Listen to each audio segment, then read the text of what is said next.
krld-fm and HD1, Dallas-Fort Worth. An Odyssey sports station.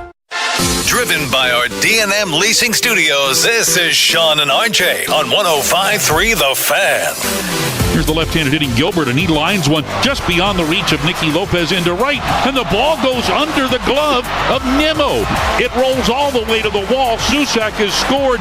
Gilbert may score as well. Gary Pettis holding him up at third. What's going on? It's an easy single for Gilbert, but Brandon Nimmo had that one go under his glove all the way to the wall for a two-base error. Good morning, Metroplex. We are live with a Tolo Tuesday edition of Sean and RJ, live from Oxnard, California, the site of Cowboys training camp. And, of course, we are your home for Texas Rangers baseball, and everything is brought to you by the On-Time Experts. On-Time Experts, AC, heating, and plumbing. I don't think that you could have scripted or drawn out a more perfect baseball game to follow up on the heels of the MLB trade deadline. I don't think that the Rangers could have played a more fitting game. You lose 5-1 to the sorry Giants. The Rangers now have lost a season-high 6 straight. They have not held a lead in the last 40 innings. 40 innings. They have not held a lead, and they committed 5 errors. Their most since April of 2023. Cal Quantrill getting screwed over. Fitting. Absolutely fitting ending after what happened yesterday. It was a disaster yesterday from the trade deadline perspective. The only thing that could have been made it more apropos is they had the first tie in Major League history because what they did was not selling, not buying. It was just kind of just doing the same, tying. This was a disaster, though. The Giants are awful. The Giants sold all trade deadline. They have a manager who is being panned because that's your boy, right? My boy. Yeah, he's a college guy. This is why you don't always go to the big boys. You don't always go there because it's not always greener. It's not always greener. He was perfect in college. But in a related story, they're an awful baseball team. And the Rangers finally come home, a little home cooking, nothing. It was terrible. It was a terrible performance, both on and off the field yesterday. 877-881-1053. We need your text reaction to the Rangers and what they are now to finish out this season after the trade deadline. Bobby Belt, you, I think, will have the strongest opinion today. I think that is very fitting. You have been right about the season, and you have been critical and accurate, right, I think, on Chris Young for the most part. You start off with the Texas Rangers trading Josh Smith, and that's it. Yeah, that's yesterday I think we said, because that, when you talk about the trade deadline, they trade Josh Smith, but that's effectively you did nothing. You didn't do anything yesterday. And we had said the worst possible thing they could have done yesterday was nothing. As the team that they are, you can buy, fine. I would have preferred selling, but if you want to buy, all right, you're being active, you're trying to move some things around, trying to make yourself competitive, okay. Selling, I still think, was the quickest way back to being a competitive team consistently and a genuinely competitive team, not just one that can hang around. And they didn't do that. They did ultimately the most damaging thing possible because of what feels like, in some instances, players getting in the way of your plans or whatever because of no trade clauses or things. But in large part, it just feels because of your lack of preparation and being prepared to do the things that you have to do. And this is, to me now, and believe me, I'm not saying they've made deals as bad as the Luka deal or anything like that, but they are the worst team in the Metroplex when it comes to being prepared to make moves with their roster every single year. And they are the worst. And what is giving you the feeling of a lack of prep? Is that there's no way you can go to that. Everything that has occurred. They're not being executed? Just think about the fact that you hated the whole Sunday thing. Oh, it's going to come down to Sunday. Why? Why are we waiting until Sunday to figure out what we're going to do?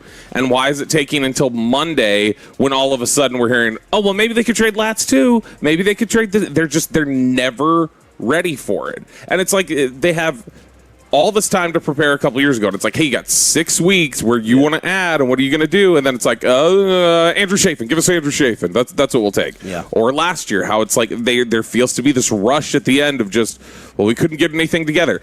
Every offseason, it's like, well, we're waiting on a bat. We're waiting on, and then it's like, okay, we're getting. Are you guys just caught with your pants down once again? It is a horribly mismanaged front office, and they will not win another title as long as they have that exact group in place. They definitely got caught. It snuck up on them. Yeah, 2 months. Yeah, it's only been 2 months, but they definitely got caught because they were, I believe, wanting to buy, and then they made the snap decision to sell, and they got caught with their pants down. There's no other explanation about it. From not being able to get these deals done to not being able to maybe find the value they wanted for whatever reason, or convince their players to leave and accept the no trades.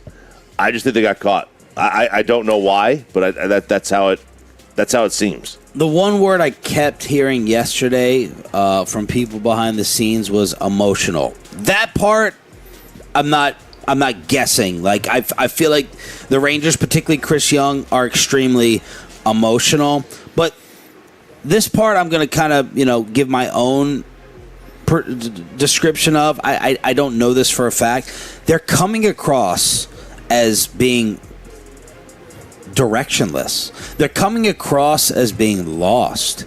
They're coming across as being unorganized. That's the way it's coming across. I don't know for a fact. I would tell you if people told me that. What it appeared to happen yesterday was, as Choppy said, step one, we want to sell. As soon as Jacob deGrom shut things down by using his no trade, okay, maybe you take it to Eovaldi. Maybe Eovaldi did the same thing. There was no pivot to buy. Okay, guys, we're going to sell. Until this happens and they use their no trade. Our big sell is out the window. Now you got to buy. Now we got to buy something, somehow, some way, because we do have to sell to the fan base that we're in the West race. We can still win this thing. We haven't had the season we've had, but anything can happen. Yeah, and they were obviously never going to move on from Walcott. That's fine. But who cares even about, like, I know Eovaldi and deGrom would have been the big, like, centerpiece. Go trade Jock. You're not doing anything. You're not going to do anything. Do something to get resources back. He's an expiring deal. He's not coming back. You're not doing anything with him. You're going to let – this is the same Martin Perez question they walked into a couple years ago. Every year they I don't know what Jock doesn't bring anything back. I think he does. He's the biggest bat that would have been going yesterday. I do think, Bobby, and – the trade compensation, interesting topic. I would have first initially thought, all right, Jock's not going to bring that much back, whatever. But then we talked about bats on the market. I think once deGrom and Nate shut you down, then I do have to not just sell to the fan base, but like I'm not getting enough back for me to hurt my offense even more so that I get rid of my 50-game chance. But think about what we just talked about yesterday with the Skubal trade. Yeah, but that's the two players they moved to get Tarek Skubal were two guys who were deals like, well, why even make that deal? Because what are you getting back in a trade? And then they ended up like playing into those. Like the Zeke Duran trade for Joey Gallo is thought to be, that's a waste. That like, what's Zeke Duran? What's Josh Smith bringing you? Like that the Rangers got reamed in that one. And it's like, hey, make a deal. Go find some people. The problem is they have an inept department when it comes at evaluating players and understanding who would be good to put in their minor league system, and their problem is Chris Young. He is the problem with this organization. I push back. I don't know what Jock would have brought you back, man. I mean, he's an expiring guy. Something. It would have been for the fourth worst farm system in baseball. It would have been something, and that's generous. Listen. I mean, Tarek Skubal did not bring back a top 25 prospect. Yes, he did. He was 25. Okay. Top 24. Excuse me. And that guy is 5 times more valuable, 10 times more valuable than Jock Peterson. So you think there's no context as to why that happened? It's the same context. That doesn't apply to Jock. No, it doesn't. Is that people thought Tarek Skubal was going to the Dodgers it's anyway? It's an expiring contract. It's an expiring contract. It's a guy it's a rental. rentals don't bring back a ton anyway. 877-881-1053 is the Frankel and Frankel fan text. And the local versus national reporting on this could not have been more opposite. Well, because the national doesn't care about this team. Well, this is, as Coop always said, this is baseball nowheresville to the national media. Jeff Passan didn't have a single of all these write-ups on winners and losers. Rangers were not even in any of them. Yesterday there was a lot of reporting that they were green light open for business. That made me feel earlier in the day this was going to be an all-out sell. Yeah. That this was going down based upon all the national reporting. And then you get your Evan Grants, and then you get your Jeff Wilsons, and then you get people trickling in saying, I don't know. I don't know if the rain... And rather than me say that it's misreporting or, one's right and one's wrong, I got the feeling behind the scenes that that's the way Chris Young kind of operated. Hey, let's do this. Let's pivot a little bit. Let's go. It's like our daggone SUV. I don't want to throw out the name of it because I think someone gave us free hats at a firehouse stop. Free hat. But you're sitting there and you're going down the highway and then whatever has happened with the transmission. Yeah. And that's what I kind of felt like yesterday was for Chris Young in terms of not smooth pivoting. No. It's not a smooth U-turn and figuring out things once your GPS powers off. Yeah, he blew a tranny. That's what happened. Same thing happened to us, right? Same thing happened to us almost on the highway. Hugh Grant on Sunset. Wow, different. But and then for the DeGrom domino to shut everything down. I get that. I know. I get it though. You get it? Yeah. The moment. Why didn't you trade Seager? I know he's got a limited no trade. Deal him for anything because you're stuck with him. I assume one of the teams they were going to send him to was on his limited no trade list. Then go anywhere outside those 8 teams and get something. I know that the Red Sox and Padres were interested. And I would assume... And Seager. I would assume the Red Sox are on his limited no trade. Okay. Because I know a lot of guys will put big market teams on there to get them to pay you to waive it. I think we have to have a larger discussion, and Bobby's going to want no part of it, about what... All right, if we can't get rid of all of them, if we can't get rid of the top big dogs, then we're stuck. Might as well try to win. Might as well try to win. And I know, listen, and I had to yell at Sandler yesterday about this, and I had to, I didn't have to yell at Mike. I can't believe it. I got more angry at Sandler than Mike Bassick. But we've never believed that they're a very good team. I do not believe that they can win a championship.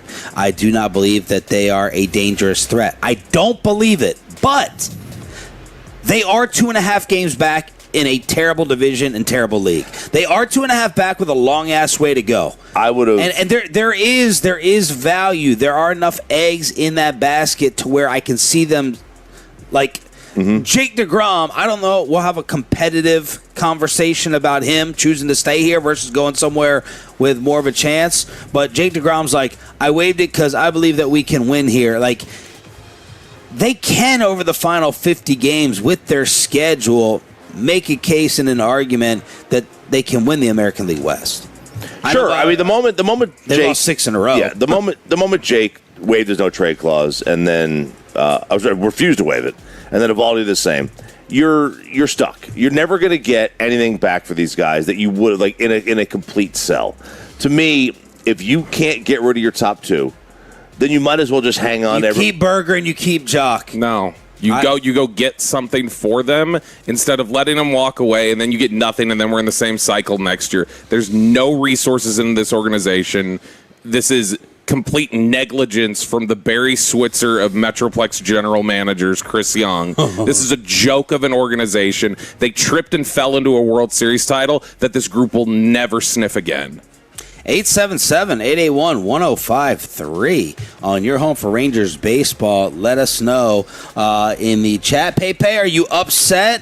Are you happy? Are you stuck in the middle with your Rangers and what they did yesterday? Pretty upset. I mean, last night they just looked like a completely dead team out there. Did not want to compete. It looked like they had just been eliminated from the playoffs. I mean, even if they're 2.5 games out. Thank God the Astros lost, but they seem like they're 10 games back. I mean, they have no future, I think, anything in this season. They just look dead to me. I was pretty upset they didn't do anything. I saw Josh Smith. They shipped him off, and I was like, okay, hold on, we're about to do something. And then we did absolutely nothing. And the fan text is pretty upset about it, too. They all wanted them to sell. You have 972 and 469 saying fire Chris Young, bring back John Daniels. So a lot of upset people here. And then you have 817 that's just a homer lapping up all the Chris Young sweat. So we are brought to you by Best Buy Windows and Siding, Wild Fork Foods, as well Academy Sports. It is day 2 in Oxnard, California. The pads came on yesterday. Caleb Downs is going to talk about it with us live at 9 o'clock. Tommy Yarsh as well. We'll have Ask Red at PP in the morning. But let's tell you all the highlights from the Cowboys' first padded practice next on Sean and RJ.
It's back to Sean and RJ segment here, brought to you by the Personal and Jewelers Frankel and Frankel. If you've been injured in a car or truck wreck, call Frankel first, 214 or 817-333-3333. With Frankel and Frankel, there's never an out-of-pocket cost. They only get paid when you win. Frankel and Frankel, the go-to car and truck wreck attorneys in Dallas.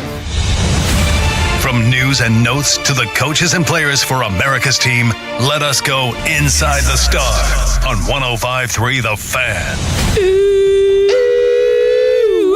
Caleb Downs is going to join us live at 9 o'clock this morning here on Sean and RJ. We are live in Oxnard, California for day 2 of Cowboys camp, where the pads were put on, and I was watching much of practice next to Ralph James Choppy.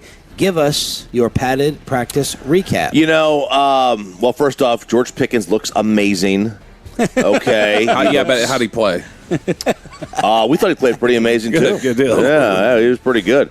I thought the defense was the big winner, or a sizable winner. I mean, that with a lot of questions. We had a lot of questions about the defense, and those guys were hitting. They were flying around the ball. They were in spots where last year's defense left vacant, and that's a bad thing. A lot of contested passes, a lot of good hits. I thought the defense performed really well yesterday. And, of course, much of camp has been Dak shredding, as Nick Eatman said yesterday. And then, what is that noise? I'm hearing an audio background. DJ, can you turn it down a little bit?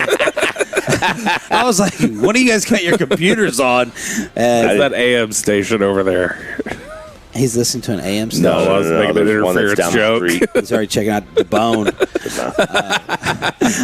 And then yesterday when the pads come on, okay, maybe the defense catches up a little bit. Yeah, I mean, look, yesterday was to me, that was all about the secondary. The secondary to me yesterday had a really good day. They were physical. They were good in coverage. There were several different times where they were breaking up passes. The Kobe Durant interception in the red zone was a great play. Explain it. He'd fallen off of one of his coverages, slipped her out. I think it was CD's route.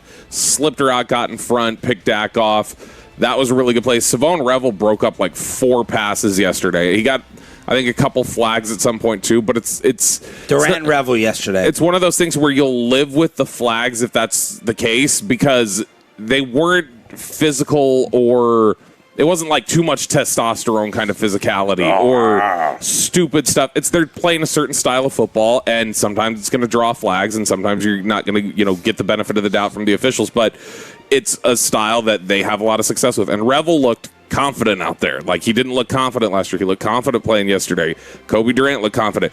Devin Moore had a play where he broke up a back shoulder. He played for Florida. Rookie day 3 pick for the Cowboys at corner. He had a play that he broke up with CD in the end zone, and when CD got up, it was Downs and Devin Moore like in CD's face, like, "Oh, what was that? You want a flag? No, sorry." Like, they were chirping at him, and a lot of swagger in the secondary yesterday, and with good reason. They were playing really well. Now, Cowboys offense had a stretch where it was like Ferguson scored a touchdown, and then I think Flanoy scored one. Like, they had like a couple play run where it was like they were getting the best of them in red zone. But for the most part, yesterday practice to me was the unit that had the best day was the Cowboys secondary. Look, the chirping, the edge, they seemed like they had an edge to them. Like the secondary, which is I assume this happens at every NFL practice. I'm sure it does, especially early on. I mean, trash talk. Just the trash talk, like confidence. Like, they looked confident. They looked like they felt like it was earned. Like, we're not worried about this. Defense is going to be ahead of the offense generally once the pads come on anyway. And then I don't know if Dak was just off yesterday early on. It looked like he was early on. He was behind a couple of receivers, but again, I think that's also totally normal for early on in camp. Like, you're not in your most cohesive timing. Your time may not be there. Which this is something we overreact to. We do it every year, and people do it at every camp. They overreact to one day, but like one day with the pads on, it was clear the secondary was better this year than it was at any point last year. Overshown blew up Hunter Lipke. There had been some slight concern out here that Overshown was being protected too much, like put in a practice bubble. Yeah. Like, is he getting enough reps? Why isn't he out there more often? He was out there yesterday and blew up blew up Lipke, and that had the whole place reacting. And then Caleb Downs, we were next to Brad Sham, as Brad was basically giving us play-by-play of Caleb Downs' versatility. Yeah, first two plays lined up in different spots. Brad's like, second play, lined up in a different spot than the first play. He was at safety, and then he went into a corner, and then he went back to safety. And then he switched to the other side for the other safety.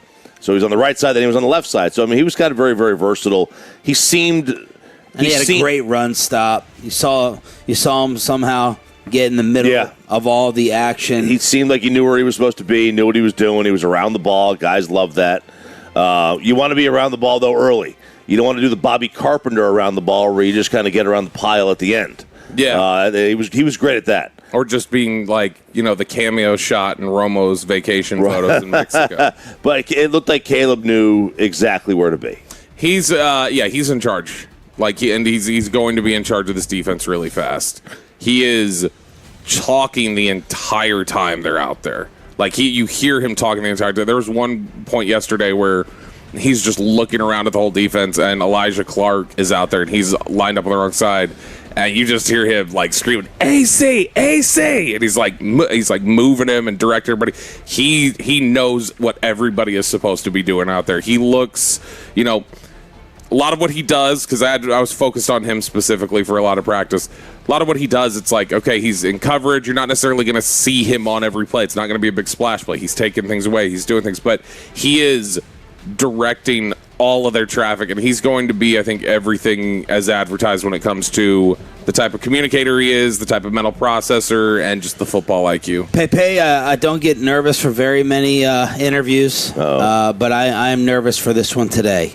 I know the interview reputation I have around here, and it's a lot of pressure and so a lot Peyton, he wants you to interview him, and a lot of mystery over what Caleb Downs is going to be when he sits down with us. I'm a little bit nervous about it. I think we try to soften it, because all we hear out here from people who work with him, all business. He's giving off the vibe of, which fans are going to love, but he's giving off the vibe of, look, man, I don't have time for the games. Okay? Yeah, not a hard ass, just uninterested in the stuff that doesn't matter. No, that has nothing to do with my job. Not interested. So I'm like, all right, maybe we'll start off trying to get some laughter. And if he's not responding, okay, you want to go straight up hardcore football? We can go straight up hardcore football. We talk ball. You want to talk ball? Yeah. But 9 o'clock, Caleb Downs sitting down with us. I think this is one of those situations where we prepare for the worst. Yeah. And then it'll be fine. Okay. Everything will be okay. Yeah, I think whatever way we I'm excited about it, but I also I feel like you're sitting down here with a 10-year vet. Yeah, no. What he's going to want. I'm not anticipating the laughter and the joking like Tyler Booker. No, he's not going to be that. And apparently, it's one of those things where it's I think he may give us if we started with some of the joking stuff, he may give us one. He's like, yeah, I don't it's not. He's not going to just try and stone cold. I'm going to be uncomfortable here. Yeah, but he's just not. He's not going to be bad. I'm interested to see. I want to ask him. We saw that video of him getting just worked up when he was those 10 teams that passed on me. He's oh, and his dad's dude, calm down. I want to see if we just poke in on that a little bit. What did those 10 teams miss about you? What did they not know about you? Yeah, exactly. Okay, but they must have thought something for me to know and you to find out. What's the one team ahead of Dallas that you were particularly bad at for not picking you? That's a good one. So yesterday we also had day one padded practice recap. PJ Locke, knee out. Close to returning, according to Schottenheimer. Not quite ready. Jalen Thompson with the hip. Did not practice. Locke was on the sideline, though. He was watching everything. He was near the corner, and I heard him at one point. He's standing in the end zone or near it, and then he goes, they're going over here. And he walked over to the side, and then they threw a back shoulder fade that way. And so Locke was looking at things that he's oh crap, they're going to throw over here. Let me move over here. And so he saw it just based on the formation. Speaking of George Pickens, by the way, Brian Schottenheimer will be joining us tomorrow here on your home of the Brian Schottenheimer Show every single Friday during the football season. It's talking ball. This is shoddy. You want him on Let's go with nah.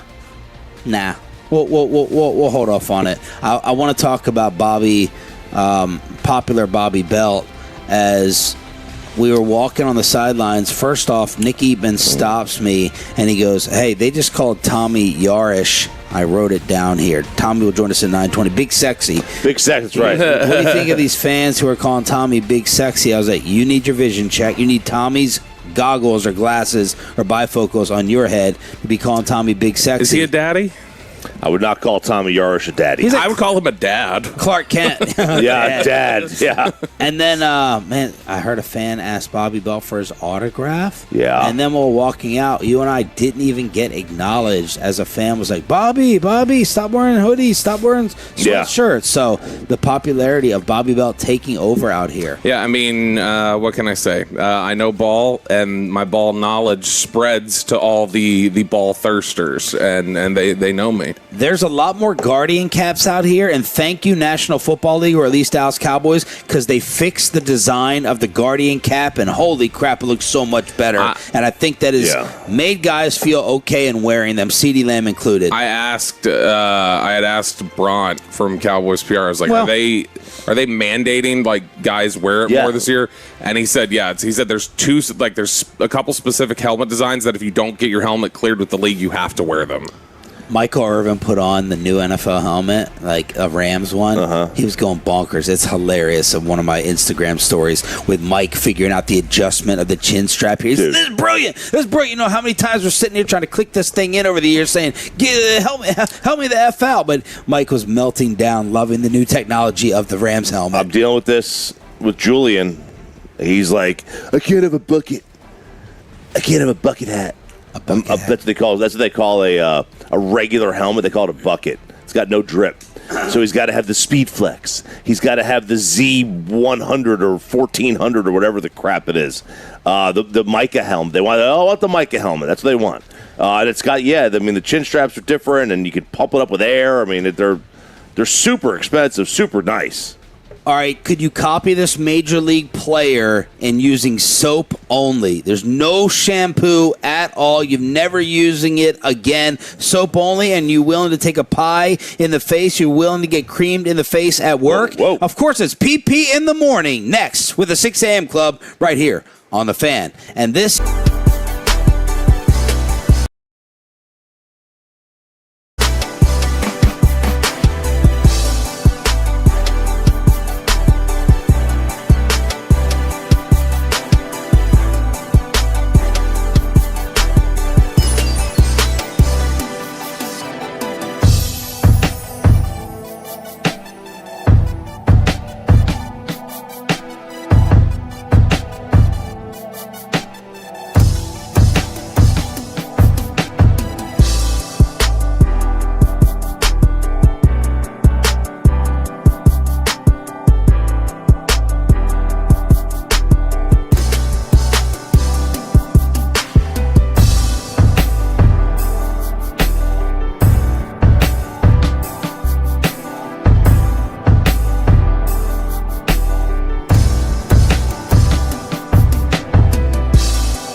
If you're in the market, upgrade your vehicle. Get to Classic Chevrolet and Grapevine today. The #1 Chevy dealership in the world. 3 years straight. They've got more new Chevys than anyone else, all priced to sell. Visit ClassicChevrolet.com. This is Texas. This is Classic Chevrolet. Together, let's drive, relax, enjoy the difference based on new Chevrolet registrations 2023 through 2025. DP in the morning. Yeah.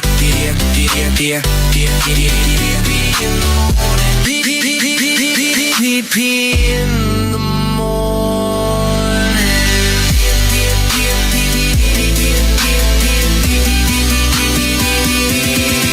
DP in the morning. That is right. It is Tuesday, 6:40. It is time for a little PP in the morning. Every single Tuesday at this time. And guys, we're talking about washing yourself in the shower. Washing your hair with shampoo is no longer cool, apparently. Ben McDonald of the Orioles TV broadcasting team claims all he needs to use in the shower is one thing, and it's not shampoo. That's right. No shampoo needed for Ben McDonald. Listen to this from the other night on the Orioles broadcast, and you might hear it again Friday at 9 a.m. on Worst Take of the Week. You think you use the same amount of product in your hair as Brandon Marsh does? No way. For me, it's just a bar of soap. A bar of soap? Yeah. I've never used shampoo. Not once, ever. Just a bar of soap in the hair. Also don't have much hair. You have never used shampoo? Never. In your life? Never. Not when you were a kid? No, just a bar of soap in the shower. That's all I need. You use shampoo? Yeah. Why? Doesn't everybody else? I don't know. It's just a bar of soap. It's simple. All you need is a bar of soap. Cleans it perfectly. It's a secret. Don't tell anybody. You don't need to spend all that money on shampoo. Now, RJ, you are the expert of taking a shower. I want your thoughts on this exactly. Using a bar of soap for shampoo. He doesn't take showers. He jumps That's right. He doesn't. Well, I'm off that. You're off what? You're rehabilitated. You know, the amount of sunscreen I'm using now, it's too sticky. You gotta wash it off. You gotta wash it off. Listen, this guy has some of the most amazing hair I've seen for an older gentleman.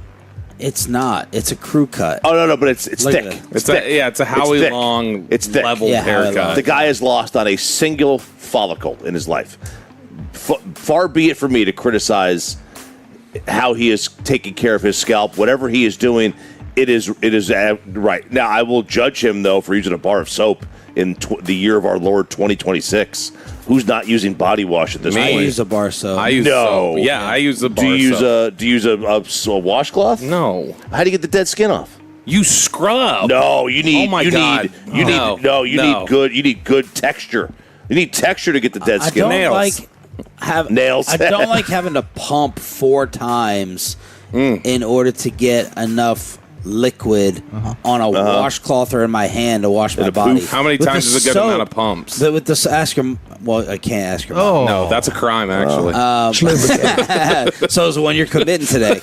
But no, you sit there, you take the soap, and I have full control of it. I don't have to go back. I feel like I'm not spending as much money with the fancy liquid. Sometimes the body wash. Sometimes there's the body wash in there. But yeah, bar soap. I would think that would maybe dry out your scalp. I would think so. So you'd have whatever those flakes are over there. Yeah, Bobby said came from a G bag. How do y'all approach conditioner? I look at it and leave it for Sarah. Pepe conditioner? I use a Head and My Shoulders son goes thing, through it pretty quick. I bet he does. I have the That 3-in-1. finish. I have the 3-in-1, 2-in-1, whatever is shampoo, the Head and Shoulders thing. So it's in there as well. Do you guys use the hotel shower liquids at all? No. Oh, yeah.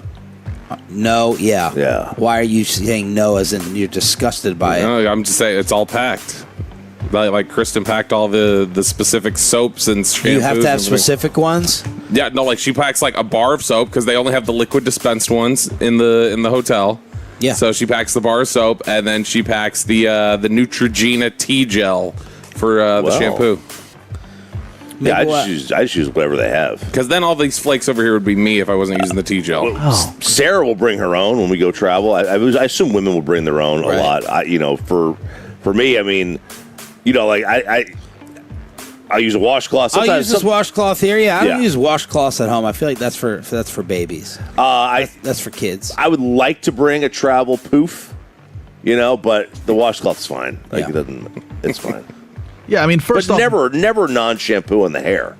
Hardly ever, unless I'm out. If I'm out, then it's just I'll use We the should body try. wash. You know, This is try just a it for- weird broadcast team with Kevin Brown and Ben McDonald. Ben McDonald not putting soap on his hair, and Kevin Brown going, "Sorry, Mr. Orioles, that I criticized. You can have my job back." well, first off, Ben is just a liar. No way you're that old and never use shampoo. But No. does He's telling the truth because he is that old. That's somebody who grew up in like a 1960s house that was like, just use a bar of soap. And then he just stuck with it his whole life. This is less common than Mark Schlereth telling G-Bag he doesn't scrub his legs, that the water and the soap just fall down to the legs and the feet.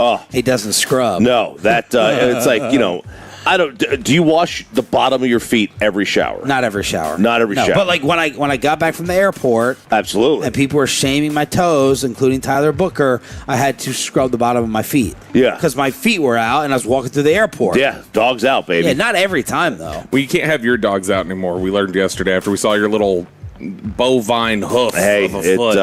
it's happening. Man. It's getting worse. It's getting worse. It didn't used to be like that. the last thing here, I want to know from Ben, does the bar soap go first on your head or last? Like, if you're using just the bar soap, do you wash the body first? I imagine not, because you got to, scrub in some areas you don't want on top of your head. But I imagine he goes hair first, then body.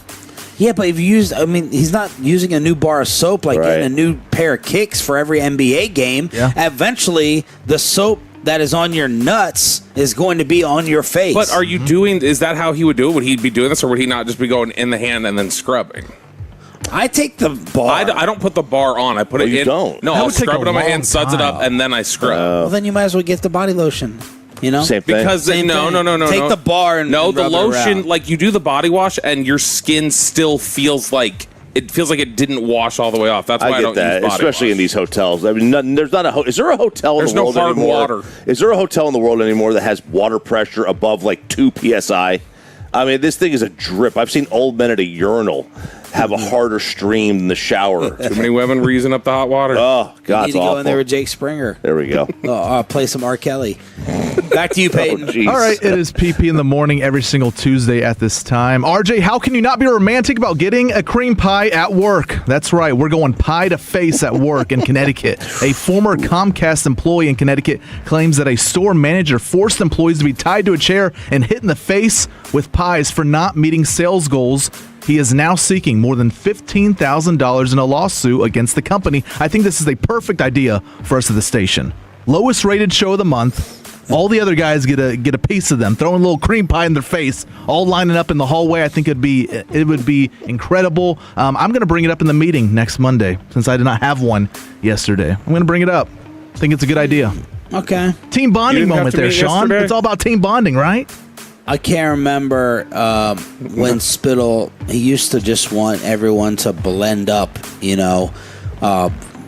2-year-old bologna mixed with cottage cheese and have Roy or Chiafalo drink it. But then they were scared of getting the new studio messed up, dripping anything on the table. So I don't know if that would be allowed with the cream pie.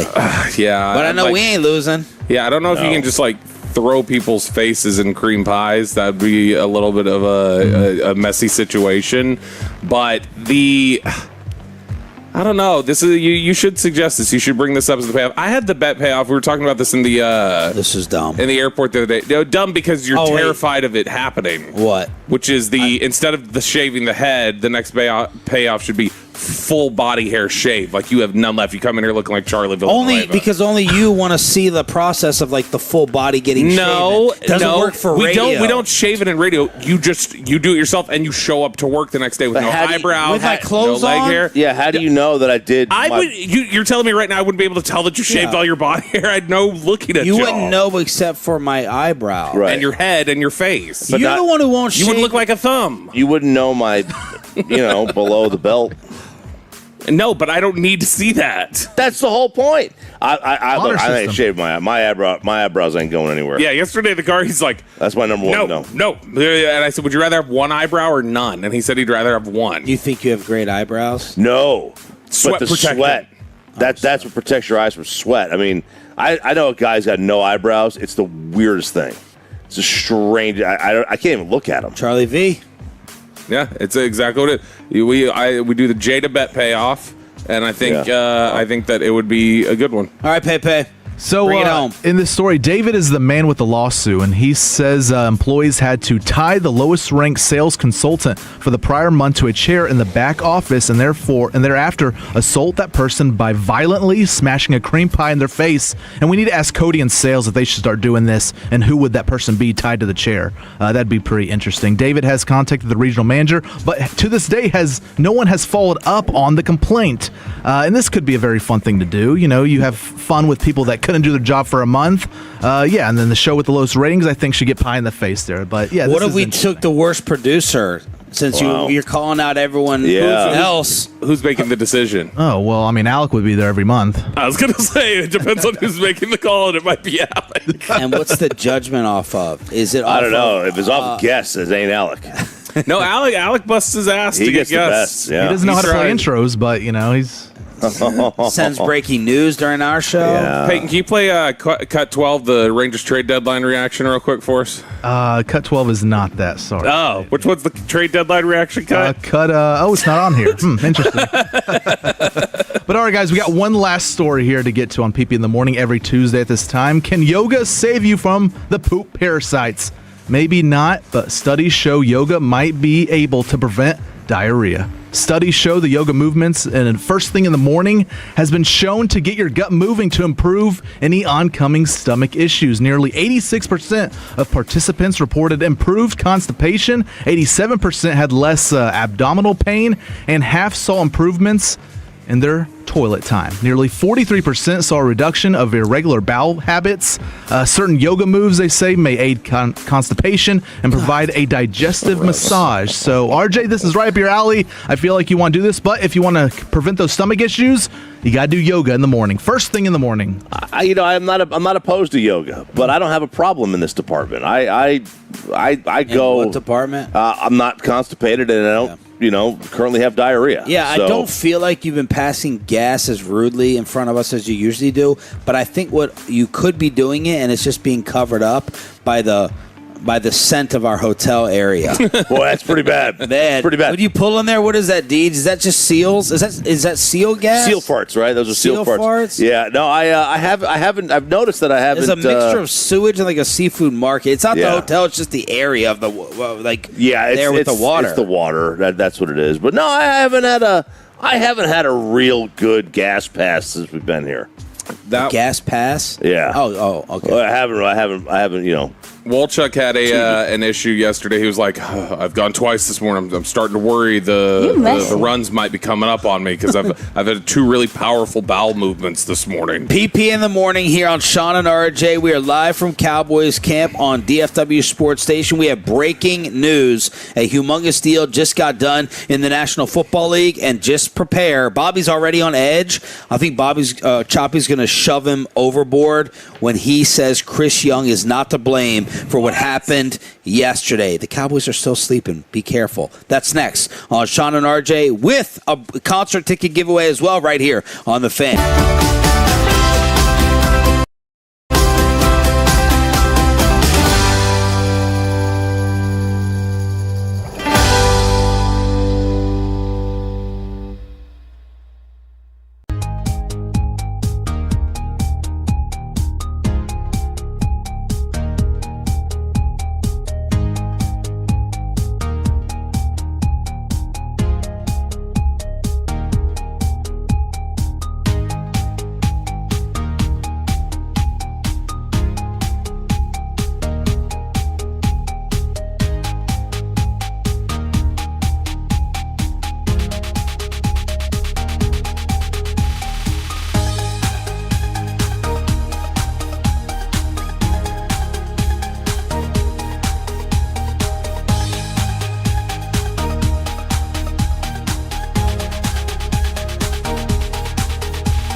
and HD1 Dallas-Fort Worth. Let's go, Cowboys. An Odyssey sports station. Driven by our D&M Leasing Studio. This is Sean and RJ on 105.3 The Fan. And Dre's pitch is swung on, hit deep to right field. Back goes Nimmo. At the wall, it is gone. The second home run of the game for Jung-Hoo Lee. His 8th home run of the year. And it's 4-0 Giants. A joke of a game after a joke of a deadline. It was a joke of a day for the Texas Rangers here on your home for Texas Rangers baseball. Sean Sharif, RJ Choppy, Cowboys insider Bobby Belt live in Oxnard, California for show number 2. And it is brought to you in part by the On-Time Experts, AC Heating and Plumbing. Yesterday, y'all sat here and said, just do one or the other. Either buy big or sell big. They basically did absolutely nothing except for trading Josh Smith. Then they went out and embarrassed themselves against the San Francisco Giants 5-1. They've lost a season-high 6 straight games. They have not held a lead in the last 40 innings. 4-0. No lead, and they committed 5 errors on top of it. Yeah, 5 errors, not good. What a day. What a day. What a day. Yeah, they did not buy, they did not sell. As the saying goes, anything worth doing is worth overdoing. And the Rangers did not overdo anything. The only thing they overdid was they overdid mediocrity. That's what they did yesterday by not buying or selling. That was, they bought small and they sold small. You know, they bought small with Silseth and Ohapi, and they sold small with Josh Smith. And that is just about the worst thing that could have happened. Didn't you say last week, you said if Silseth was the biggest piece they had gotten, that this would be a disaster? Yeah, it's a disaster. Jacob deGrom on invoking his no trade, so he shut down any movement. I want to win here. I signed to win here. We can win. There were rumors that the Red Sox and the Padres were interested in Seager. I don't know whether Eovaldi invoked the no trade as well. And then you had people who were, you and I, Choppy, were saying, well, what are you going to do? Because if you're Chris Young, well, you know what? I want to preface this. I want to have a good-spirited radio debate. But I want you to watch yourself, because you're already... You can't have both. You're already... you're already on a brink, day 2. You are moody. Yeah. You are on... Just let me finish. You are projecting. You're edgy. You're shaking nonstop. The pounding of your keyboard that you're doing over here, it's driving me crazy. You're going to break that mouse already. That's why I changed it to the mouse. Oh, my God. I wasn't doing the pad anymore. He's sitting there slamming his keyboard over 162-0. He's just, dang it, I got the Minnesota Twins again. He's Damn it, Alan Trammell. I don't want to put you at shortstop. You need to smoke weed out here. Yeah. You need weed. That is the last thing no, you need me to do. You need weed. We're going to do this I one don't time. care if your mind races a million miles an hour, as long as your body needs to take a deep breath. No, do you not know what happens?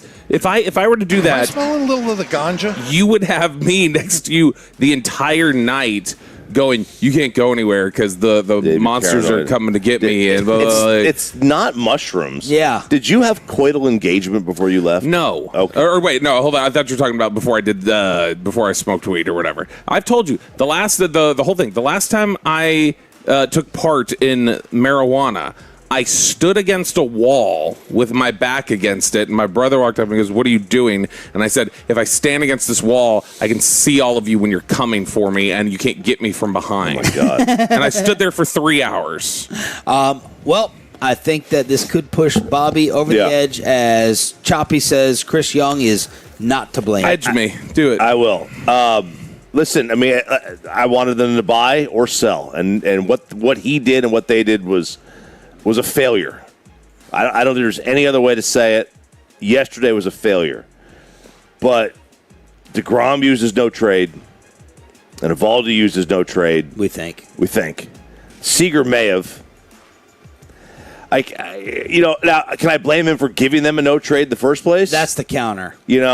Sure, maybe I can. That's hindsight. A lot of guys get these. If you're going to sign big fish, find me when you're the Rangers, you do have to overpay. I guarantee you do have to offer up things that other team, the Red Sox and the Yankees, normally wouldn't. I guarantee the Dodgers are going to give Skubal a no trade.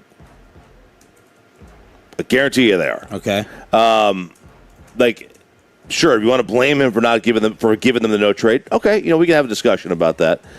If you want to blame him for not being able to sell the players on the idea of moving, hey, guys, we're going to tank. We're going to go through a rebuild. You're going to want to leave. Or he couldn't come up with the money to make it worth their while to move. You want to go down that road? That's fine. But short of that, once those guys invoke their right that they earned the right to have a no-trade clause and to invoke that no-trade clause. The moment they did that, I can't blame him for not trading them. I can't blame him for not trading at least those two, maybe three, because we don't know about Seager, because I know we heard they were talking to teams, but maybe he said the same thing. Now, you want to blame him for not moving Jock Peterson and all that stuff. That's, to me, a different topic because, Sean, I think you and I are on the same page. Yeah. The moment you didn't trade DeGrom and Eovaldi, you had to just go all in with what you have. Maybe try to buy. I agree. But just go all in with what you have. So I can't – I wish he would have – the moment they said no, tried to buy. But, So who's to blame then? Because people are pissed. And you said it's a disaster, so someone needs to be to blame. Honestly, I don't think that. So what are you asking then? If you want to blame the owner for being cheap and not allowing him to buy, maybe. I also don't think there has to be somebody to blame. No, there has to be. But why? Things can go wrong and nobody's necessarily singularly at fault in a situation. Okay, what are you upset about with the Rangers yesterday? That what? They didn't what?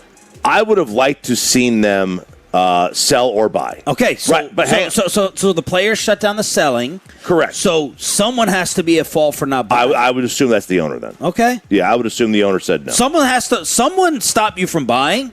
Yeah, I think someone has to be to blame. Yeah, then I would say that's the owner. But we don't have proof that he said. We don't have proof that you can't buy. Right. Although I heard some things about him yesterday that. Very disturbing. Very disturbing. It makes me know, definitely didn't buy. Now, someone followed up to me yesterday and said, would you let Chris Young spend more of your money after some of the contracts that they have on the books? So someone said that to me, and just another thing to throw into the pot. Roberto, what do you think? Well, first off, if that's the way you feel, then fire him. And you should have fired him. If he's mismanaged your running like that, he should have been fired. Yeah. And that's honestly what should happen at this point. He should. If you're the owner, if you feel that way, you feel the way as someone said to me, would you let Chris Young go out and spend all your money? Yes, Bobby's absolutely right. Well, you look at the money left on the books for Seager, but again, this is the back end. You can do hindsight, but this is the back. We got to deal with the reality of. These are the deals you normally have to give people when you are the Texas Rangers. Right. They signed. You're going to pay on the back end. You're going to get punished. You got the World Series title out of it. This is what literally every team does this. Okay. When they signed Simeon and Seager, they knew the back half of that contract was going to be bad. The Mets know the back end of Juan Soto's contract is going to be bad. The Yankees know the back end of Aaron Judge's contract is going to be bad. But Chris Young can still be blamed for building a mediocre team. This team is not underachieved. No. Yeah, for sure. They are not athletic. They're not powerful. They haven't relied on gas arms to have this. I mean, I know we're all complaining about the bullpen now, but, there are some people I trust who are like, Skip Schumacher's done a hell of a deal managing this bullpen. They don't have great talent and rocket arms in this bullpen. This has been a mediocre team in terms of talent the entire way that Chris Young is in charge of. Oh, yeah. Again, you want to blame him for the seat. I'm just talking about, I'm just individualizing yesterday. Sure. I'm not blaming him for what happened yesterday from a not being able to trade and sell. The buy situation, being able to buy, I'm going to put that on the owner. I'm going to assume the owner shut it down. Okay. The team putting this team together, it's a poorly constructed team. It's a bad team. It's bad management. It's bad scouting group. It's bad pro management. The one thing, or the one person that I would not put a ton of blame on is the one who a couple of people on the fan text this morning have tried to, which they've been like, at what point does Skip Schumacher take it? Schumacher to me is there's nothing he can do, really. I don't think there's a ton of margins that can be created with a manager anyway. But he's doing, I think, as much as he can with what they have. Yeah. Which is a disappointing roster that Chris Young has built. And someone said take Seager. Someone told me, and I don't know whether Kevin Hagelin did this study, take Seager's contract out of it and give me the other money being made on the field that Skip is managing.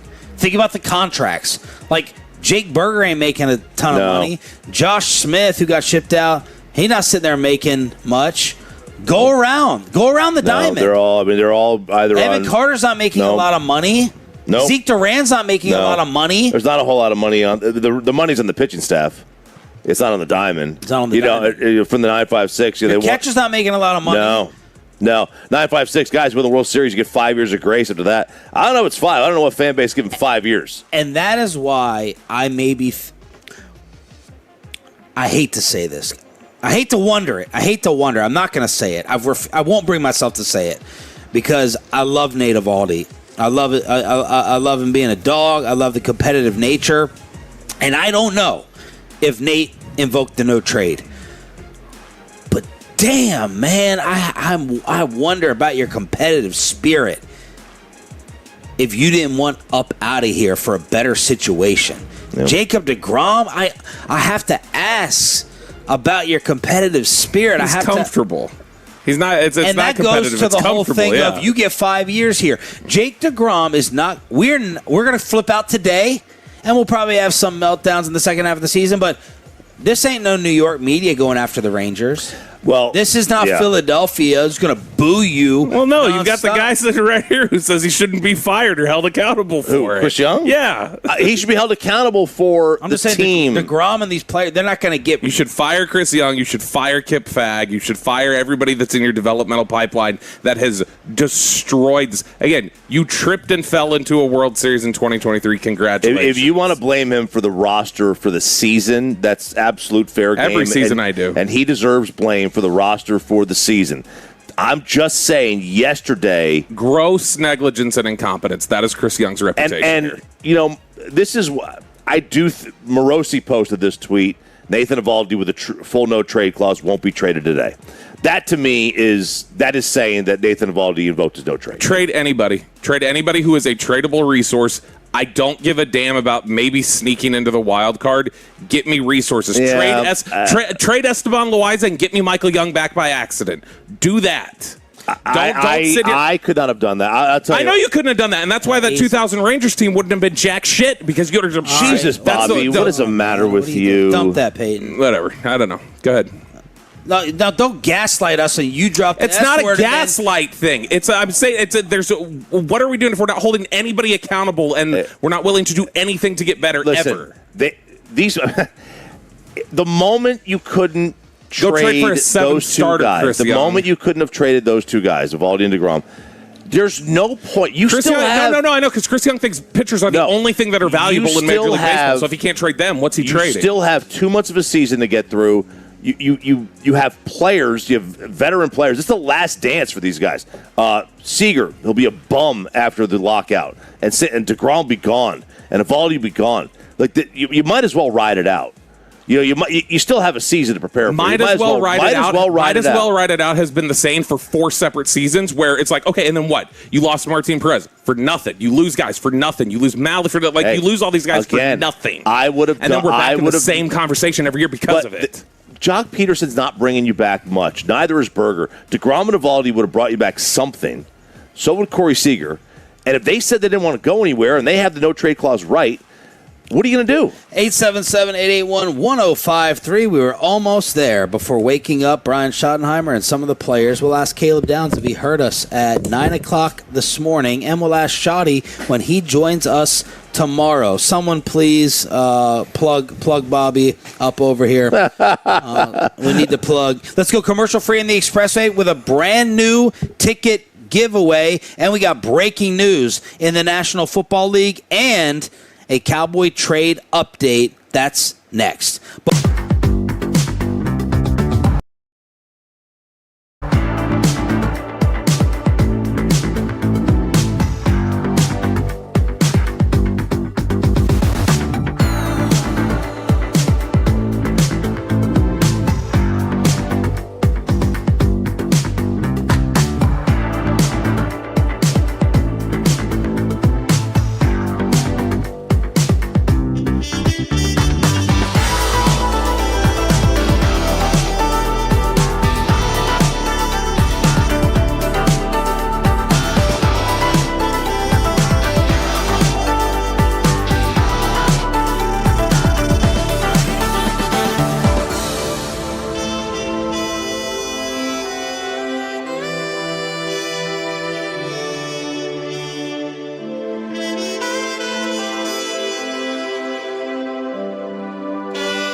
on the Fan, and it's brought to you by the On Time Experts. We got breaking news in the Expressway. We are commercial free, and we are live in Oxnard, California, here on your home of the Rangers and Cowboys, brought to you in part by Academy Sports and Hurtado Barbecue. Caleb Downs going to be sitting down with us live at 9 o'clock this morning, followed by Tommy Yarsh. Choppy, you were talking about the running backs the other day with the hold-ins when it comes to Detroit and Atlanta. Adam Schefter with the new contract for Bijan Robinson. It's a 3-year extension worth up to $75 million. Highest paid running back in NFL history. 51 guaranteed, 37 at signing, 25 a year for Bijan. You know, and we talked about the running back markets and the change, and that there's a difference between replacing ordinary production and replacing extraordinary production. And that you could take the philosophy of just replacing any running back, like your average non-top 3 running back, and you're looking for 85% of the production at what, 50% of the cost, well, less. You know, it's hard to replace Bijan. Because he does a lot, right? He does a lot of the running game, passing game. Does that mean you pay him $25 million? I don't know if I pay him $25 million a year. That's a big number. That's a massive number. And it looks like he's jumping Saquon in annual average by 5. Yeah. Saquon's at 20.6, and now we're taking this thing to 25. That's significantly above it, but I mean he's $5 million better than Saquon at this point. It's just I'm never paying a running back $25 million. I don't care if it's Bijan. I'm not doing that much for a running back. It's too much to dedicate from your cap, just like it's too much to throw $8 million at a kicker or whatever else. You can't throw $25 million at a running back. You're going to lose. Is Gibbs going to get this? Probably around it. He'll probably get 24 to 26 now. He should get a little less than Bijan because of the workload. Yeah, but they would say that in general, like just explosiveness and everything else, like he would end up having to be in the same territory. Whether like probably not pass him, but I would imagine he'll be 24, 25. He may get near him. He may get near him on the average annual value, and he doesn't hit the guaranteed. Like it may be 40 million guaranteed or something like that. No way. That's brutal. That's a lot of money. I mean, he's a home run threat, but that is a lot, especially for that team that's already paid everybody. Had Detroit paid everybody? Detroit's going to have to start bailing out of some contracts relatively quickly because they're going to have cap issues due to all the guys they've paid. 25 a year for Bijan Robinson. This is Sean and RJ here on DFW Sports Station 105.3 The Fan. Yesterday at practice, man, too many of the 2s and 3s for me, man. Too many of the backups. Except for Joe. We got to see more of him. They did put the pads on. Overshown blew up Hunter Lipke. There was some physicality at practice. Nice day for the secondary with Kobe Durant and Revel. So that's kind of what stood out. We'll talk about it with Brian Schottenheimer, as well as his preseason strategy. As Schotty said, the starters are not going to play in the preseason. The decision is still being made on Downs getting playing time. Schottenheimer said all players are broken up into 4 categories for preseason playing time. The A group, 0 snaps. The B+ group, 10 to 15. B-, 20 to 25. The C group, unlimited. So you're getting put, I guess, in a grading category, but no starters in the preseason. How do we feel about that? I don't love it. I used to be an advocate of this. I used to say, don't get them hurt when it doesn't matter. Mm-hmm. Man, I do believe that you can. I do believe that you can. Now, I'm not speaking out of any playing experience, but there's a reason Belichick did it with Brady and stuff. I mean, the Chiefs notoriously play their starters. Just give them a series. Yeah, just don't let him get game speed or definitely Downs. If he doesn't play Downs, that's a massive mistake. Let him get NFL game speed reps before he has to go out there and do it. I totally understand why they do, why they don't. Yeah, I just I think you cannot replicate game speed any other way, and in an era where it seems like teams like Cincinnati just have no idea how to navigate the first 4 weeks of a season, there's got to be a happy medium somewhere in there. Now, I'm not saying you got to play them every game, But Well, you saw who's playing in the preseason, even if the Cowboys aren't, right? Mike McCarthy wants Aaron Rodgers to play. So Aaron Rodgers at 42 years old or whatever he is supposed to play in the preseason, but nothing for Downs, nothing for Dak. Yeah, it's, especially for the quarterback. I'm fine if you don't want to throw Dak out there. Fine. Like, I mean, okay, I'd like to see him get a series, but I get it. It doesn't make sense to me to just go, we're going to put Downs and other young players in shrink wrap. I mean, I honestly, to me, if you're not going to put Dak out there, I mean, why put anybody out? Like, he's the one that I think needs the most timing. Like, all these quarterbacks, He's got enough timing. Like, to me, it's when you're at that age as a quarterback, you've got it. Yeah, generally, you're at a point where you get it.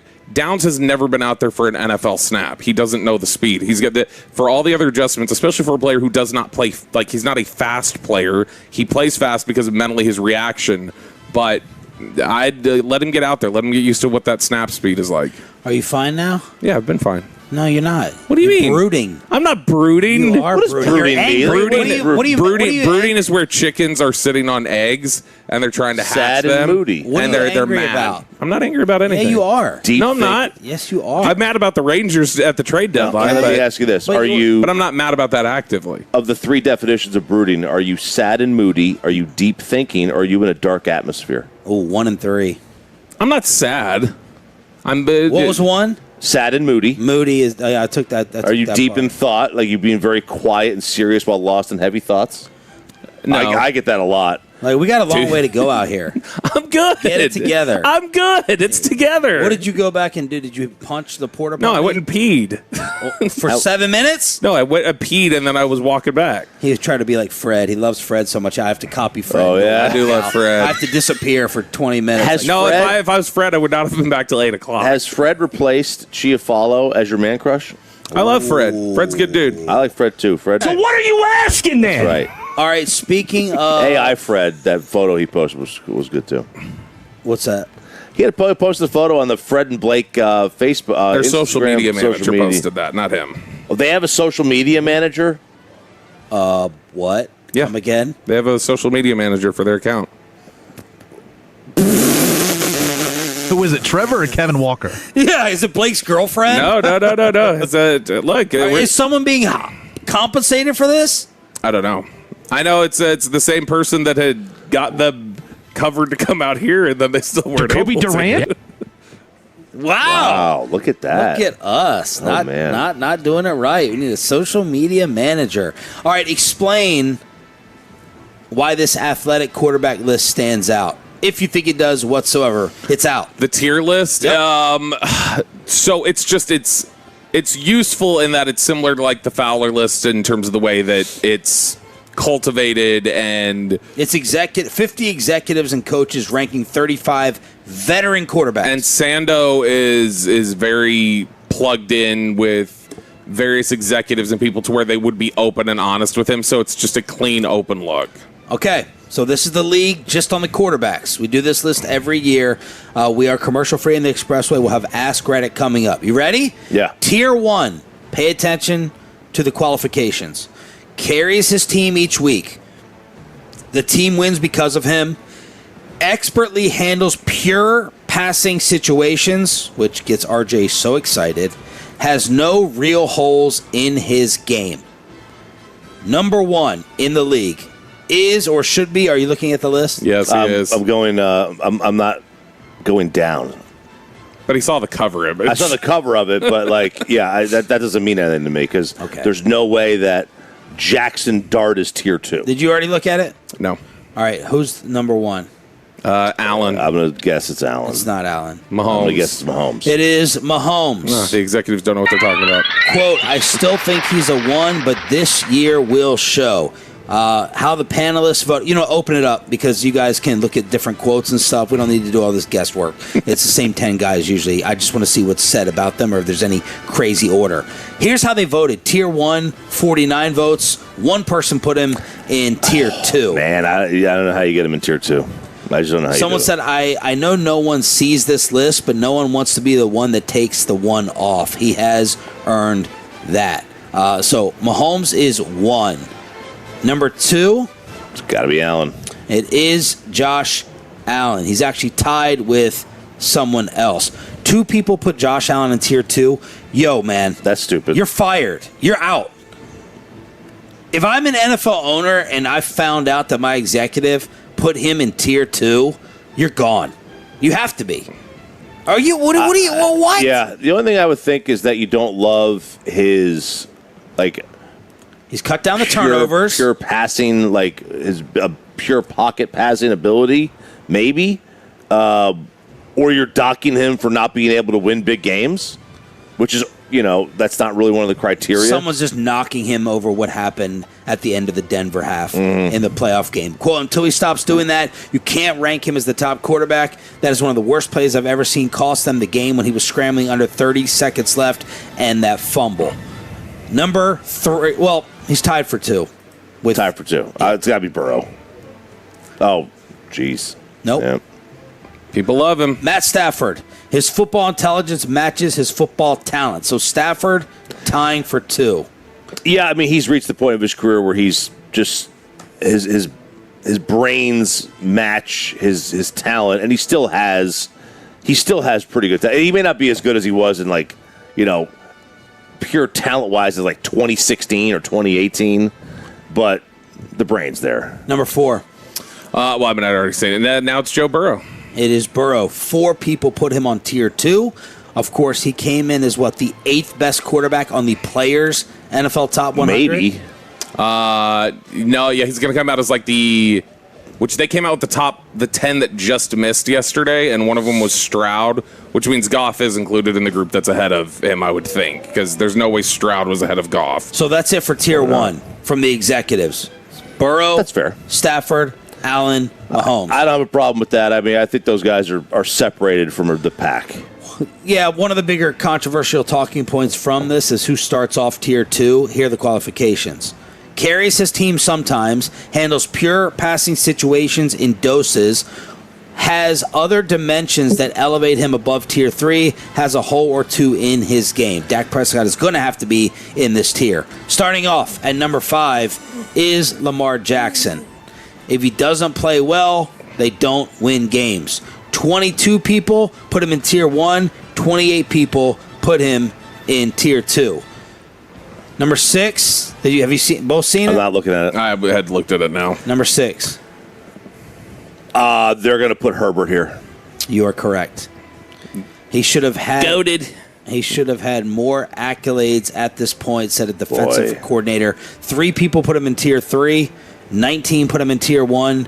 28 put him in tier 2. I think he's obviously the talent's there, should be at least the measurables, but I mean he comes across to me as a quarterback mimbo. Look, He's declining though on their list, like steadily. Is he?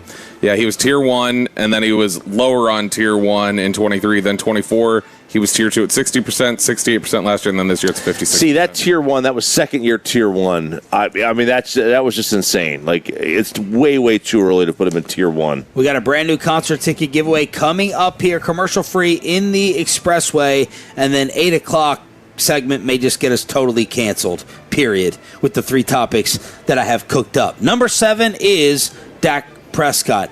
How about the quote here from an ex-Cowboys assistant? You usually see coordinator, coach, scout. This is a team, a former coach and team being tied together. Could you win the whole thing with him? Yes. But would he be the reason? Tier 1, he got 12 votes. 36 people put him in tier 2. 2 people put him in tier 3. I'm going to go through the whole thing. Prescott got nearly as many tier 1 votes this year as he had gotten across 9 previous appearances on this list. He made the 5th largest year-over-year jump in average tier vote. What changed? Quote, said an executive who thought Dak belonged in tier 3 a few seasons ago. The guy I might be higher on than I ever have is Dak. He was so impressive last season. 5 of the 10 defensive coordinators polled placed Dak in the top tier, as did a defensive-minded coach. Maybe it's the tools around him. Maybe it's the maturity. A defensive coordinator said he carved us up. Schottenheimer has been good for him. I don't know what the hole is in Dak's game, said a former head coach. And then the 2 voters that put him in tier 3 picked him apart for the following. Dak is at his best when he can pick and stick and throw outside the numbers to guys that are elite. While that is impressive to me, I don't think that ever allows you to be a 2, because 2s anticipate, can throw guys open, can sit in there when the pocket is dirty and just make unbelievable plays. Dak has not done that consistently. He can't raise the level of the people around him. So that's the criticism. Offensive coordinator, he runs the show. He operates really well. There's just something that doesn't lump you in with Burrow Allen, but he's right there. He's fun to watch play quarterback if you appreciate the scheme, how he masters the cadence. He does all those little things that are cool to watch. Another coach called him, well done. Good timing, Peyton. Another coach called Dak, the cockroach of the NFL, for his ability to keep playing at a high level no matter what. He's really good. He's a good leader. Everybody loves him. He's going to make most throws. Could you win the whole thing? Yes. But would he be the reason? He's going to help. So that's a former Cowboy assistant also calling him the cockroach of the National Football League. And then finally, another defensive coordinator. I love all the quotes in here from coaches. He's a 2 until he can do it when it matters. If he was out there on the market, everybody would want him, but can he get you over the hump? He will have a great season. They'll be really good offensively. Then they'll get to the playoffs, and he will S the bed. It's been consistent over his career. Woo! Look, I think there's a lot of fairness in all this. I mean, I think he's ranked in a fine spot. I don't have a problem. I don't know that I could get him any higher.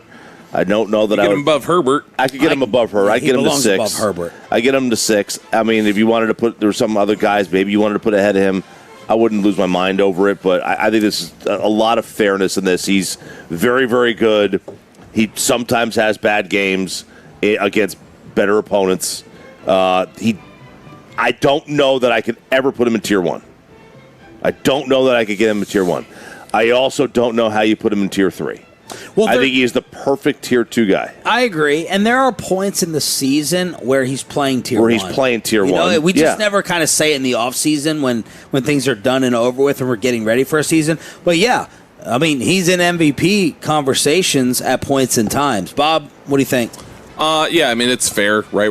I think this is exactly where he should probably be on the list. Like, I mean, even set, like, he should be behind Herbert to me, and I think he should be behind Lamar, and he should be behind that top 5 group that everybody's kind of settled into right now until he does things more consistently in the postseason. But yeah, roughly where it should be. The Cowboys assistant, there's 2 things I'm trying to figure out. I'm trying to figure out. He's going to find this guy. I'm trying to figure out who. He's already looking. No, I'm just trying to think like that. You've never heard a quote like that from an unnamed former Cowboys coach. So I'm just curious it makes me just try to sit there and think, like, I wonder who that would be. If that would be a defensive coach, would that have been an offensive guy? And then the other part of it is, I'm curious who had said the quote about he carved us up, because naturally I thinking about like who he carved up last year and which teams he did that against, and in some instances like he carved up the Raiders, but it's like that almost sounds like a coach that doesn't see him that often. And so like Patrick Graham was the defensive coordinator for the Raiders last year. Well, he used to be with the Giants and he saw Dak a ton, so he would be super familiar with him. And so it's just he's right about where he should be. All right.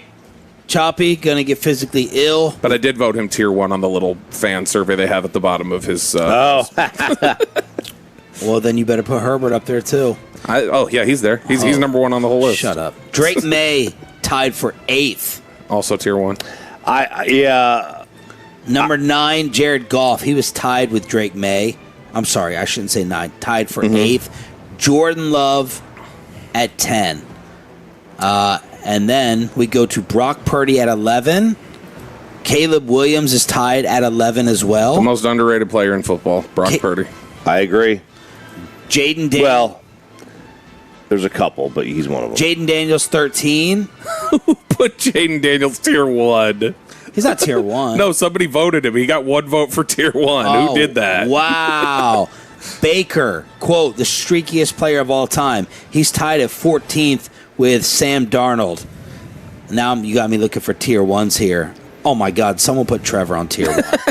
Trevor 16th. Why'd they ask Bassick? Trevor 16th.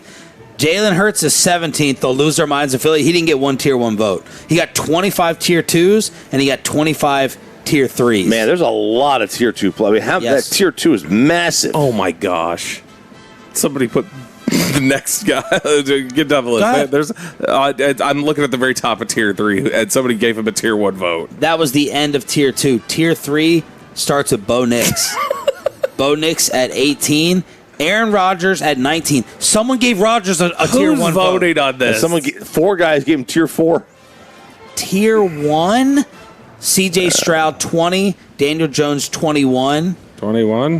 Bryce Young 22. Wait till 8 o'clock. You're going to be hearing and reading a lot. Kyler 23. Jackson Dart 24. Cam Ward 25. Tyler Shuck 26. Tied with Tua. Kirk Cousins 28. Tyler Shuck already gets 4 votes for tier 2. And then tier 4, Malik Willis, Geno, Deshaun, Penix, Brissett, J.J. McCarthy, Shador. What do they say about Shador? Because this will be on First Take. If Shador has really invested in himself, there might be some upside. So there it is. It'll be fun to go through a lot of these other quarterback quotes about these players. He's inaccurate at all 3 levels. Shador is from an NFL executive. I'd sleep like a baby if I got to play him every week. Bobby, you got to go through all these quotes. Yeah, there's a lot in here that's blow by. I can't believe somebody still put Deshaun Watson on tier 2 in their votes. If I was Sando, I would look at some of the votes here to be like, I'm going to take some of you off next year. I can't ask you anymore. Yeah, Absolutely. I can't ask you. Baker got tier 1 votes. I know that's definitely not the Tampa front office that voted on that. Oh. Let's hook you up for turning it on, leaving it on from California. All right, Tolos, that's right now. Call number 10 at 877-881-1053 wins a pair of tickets to see Good Charlotte and Avenged Sevenfold at the Dos Equis Pavilion in Dallas on Friday, August 21st. That's caller number 10 at 877-881-1053. Choppy rocking out on the fan cam, Twitch, and YouTube that Aiden is running, along with PayPay with the Odyssey app, and all of our coverage here from Oxnard, California, brought to you in part by Wild Fork Foods, your number 1 go-to for meat and seafood. Let's ask Reddit. Do you have a question, Kelly? Yeah, I have a lot of questions. Number 1, how dare you? How dare you? 877-881-1053, 877-881-1053. That is the Frankel and Frankel Injury Attorneys fan text. As it is time for Ask Reddit, we do it every Tuesday at this time. We ask the most viral questions being kicked around over on the Ask Reddit forum, kick them around the studio or the tennis courts today, and get your answers on the fan text as well as the Twitch and the YouTube. RJ Choppy. Yo. What's something that car manufacturers sell as a feature but you actually hate? That stupid auto shut-off button. The auto start-stop is the worst feature on the car. When you go to a light and the engine shuts off. Oh. I am so glad they got rid of that. It's default in a bunch of the cars. It is, and they said that mandate is over. It was a mandate. Now the mandate's gone. It's so stupid. I think it ruins your engine. It constantly starts your engine up. As soon as I get in the car, I turn that thing off every time. Thankfully, my truck has learned to just keep it off. But like this car that we're in now, like I have to keep doing it every time. Maybe after a while we'll figure that out. That is the dumbest feature. Who likes it? I was gonna do that one, but I'll couple off of that with the auto locking the parking brake on startup. I don't need the parking brake to be on every single time. My car's never done that. So so yours is going to be like a lot of the newer cars. They have you start the car and it's this auto parking brake that you Amanda's have to pop car's off. brand new. Yeah, and hers doesn't do that. No, I hate it. That the parking brake automatically goes on every time. Yeah, so the Altima doesn't do it, but the Explorer every time you start it, if you start up the car and try to put it in reverse, it won't move. You got to take the parking brake off every time. I like that when I park it. Like if I park it, turn it off, the parking brake automatically comes on. I like that. Y'all need to be searching dealer auction for some Chevy Traverses, man. We love this car. See if dealer auction got any of them. Pepe, what's yours? With these cars, I really hate that in order to move my seat, it's on the side of my seat, like at the bottom, and I can't. Why can't it just be in front of me? It needs to be like on the screen or something on the steering wheel. I hate having to put my fingers down there and rub it. All right, is my back seat going back or is the whole seat going back? I got to put my fingers down there and hate it. Hang on. That's a good one. You'd rather the seat mover Is that what you're saying? No, he wants the buttons in front of him instead of having to reach down there to adjust. Is that where your boogers go? Is that what you're saying? Yeah, boogers. There's fries down there sometimes. Yeah. Leftover lunch. I hate it. You got any, Sean, in particular for this one? No. Some of the answers over YouTube. Christopher Wilson 5535 says the auto bright for the headlights. He hates that.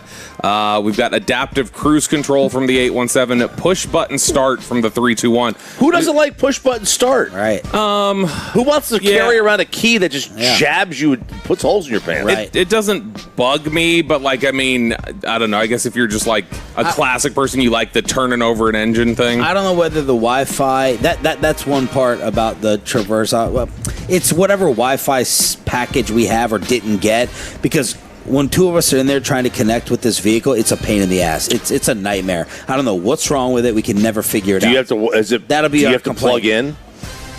Yeah. You do? I mean, sometimes you can get it on your phone, but it's a hassle. It doesn't come through. Do I have to connect to the car's Wi-Fi? Have I even paid for the car's Wi-Fi? Do I turn my Wi-Fi off? That's a pain.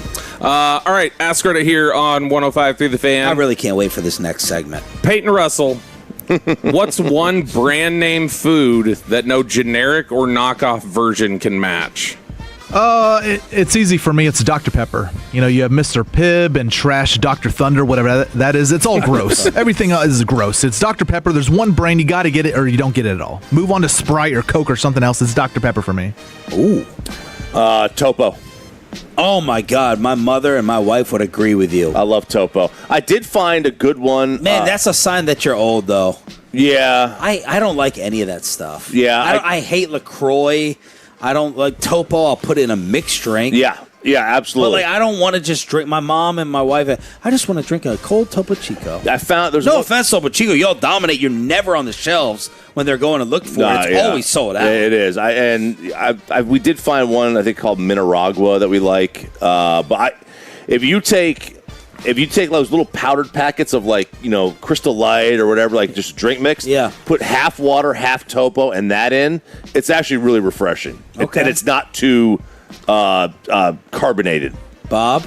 Oh, the first EJL Viking on the Twitch says Nature Valley granola bars. The knockoffs are not good there. A lot of good answers on the fan text. Oreos, Pop-Tarts from the 512. I'm going to say ketchup, Heinz. Yeah, oh yeah. I can't have the I can't Hunts? I can't have Hunts. I can't My have mom. I mean, I can if I have to, but Del Monte. watery Del Monte. It's got to be Heinz. I agree. I mean, I know Whataburger ketchup and all that too, but I don't know what McDonald's ketchup is. I like that, and it's that one too. Sugary, but I can't do Hunts. The most popular answer on the fan text right now is Oreos, that you can't get a knockoff Oreo. But is it Corey that hates Oreos? One of the greatest food crimes I've ever heard. It can be awesome. any generic brand. You can pick the name brand, I don't care. But any generic brand tortilla chip.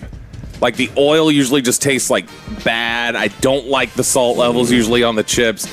And the ones that are the best in the store that you can get are those on the border tortilla chips. Those are so good. But if you get just a generic off-brand tortilla chip, I feel like they're usually got almost a stale crunch. You can taste too much Julio's, of the frying baby. oil. It doesn't do it for me. Somebody 214 says the Great Value jalapeno ketchup is elite, Sean, and that you need to try that. 469 Kraft cheese, a lot of Kraft macaroni and cheese, as well as answers on here. All right, Ask Reddit here on 105.3 The Fan. Sean, do you sleep with the bedroom door open or closed, and why? I sleep with it closed. I don't care about sleeping with it open. I do it closed because in the living room, I know you're going to make fun of me for being rich. In the living room is a separate thermostat. And when I go to sleep, I put that at 78 degrees. And then our bedroom has its own thermostat. So I don't want the hot air from the living room coming into our bedroom. That's the reason I sleep with the door closed. But otherwise, I would sleep with it open. I don't care if it's closed or open. I kind of want to hear the kids, even more if something happens to their monitors. I don't care. Open, closed. She likes it shut. Yeah, she doesn't allow the kids in the room. That's right. Yeah, that's right. Figuratively and No literally. kids in the bedroom. Well, I mean, look, when When one of them Except for opens that up one time. when one of them opens up her drawer and goes, "Why is it clear?" Peyton, The cream or the clear? It's right. closed, mainly because, I don't want the boogeyman or anyone to get me.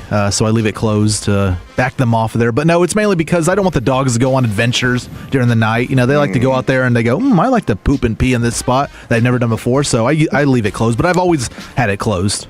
open, because anybody who would be at my mental paranoia state, anybody who would break in and sneak up on my door, I could see them coming from a further distance with my door open. I shouldn't say this, but no, I'm not going to say it. Say it. It'll be out of paranoia. It's not anything to get me in trouble. I'll say it when I get back home. Two Justins on the Twitch. One open so you can hear them bad guys. Same thing. I'm in the same place. But see, then with the door open and it's dark, you get the illusion half awake of somebody's in your house, right, that you wouldn't have normally. Kristen wants the door open. She wants both doors open. She wants ours open and the girls' room open so she can hear them. So if the door's closed, she's a Mexican mother. We're having cereal is what the deal is, kids. If you're in the car right now, that's what the door closed means. All right, and you want to wrap or we got time for more? We'll wrap it up. Okay, cool. Ask Reddit. Depending on where Caleb Downs takes us in terms of seriousness, maybe we get him into part 2. If he don't want to play, we'll finish it with the KNC Masterpiece at 9:40. All right, you think today's been spicy so far with Bobby and the dump button? We have Fauci, we have trans, and we have the conspiracy that Babe Ruth was never a person. We're throwing all of that into this next segment on Sean and RJ after this.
Dallas-Fort Worth. Let's go, Cowboys. An Odyssey sports station. Driven by our D&M Leasing Studios. This is Sean and RJ on 105.3 The Fan. 8 o'clock hour here on DFW Sports Station 105.3 The Fan. Sean, RJ, sometimes Bobby. Always Bobby. Here on your home of America's team. You couldn't have kept the mic off for your throat clear. That was to Pick it up. That was to let Where you know I are was you here. going That was every to- break?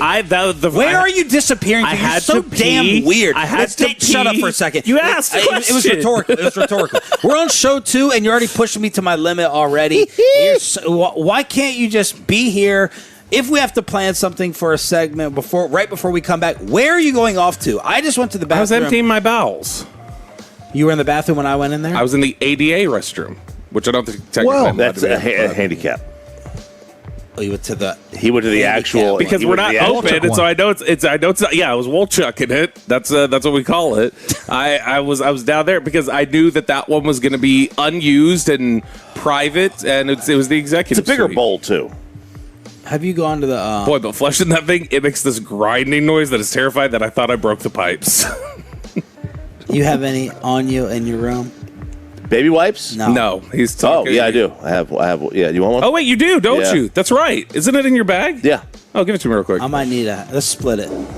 I think he's got a Am I couple smelling in a there. little of the ganja? Are we talking about the same thing? Yes, we are. I'm not talking about a Bobby accelerator. Oh, well, he's got that. I Which forgot you he should have offered I him. forgot he on had that. You haven't offered this to him the whole damn time we've been putting up with this? I don't remember that it's in here. Throw it to me. Throw it to me. Throw it to me. Throw it to me. You No. want to? You're going to be on good behavior. You're going to earn it. That's not going to happen. There it is. You're going to earn it. I'm putting it. Nope. Man, we're going to get an F-bomb before you throw me that. I went through this once before on this show. I'm going to fix you. You need to be less dependent on this type of stuff. I shouldn't have to deal with these mood swings because this is not around. That is Tylenol, sir. You're going to earn it. To answer your question, no, I do not have any. Why would you I do know that? you Hey, thought about We're it. going to see it, man. There's 4 different colors. Hey, yeah. Hey. I was talking about a mellower. A I know. California- Yeah, I don't have Cali, it. a Cali I don't mellower. have all right. May I please have it? No. I'm going to see how you get through this segment. We got downs coming up. I don't know that you care. want that. I I don't don't know care. that You'll you be want on that. best behavior. You'll kiss his I'll be ass. on best behavior. You're going to get bad questions. I'll ask them all. I'll have DJ cut your mic Like I off. and I'll said, throw we're going one to of get bad these. questions. All right. Anytime you mess up, this is the Come on. Blake. No, Fred and Blake have their little bell. This is my bell. You're gonna earn it. Come on, man. I just need one. 877-881-1055. Stop being less No, here, dependent. no, don't. I want your grimy fingers digging in there. I'm not going yeah. to. I'm going to. You just pooped No, I Oh, yeah. washed my hands. He pooped. I'm going to. with All right. bad water. All right, Choppy. Yeah. The wheel of cancel. Oh my God, he's pouring it all out. Make sure that's off the fan cam. Viagra. Make It's sure not that's, Viagra. yeah, he's Blue Chew. Blue Chew, baby. See, Is that what that is? No, that's a leave. Okay. Oh, that makes more sense. on the wheel on the wheel of cancel, RJ Choppy, we have Fauci, we have WNBA trans, and we have Babe Ruth conspiracy theory. Oh, man. Which one would you like to start with? The Man. wheel of cancel. Wow, that's a tough one. What a show today. Well, that's a tough one because the Babe Ruth one is the easiest one. Let's keep that for last. Then. Let's keep that for last. Start with So, a firecracker. Let's start with Which one? Let's see. Heads, it's trans. Tails, Are you flipping a pill? I'm flipping a pill bottle. Oh, the top of the pill bottle. Fauci. Aaron Rodgers yesterday sitting down. No, you ain't taking my water now. My God. Let me punch you to get my anger out. Pick a spot. Pick a spot for me to go ahead and hit Hit him in you. the John Jones. That's right. Thank you. Did you touch it with your mouth? No. Okay. And pick up the mic with the mic off. I don't want to hear it. Be a radio professional, which you're supposed to be. There you go. Thank you. Aaron Rodgers sitting down with Pat McAfee going off yesterday. That we're doing. Like, you have literally an individual that maybe used to work at ESPN that covers our league at the highest level, and there's a major scandal, and it's just like nobody can talk about it. What are we even doing personal here? lives are personal lives. I feel like you of all people should know that. I understand, but if it's affecting certain things, if there's leaks going on, if there's tampering going on, if that person is also an MVP voter and a Coach of the Year voter. Remember when I won MVP in 2021? Yeah, how about and that bomb in Chicago? Yeah. Yeah, that's real life.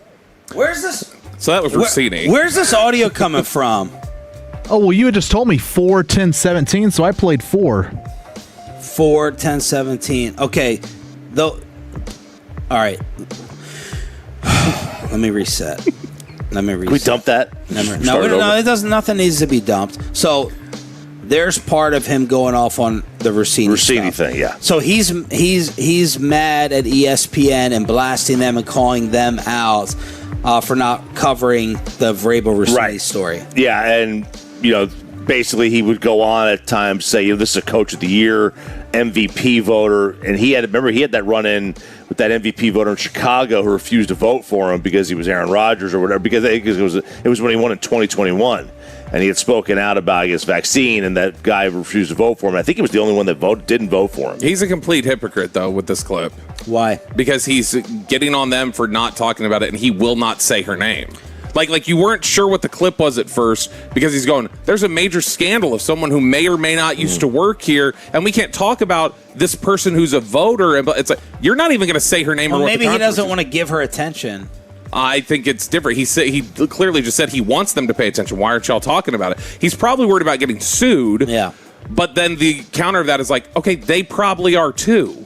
Yeah, ESPN definitely should have covered Mike Vrabel affair more. Him holding the puppy dog at the press conference a few weeks ago. What a clown. It felt like they didn't cover it like they should. And I think that's part. Why though? They didn't want to get salacious. I think that McAfee likes Rossini. It's probably there's a lot of friends she has who just probably didn't want to talk about it. And I also think maybe the NFL didn't want them to talk about it.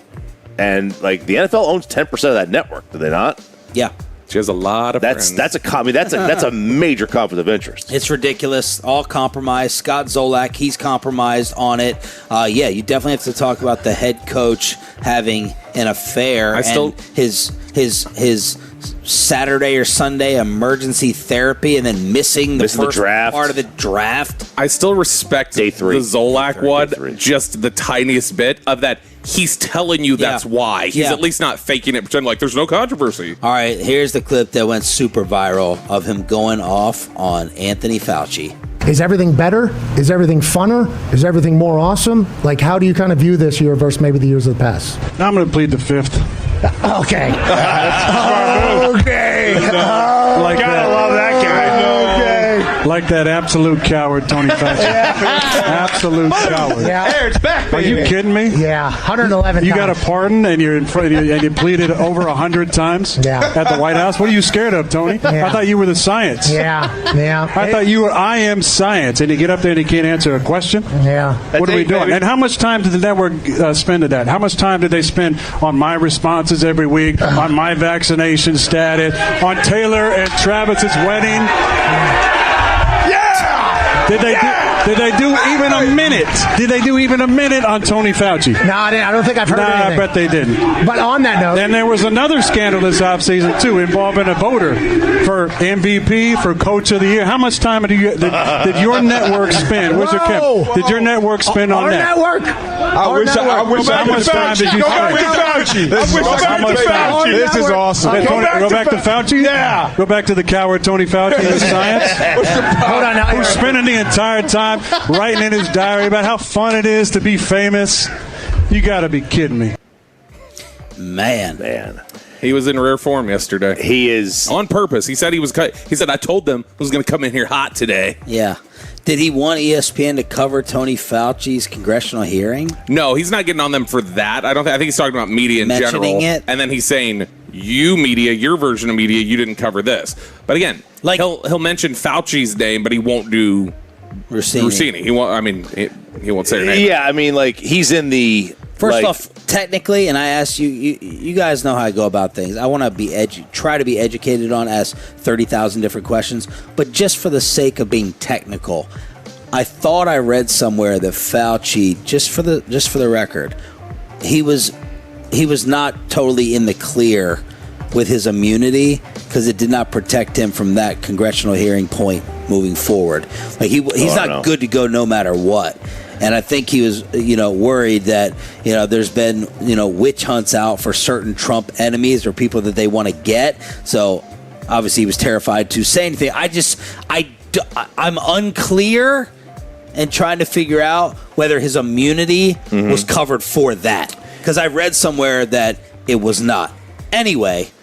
Yeah, I don't know. I know that the pardon was worded oddly. Yeah, the pardon, whatever it was, because it was like, what was the pardon for? And it was for anything that he did or may have done, or committed or may have taken part in. So I don't know. Like, it was a weird pardon because he didn't. There was nothing, like, he wasn't charged with anything. So it was a weird thing to pardon. But I don't know. Those things are things that we're not necessarily even privy to. This is the one I really want to get into. This is Caitlin Clark being asked about the Sophie Cunningham transgender protest and support. And this is Caitlin Clark getting destroyed by some media yesterday for being cowardly when she answered the transgender WNBA Sophie topic like this.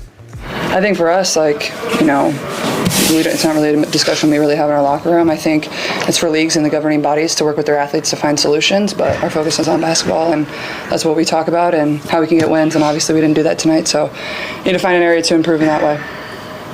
Do you have any, reaction to the... I just answered for you. Boom! And I would like to give a golf clap. Yeah. Now, look, if you want to be Jim Brown and Muhammad Ali, I respect you even more. If you're willing to speak out and agree or disagree with Kaepernick, I respected the balls. You're willing to get blackballed. You're willing to lose your career. You're willing to... Those types of people have more guts. They just do. Whether I agree or disagree, it takes some guts. But if I was Caitlin Clark's agent and team, this is exactly the way you answer it. Because this is out of the Michael Jordan playbook. Because Michael Jordan did this same damn stuff his entire career. Republicans buy shoes too. And no one had as big a problem with it as they do now, because everyone unfortunately has a voice on social media. But those calling her a coward are the same ones who told LeBron to shut up and dribble. Those calling her out because she's not supporting their political stance are the same ones who said, just go out and play. So you shut the hell up. Just because they're not giving you more political fodder to get hits off of, you whores. And I'm not making a female joke. You're leeches on society. You are one of the main problems because you treat these real world topics like loving or hating the Dallas Cowboys or the LA Lakers. That's all it is, and that's the way it's always been in terms of that news coverage in the media, in my opinion. If I was her, I would have stayed away from this too. Like, there's no... Now, people are like, why don't you get Sophie's back? Sophie's had your back since day one. Physically, in terms of flagrant fouls. She would be getting it from everybody then. And by the way, let me say it. Let me say it. I agree with Sophie Cunningham's point. I agree with her stance, but I still agree that Caitlin gave the best answer for her. Yeah. So wait, I just want to put it out there myself.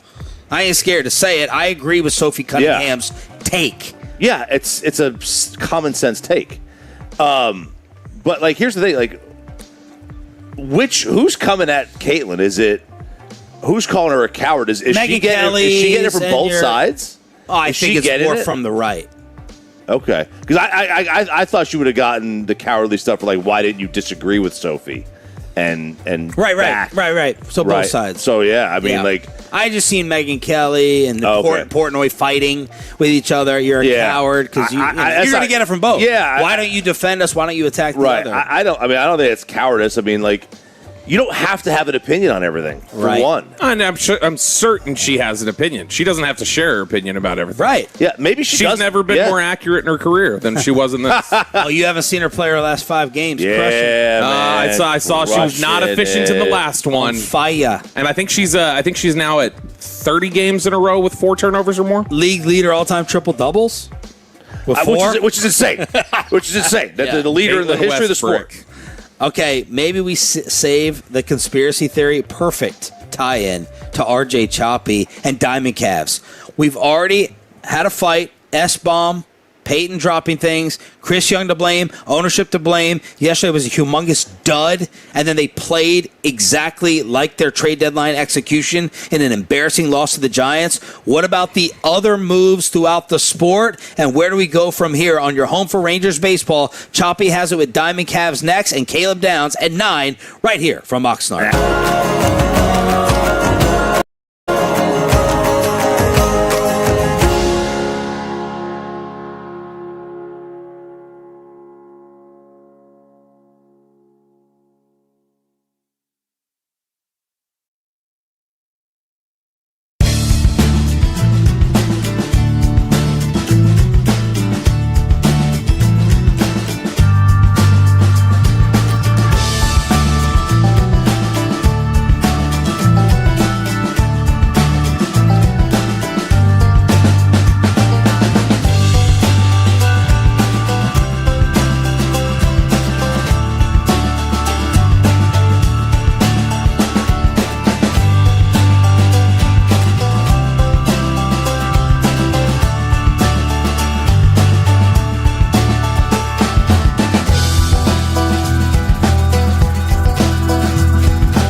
Frankel. If you've been injured in a car or truck wreck, call Frankel first, 214-481-7333-3333. With Frankel, there's never an out-of-pocket cost. They only get paid when you win. Frankel, the go-to car and truck wreck attorneys in Dallas. Here's the left-handed hitting Gilbert, and he lines one just beyond the reach of Nicky Lopez into right, and the ball goes under the glove of Nimmo. It rolls all the way to the wall. Susak has scored. Gilbert may score as well. Gary Pettis holding him up at third. What's going on? It's an easy single for Gilbert, but Brandon Nimmo had that one go under his glove all the way to the wall for a two-base error. You're an idiot and you don't know baseball. Ranger fans, you're not dreaming. How can you not be romantic about baseball? How can you not be romantic about really showing up after the trade deadline? 8. Sarcasm's good. That's too high. It was a little high. Well, I would have said 6.5, 7. Yeah, of course you would go. You could go right like there. That. Can we stop that, please? By the way, the Nimmo error there that they just played, I believe he's second now in the league in errors in right field. If he manages to get first, it'll be the third time in his career he's led his specific position in errors. Wow. Because he's twice led the majors in center field errors. Brutal. 5-1, they lose to the San Francisco Giants, team who has done a great job of not getting out of their own way. The most perfect game and loss for what happened after the deadline. No other game this Ranger year with 5 errors could have been more fitting for what happened during the deadline. Yeah, I mean, they did nothing at the deadline, and they did nothing in this game until the 9th inning. You know, they spotted them 8 innings of work, and the Rangers tried to get it all back in the 9th. And, it came close. Zeke Duran with a home run, 406 feet. It went over 400 feet. 4 hits. Yep. 4 hits for Zeke. And they wind up losing 5-1, and that puts them 2.5 back of the Astros in the West. 2 games in the loss column. Losers of 6 straight games. And when you look at the wild card picture, it's muddied. They're 2 back. 2 back of Cleveland. They still got to jump Minnesota, tie with Seattle. Baltimore's right there. Detroit is right there. Toronto is creeping. I mean, they've won 6 of 10. They're 4 back. That's it. I mean, the rest of the guys are beyond double digits. Yesterday felt like the organization gave off vibes of being confused, emotional, and unprepared. They're giving off vibes of being lost and not being able to pivot, having backup plans. That's what yesterday felt like. Yeah. It was like once Jacob deGrom said no, the whole thing shut down. Yeah, it's like they didn't think, we could still buy. Or maybe they did think that and they were told no. Yeah. And we don't know. We don't know the answer to that one. We don't know the answer. I feel like Ray Davis was not going to spend any more. Right. I feel strongly in saying that it was not going to be a directive to buy anymore, and that's a shame. It is a shame. I'm trying to think of the last time that you felt handcuffed. In my 15 years here, I think this is maybe by far the most, because there's nothing worse. I grew up around this with Snyder. This Dan Snyder screwing your team over. Well, and Angelos, too. And Peter Angelos. Yeah. When you are held hostage by an owner, you're done. Mm-hmm. It's over and done with. And you are trapped. You're in sports prison. And I don't think there's been another owner here in my 15 years in where I felt as financially handcuffed. Like, I know people get on Steven with the Catboy jokes and all that stuff, but I don't think anything is close right now to what we think Ray Davis is doing. This is Tom Hicks.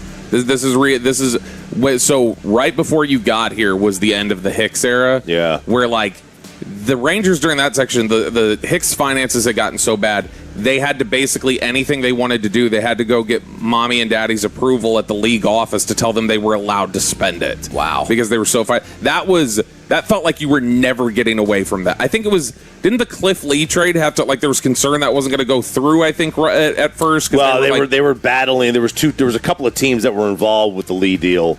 Because there was, but no, like, I think the league, there was a deal. There was concern that the league wasn't going to approve them taking the salary on. or something like that. Maybe. I don't remember Because that yeah. was just an awful time Yeah. where, you could get a deal done, agree to everything, and allegedly have the money, and the league could swoop in and say, Tom Hicks, you're too financially irresponsible. We're not going to let you do it. That was but this is as close as we've come to that in 16 years. And it's troubling because, you cannot be. This is a major market.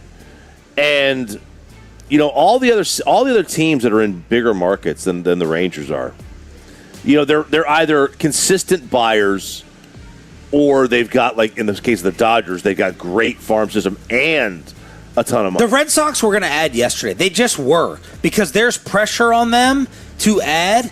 Obviously, they have a turnaround, and that team in that city with that market has to deliver for the fan base. It does, and everybody is killing them for overpaying for Rutschman. But here's the thing. They added Rutschman. They added bullpen as well. Cleveland added. You know that AJ Preller, he couldn't be a GM here. Knowing AJ, and I'm not saying he couldn't because he's not qualified. He couldn't because that dude always wants to go for it. He couldn't do his job. He couldn't do his job here. Hey, they added Robbie Ray yesterday. AJ Preller he'd quit. He'd have to quit because he'd be handcuffed. And look, I mean, that's not. I'm sorry, Choppy. That's not absolving Chris Young. Chris Young built a mediocre baseball team, and he thought his old pitching, could bail him out. He wanted to ignore the offense. You keep wanting to tell us about he's going to go on G-Bag today at 420. I hope he is sympathetic towards the fan base, but he's going to talk about Jordan Montgomery, and he's going to talk about our deadline deal. Some so-so returns, and he better be sympathetic, and he better acquiesce and realize how furious and sick and pissed off people are, because he built a mediocre, unathletic, lack of powered roster. And he needs to let the people know. Honestly, I would not. You want to throw Ray under the bus? I would not hate it if he just came out and said these guys declined a no trade, like all of them that did. Yeah. These guys declined a trade. Yep. That put us in a spot where we couldn't sell. Yep. And then we were not allowed to add money. Oh, he ain't gonna say that. I mean, you can forget about that part. If he wants, you can forget about that. If he wants to be a GM again in baseball. He needs to tell people behind the scenes. Maybe he will. He won't be a GM next week if he comes out and says that. Yeah. Maybe he can say it in a nicer way. I don't think he'll go near it. We were not in a position to add. It wasn't going to work for us. The Red Sox, like I said, people are killing them for overpaying. Okay, you overpay for what? You overpay for a 3-time All-Star catcher, one of the toughest positions to find, and you gave away prospects that might never even amount to anything. What are the chances that the prospects you gave away? This is why, I was okay if they were to, for the right move, if they were to move on from Walcott. What is the chance that he becomes what you're going to get in return? I mean, you've got to factor that in. You sometimes you get drunk with prospect hugging. No doubt. I'm curious, do you think the title he won with the Royals in 2015 clouded his judgment at all? Like Chris Young on you can get by because we talk about the roster that he built. That Kansas City Royals team was little below average in terms of an offense, but they were considered really good pitching staff and one of the better groups. I wonder if more than just he's a former pitcher, I wonder if it's just, hey, I've seen a title won this way. Yeah. If it's clouded his judgment on how to build. I mean, they acquired though that year Cueto and Zobrist. Right, they didn't do nothing. No, and I'm just saying in terms of when Sean says the roster that he built and thought this is going to be good enough, I'm wondering if the 2015 experience clouded it. There are people who say the pitchers should not be general managers. You go once. They're not baseball players. You're not. You're not in there every day. You are not in the dugout. You're in the outfield, and you're playing once every 5 days. I don't hate. Look, they generally don't make great managers. Right? Name me the great manager that's a pitcher. Right? They're generally, now there's not there's never any, but they're generally catchers make the best managers. Middle of whatever. So I don't hate that take. Catchers over pitchers, huh? Catchers over pitchers. Catchers over pitchers, man. I don't hate that take. I mean, the catcher is the general. Evan Grant. The bet will be that this team will get healthy. Has a favorite. This is what they're going to sell you on. Yeah, they're going to get healthy. Has a favorable schedule, and with some minor adds. they will play their best baseball. And you do have a schedule set up for it. Mm-hmm. You are only 2.5 games back. Would you have wanted them to deal with the armpit? I would not have. There was talk of a deal that they could have sent Nathan Eovaldi to Houston. That would have been, to me, that's the one. I'm not trading with them. I don't usually mind in-division trades. I don't usually mind. And if you're blowing up and selling, you're not okay with doing that? If I'm blowing, if DeGrom got dealt, and then Eovaldi, yeah, fine. Oh, yeah. sorry, forget that. Sorry, DeGrom shut you down with the no trade, and Eovaldi can be dealt to Houston. Yeah, no. Why? It's you don't want to sabotage Houston with a guy who's going to lead the league in home runs alone. Oh, there you go. Don't do that to Nate. I can't let you talk bad about Nate. It's like you talk about a lot of people. I can't. I'm trolling. I'm eternally grateful to Nate Eovaldi for what he did. I'm a little worried about Nate's competitive spirit if he invoked the no trade, but we'll get to that. I'm gonna do some digging on that. The hate's not on the same level as like Yankees, Red Sox. They wouldn't do that trade. Dodgers, Giants. They wouldn't do that trade. And maybe the hate's on the same level, but I think the hatred Ranger to Astro is high enough to where you can't make that deal. What was the Morosi note? They've one big trade last 30 years. It was Pudge. Woo! And I think Houston was in the National League still. It was 2009, so yeah. So that's even different, right? They were in the NL, like they were not directly competing with you. And that was also a post deadline. That was the waiver month trade. That was one. And Pudge was at the end of his career. Diamond Cavs in your home for Rangers baseball. Game 2 today against San Fran here on Sean and RJ. Caleb Downs live at 9:00. You have more Cavs? Or you want me to go Babe Ruth? Let's go Babe Ruth. Pete Crow Armstrong being asked, give us a fun conspiracy theory. Give us a conspiracy theory that you may believe. What's an unpopular opinion that you have? This is going to be crazy. I love it. Babe Ruth never existed is one that I like. Oh, my God. Really? He never existed. I heard some pitcher with the Mariners, what's his name? Salcedo? You remember him? Salcedo, yeah, lefty. I think he did some podcast on Zoom when he was like going down the rabbit hole with somebody about how Babe Ruth never existed. I was like, dude, that's awesome. Like, wow. So you're going to double down right now? Well, it's like we always talk about how like the game's evolving and like people might as well have been like underhanding the ball to that guy and he's regarded still as one of the best players ever and you might as well dive further into it and be like, well, maybe he just never existed. I love it. I think it's funny. Brad Sham did not. It's not. Yeah, he's not being serious. He's kind of a dope. Yeah. Pete Crow Armstrong is like, I don't know that he clearly doesn't believe it that much since he's like, yeah, I think the thing I believe is maybe I think he played for the Mariners. He may have been on a podcast where I think he said this. And it's like, okay, well, that sounds like you don't even know what the take was. Right. You're spitting back out. Yeah, I mean, like the game was totally different. Who cares? Like it was.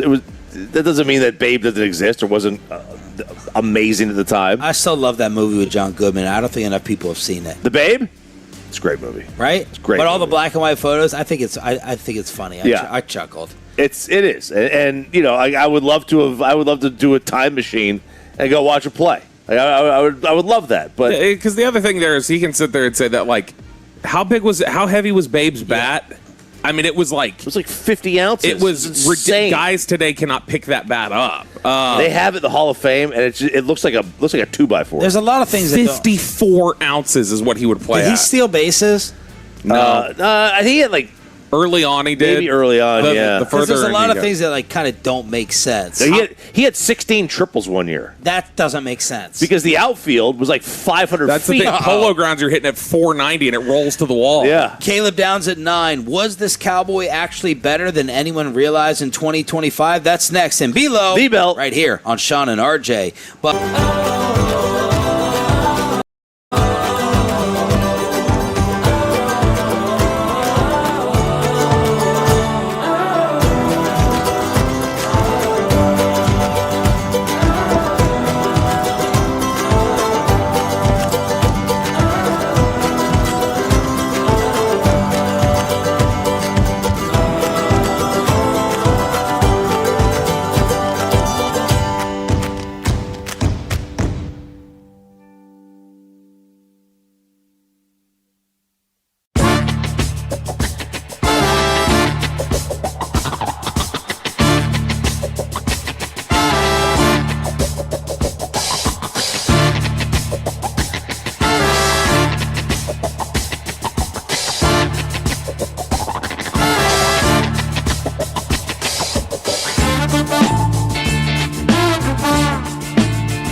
in. It's back to Sean and RJ right here on 105.3 The Fan segment here brought to you by Classic Chevrolet. If you're in the market, upgrade your vehicle. Get to Classic Chevrolet Grapevine today. The #1 Chevy dealership in the world 3 years straight. They've got more new Chevys than anyone else, all priced to sell. Visit ClassicChevrolet.com. This is Texas. This is Classic Chevrolet. Together, let's drive, relax, enjoy the difference based on new Chevrolet registrations 2023 through 2025. The great Bobby Belt. Bobby knows ball. Hey, let's talk ball. We're the ball knowers and we just talk ball. Dan Campbell was right all along. Let's talk about it here in Below the Belt, which is sponsored by Window Nation and D&M Leasing. We got Caleb Downs coming up here in just about 18 minutes. Have you gathered all your thoughts and prepared yourself? I'm prepared, but I'm nervous. I think he'll be good. This kid's got me nervous. I think it's been so, because this is not just in our heads. People have told us around here, like, hey, he might be a little tough to crack. Here's how it went yesterday. They asked him, I think I'm allowed to share this. I think it's an impressive thing. They go, hey, Cowboys morning show tomorrow. You have a time? And he like goes into deep thought, like seriously, like 10-15 seconds. And he goes, 7. And then walks away. Puts his headphones on, walks away, and starts looking at the iPad to watch film again. Yeah, like him and Jay Sean, maybe I'm going to try humor. We're going to try humor early. And we'll see where he goes with it. I'm going to be like, we want to get you to, it's a contest. Can we get you or Jay Sean to smile or laugh first? And we'll see what he does. Because I think Caleb will smile. Like he'll crack a smile, like when he sits down, like, "Hey, how's it going?" Like, but he's not going to be jokey, really. Yeah. Like, and so Jay Sean apparently doesn't smile. Yeah. And that's what's a little troubling. You got to go after practice and say, I need to get one smile, and you'll never see me again. You need to get Jay Sean to laugh one time before we leave. Wonder what I could do. Well, I gotta find a good joke. There's got to be jokes out there. Find a good, like, go look through the internet. Find a good, like, Buckeyes joke. Yeah. Like, what's the difference? For Caleb? No. Go get a flag and plant it with something funny on it. Walk up to the bar and do like a, hey, what do you call a Buckeye cheerleader with one brain cell, pregnant, or like do something like that, and then see how he reacts. That might. We should ask that to Caleb. Well, I mean, I don't know. I actually stole that joke from Toby Keith years ago. He's on Dan Patrick. He's a Sooner. And so he said that about the Longhorns. He said, what do you call a Longhorn cheerleader? Bone brain cell, pregnant. So you just can apply it to anybody. All right, Kenny Clark. We were, what was the grade we would give him last year? Was he just C?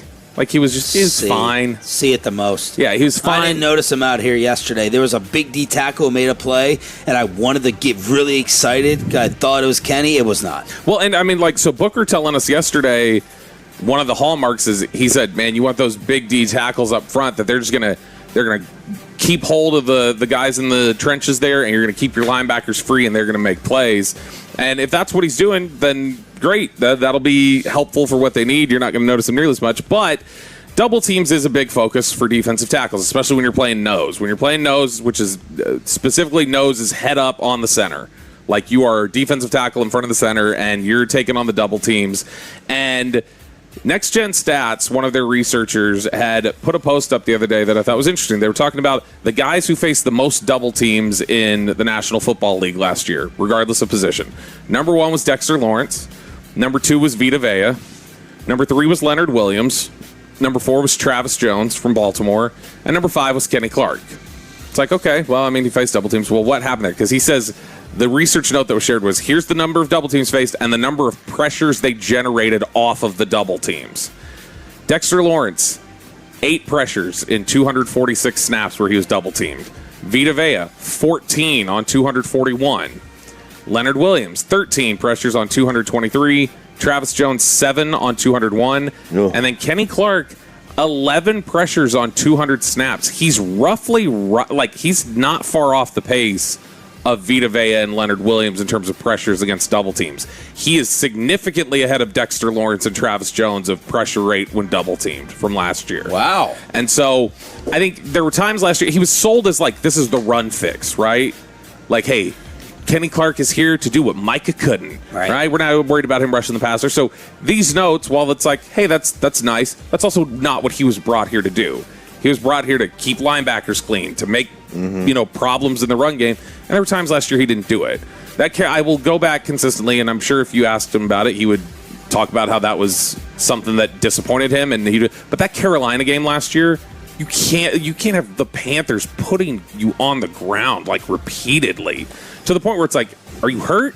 That's so bad. Are you hurt? Because you don't look like that normally when you play. That's the only reason why you might default to something like that. But Kenny Clark maybe showing up a little bit better last year than we thought. Would you rather him keep the linebackers clean, as you said, or get the pressure?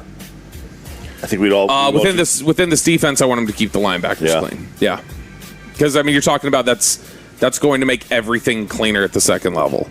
A lot of the issues you have with your linebackers that you're concerned about, if he's keeping them clean and they can just be run and chase will linebackers, that's going to help this defense significantly. Yeah, I know pressure from the interior is massive. That's what everybody loves to have now.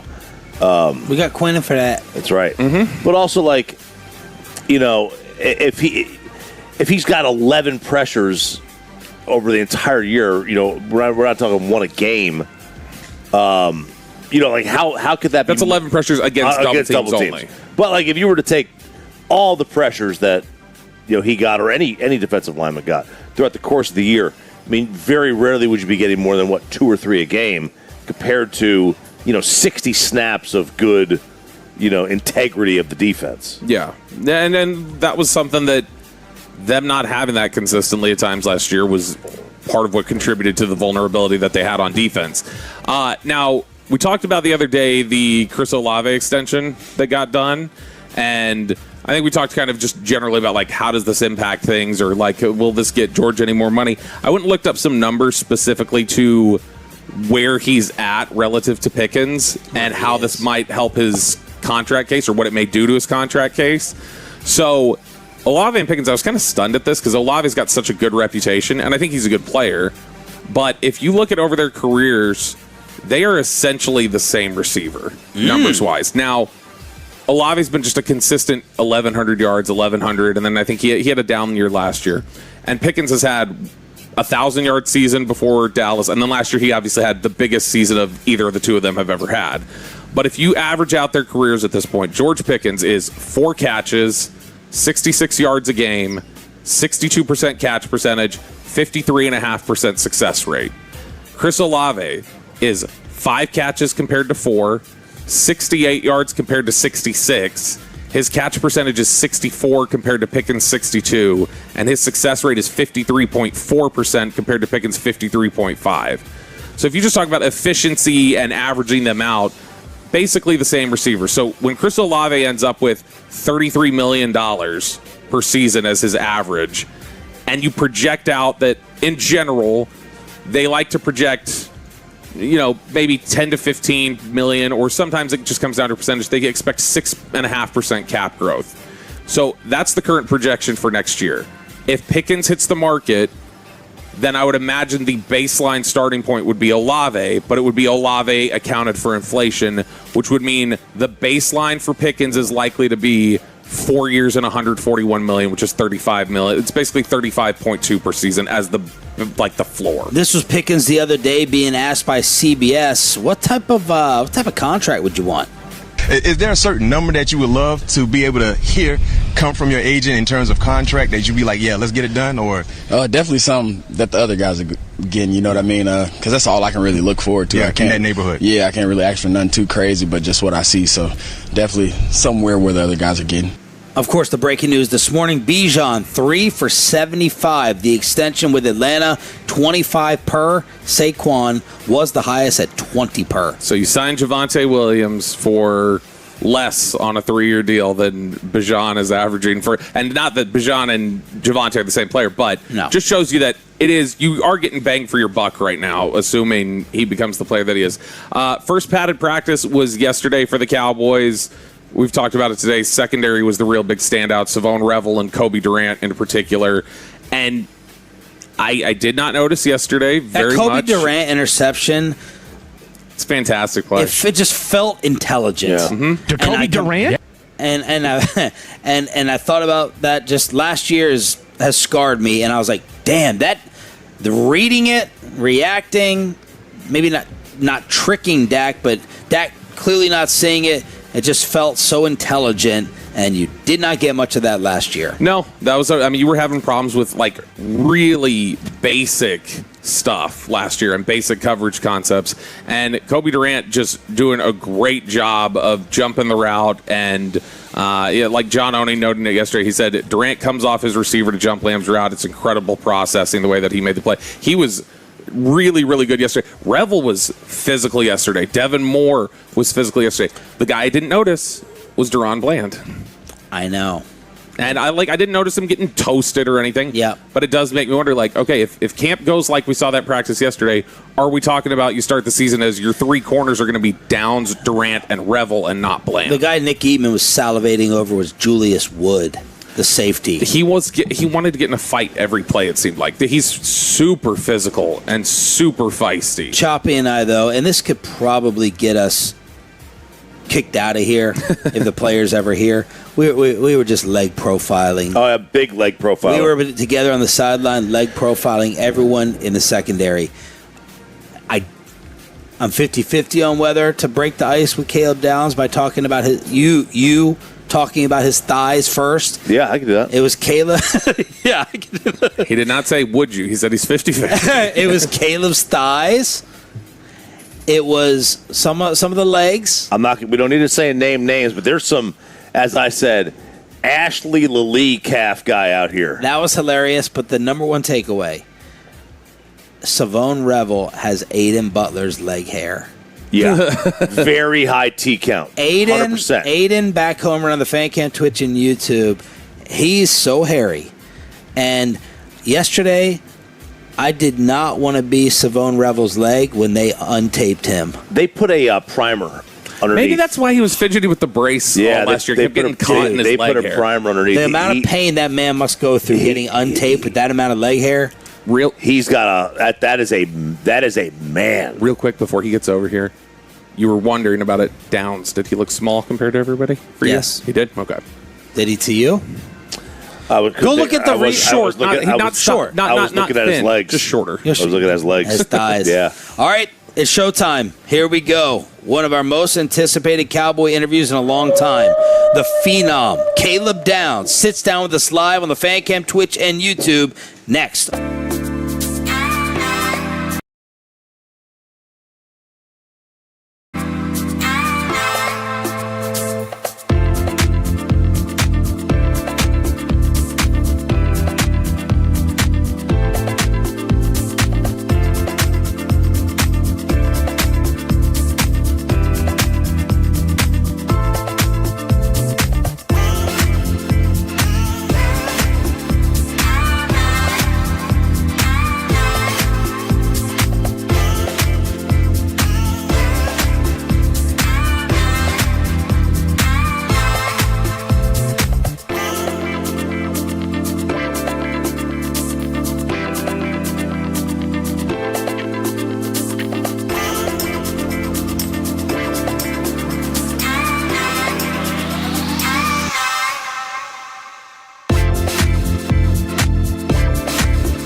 driven by our D&M Leasing Studios. This is Sean and RJ on 105.3 The Fan. What a way to start off the final hour. It's a Tolo Tuesday on your official home of the Dallas Cowboys with Sean Sharif, RJ Choppy, Cowboys insider Bobby Belt, and our boy Bron and the Cowboys delivering with one of our top asks. He's the phenom. He's the rookie. He is in your secondary. In the Wild Fork Foods hot seat on the Fan Cam, Twitch, and YouTube is Caleb Downs on the morning show. Good morning, man. How are you? I'm glad, man. I'm glad to be here. I'm happy to wake up this morning. Are you? Yes, sir. What time do you usually wake up? Usually around like 6:30. Okay, that's not too bad. Yeah, man, you got me nervous for this. We've been doing this 15 years. We interview Jerry and the head coach every single week. And it's not a bad thing, but in talking about you to everyone here, they're like, now just be prepared. This man is business. This man is football. And I was like, oh, is he going to smile? Like, we're trying to get Jay Sean to smile and laugh. That's not going to happen. No? That's not going to happen. What's up with him? He reminds me of my teammate at Ohio State, Arvell Reese. Like, he's just not going. That's not his style. Arvell was like that as well? Yeah. So, what's your other hobby or other interest? Is there nothing else? What else is there? No, I like to play golf. I love watching movies. The Odyssey was a great movie for me. It was a top 5 movie for me. Ooh. So those are my two big things. Like, I love watching good films and then playing golf. Who was the old soul with the movies Eatman was telling us about? Eatman was telling us Savone Revel only watches movies from the 80s and 70s and stuff. Like that he doesn't watch anything that's new. Can you rip off any others in your top 5? I'm a big Christopher Nolan guy, so Interstellar's in there. I put The Matrix in there for me. Okay. Have you played golf in Texas yet? Yeah, a couple times. Just at the Cowboys Club, and I can't remember that. Where'd you beat Dak down at? Yeah, that was the Cowboys Club. On Interstellar, we have a guy at the station who says that's the most overrated movie of all time. Whoa, for him. They're trolling. So what's it? Really? So he got accused of trolling for it. Who was it? It was Fred. But Fred says that it's the. He's like, we're at the end. Like, what? We're pushing books out of a bookcase. It's so weird at the end. It's a mind twister for sure. The first time you watch it. But that's the only movie that I could say I really even thought about getting emotional to. I'm like, dang, that was some deep stuff there. Everyone, I haven't heard one person say anything bad about The Odyssey. Great movie. Not one. Great movie. You see it out here? Especially if you watch Troy before it and you know the Achilles story going into it, you're like, okay. It makes a lot of sense. Caleb Downs here on Sean and RJ. Did you see any videos or were you told about, we have draft party locations throughout the Metroplex. We cover the draft, but the rest of us all go to different pluckers. Did you hear about or see or feel the excitement and the reaction towards the overall dream scenario for Cowboy fans of you coming here? Honestly, I really only seen the coach's version of it, of the whatever they call it, the bullpen or whatever, in terms of how the coaches reacted to it. So other than that, I did not see the full scope of it. I'm not asking you this to brag or anything, but when Luka got drafted, he's like, okay, I know I'm good. I know I'll be good in the NBA. I'm fine. How long did it take for you in college where you were like, I can play on this level? Are you there? Answer that first part for me in college when you were like, I know I can play here. How fast? I would say when I got moved up with the ones, the fourth practice of spring. Okay. Are you at that point and feeling it here so already? Yeah, I would say it's slowing down. I'm just gonna say it's slowing down. Okay. Because I'm not trying to have you say, I know I can play, I know I'll be good, but everyone has a question mark, right? Going up to the next level of the comfort, all right, I'm settled. This. Yeah, I don't see it as a question mark. I see it as more so just got to get used to playing at a different higher level. So go do what you do. What's been different? Different. Playing more snaps at nickel, just seeing the game from a different angle. I feel like that's something that you have to get used to. So just taking reps at that's been good. Caleb Downs with us here on 105 through the Fan. So you're very obviously you've talked about it. People mentioned that you're very even tempered, even keeled. Just not a whole lot disrupts you.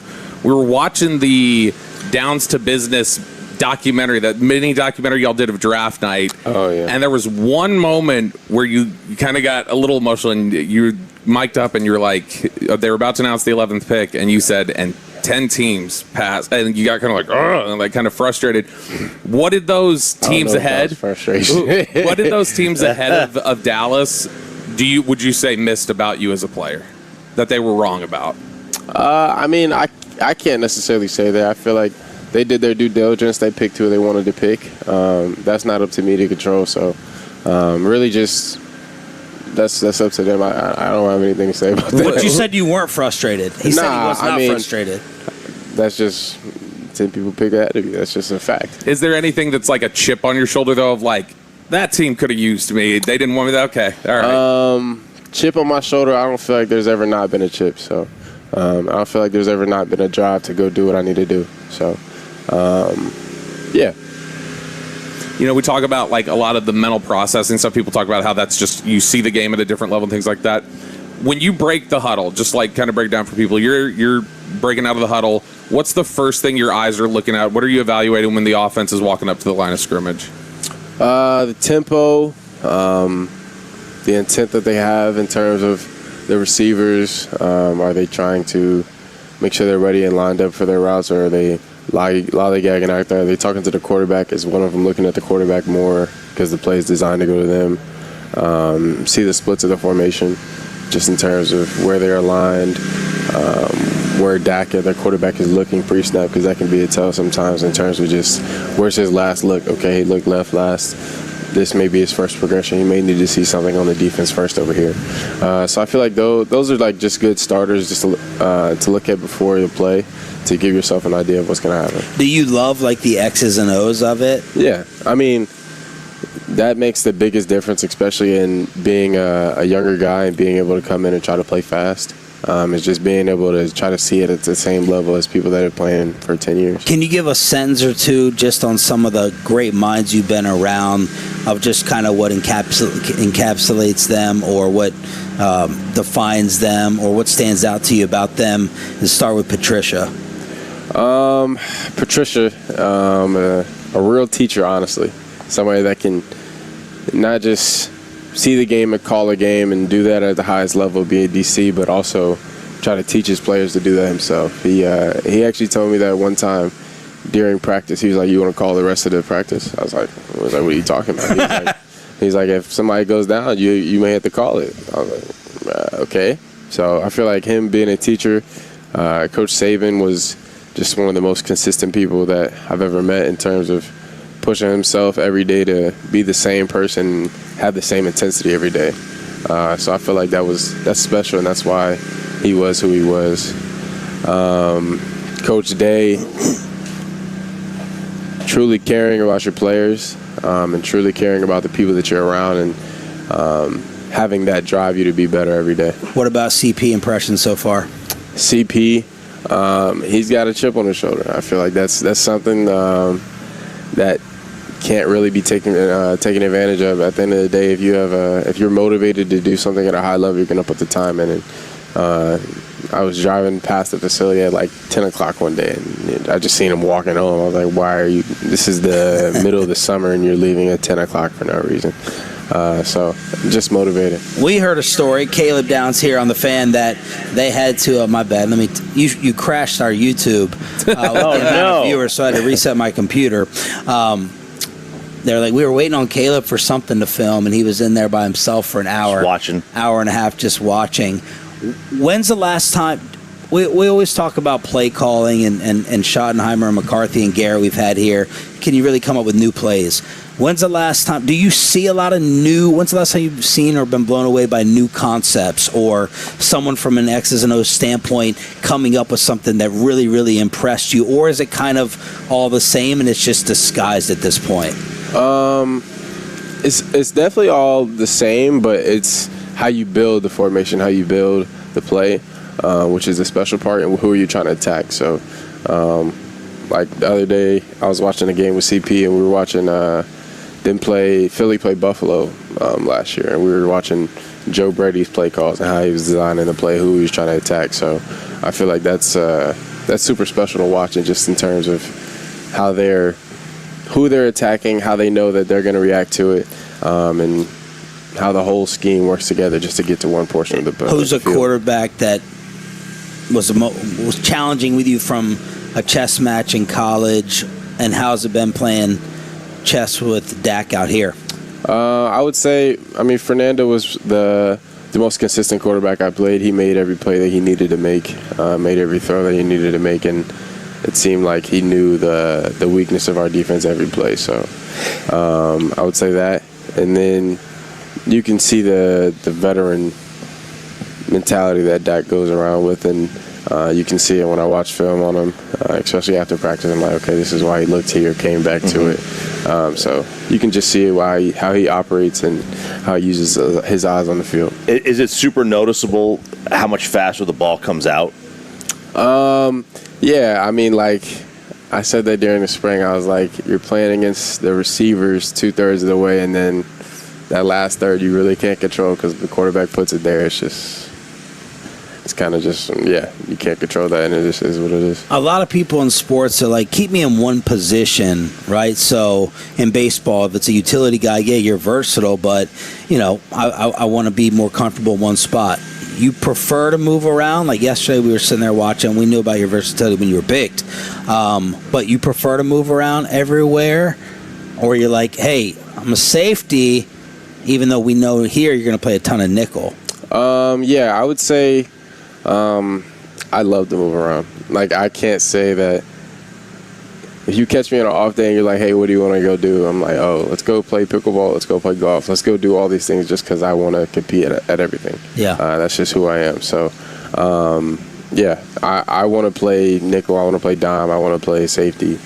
Who on the team is owning you? You beat Dak down. Who's owning you in whatever side competition right now that you're like, I need to get them? Is it Shoddy's basket in the film room we saw? Is it some other game? Is it a ping pong table? Who's got the one up on Caleb Downs? I'll say Langston right now, the other rookie. He has the one up on me in ping pong, and he's actually tough. Caleb Downs with us here on 105 through the Fan. Okay, one of the big things that got talked about with Dallas last year in the defense was talking about communication. That communication needed to be better. Everything needed to be on point. What does good communication look like to you from a defensive standpoint? Yeah, I don't know who told me this, but communication is really the job of the defense. That's the base measurement of your job. At the end of the day, if everybody gets aligned and everybody knows what their job is, you have a 99% chance to be better than just running out there and having 11 guys do whatever. So basically that's the job, and that's part of the basis that everybody has to do. So I feel like that's super important, and us working on that every day, that's a skill, as DA says. Like, in terms of us working on our coverage, us communicating is a skill. So us working on that is a huge part of how we plan to play this year, and we're going to continue to get better at it. Can you be the green dot? Can I? Yeah. If it's asked upon me, then it'd be great. Does it have to be with you playing nickel, being closer to the line of scrimmage, or that can happen from the back end as well? I think it can happen whenever, but that's a CP and everybody else's decision. I'm just here. Where do you think the communication, when that's a struggle for a defense, where does it tend to fall short? Is it in the verbal communication or the nonverbal stuff? Or where does that usually break up? Just pre-snap or post-snap. There's always communication that needs to go on pre-snap in terms of just getting people aligned in the call and communicating the call to people, and then adjustments on motion. So just being able to see, okay, X is off the ball, he could motion in. What are we going to on that motion? Being able to see that, and then also post-snap, if somebody runs a certain type of route, you may have to call some type of communication to let everybody else react off of that. So just pre-snap and post-snap communication. Caleb Downs in the Wild Fork Foods hot seat. Is the number issue done and put to rest? I'm wearing 13 right now. Let's just say that. Wow. Okay. Preseason, Schottenheimer said starters are not playing. Are you in lobby mode? Would you prefer to play preseason snaps? I love football, so I'll play football whenever you ask me to play football. Again, that's not a Caleb Downs question. That's a Brian Schottenheimer question. Are you familiar with your Madden rating? Do you play Madden, and do you care about the rating at all? Have you checked on it? I don't have a PlayStation, so no, I don't play Madden. So no video game system? No, I don't. Wow. Interesting. Biggest pleasant surprise or pain in the butt from your podcasting career? Your broadcasting career. My broadcasting Which you should career. have more sympathy for us and answer the interview calls whenever we put in the request for you, since you're in the game now. I guess just the job Bront had to do this morning, just going to get guests. That's the pain for me. I mean, Who have you had? Who's been the best guest? Can I answer that question? But I feel like it's just, going on and asking your friends, your people that you have everyday conversations with, hey, can you do this podcast for 15 minutes? Well, look, we're super excited you're here. Thank you for making the time this morning, right on time, and we can't wait to see where this goes. Congrats, and keep it going. Thank you. Appreciate y'all. Thank you. Caleb Downs sitting down with us here on Sean and RJ, the official home of the Dallas Cowboys, in the Wild Fork Foods hot seat. Wild Fork Foods, your number one go-to for meat and seafood. Let's recap that with Tommy Yarish, as the fans are calling him out here. Big Sexy from DallasCowboys.com.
Frankel first, 214 or 817 333 3333. With Frankel Frankel, there's never an out-pocket cost. They only get paid when you win. Frankel, the go-to car and truck wreck attorneys in Dallas. And it's time for the Red Zone, brought to you by Just Love Coffee on your official home of the Dallas Cowboys. After the Caleb Downs interview, we're coming to you live from Oxnard with Big Sexy, as the fans are calling him, Tommy Yarsh, DallasCowboys.com. Did you know those people? Yes, that's part of the Cowboys storyline crew with that watch Nick Eatman, and there's a contingent of them that come out to Oxnard every year. So, yeah, I know him. Okay. Nick Eatman has a contingent? His podcast, Storyline. They have a group of people that get together and come out here. It's pretty cool.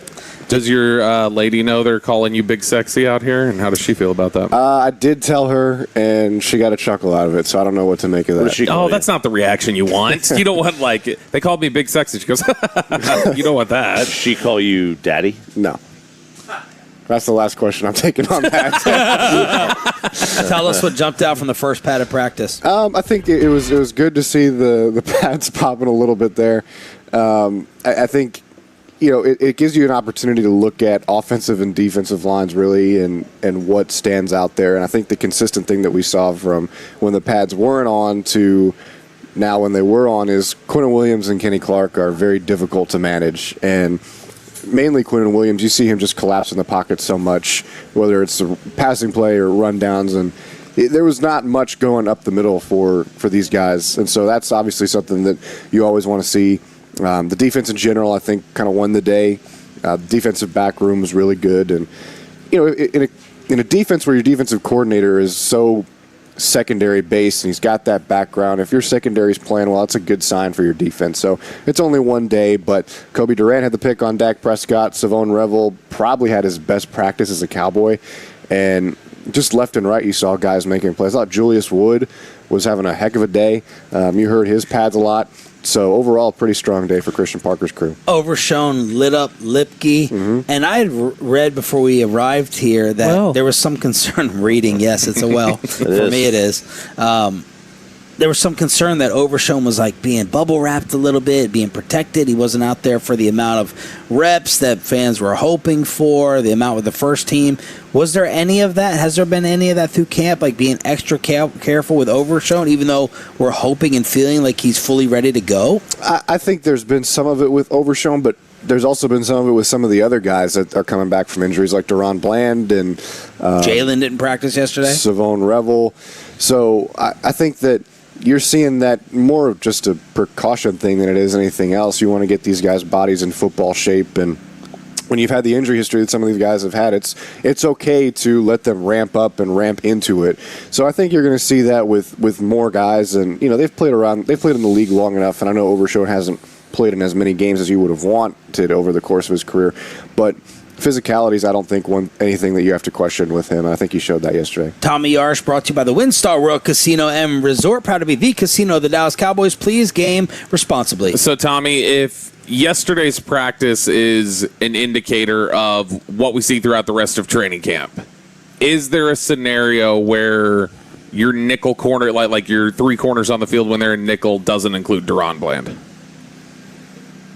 In an ideal scenario, no. Not an ideal scenario, but if Revel continues to practice like that, if Durant continues to practice like that, would that ever potentially be enough to say, hey, we got to roll with Revel, Durant, and Downs?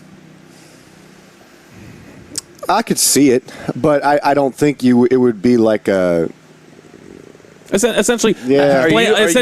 I'm battling in my mind with this. Essentially, is Bland at all on the table as somebody who's in a competition?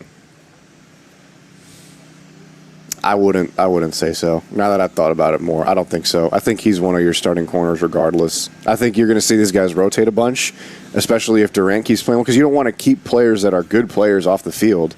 But I think Bland's had a pretty solid start to camp. He had the play yesterday where Flanoy just ripped it right out of his hands in the end zone. That wasn't necessarily a highlight, but he had a pass breakup yesterday too that almost turned into a pick, and I think he's been solid to start camp. So whether it's Bland on the outside, Revel on the other side, and then you have Caleb Downs and Durant kind of working both at nickel, and you can drop Downs back to safety, or you can push Durant out to corner if somebody else needs a breather. If that's the four you're working with in the corner room, I think you're feeling okay. You caught up with Ryan Flanoy yesterday, DallasCowboys.com, with a little profile piece. What did you guys discuss? Yeah, the most interesting thing for me was that this is such a different training camp for him than it was a year ago. Like, last time he's here, he's fighting for the wide receiver 6 job. He initially doesn't even win the job. He gets cut, comes back, and then all of a sudden turns into Dallas's third option, which, it's obviously a great story. And just kind of hearing the differences about, now you're wide receiver 3 here. How different is that? And it certainly takes the weight off your shoulders. You feel more confident. You feel more comfortable in the offense. But he wants to be a 1,000-yard receiver, and who wouldn't be, right, in this league? And he thinks that they can have 4,000-yard receivers, he said. CeeDee Lamb, George Pickens, himself, and Jake Ferguson. So, is that Ferguson catching 160 balls? Maybe, yeah. And my question would be, is there a run game involved in any of this? Yeah. But or they literally might be the greatest offense ever if they have 4,000-yard receivers and they still run the ball. Goaty. I always say why did you say it with a high pitched? I don't know. I liked it. I liked it. It was appropriate. So Flanoy he's familiar with Miles Austin? He is familiar with Miles Austin. Yeah, he was asked about that. He's like, "Are you familiar with the story?" Yeah, he small school, comes into the NFL undrafted and has to work his way up to the level that he's at. And Miles Austin was a 2-time Pro Bowler. He had 2,000-yard seasons. Dated Kim Kardashian. Yeah, I don't know if Ryan's going to do that, but I think that... I mean, I wouldn't rule it out. I think that going into his third year, I think the third year for Austin was the year that he started to, kind of put some stuff together, and then by that fourth year, he was a Pro Bowler. But he knew enough about Miles Austin to pick 19? Pick the number 19, and he wants to start they've got the 88 tradition, he wants to start the 19 tradition. But he doesn't know enough about Miles to know that Miles in training camp will wear the number 2. Miles also wore 14. He returned a kick in a playoff game wearing 14, I think. But on Flanoy, that can be his goal, everything else to it. How much is he going to be involved in this offense, though? Is he going to be involved to an extent that you think, if he maxes out, he could be over 1,000 yards? Or is it just, I don't know that there's going to be that kind of opportunity for him. I don't know if it's a lack of opportunity per se, but I think that you've got two world breakers in Lamb and Pickens that you're going to try to get the ball to them as much as possible. Now, there are going to be plays like there were last year where you just can't do anything about the fact that they're covered, whether it be cloud coverage or whatever, if you double guys. And it's those plays where you're going to see him take advantage of, I think. So does it result in a 1,000-yard season? I don't think so. But crazier things have happened, and I think that, if he capitalizes on his opportunities, he's comfortably a good part of this offense, and he's going to make plays. Kind of like you saw last year, where it was like, okay, Ryan Flanoy is having an impact on this game because everybody else is covered, and if you've got a receiver of his caliber that's getting open, he can help you win. Feels like you're locked into a number 3 receiver, and we're not going to have to rotate or worry about, is this guy going to go? I mean, I don't know. The last time you felt as good about the 3 was, are you going to say Cooks? Cobb? Okay, but even like a young developing one, right? Cobb was a vet, Cooks was a vet. I feel good about Flanoy right now. Hopefully last year wasn't fluky. Yeah, and I don't even know that Cooks was really the 2 still. I mean, you had Gallup, which was just a question of how healthy was he, and so that was because wasn't there a time pre-injury he was almost hanging as the 2 at times? So it was Gallup, Lamb, and Cooper together for like a year or 2. Who's been the second best quarterback out here? That's a good question because they've both, I think, been solid. I would still lean Joe Milton a little bit. I think we've seen him make some throws that he wasn't making this time last year. And the biggest question for me with Milton is you still see some of those instances where he's holding onto the ball for too long, the pocket collapses, and he doesn't have any choice but to run. At the same time, though, I think I've seen him get better at progressing through each read. Like when you watch him, you can see it going through his mind. He's looking for 1, looking for 2.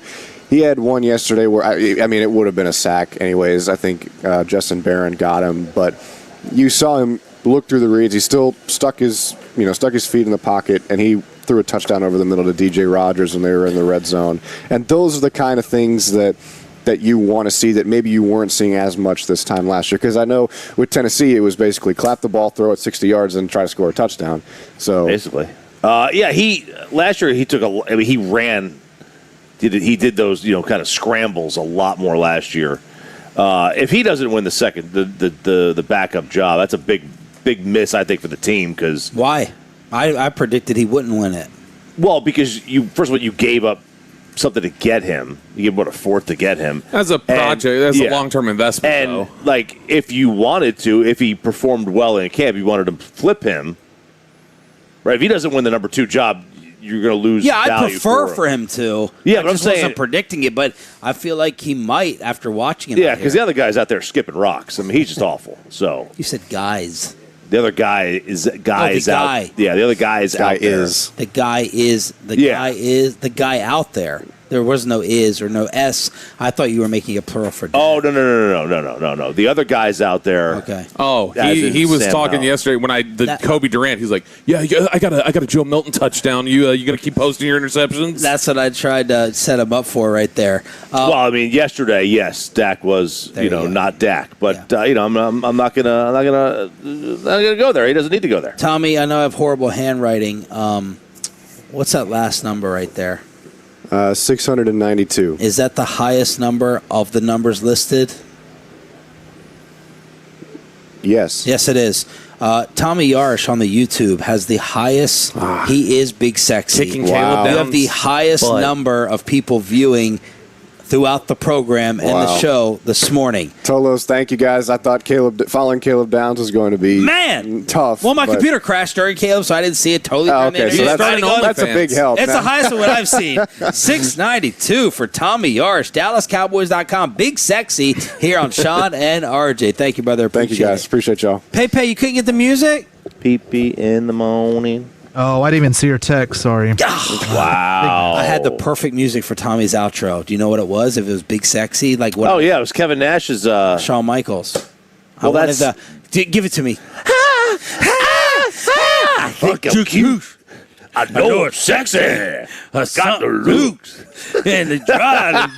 Wow, Tommy's getting up and leaving. He's so uncomfortable. Let's crosstalk and blame more Rangers with K and C after this.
World 3 years straight. They've got more new Chevys than anyone else, all priced to sell. Visit ClassicChevrolet.com. This is Texas. This is Classic Chevrolet. Together, let's drive, relax, enjoy the difference based on new Chevrolet registrations 2023 through 2025. Let's crosstalk with the KNC Masterpiece. Pretty lively show here as Kevin Hagelin looks like he's up to no good. Are you chewing gum? No. I wanted to know if you guys could tell me which one of y'all responded to the person on the fan text, you have no clue how to run an interview. Well, that would be Bobby. I thought you were going to say Twitter as he just called someone a dumbass. Oh, why? Because they were a dumbass. Okay. Wow, that's fair. They were critiquing our interview questions, and then I guess Bobby, very, very spicy, moody Bobby Belt earlier this morning. We've had an S-bomb today dropped over the Rangers. Caleb Downs. What was the over-under on dumps? And then 2.5, I think. We had 8 o'clock with Fauci, Trans, and Babe Ruth never existing. It was a spicy show. Yeah. What was your take on that, Kevin? I think Babe Ruth did exist. And the other two? I mean... Yeah, did the other two exist? Look, it is always weird when Follow the Science says I plead the fifth. What did you make of Downs and the number thing? That didn't... Yeah, it does not sound like that is the number that he wants because he goes, and we'll just leave it at that. Right. Corey, very tan looking. Very nice. Thank you. Nice. Thank you very much. What's coming up? Well, at 10, we discussed the Rangers not doing jack there you go. You know. There you go. And then at 11, we'll tell you why the Cowboys aren't overrated this time. Oh. Whoa. I don't want to mess up your 10 too much, but like that's fine. Okay, cool. Your ratings won't suffer. You guys are crashing. Can I ask one more quick question? I'm so sorry. Yeah. Bobby, what was your take on Interstellar? Because I don't know why. I was thinking you were somebody who did not love Interstellar either. I think the ending is dumb. Okay. I'm going to push the books down. Don't give it away. Hey, come on, man. We've talked about this 1,000 times. That's Spoiler exactly alert. what it is. And so, I mean, look, I think that's how dumb the ending is. I just said I'm going to push the books down to talk to you, and you're still not going to understand what that means until it's happening, so it's not spoiled for you. I've never seen it. Me neither. And I have no interest. He's floating behind a giant bookcase in the future or something. It's dumb. Other than that, though, you think it's a good movie, though, right? It was great before that. Like, when I got to the end, I was like, oh, this is just the weirdest ending. Yeah, it was weird and confusing. As the deadline was taking place and developing during y'all's show, was there a point where you're like, they're not going to do anything? Yeah. Or did you think that Josh Smith was the start of something? How are you feeling during the show yesterday? It was right around C block 1245 because we moved it up for the shoddy presser.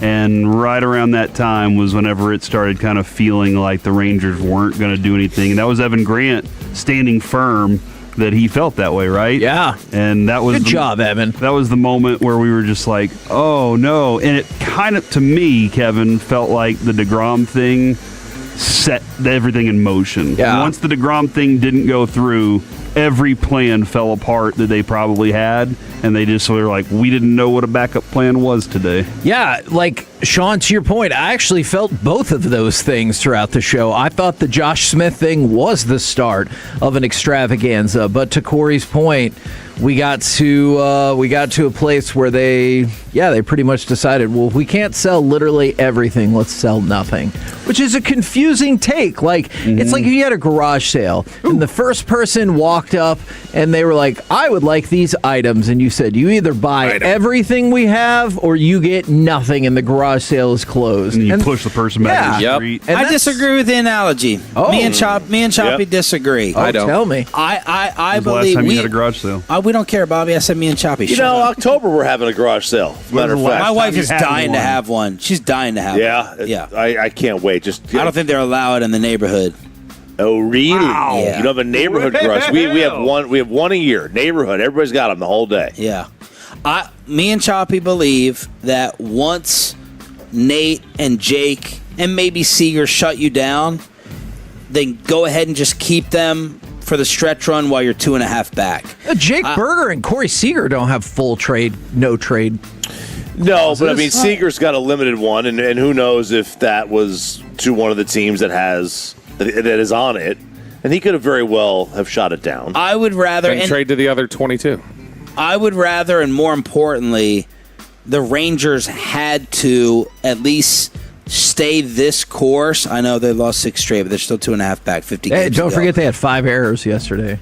And 5 That errors. was inspiring. They had 6. They didn't make any moves. I think I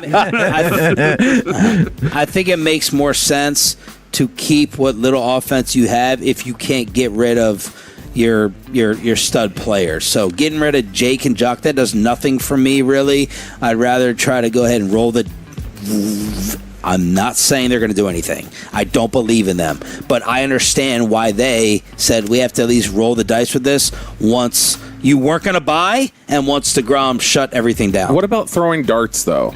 Like it's not going to get you anything. But like Michael Young wasn't going to be anything, and then he ended up being it because you just went ahead and said, all right, trade Esteban Loaiza. I don't dismiss that. I totally get it. They would come back and say, we're trying to throw a dart at the postseason. That's what they would say. We look, Does their on-the-field team know that? Well, the team, and they're going to come back and go, anything can happen. I'm just giving you what Chris Young today at 420. Anything can happen. That's the way we won our championship a couple years ago. Which actually, it really is the way they won the championship. I hate that, though, because it always, allows you an out. Yeah. Like, all right, 98% of common sense and probability says the one thing, but if the miracle happens, I got to tell that's your miracle. So. That's your miracle. You tapped into it once. You're not going to do it a second time. Yeah. Statistically, you're not going to. And it's a tough tug of war because fans want hope.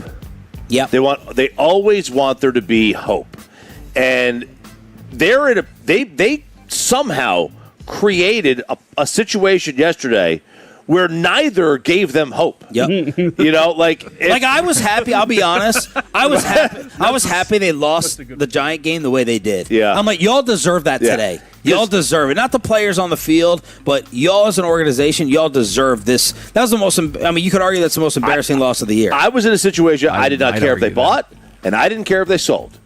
I just wanted them to choose a path and complete the path. And unfortunately, DeGrom shut that down with his no trade and probably Evaldi and whoever. And the moment they did that, I'm fine with them not selling. But at that point, you had to buy. What is Jock worth to you, though? Nothing. He's a rental who is not going to bring you back a top 100 prospect. So you literally were just yesterday arguing for the Dodgers trades that got them those picks that they traded for Skubal. And you're like, look, this is what good teams do. They have these picks, they make these swaps that look meaningless in the beginning, and then look what they did. They turned it into Skubal. You were just arguing for that yesterday.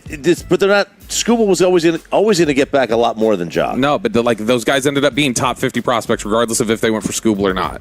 Those guys, when they were traded for initially, when they acquired those guys, they were low level. And you said that's what good teams do. You said but they traded higher level prospects to get those guys. Can I ask y'all a question? The Dodgers did. If I can ask you one too, I got a question. I have 3 questions. If Bobby, you don't even have to answer this because I already know the belt method of arguing. They could lose in the World Series, and you would not change your mind. If they won, bring back Luka. If they want, hey, Luca's girl just dropped the child support stuff, so that's good news. That's good for Luca. Thanks, T. Rainey, for sending it. If the Rangers won a first-round playoff series and then were eliminated, let's go around the room, Corey, first. Do you think right now we'd end up feeling okay about their season and maybe even good about it? If they won a first round and out, I'd be pretty stoked about that. Playoff baseball's freaking crazy. Being in it's important. So I would be pretty stoked that they were able to do that. Yeah. Kevin? I agree, and I would readily admit that I was wrong about wanting them to sell off everything. And I think that Skip's that much better of a manager than I gave him credit for, too. Wait a sec. So if they one playoff series win, see, that to me would not stop me wanting to sell off. If I knew they were done after a round, I would still prefer to sell. So that would change your mind about what they were doing here during the deadline. Yeah, because not only did they make it, they also showed that they were more competitive than I would have thought. And at that point, I would have been like, it's worth the shot. This is not a team in franchise history that gets to the playoffs a lot. You've had one, above 500 season in the last 10 years, 9 years. Yeah. So I mean, that would be worth it. Here's what I believe happened. I feel pretty confident in saying this. Ray Davis was not going to spend an extra dollar. Probably. I feel like I feel close to confidence saying that may have been a directive. And when DeGrom told the front office no trade, everything got shut down, and there was either a panic, there was either too much emotion, and that sent them into a tizzy. But in terms of my second problem with them, or maybe main problem being, why aren't you going to buy anything then? I don't think they were allowed to buy, and that is extremely, extremely unfortunate as well. Like, my bigger problem is still with Ray Davis, and then we could take it to Chris Young. And Skip Schumacher's not in the conversation. That's me. Okay, can I ask you a DeGrom question then? Do you fully buy 100% into, hey, I signed to win here, we've won here, etc. No, I don't. Versus, hey, I like the lack of media pressure and my family enjoys it here. That's where I side. And my biggest disappointment, man, and I don't know for sure if Valdi exercised it. I'm guessing he did. Morosi said he has a full no trade and he will not be traded. Yeah. That to me is, like, Man, I think that's a good I feel like, man, I put Nate Eovaldi in like a Scherzer type category for me as like favorite guys to watch compete. Yeah. Why would Eovaldi not want out to go somewhere? Like, now maybe they're looking at it like, yo, we're in a crappy division. The American League's crappy. Yeah. All we got to do is get on a little bit of a run for half a season, and we could be good to go. We have a chance versus going somewhere. But I'm like, he could have not liked where he was going to be sent. I don't want to think less, and I don't want to think less of Nate Eovaldi as a competitor because I'm like, why didn't you want out, bro? Why didn't you want out of here? DeGrom, I understand, doesn't want to go to New York and doesn't want to go to, a magnifying glass. I thought the Atlanta thing was supposed to be a once a Met, always a Met, right? They're a big rival. Atlanta. Maybe he's still a Met in his head. What? And he didn't want to go to Atlanta. That's a rival. No. I gotta respect the. That's Bobby Belt level petty. All right, I'm looking forward to you guys fighting on the walk back to the car. Yeah, he shut you down 5 minutes ago. All right, this was a show. I think tomorrow Brian Schottenheimer will sit down with us. The KNC Masterpiece is next on The Fan.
Masterpiece on 105.3 The Fan. KNC Masterpiece right here on 105.3 The Fan. You got me, Kevin Hagelin. You got, Corey Majors. Oh, man. And, of course, the famous Alec Medford. Gentlemen, welcome to the program. How the heck you doing today? How the heck is everybody out there in Radio Land? 877-881-1053, Frankel and Frankel Injury Attorney text line, or the Twitch, or the YouTube. Oh, no! Kevin, I'm doing great, as a matter of fact. Are you?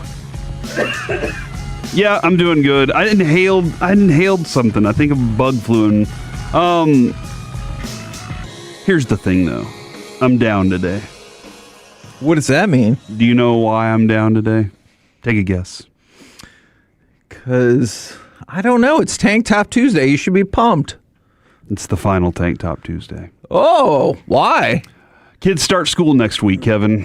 And so Tank Top Tuesday goes from the first Tuesday in June until kids start school.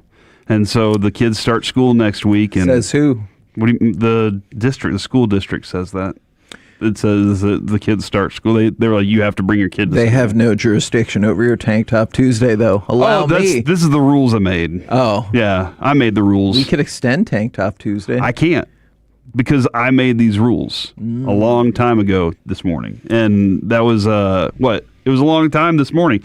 Dude, I've been up for a while. You should wait until it's the fall. That's what I've been saying. Yeah. You know what? I'll tell you what. If I get more people texting in that we need to keep Tank Top Tuesday around, I'll keep it around. Do you remember that movie? But when does the fall start? September 21st. Huh?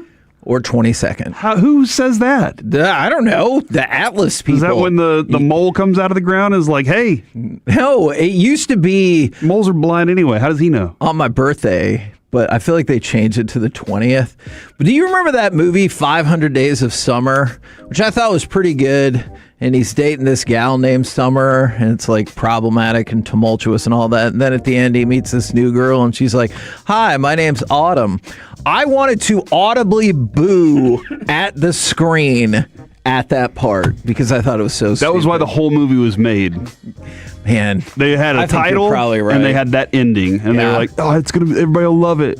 And then that was one of those moments where I was one of those, you know, those dumb Giants fans that rip their TV off the wall and kick it and everything. I wanted to be one in that moment too. Does Alec have to abide by these rules as well? Alec's man can do whatever he wants. That's right. I think we should vote on it. I vote it stays. Well, I've already put the Tolos to work here, so we'll see what they 214, think. keep Tank Top Tuesday. From the 903, Tank Top Tuesday has a salary cap. From the 817, you got to do Tank Top Tuesday until it's under 90. Dude, well, look, that could be December. It really could. That could be January. And we've seen every month that exists. I believe it could be 90 degrees in Texas. There is this window between January and February that's always a little weird, though. Yeah, right? Especially since obviously the Earth has been on the clock the wrong way the entire time. Sure. So that's why all the seasons keep getting moved back just a little bit. We've noticed that. Is February the month where they trick you, or do you feel like that's the beginning of March when they're like, oh, it's going to be 81 tomorrow. Could be. And then they're like, but then after that, it'll be a high of 34. And you're like, wait, what? Yeah, and then immediately in April, you do get the do you want these Mayflowers or what be? Right. And then May is kind of it's a flip a coin. It's either going to be 104 degrees or beautiful. From the 214, the autumn equinox determines when the first day of autumn is. You can get that at Platinum Chevrolet. Platinum Chevy, baby. Just pound your fist on the table for GM Justin Rudd. Exactly. From the 817. Say, I want that autumn equinox. I'll just paint some leaves on it or something. Do Tank Top Tuesday until after Labor Day. From the 361, it's Tank Top Tuesday every day. Ooh. Keep it. Hold on, but that's every day's a Tuesday? In your heart. That feels like something you would say. Every day can be a Tuesday in your heart. Tank Top Tuesday is the only reason I'm working out. If you stop, I will lose the will to work out and then die. Oh, do you want blood on your hands, Corey? Man, That is similar to a text I got yesterday. Yeah, I saw that one. Except that person wanted me to die. And then they also didn't want you to die, but they wanted to, and that was concerning. It was a whirlwind. Tuesday's the worst day, though, right? Well, it's the second day. Yeah. Because Monday, one day. The worst. Tuesday. Wednesday, what day? Thursday, Yeah, the you third can have day. sex that day. What? Because it's hump day. Stop. That's why Dirk was so pumped walking around the office. Also, you know what the actual worst day is? The worst day is any day you have to interact with somebody who believes the week begins on Sunday.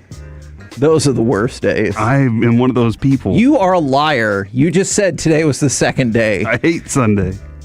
You know I hate Sunday because I start stressing about work. I know, but you just said today is the second day, which means you believe the week starts on Monday. And that is a rational way of thinking. 817 Corey, do you want the Tolos to get fat?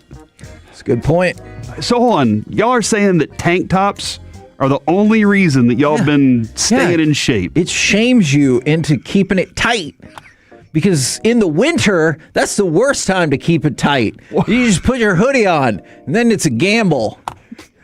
Yeah, I'm such a fraud in the winter. Yeah. What? You're like, oh, you're looking good. You don't know.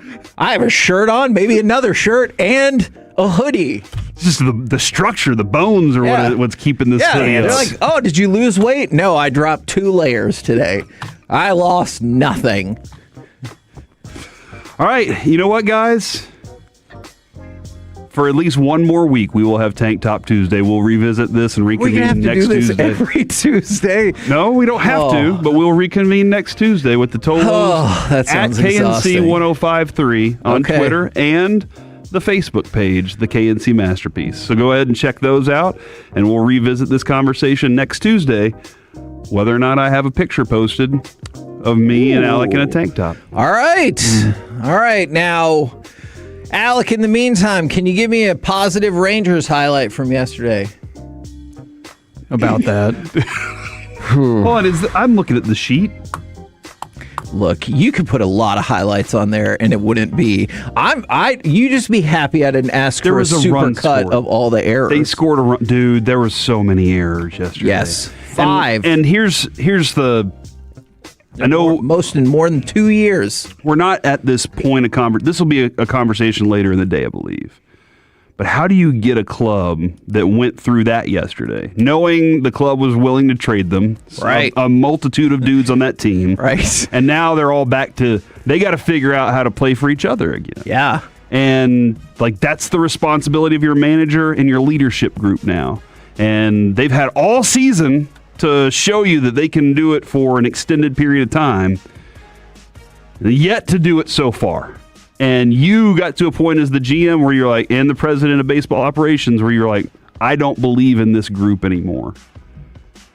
And I'm willing to start moving. And they said, well, we're not willing to move yet. And now you got to be like, you got to go tell them, guys, I do believe in you. Or maybe you just tell them the truth. Guys, I don't think this group can do it. Y'all got to go out there and prove it to me. This is like, I don't know what you do as the front office, or maybe that's just part of the relationship problems that you could have back and forth in these moments. Look, yesterday was the most embarrassing game of the season. And to me, it wasn't even close. You got absolutely smoked by a team that sold everything. The Giants were like, let's get rid of everybody. Our team sucks. Let's trade everybody we can. So you got this weird patchwork lineup from the Giants, and they were like, this is the best we can do. And they absolutely whooped your ass. I appreciate Ezekiel Duran doing his best to make sure that didn't happen offensively, but they whooped your ass, and you committed more errors than you had in any game in more than 2 years. It was a pathetic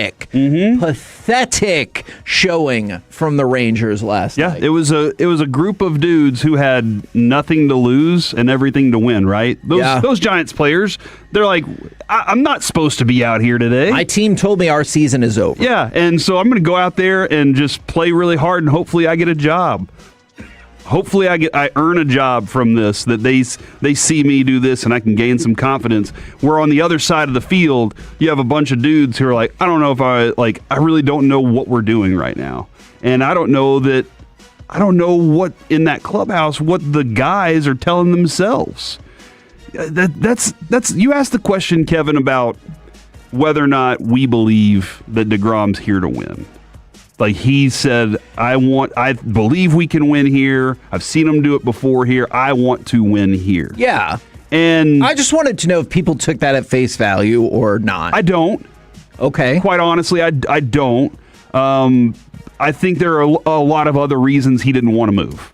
I think there's a lot of other reasons that he didn't want to move. Maybe that's one of the reasons. And he was like, it sounds good.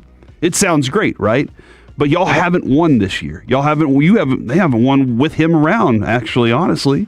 So I don't take it for face value. But I do wonder if the guys in the clubhouse like him that much. And here's one of the reasons, Kevin. I was reading I think it was Evan Grant's story, and they said they put a piece of white tape over his name and wrote the General on there. I know, like there's only one. There's Gavin Dawson. I remember when somebody tried to name Sean Lee the General, and Gavin Dawson was like, "You can't do that. I'm already here." I'm sorry, buddy. And so I wonder if that right there, and I don't know who did it. Maybe it was Evaldi. Maybe Evaldi went and wrote, because Evaldi's like, "I'm the captain," so this is the General. Are they going to rally around Jacob deGrom? Because honestly, it doesn't matter if the fan base believes that. Sure. As long as the dudes in the clubhouse do. Agreed. And because if they do, what's going to end up happening is they start winning together as a group. They play for each other. They do those things that are kind of really, they go out and they make sure they do that extra work for those purposes. They don't let the Astros beat their Astro, Yeah. They go out there and they take care of business. And then the fans are like, well, thanks for doing this for us. Whether or not they believed it in the first place, they will start to believe if you show them how.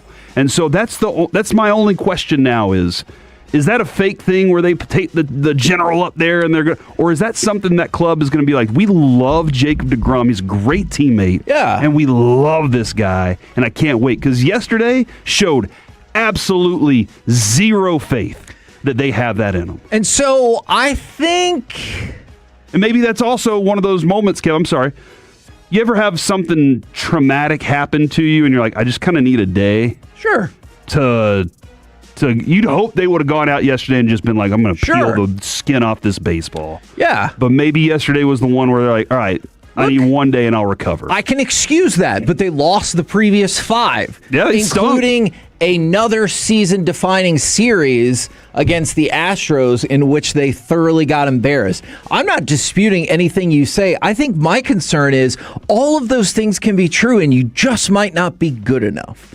And so, I think that's what scares me is when the writing is on the wall that you're just not good enough. Whether you believe, whether you all love each other or anything like that. If you're just not good enough, then staying on this course doesn't make any sense. But the Rangers believe that is factually inaccurate. Let's go to Brandon Nimmo. Brandon Nimmo talked about his error yesterday. He said it was embarrassing. It was. But he also said this. I think the pieces are here. I don't think a whole lot needed to be done. So he thinks that. Jacob deGrom, he said more or less the same thing. So they do have people who believe, and quite frankly, to your earlier point, saying the right thing. Yeah, well, that's, you know what? Fair enough. Yeah. If they're just saying the right things, well, then that's not going to help different anybody. Story. Yeah, different story. But, man, now I'm kind of nervous about that. But if they all believe, then that's far more important. You're right. Than what I think, what you think, what Alec thinks, what the rest of Rangers Nation thinks in this moment, if they truly do believe. I just hope that belief can merge with the talent and be good enough, because right now, I am not extremely optimistic. How long as a fan do you think you can keep holding on then? Because that's what they've now asked you to do. Yeah. They've asked you, Tolos. They've asked you, Kevin. They've asked you, Alec. They've asked Josh in there. They have said, hey, as players, this isn't Chris Young, because Chris Young told you he's done. He was like, nah, I'm done. But as players, they've said, buy into us. Give us just a little more time to prove it to you. How much more do you think you have left in you to go, okay, I think they can do something special? I think it makes logical sense to me to wait it out until the end of August, or at the very least, like 3/4 into August. If you hit that Angels series and you get dusted by them, well, maybe that will be your sign that you just pack it up for the rest of the year. But I think at least the end of the month makes logical sense, because as long as Tank Top Tuesday is around. I mean, hopefully until October then, because you have 49 games. All right, so you have 49. You have a ton of games left. It's just this last week has not instilled the confidence that one would hope for going into that string. All right, Kevin. Here's what we'll do. We're not raising the white flag yet to that one Tolo. I'll keep Tank Top Tuesday around as long as y'all believe the Rangers are still in it. Yeah. And we'll even talk to Skip about that tomorrow. We'll be like, Skip, here's the deal. I've had Tank Top Tuesday. You've seen me. And I was getting ready to get rid of Tank Top Tuesday, but the Tolos convinced me to keep it around. And I've made a deal to keep it around as long as you guys show that y'all are still in the hunt for this thing. Skip, how long do you think Tank Top Tuesday is going to be around? Do you think he's going to say October? Hell yeah, I think he's going to say October. I'll buy into Skip. And that's the thing. I hope and believe till the very end. I was born and raised here. So were you. Were you. So was Alec. But what I hope and believe does not always match with what my brain thinks is the right thing to do. I get that. What I'm saying? I totally understand. We're the KNC Masterpiece right here on 105.3 The Fan. Coming up next, Dallas Cowboys news and questions of the day. Speaking of hope and believe, we'll do that next right here on The Fan.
personal injury lawyers, Frankel and Frankel. If you've been injured in a car or truck wreck, call Frankel first, 214 or 817-333-3333. With Frankel and Frankel, there's never an out-of-pocket cost. They only get paid when you win. Frankel and Frankel, the go-to car and truck wreck attorneys in Dallas.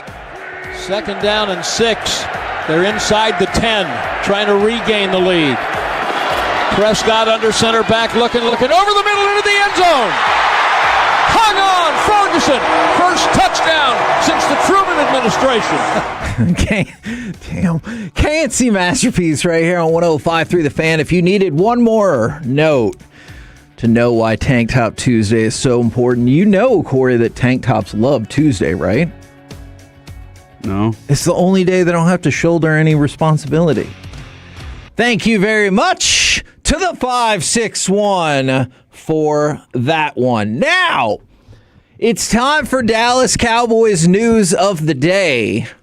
And I can give you news, or I can take you to Sports Illustrated. Oh, let's go to Sports Illustrated, Kevin. They, in an effort to regain the Truman administration relevancy, have predicted all 272 games of the NFL season. And I don't really care about the rest of them for now. Instead, we will go to the Dallas Cowboys. And I want to once again point out, this is Sports Illustrated, not the K&C Masterpiece. Question 1. Where does Truman rank on the president's list? Yeah, I think he's pretty darn good. I mean, navigating the World War II situation was pretty good. Right, and then putting General Patton in charge of a fake operation to convince the Nazis that we were going to land somewhere else for D-Day than where we actually landed was a stroke of genius. The Marshall Aid after that they did, where they were like, we're going to help all the other countries by giving them money. And the Marshall Plan. The Marshall Plan, that's right. So for the Dallas Cowboys, you can debate amongst yourselves. For the Dallas Cowboys, week 1 at the Giants, win. Week 2 hosting Washington, win. Week 3 against Baltimore in Rio. In Brazil, That's win. in Rio. I know, I like your pivot. I was going to say Baltimore, and I was like, that's not right. Kyle Yeomans is going to Rio. That's right. Week 4 at the Texans. Loss. Week 5, Bucs win. That puts you at 4-1. Then you have back-to-back losses at Green Bay and at Philly, and it looks like the season might be teetering on the edge at 4-3. But fear not. You host Arizona, win. At Indianapolis, win. Host San Francisco, win. Host Tennessee, win. Host Philadelphia, win. So you break off 5 straight wins, and now you're 9-3. All right. But just like the Cowboys do, when it feels like they're about to apex, they fall. At they start Seattle, smelling themselves. Exactly. At Seattle, loss. Then the bye. At the Rams, loss. So now you're back to 9-5. But Sports Illustrated says you beat Jacksonville at home, you beat the Giants at home, and you win on the road against the Commanders to close out the regular season, which puts you at 12-5 and in first place of the NFC East. I can see the Cowboys being 12-5. I can also see them being 7-9. Hey, man. 7-10.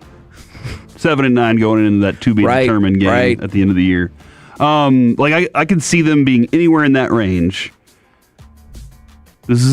This is a very positive outlook on the Cowboys' schedule. Indeed it is. They have the Eagles and Commanders at 9-8 and the Giants at 6-11. And in terms of playoff seeding, that would put the Cowboys at number 3 in the NFC, with the Lions number 1 at 14-3, the Rams 2 at 13-4, and the Cowboys 3 at 12-5. You would open up the playoffs hosting the Packers. And then if you won that, you would be on the road, theoretically, against the Rams with a shot at getting into the NFC Championship game. So I just wanted to throw that out there. Sports Illustrated says Cowboys are going 12-5. I'll take it. I hope so. Yeah, I'll take 12-5 this season. Sports Illustrated, who is a Rick Riley still writing that column for him, or is Dan Patrick now writing that column instead, the one on the back page? I don't know. Are they still doing the print for him? I don't think so. Oh, wow. One of these days, Kevin. Sorry to let you know that. Hey, I'm sorry. I know this is Cowboys talk right now, but somebody just said something, and I have a bit of a conversation. Maybe this is for another time. Okay. CY's track record isn't very good. Imagine people asking for money when you haven't produced, and it's been less than ideal. I wonder if you keep throwing money at a guy who hasn't been giving you anything good lately. And I wonder if you tell a dude, here's the tiny budget you have to work with, and that guy has to go out and buy something on a tiny budget, and you're like, he can't go out and buy a DeGrom or a Seager like he did to get you a World Series. If that ever comes into play, you're like, you can only afford Jock Peterson, and then you get Jock Peterson deal. I don't know if you could have gotten anybody else better for the Jock Peterson money, but I'm trying to figure out where that balance is. Maybe that's another conversation for another time. Cowboys going 12-5. Let's do it. All Kevin. right.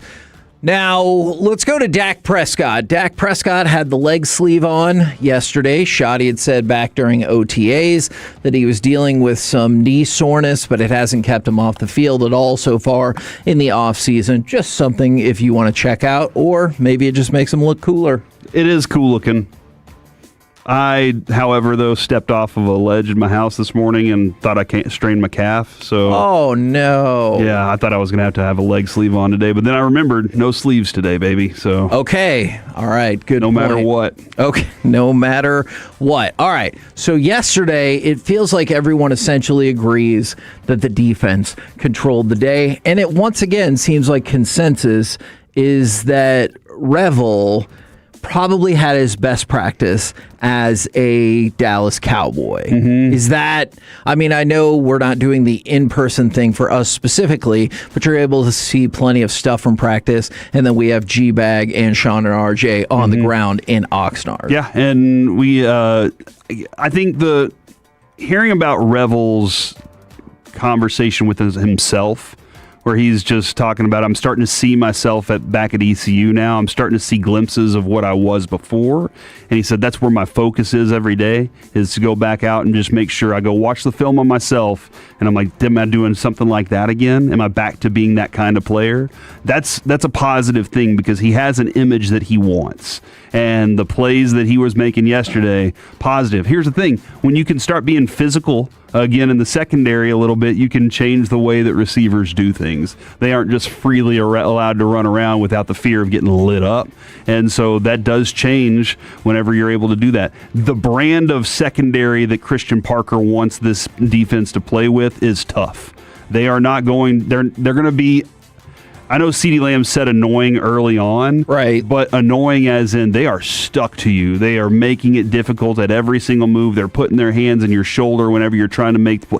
They're doing the right thing. So from what I hear and what I watched of Revel yesterday, I really liked it. Wagging the finger. I like getting that confidence back. Right. You want that in your secondary, dude. And that's the thing that, Kevin, I believe is going to be the biggest factor, is what this secondary does. Will allow so much more. But man, hearing what they were doing yesterday, knowing that Durant's out there being a playmaker in the red zone, very positive things from the secondary so far. And then the defense, that Overshown hit on Lipke was boom. That's what he's capable of. Now, that being said, the play did get cut back and go upfield, and he missed it. He didn't get a tackle because he went for a big hit on the fullback. But even still, that's the physicality we're looking for. And Revel said something that I really, really like. He talked about going up against CeeDee Lamb and George Pickens every day, and he was like, look, there's a reason those boys are top 5 in the NFL for real. You see it watching last week. They make me better. They're sharpening my tools each and every day, and that is something that Shoddy has said a ton of in terms of iron sharpening iron. Now, I want to go to another thing that Shoddy said. Give me cut number 8. This is Brian Schottenheimer talking with the NFL Network about Christian Parker. There's incredible conviction, his ability to communicate the mission and what we're trying to get done and the play style. Maybe one of the best teachers that I've ever been around, because Daniel, he's got the ability to say the same thing 4, 5, 6 different ways, because you learn differently than maybe I do and maybe that he does. I love walking by his office because there's a line of players that want to go in there and sit down and talk football with him, because he's a savant in a lot of ways. So I really enjoyed that positivity, but the idea that players are waiting to talk to him, even if he's just kind of turning a phrase, I think that's pretty awesome. Yeah, because they want to discuss. They want to discuss with him. They want to know what their future is. There's a little bit of what can I do better? What can I do to make sure that I come out of this thing looking pretty good? So they want that, but they also are. I mean, we talked to Ezraku. He wants to know more about this defense. Did you hear Caleb Downs this morning talking about going through pre-snap stuff, the things he's looking for, the details on a quarterback and trying to figure out their tells?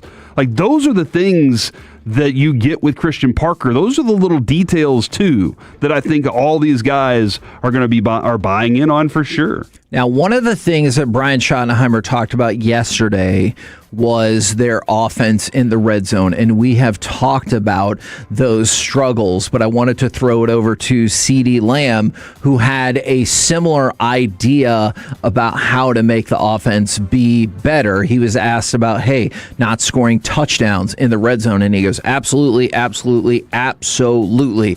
We didn't finish drives as much as we would like, although we did have a lot of points scored, but that goes to show how many more points that we can have and put up on the scoreboard. So I like that as a thing to say. And then Shotty yesterday kind of detailed in his presser all the ways that they look back at essentially their failures to score more touchdowns in the red zone. And I appreciate that while the offense was very, very good last year, they're like, here are all the ways it didn't really work for us. Mm-hmm. And these are all the ways that we have to do better. Like kicking field goals? Yes. I mean, exactly. By the way, CeeDee Lamb said his goal is to play in all of the games this year.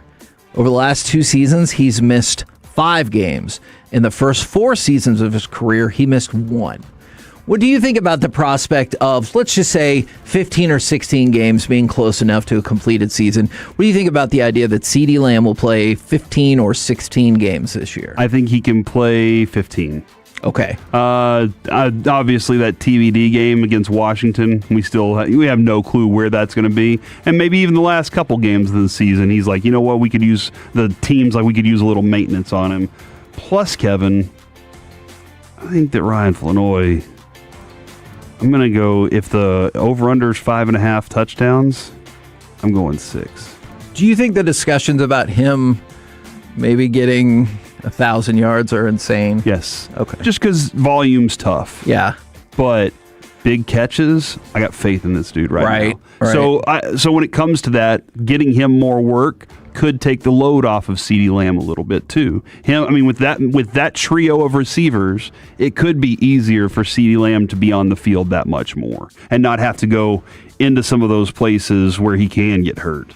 We're the Can't See Masterpiece right here on 105.3 The Fan. Coming up next, it's time for Baseball Nuggets, what the post-trade deadline MLB landscape really looks like. Next on The Fan. Coming up in the next G-Bag Nation, we'll have Chris Young scheduled for 420. Talk to him about...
3 years straight. They've got more new Chevys than anyone, all priced to sell. Visit ClassicChevrolet.com. This is Texas. This is Classic Chevrolet. Together, let's drive. Based on new Chevy registrations 2023 through 2025. Here's the left-handed hitting Gilbert, and he lines one just beyond the reach of Nicky Lopez into right, and the ball goes under the glove of Nimmo. It rolls all the way to the wall. Susak has scored. Gilbert may score as well. Gary Pettis holding him up at third. What's going on? It's an easy single for Gilbert, but Brandon Nimmo had that one go under his glove all the way to the wall for a two-base error. Hey! Where's the positive Rangers highlights? There might have been one. About that. They scored a run. Like, there's got to be one. Yeah, it was that home run. That's about it. Right now. What's going on? As the Rangers had 5 errors, their most errors in a game since at least 2023.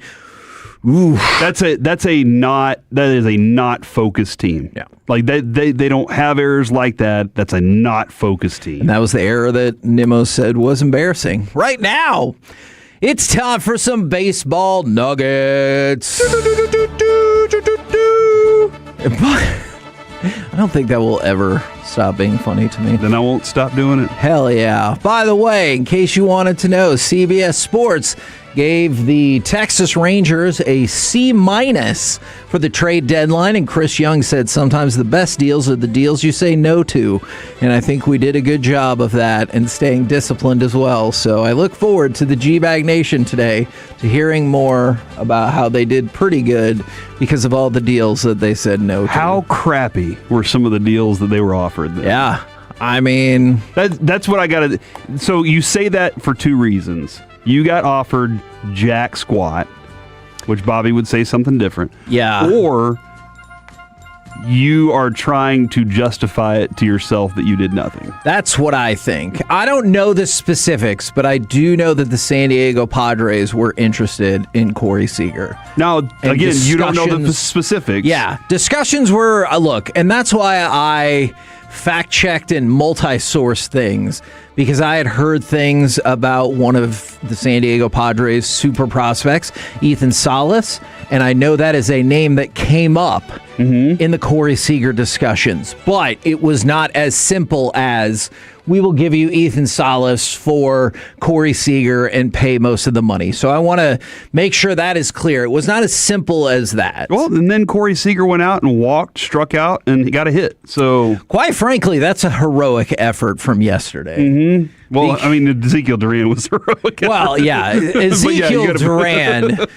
led the way. He just was himself. Yeah, he really was. So, looking at across some of the rest of what happened with Major League Baseball yesterday, the Blue Jays made the trade for by sending Dalton Varsho to the Astros. I know the Astros were looking for a little bit of help in the outfield, and so this is what they went with. For the Cubs, they acquired Clay Holmes from the Mets, as well as Tyrone Taylor.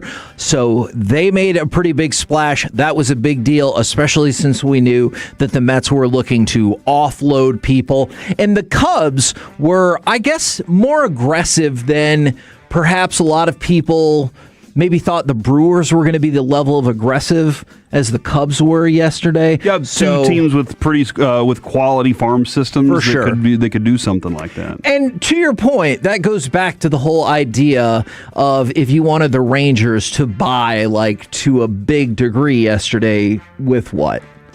Well, unless you're willing to deal Walcott, then you probably could have done something, but that would have been surprising. And that kind of reverts back to the conversation of that's why you want them to sell, so they have the prospects to go buy later. Not necessarily because those prospects are going to turn into players. They could, sure, but they usually turn into players via trade. That's right. what prospects typically typically valued are. Right. You're right. There are a select number of franchises, it feels like, that their prospects are always going to go through the system because that's the only way that they can replenish. Like, obviously, Tampa Bay is one of them. Jumps to mind for that. Maybe Miami. I feel like they Royals have done that quite a bit. All right, so some more. The Royals are just going to stay not great. You know? Hey, yes. Hey, they can be in the club with us. So we won a World Series, and maybe everything wasn't perfect after that. Casey Mize was traded to the Padres from the Tigers. So the Padres, you can always count on them to make some moves. They pick up Casey Mize. I know, as we just said, in case you missed it, they were interested in Corey Seager, and some discussions did take place. And then the Guardians traded not one, not two, not three, but 4 players to the Nationals to pick up all-star pitcher Forrest Griffin. I know there were some people that were crushing son of a gun. Now, I've already forgot the reporter. There was a baseball reporter who said it was for Griffin Forrest, and people mocked him incessantly. Rosenthal. But I was like, you got the idea. You knew who he was talking about. Now, does it feel fundamental to get the names in the right order? I get that. But when I see all these articles that are like, oh, he's being dragged, I was like, you still knew who he was talking another about. question, dude. How many times you think Ken Rosenthal's like? How many times have I gotten the name right and I got it wrong one time? All right, shut up, It's everybody. like being a long snapper. Look at this bow tie. Nobody cares about your job until you get it wrong, and then you're a monster. Exactly. It's like being a bridge builder, you know? See- Nobody ever calls you a bridge builder, but then you eat a bunch of oranges and they're like, oh, there's the orange eating guy. What? Is that a saying? Nope. Is that something from Shoresy? Hey, from the 469, the Dodgers got an ace pitcher for a bag of balls. You're telling me the Rangers could have made that trade? Not Yes. necessarily. Yeah, 100%. You trade Sebastian Walcott, we'll make it happen. Yes, they could have made that trade if they believed they were going to the World Series. But why? Yeah, exactly. That's why the Dodgers did it. They were like, we're going to win the World Series. Let's go ahead and add this guy. Most other teams that don't believe that aren't saying, let's get this rental guy for the rest of the season. And the Rangers aren't even sure they're going to make the playoffs. Right. The Dodgers are like, we got this hemmed up. By the way, did you see even Tarek Skubal not quite saying he was traded for undervalue, but he goes, yeah. It feels like every team had a shot at me. And I was like, oh, in your face, Tigers. Everybody should trade for me. And he's right, dude. Yeah, no. And that's what you say, too, now. Agreed. So that whenever free agency hits, everybody's like, dude, especially, dude, can you think about that for a second? He goes to the World Series, he wins the World Series, and he dominates throughout. The money should be astronomical. And it's Foster Griffin, not Forrest Griffin, the UFC fighter. Or Griffin Foster at one point for Rosenthal. All right, let's go to the Yankees because there's a lot of stuff happening with the Yankees yesterday.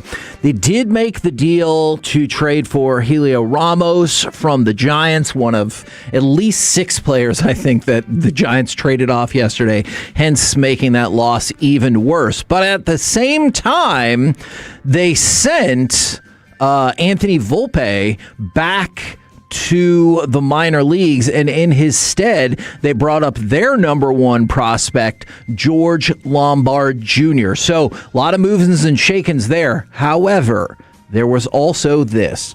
Brian Cashman was asked about Aaron Judge, and he talked about, like, look, I think that question is fair on anybody's side in terms of could Aaron Judge miss the rest of the season. Like, is it possible? It's always possible that things don't go the way you want, but we currently are still very optimistic that he's going to return. Oh, good. But oh no, there are challenges with all that too. While he's returning, whatever the time frame is, and ramping him up and getting his timing down, so I can't rule out any of it. So, like, it felt positive because he goes, I mean, sure, anything is possible. But then he got down into the weeds and said, well, if you consider the time needed still to recover and the ramp up, yeah, okay, I guess I could see it. So I don't know if Yankees fans walk away from yesterday feeling positive. In fact, it feels like most of them do not feel positive about the requisite amount of trade work that was done given all of these factors. Yeah. No, I understand what you're saying. Real quick, Kevin, I'm sorry. Sure. Zaire Hope had 23 home runs this year in minor leagues.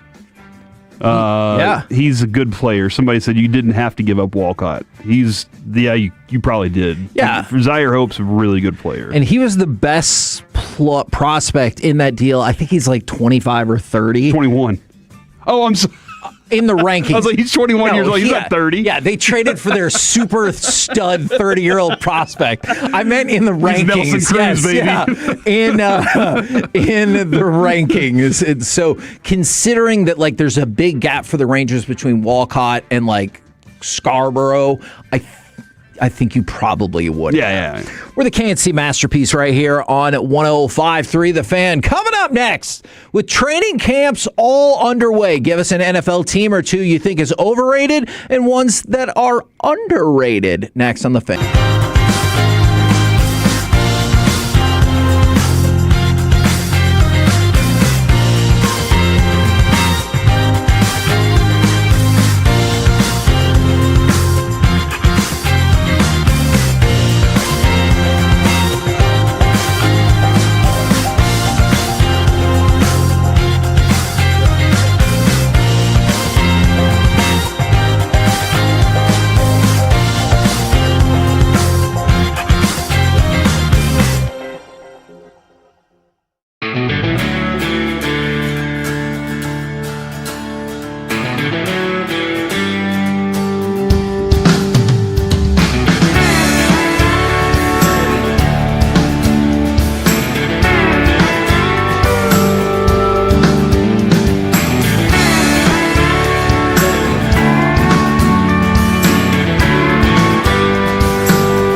Cowboys football. KRLD-FM and HD1, Dallas, Fort Worth. Let's go, Cowboys. An Odyssey sports station. Driven by our D&M Leasing Studios, it's the KNC Masterpiece on 105.3 The Fan. KNC Masterpiece right here on 105.3 The Fan. We got a lot of ground to cover here. I want y'all to consider this. With training camps all underway, give us an NFL team or two that you think is overrated and ones that are underrated. And while we ponder that, I'm also going to ask you if you think Zay Flowers is overrated after we just got the story that he was going to be sitting out of some practices. He got a 4-year, $140 million contract with, it looks like $106 to $108 million guaranteed. What do you think about that for Zay Flowers?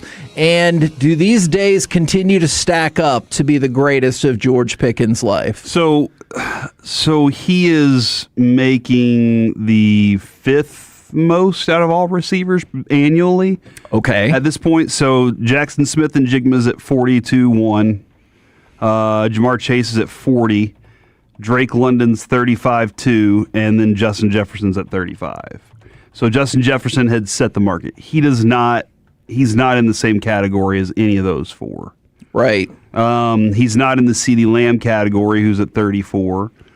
DK Metcalf's overpaid at 33. Is he better than Olave and Wilson? He's in the same area as those two. I think. So 31, 32, so 35 is the market. Like that's kind of that's what happened. Is this is a market play for what they believe is their top receiver, and I still think there's some problems with him overall, but I don't think he's overrated. I think he's rated where he should be in like realistic conversation. But that's a lot of money. It does feel like the George Pickens money is going to be $50 million at some point, though, by the end of this year. Yeah, I mean, yes. He's going to be a $50 million receiver, Kevin. Yes. From the sorry, Joneses. I think.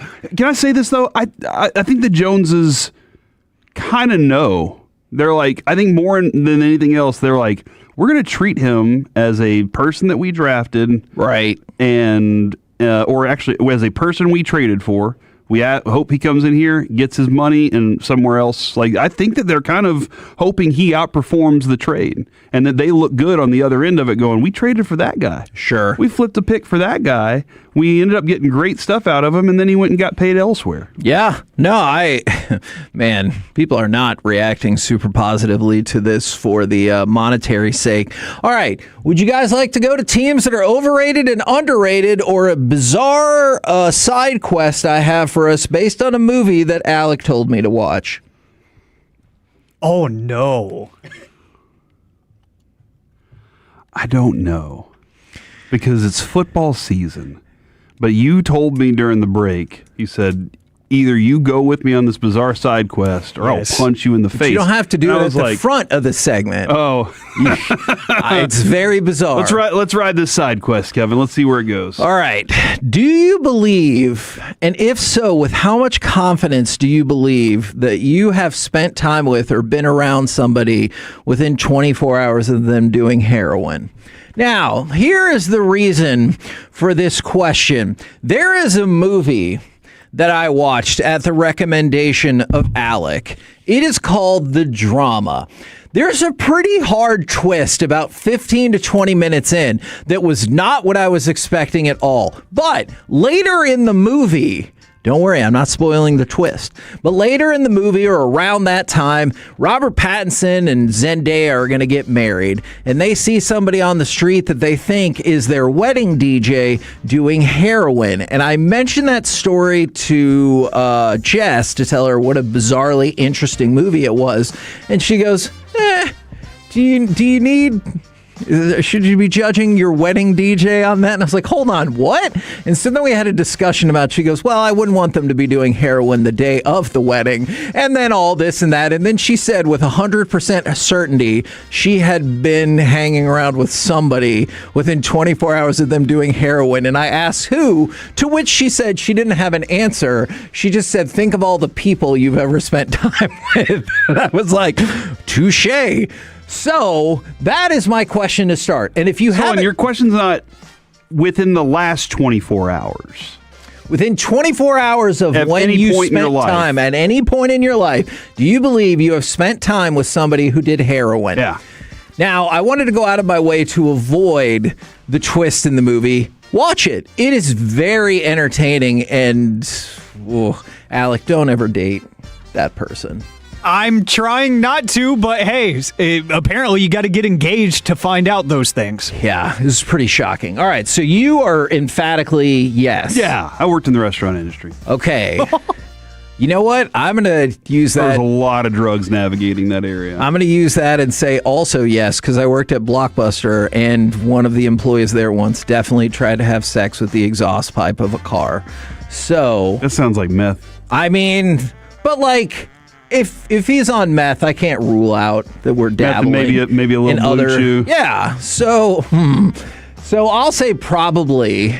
Alec, what about you? 100%. I went to college. Man. I think people have made some horrible mistakes in college, and I know some people that did. I actually did lose a friend in high school. Okay, so from the 817, Corey, Alec, don't answer that. Kevin is trying to see who he's going to drug test. I do not have that power. From the 469, yes, multiple times, unfortunately. And the name of the movie is The Drama. And again, that thing about the DJ doing heroin, that is not the major plot point. That's just a side plot point. Anyways, overrated and underrated NFL teams, thank you for engaging What a transition. in this side quest That is to me. Pro S right there. From the 682, greatly underrated, Jacksonville. Overrated is Baltimore. Now, I don't know if they feel that way just because of the Zay Flowers deal, or that is a general feeling that they had about the Ravens going in to this season. Would you guys like me to run down one source's Kevin, opinion? Upon seeing this on the run sheet last night or last week, I formulated 4 teams for this conversation. Team number 1, the Carolina Panthers. Is this overrated or underrated? Underrated. Ooh. Carolina Panthers proved to me last year that they were tough. And then they went and added skill to their team this offseason. And do I think that Jalen Phillips is the greatest thing on the planet? No. He's probably going to get hurt. That's what Jalen Phillips does. But I love me some Devin Lloyd. Yes. So I think like they were tough in the trenches last year, and they showed that they could compete with some really good teams, even in the playoffs. That game against the Rams was a wild game. Right. So that is team number 1 for me. Team number 2 in the underrated category. And I don't know. It's weird because I don't think that a lot of people underrate their quarterback or their star receiver. Bengals? It's the Bengals. They needed it. This is very similar. They're very similar to the Cowboys. Agreed. They needed a defense, and I think people just kind of look at it and they're like, it's pretty much the Ravens to lose up there. But the Bengals can absolutely win that division, and they can beat the Ravens handily. Yeah, especially now that they wasted so much money on Zay Flowers. That's a joke. So that's my underrated teams: is the Panthers and the Bengals. Okay. Do you want to skip to overrated? Or do you want to hear some of the other underrateds? Go ahead and underrate. All right. This is a question. Do you think the Colts or Falcons might be underrated? Because I realize it is Daniel Jones, but Daniel Jones, man, showed plenty of flashes of being perfectly serviceable, dare I say, above average at times last year. Mm-hmm. And I agree with you on the Bengals and the Panthers, but what about the Saints as well? So I'm going to throw out as question Falcons, Colts, and Saints. All right, I want to look at the Colts record last year, Kevin. It was week 10. Matter of fact, I think it was week 9 against the Steelers. They lost 27-20. The next week, they won 31-25 over Atlanta in overtime. And it was in those 2 weeks that you started to see things kind of slipping for the Colts a little bit. Right. And then they went on the rest of the season, they lost. The schedule up until that point for them wasn't the world beater. They had beaten the Dolphins, who were miserable last year. They had beaten the Titans, who were terrible last year. They beat the Vegas Raiders. They beat the Arizona Cardinals, who the Cowboys cannot defeat. And then they beat the Titans again. So they were 7-1, having in 5 of those games were teams that were well under 500. I didn't believe in them all season. I did see Daniel Jones doing some things that I just had never seen him do before, but I'm not going to say they're underrated at this point by any means. I do think that Jonathan Taylor is a damn fine running back. Okay. What about the Saints? I can see them being underrated.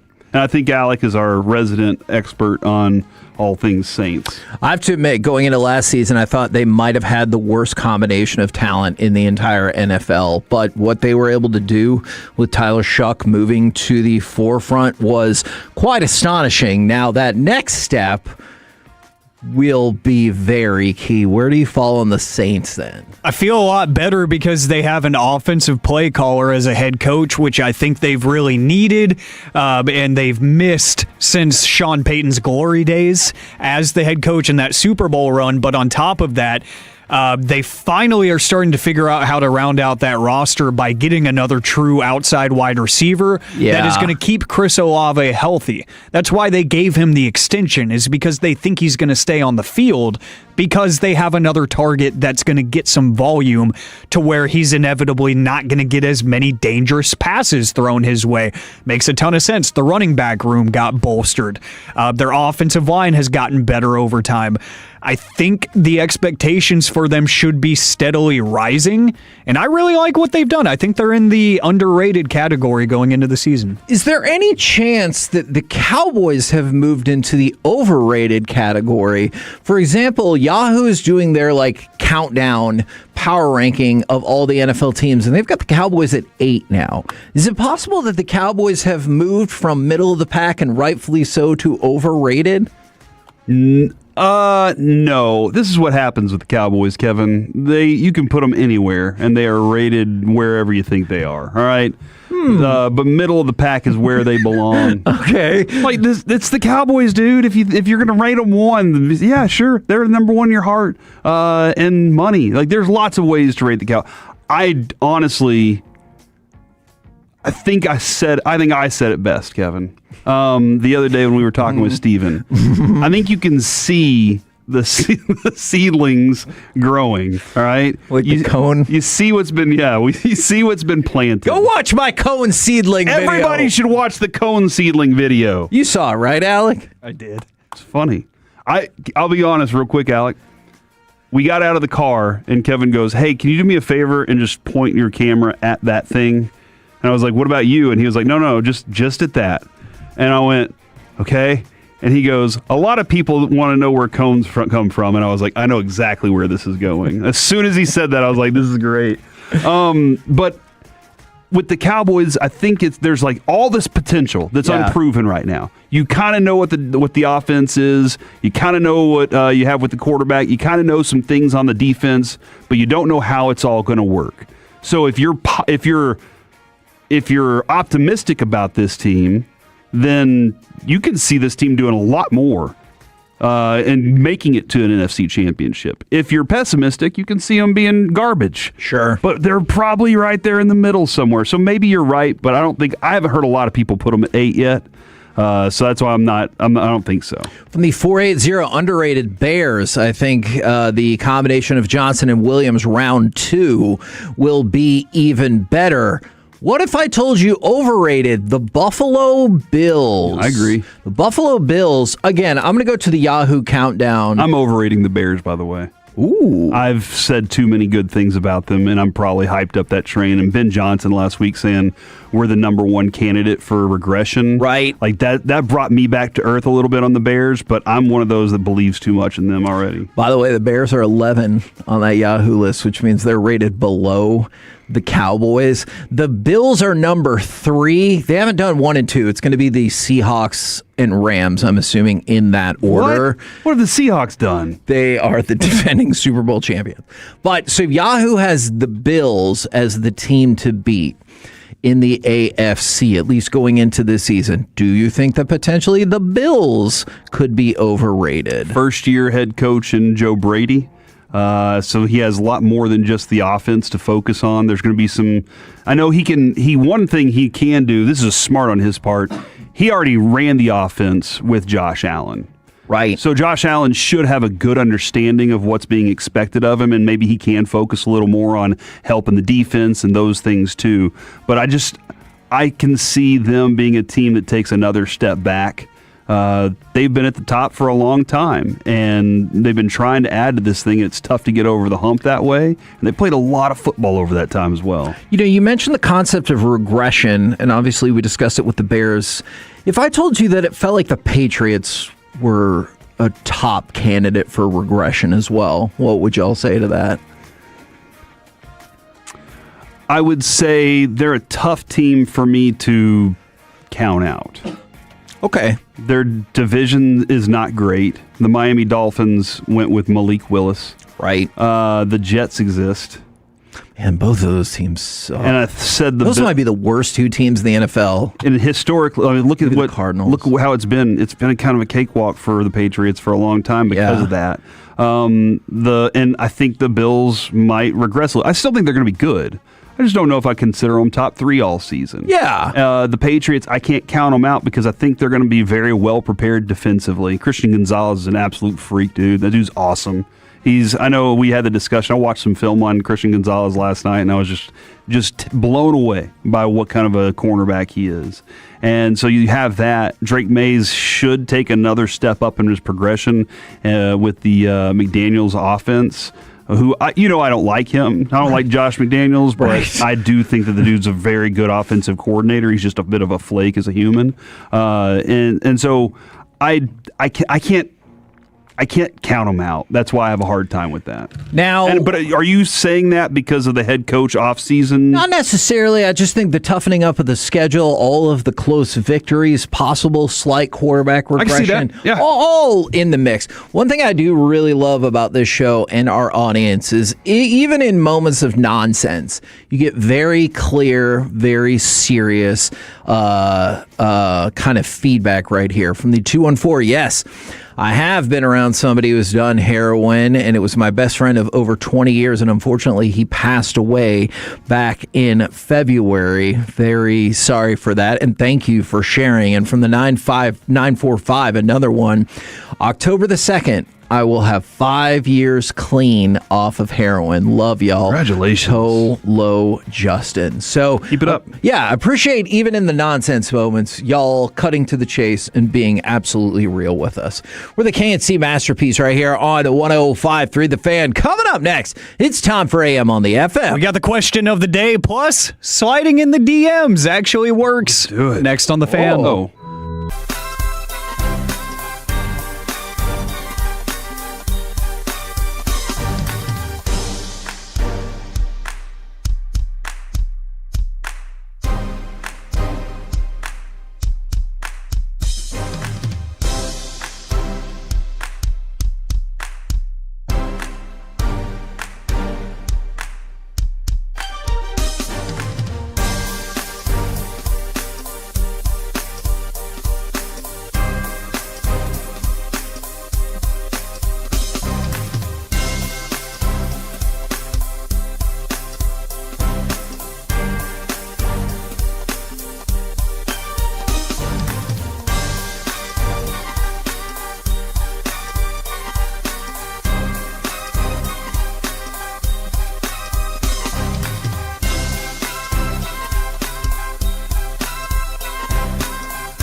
If you've been injured in a car or truck wreck, call Frankel first, 214 or 817-333-3333. With Frankel and Frankel, there's never an out-of-pocket cost. They only get paid when you win. Frankel and Frankel, the go-to car and truck wreck attorneys in Dallas.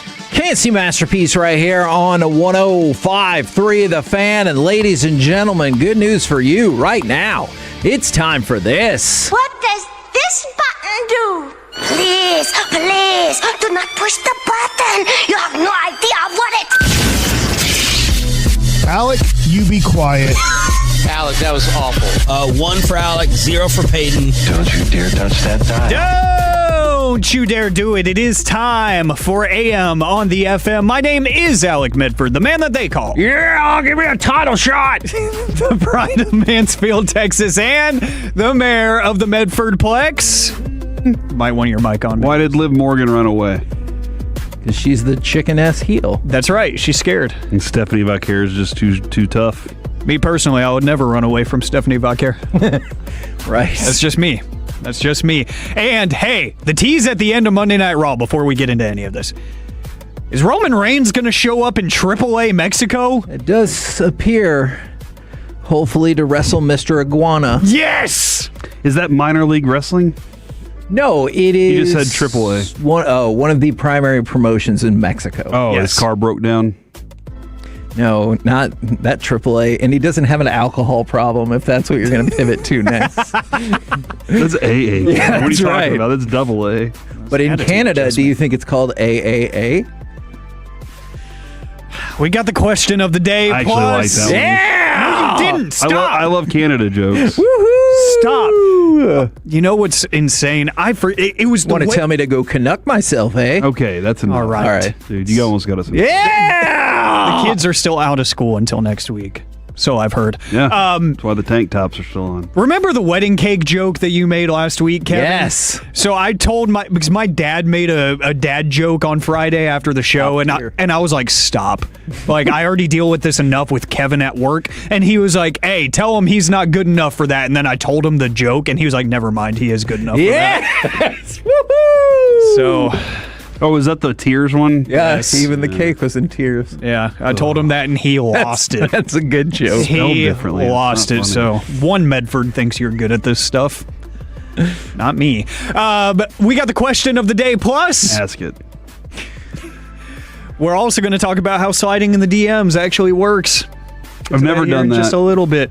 This is a wild story, actually. This is a full circle moment. But here's the thing, too, though. I don't think DMs worked.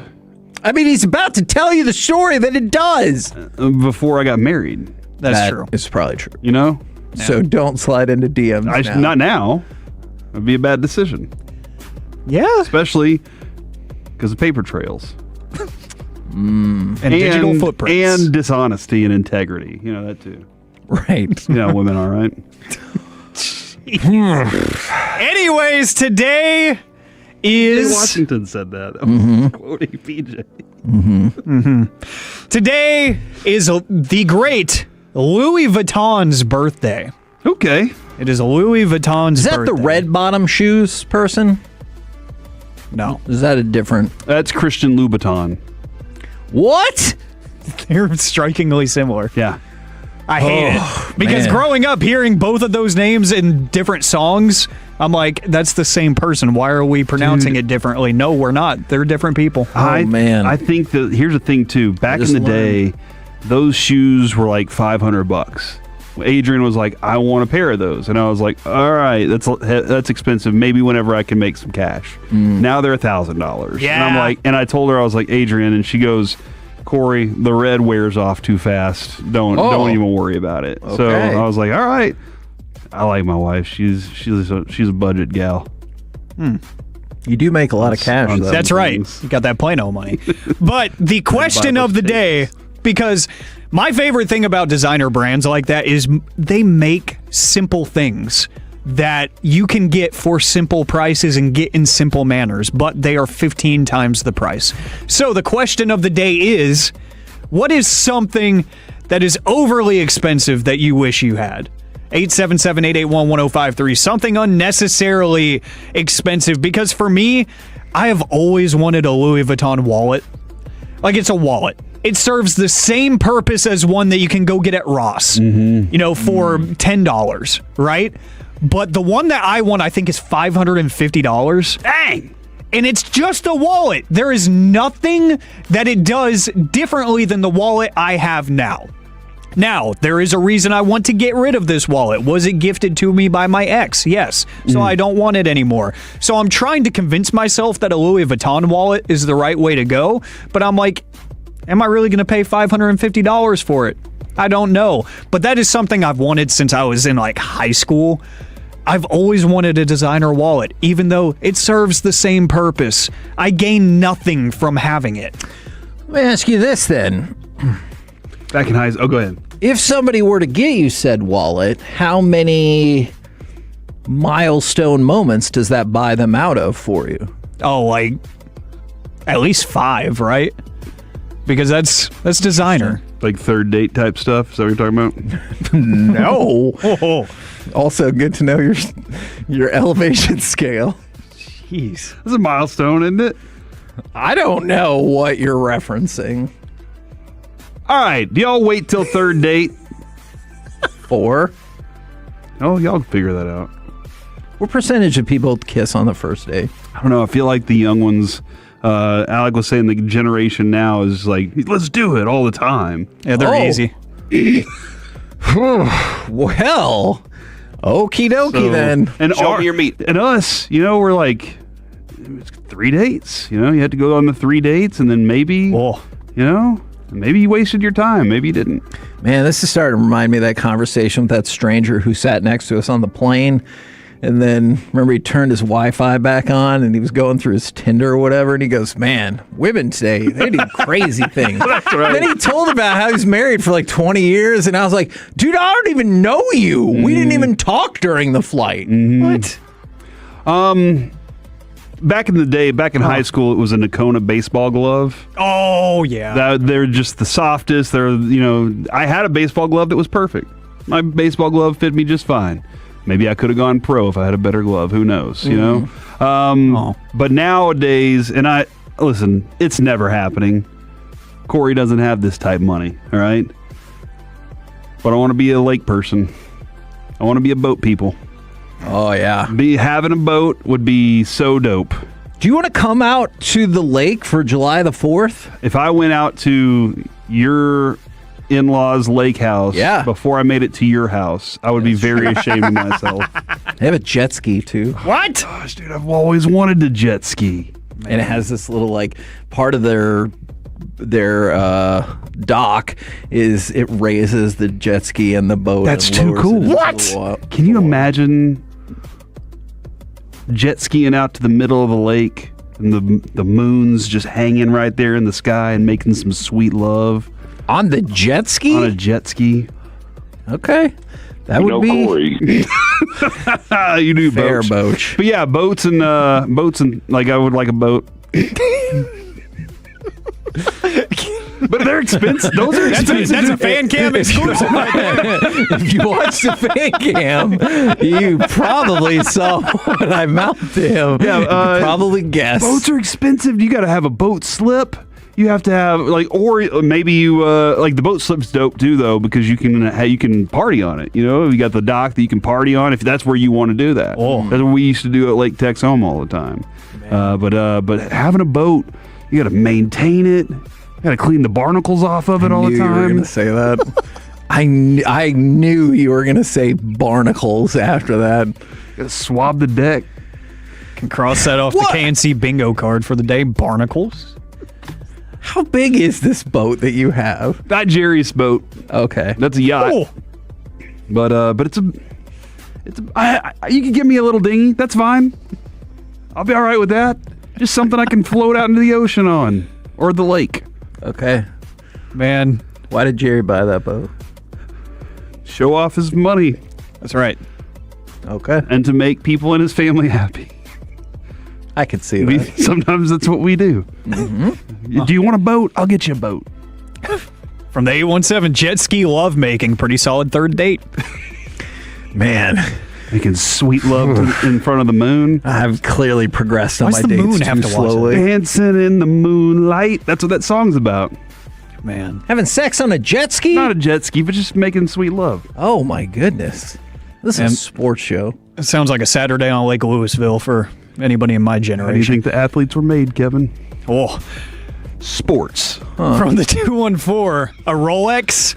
Yes, and back another Monday Night Raw reference where Roman Reigns absolutely roasted LA Knight and said he had a Walmart watch on. I mean, I get that, but I did like when he reenacted the Shield intro and he was like, Echo, Dude, that Tango, was so funny. You suck. Hey, but it was a valid roast because the watch that Roman was wearing was about $600,000. Oh my gosh. It was an AP, so. I don't, what does that stand for? Advanced Perceptions. No. Associated Press. That's right. Man. The newspaper makes watches now. Somebody said Tologoski. I like it. That sounds like something Blake Elliott would come up with. It does. This thing is just progressed so much Hey, over time. broski, what a Tologoski. That's so stupid. Anyways, I forgot what my segment is about. From 214, new Resistol 1000X pure cowboy hat, $3,000. What? Wow. But I really want one. That's Jagon. He's an Astros fan. See, this is the spirit of the segment from the 972, a designer watch. They still just tell the time, but I want one. I mean, but like you could get a designer watch that looks awesome that's probably like $500, right? Not $600,000. 100%. Why is that watch so expensive? It's just the history and how limited run those are. Like it takes years. You have to get on a wait list to get one. And a lot of the time for some of those, you already have to have like 3 of the watches in your collection. Like you can't be new to the hobby. How do you get one if you're not going to have, you can't get the third one? You got to buy one off the resale market. You got to go up to New York and go haggle for one. Oh, man. Yeah, man. That's so weird. This isn't Swatch, bro. For the privilege of buying my $600,000 watch, you have to show me the other watches you've already bought. Yes. What the hell? It can be the same in the luxury car market, too, like a Ferrari. Like, you can't buy this $2 million Ferrari if you haven't already bought one before. Dang, dude. It's insane. What a scam. And from the 214, the dual Shohei Ohtani dual logo, gold logo man card. Yeah. Yes. I saw it this morning. Looks $11 million. $11 million? And you could buy the most amazing other cards for way cheaper. But not that card. Is true. What else is true, real quick? This is a great story. Sliding into the DMs actually works. Kinda. So, the New York Yankees, they were involved in the trade deadline where they got Luis Garcia Jr. from the Washington Nationals. And one of the prospects that the Nationals got back is a player named Jack Siebert. Well, the Nationals Twitter account actually posted this. You can go see it at Nationals. Jack Siebert sent them a DM on September 2nd, 2015, when he was 13 years old, and sent a picture of himself playing baseball and said, trade for this kid. He's going somewhere. And wow, literally 11 years later, they traded for him. That's awesome. In a deal where they gave up Luis Garcia Jr. So when he was 13 years old, said trade for this kid. He's going somewhere. That is amazing. And he is now a member of the Nationals organization. Sliding in the DMs works. 214, can I listen to the Today's Show if I didn't listen to yesterday's show? Oh, man. That's a good club that you need to be part of. That is another station that won't allow you to listen if you haven't listened for 12 years. We're the KNC Masterpiece right here on 105.3 The Fan, where all are welcome. Coming up next, it's time for Gridiron Gravy, where holy moly did these guys get paid. Next on The Fan.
vehicle, get to Classic Chevrolet in Grapevine. The #1 Chevy dealership in the world 3 years straight. They've got more new Chevys than anyone, all priced to sell. Visit ClassicChevrolet.com. This is Texas. This is Classic Chevrolet. Together, let's drive. Based on new Chevy registrations 2023 through 2025. Turns this into a third and manageable. Flags are down. Williams downfield. Open man. Touchdown.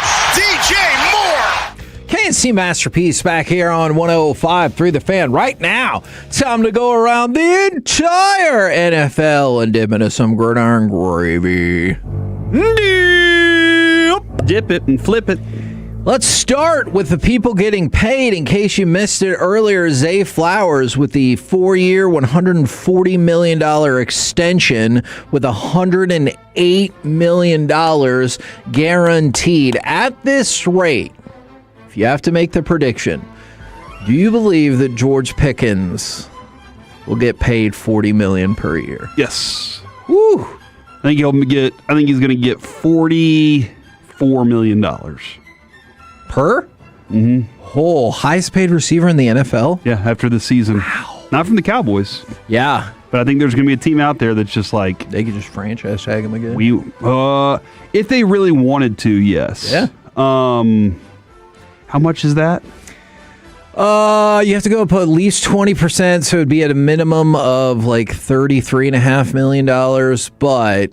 all of these receivers getting paid could reset that number. Yeah, because man, that's a fascinating question right there. Would they be willing to pay potentially $39 million to keep him around? I don't know. And I know CeeDee Lamb said he's okay if Pickens made more, but do you think in his mind he was thinking you get 35, I get 34, as opposed to you get 43, I get 34? No, I think that he's kind of in the same boat as most of these guys, where they're like, the more that those dudes get paid, the more I'm getting paid. All right. I do wonder if it's less now about being the number one paid guy for some guys, and then the idea that, like, the next guy up, please get paid so that we can get our next contract too. Now, speaking of people getting paid, Bijan Robinson and the Falcons reached a 3-year extension worth up to $75 million that will make him the highest paid running back in NFL history. He also receives $51 million of that guaranteed, with $37 million coming in the form of a signing bonus. We all think, I believe, that Bijan Robinson is a special talent. Do you believe this special contract will pay off for the Falcons? As in like a Super Bowl or just relevance? Probably relevance, and let's say Bijan excellence. Yeah, I think I'll ignore relevance. I think he'll continue to be the player he is. I don't foresee that changing anytime soon.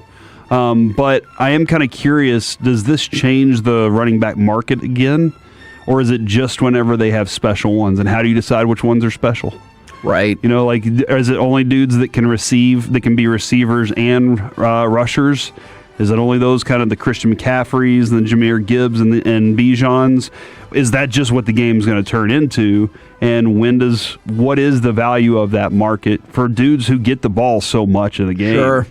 But are heavily reliant upon what's in front of them to make the play. Like, they have to have a good offensive line, otherwise they're not going to be that great. That is very, very true. Now, I want to know, which one of these new quarterback receiver combinations do you like the best? A.J. Brown and Drake May, Jalen Waddle and Bo Nix, DJ Moore and Josh Allen, or probably Mike Evans and Brock Purdy? Well, I mean, yesterday when I brought up Mike Evans. Yeah, the whole substation problem. In San Francisco. So I'm going to go with this. I think it's a good positive thing for Bo Nix to have Jalen Waddle on the field. Okay. I like that combination. I think they're going to find ways to get him the ball in a variety of ways, because that's what he can do. Somebody said he was an overrated receiver, and I don't agree with that. But I think that's going to be a good combination for him, because he's already got Cortland Sutton, who I think he built a pretty good rapport with. There was one game, I can't remember which one it was. Maybe it was that last game that he played, where Sutton didn't have a catch in like the first 3 quarters and then had a few late in the game. And it was like, we were kind of just waiting for the moment to get him for sure. But, right. But I'm going to go with Waddle and Nix. Something to keep an eye out on. The Jets have said that tight end Kenyon Sadiq is going to be out a little bit due to a setback after hernia surgery. Now, no word on if the Jets said take the year if you want. We don't care about this season. We're just gearing up for 27 or not. Now, speaking of injuries, Mike Vrabel. I don't know if I'm not saying A.J. Brown is asking for sympathy, but it doesn't sound like he'll get it from Mike Vrabel. Talking about his dislocated thumb. He's like, it's fine, I'm going to keep going. Mike Vrabel said, well, linemen do that on every other snap. So. Yeah, I don't think coaches at this level are very sympathetic to certain things like that. For sure, linemen do it on every other snap. Yeah. And then they just pop it back in place and get back out there. Yeah. What's the big deal? Now, in what is clearly the worst news of the day for Alec, Todd Monken said that Dylan Gabriel is earning more reps. Now, is your response to this, sure, 1 or 2 is more than 0, or are you ready for the Dylan Gabriel run? What are we doing here? It's the beginning of training camp, and if we're being honest... And he's already excelling, Alec. Yeah, sure, I guess. I mean, a guy in Deshaun Watson that hasn't played his best football since I was in high school. Shedeur Sanders, who was somehow a Pro Bowler last year. And then a rookie that they just drafted, a few weeks ago. Sure. Congrats, Dylan Gabriel. Whoa. Here's your participation award. You showed up. I thought he was going to say, when you said, is it time for the Dylan Gabriel run? I thought he was going to say, yeah, because he can't throw the ball, so he has to run it. Oh, that would have been an acceptable insult as well. Now, if you want to go check out practice at the Star, the Dallas Cowboys are lining it up for their opening ceremony and opening practice at the Star on August 25th. And then they'll have a post-practice tailgate and drone show followed the next day, August the 26th. In case you don't know how dates work, is Cowboys night and the open practice from 6 to 8 p.m. So if you want to plan your schedule accordingly, the 25th, 5:30 to 9 p.m., the 26th, 6 to 8 p.m. Let's go from that to Devon Achane says his aim is to win a rushing title this season. Okay. I'm always fascinated by which you put more credence in.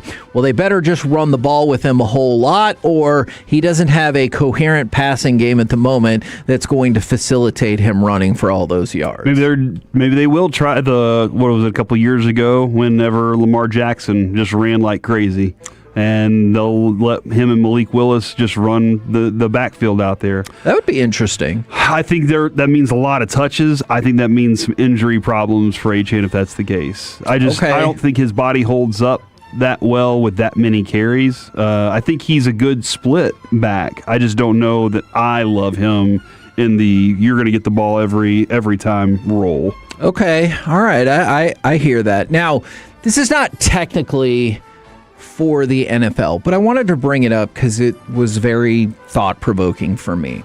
So the National Athletic Trainers Association and National Federation of State High School Associations has urged coaches to adopt preventative tactics such as excluding linemen from mile runs, serial sprints, and other preseason performance testing during the first few weeks of the season. One of the reasons that they talked about this is if you look across the sport, heat stroke in linemen is a huge problem, and 90% of heat stroke deaths in high school and college belong to linemen.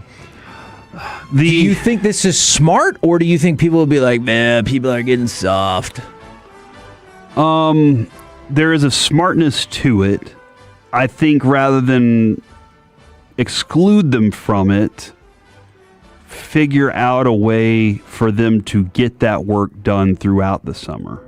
Okay. In the months that they're not playing. Yeah. Because I know heat stroke is a problem, but I also know that the body is adaptable. Yeah. And so if you just say, all right, guys, go run a mile, and you haven't run a mile in 3 months, not going to be an easy mile. Right.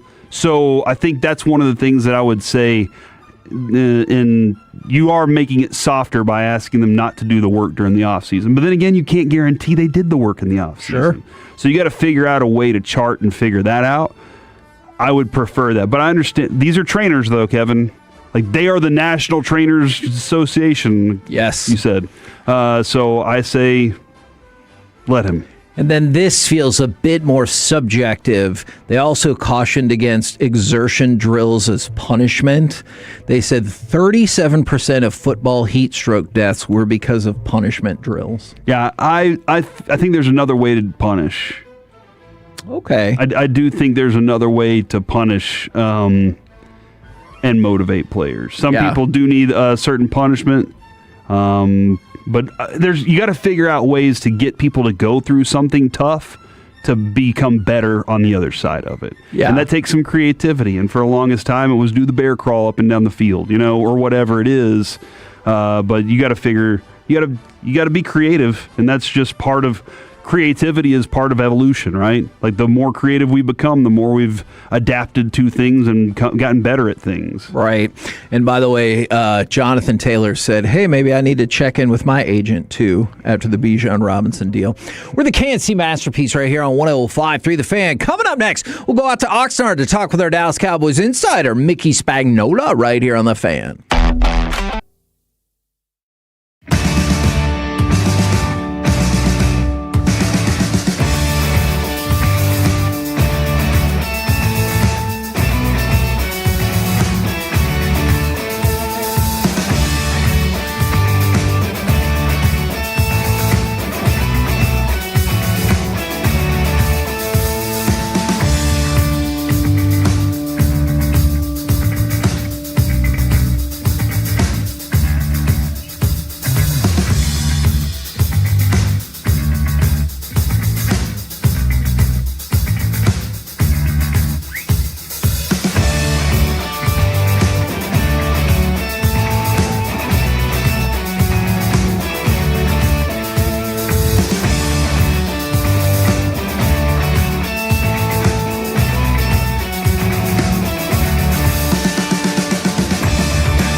FM and HD1, Dallas, Fort Worth. Let's go, Cowboys. An Odyssey sports station.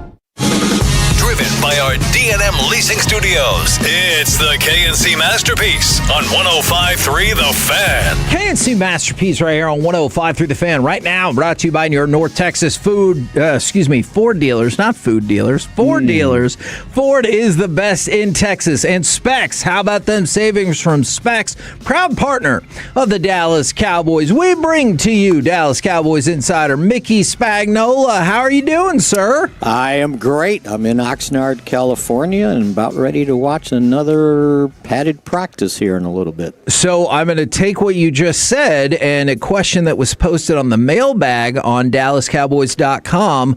Are there enough padded practices? And I realize the logical answer is you do what the collective bargaining agreement allows. But in your world, how many padded practices would you have? Yeah, I think if you're here 3.5 weeks, and you have just that. So when whoever counted up the padded practices, does that include the scrimmages against the Saints and the Rams? I believe it does. So that's not many padded practices, is it? No, it's not. Yeah, but that seems, so you get 3 this week, 3 next week. Yeah, and then we're running out of weeks, right? Exactly. Yeah. And I guess I wonder if it just counts, or the weeks that, like they have the practices at the Ford Center. Yeah. I mean, I wonder if those. I mean, that's still training camp. Yeah, it counts. I'm pretty sure. It's not enough. Right. I'm sorry. It's 16 just is not enough. Yeah. And then when the season starts, it's 1 a week. Think about that. And you have and you can't store them up. Like, okay, I think when I get to week 10 or 12, I need more padded practices. You have to use them up in a certain amount of weeks. Like when you get to week 17, 16, you can't sit there and go, well, we need 2 of them this week. Can't do it, right? So, yeah, I know it's player safety and all that, but I think at some point it diminishes the quality of your product. Well, what about these? But they didn't ask me. Yeah, yeah. I think we've seen the slop. I'd like to see him negotiate. Yeah, some of the sloppiness that comes out in the first game, and you could say some of the preseason kind of works in favor of that as well. As there's some sloppiness that starts in the season. It takes about 3 games sometimes to feel that way. I did see that they might be running some more one-on-one drills today. Today starts, yeah. Are you more competitive? They wanted exciting? to ease in. Yes, they wanted to ease into the pads. Like now, let's not go, crazy just because we got the pads on. And unfortunately, it looks like they've lost a player already with Princeton Fant left with an apparent knee injury. And my understanding is he was going for an MRI, but they were fearing that he tore his ACL. And so Schottenheimer talked about how they want to practice in pads, right? You're not tackling to the ground. You don't want guys on the ground. And what they want to be careful with is the sideways hit, like the guy doesn't see it coming, right? And I think that's how Fant got hit or hurt. Someone came in from the side. So you want everything, so you're in front and you're, you're trying to play physical. There's a fine line, right, without going over the edge. So it's somewhat difficult. But today, as you mentioned, they'll get back to some of the one-on-one drills. Like they were kind of doing them yesterday, but they weren't physical. Like, some of the best drills we see are pass blocking. Or pass rushing, however you want to look at it, and it's like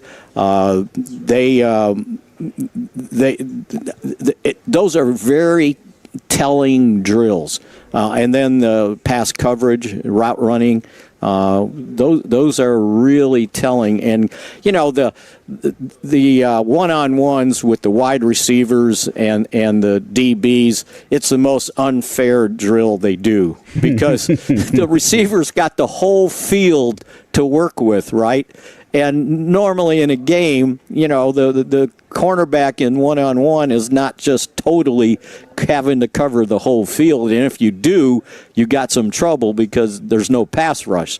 But the one-on-one pass blocking deal, that's for real, and that really ramps practices up. So you could probably we can get a better idea tomorrow or this afternoon about how Guyton's looking based on this. Because this Mickey was Kevin and I were out there for Raiders Cowboys long ago, and Tyron Smith and Khalil Mack matched up.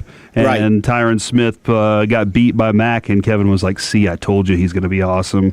And then Tyron was like, "Run it back," and then put one hand in Mack's chest and threw him on the ground. I was like, "Okay, this is amazing." But you do with Tyler Guyton, you're going to get a better idea of how he's progressing.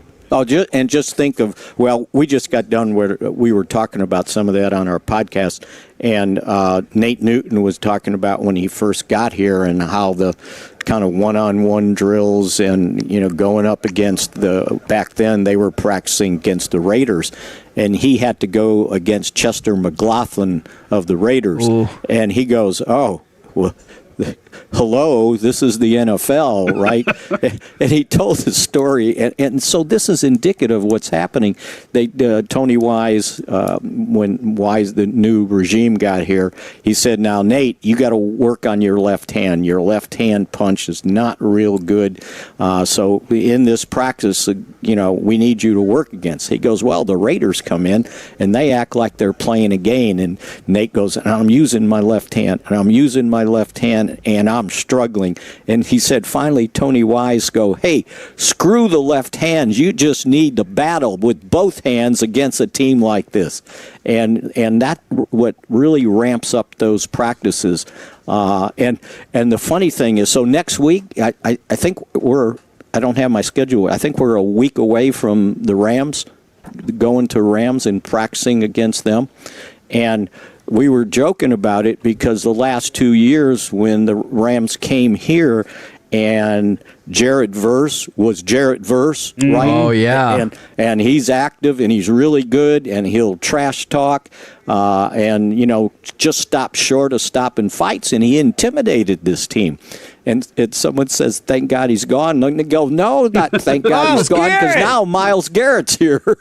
And maybe Aaron Donald. Yeah. Yes. But yeah, you're right. It is in a week. So Tuesday, August the 11th for that joint practice against the Rams. Man, you mentioned something that if people only see the highlights and you don't watch the regular run of practice is so interesting to me, is if there's anybody who gets tackled or even pseudo tackled or looks like they're going to fall down, you get every coach out on the field going, up, get up, yes, up, stand up, stay up. And I just, if you don't get to see those practices in person, I think that's something that sometimes is not featured in a lot of these highlights. Right. And I think, so the practices you guys probably saw, it looked like the Cowboys were really doing a good job of running the football. We saw a lot of breakout runs. Well, things changed yesterday. Yeah, right. The defense was stopping the run, and I'm going, thank God for a change. Right now, it was only the first practice in pads, but as poorly as they played against the run last year, it was a welcome change. But now, look at who's out on the field, right? There were no Quinnen Williams here last year. There was no Kenny Clark here last year. There was no Rashawn Gary here last year. And so personnel makes a difference, and I think it was a wake-up call for the Cowboys' offensive line to say, oh, okay, these guys are for real up front. We got to battle, and that's a good thing because you sort of need that. You talk about you want to be the greatest offense of all time. Well, okay, fine. Well, you better figure out how to move the ball against your own defense. Agreed. I know we talked about the wide receiver spot yesterday. I know all of this is contingent on health as well, but are there any particular roster battles or positional groups that have your highest attention now that the pads are on? Well, now that you said offense, so Ryan Flanoy, I thought, put a lot into perspective of what last year was like to now what this year's like. He pointed out last year when we came into training camp, so I believe it was only his second year, he said, I came in as the number 6 wide receiver. He goes, this year, I'm the number 3 wide receiver. And he goes, and that certainly helps you play with confidence that somebody thinks you can do this, right? And I think that goes for a lot of guys that were playing last year, right? Think about Reddy Stewart. The guy had never played in the NFL. He was on a practice squad. I think he might have played a game or so, special teams with the Bears, and then he gets cut. He's starting in the slot the first game of the season. That's what the Cowboys were playing with. Now, he's not only working in the slot behind Caleb Downs.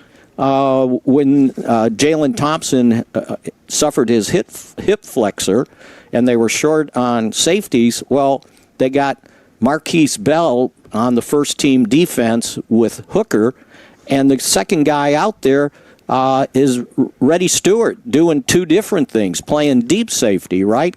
Just because of the numbers. But that tells you what they were playing with last year compared to some of the stuff they have this year. There was no Kobe Durant last year, and this is a guy that, first team defense, he's outside. And then they put Revel out there, who wasn't in training camp last year, and Kobe Durant at times goes into the slot. So the versatility of some of these veteran guys, I think, really makes a difference on how this defense is structured right now. Now, we'll see. I get it. One padded practice, but let's say it was encouraging. Now, I realize that George Pickens is focused on the upcoming season, but when you see that Zay Flowers gets 4 for 140 at $35 million per year, is it a great time to be George Pickens or what? Well, as long as he repeats last year. Agreed. Right? And that's the deal. But in a year, can he put up 80 catches and 7 touchdowns and 1,000 yards of receiving and not miss the bus to a game? Right. Well, then, you probably start talking about what that could turn into. Absolutely for him. But he's got to show it. He can't be, a one-hit wonder. You got to be able to do it consistently. And that should be motivating to him, right? Sure. And he understands the situation he's in, and that should be motivating enough. But when Zay Flowers gets paid like that, but then again, you got to point out everybody's salary cap's different. Yeah. No, I agree. But we look at it a lot of times as, well, there's the going rate. Well, it might be the going rate for that team, but that team might not need to pay Quinnen Williams, and they might not be paying their number 1 wide receiver $34-35 million a year as they do CeeDee Lamb. So some of that is relative. Yeah, no, I agree. I think, but the Ravens still have to pay Lamar Jackson, so they've got their own potential struggles coming up as well. And is he sort of on notice, like, to get that money that you might expect him to or should have? He is an interesting case. So I get where you're coming from with that. I always think that's a hard one to decide, because is he, he's not your classic quarterback of these days, right? Right. Because part of his success is using his legs. Sure. But is he lacking throwing the football at times? Would you rather him throw a 40-yard pass or run for 20? Right. There are plenty of times I'd probably just rather see him run for that 20, but your point is understood nonetheless. Thank you very much, good sir. We'll catch up with you again tomorrow. Sounds good. We'll have another padded practice in the books. Woohoo! Woo! I want you to start marking them off so you let me know what's left. We're down to 15. All right, there you go. Mickey See you guys. Spagnola from DallasCowboys.com. We're the KNC Masterpiece right here on 105.3 The Fan. Coming up next, we'll move into the Expressway, which will include NFL Overreaction or Reality, plus the C Block starring Corey Majors. We'll do it next right here on The Fan.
Presented by the On-Time Experts. Third down and long. Trouble on the edge, and they go back to back. This one belongs to Malachi Lawrence.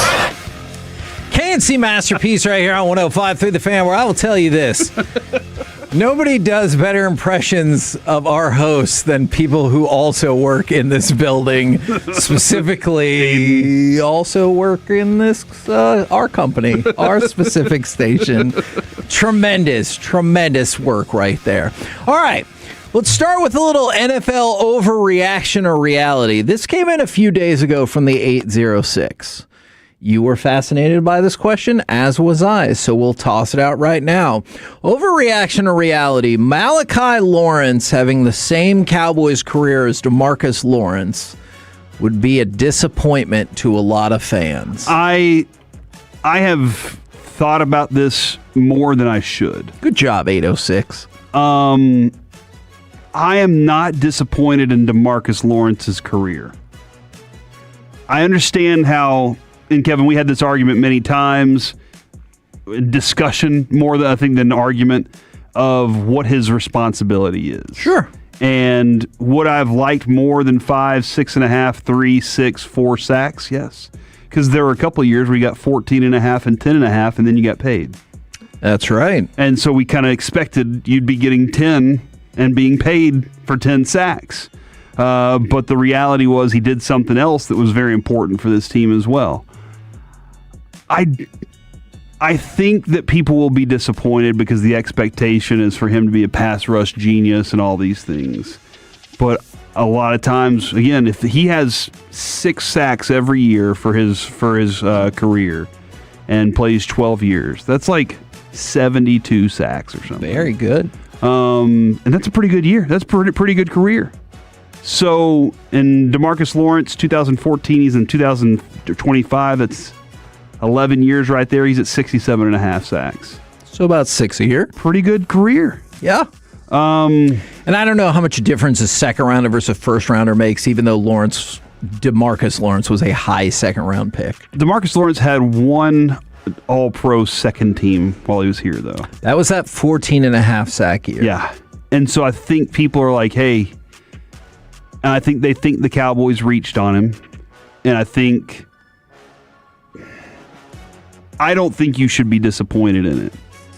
That's just my perspective. Yeah, I mean... But I think people will be. When you put it from that point of view, if you're telling me Malachi Lawrence will make an all-pro team in his first 4 years, it feels like I would be pretty stoked about that. Here's from 2 different texts. I would be disappointed because it would require him to leave to get a ring. Yeah, I do get that line of thinking. All right, Alec, we go to you then. Malachi Lawrence having the same Cowboys career as DeMarcus Lawrence would be a disappointment to a lot of fans. Reality, it would be to a lot of fans. I do think so. And to a certain extent, I would be like, I would have liked more. Sure. Okay. But I was on the train of... DeMarcus Lawrence was one of your best defensive players when he was here, regardless of what numbers tell you. One, the leadership aspect that he brought to this team I thought was very important because You guys talked about it with Steven the other day when you were in Oxnard about finding a defensive leader. Yeah. So we don't hear Dak Prescott's name again talking about defense. That was a real thing that happened. We asked Jerry who is the defensive leader, and he said Dak Prescott. That's right. So I think that alone was important, but I also don't look at sacks as the end-all, be-all when it comes to defensive ends. So I would be happy with it, but I think fans would be like, overrated.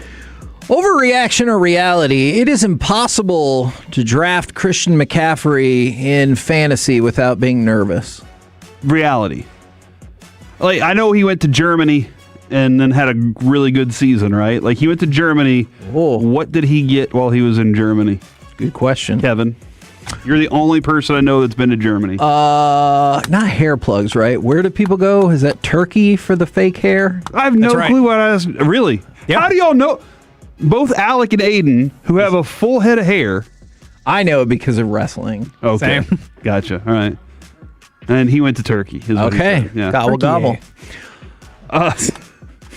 But yeah, I know he went to Germany, and I have no clue what he did, like what doctors he talked to over there. But then he had a full healthy season. Right. That's questionable, especially with that substation around. But yes, again, the substation, which the Niners are like, we have scientific proof because we said nobody knows. He's nuts. So yeah, I think you have to be. Like if you're probably taking Jahmyr Gibbs. You're probably taking Bijan Robinson. Saquon's in the conversation in your mind. Yeah. And then you're like, there's some He's in the question. mix for there's pick some 3. question, like Jonathan Taylor. Yeah. And then you're questioning yourself on everybody else after that because none of them are exactly there. So, Alec, we go to you. Overreaction or reality? It is impossible to draft Christian McCaffrey in fantasy without being nervous. Overreaction.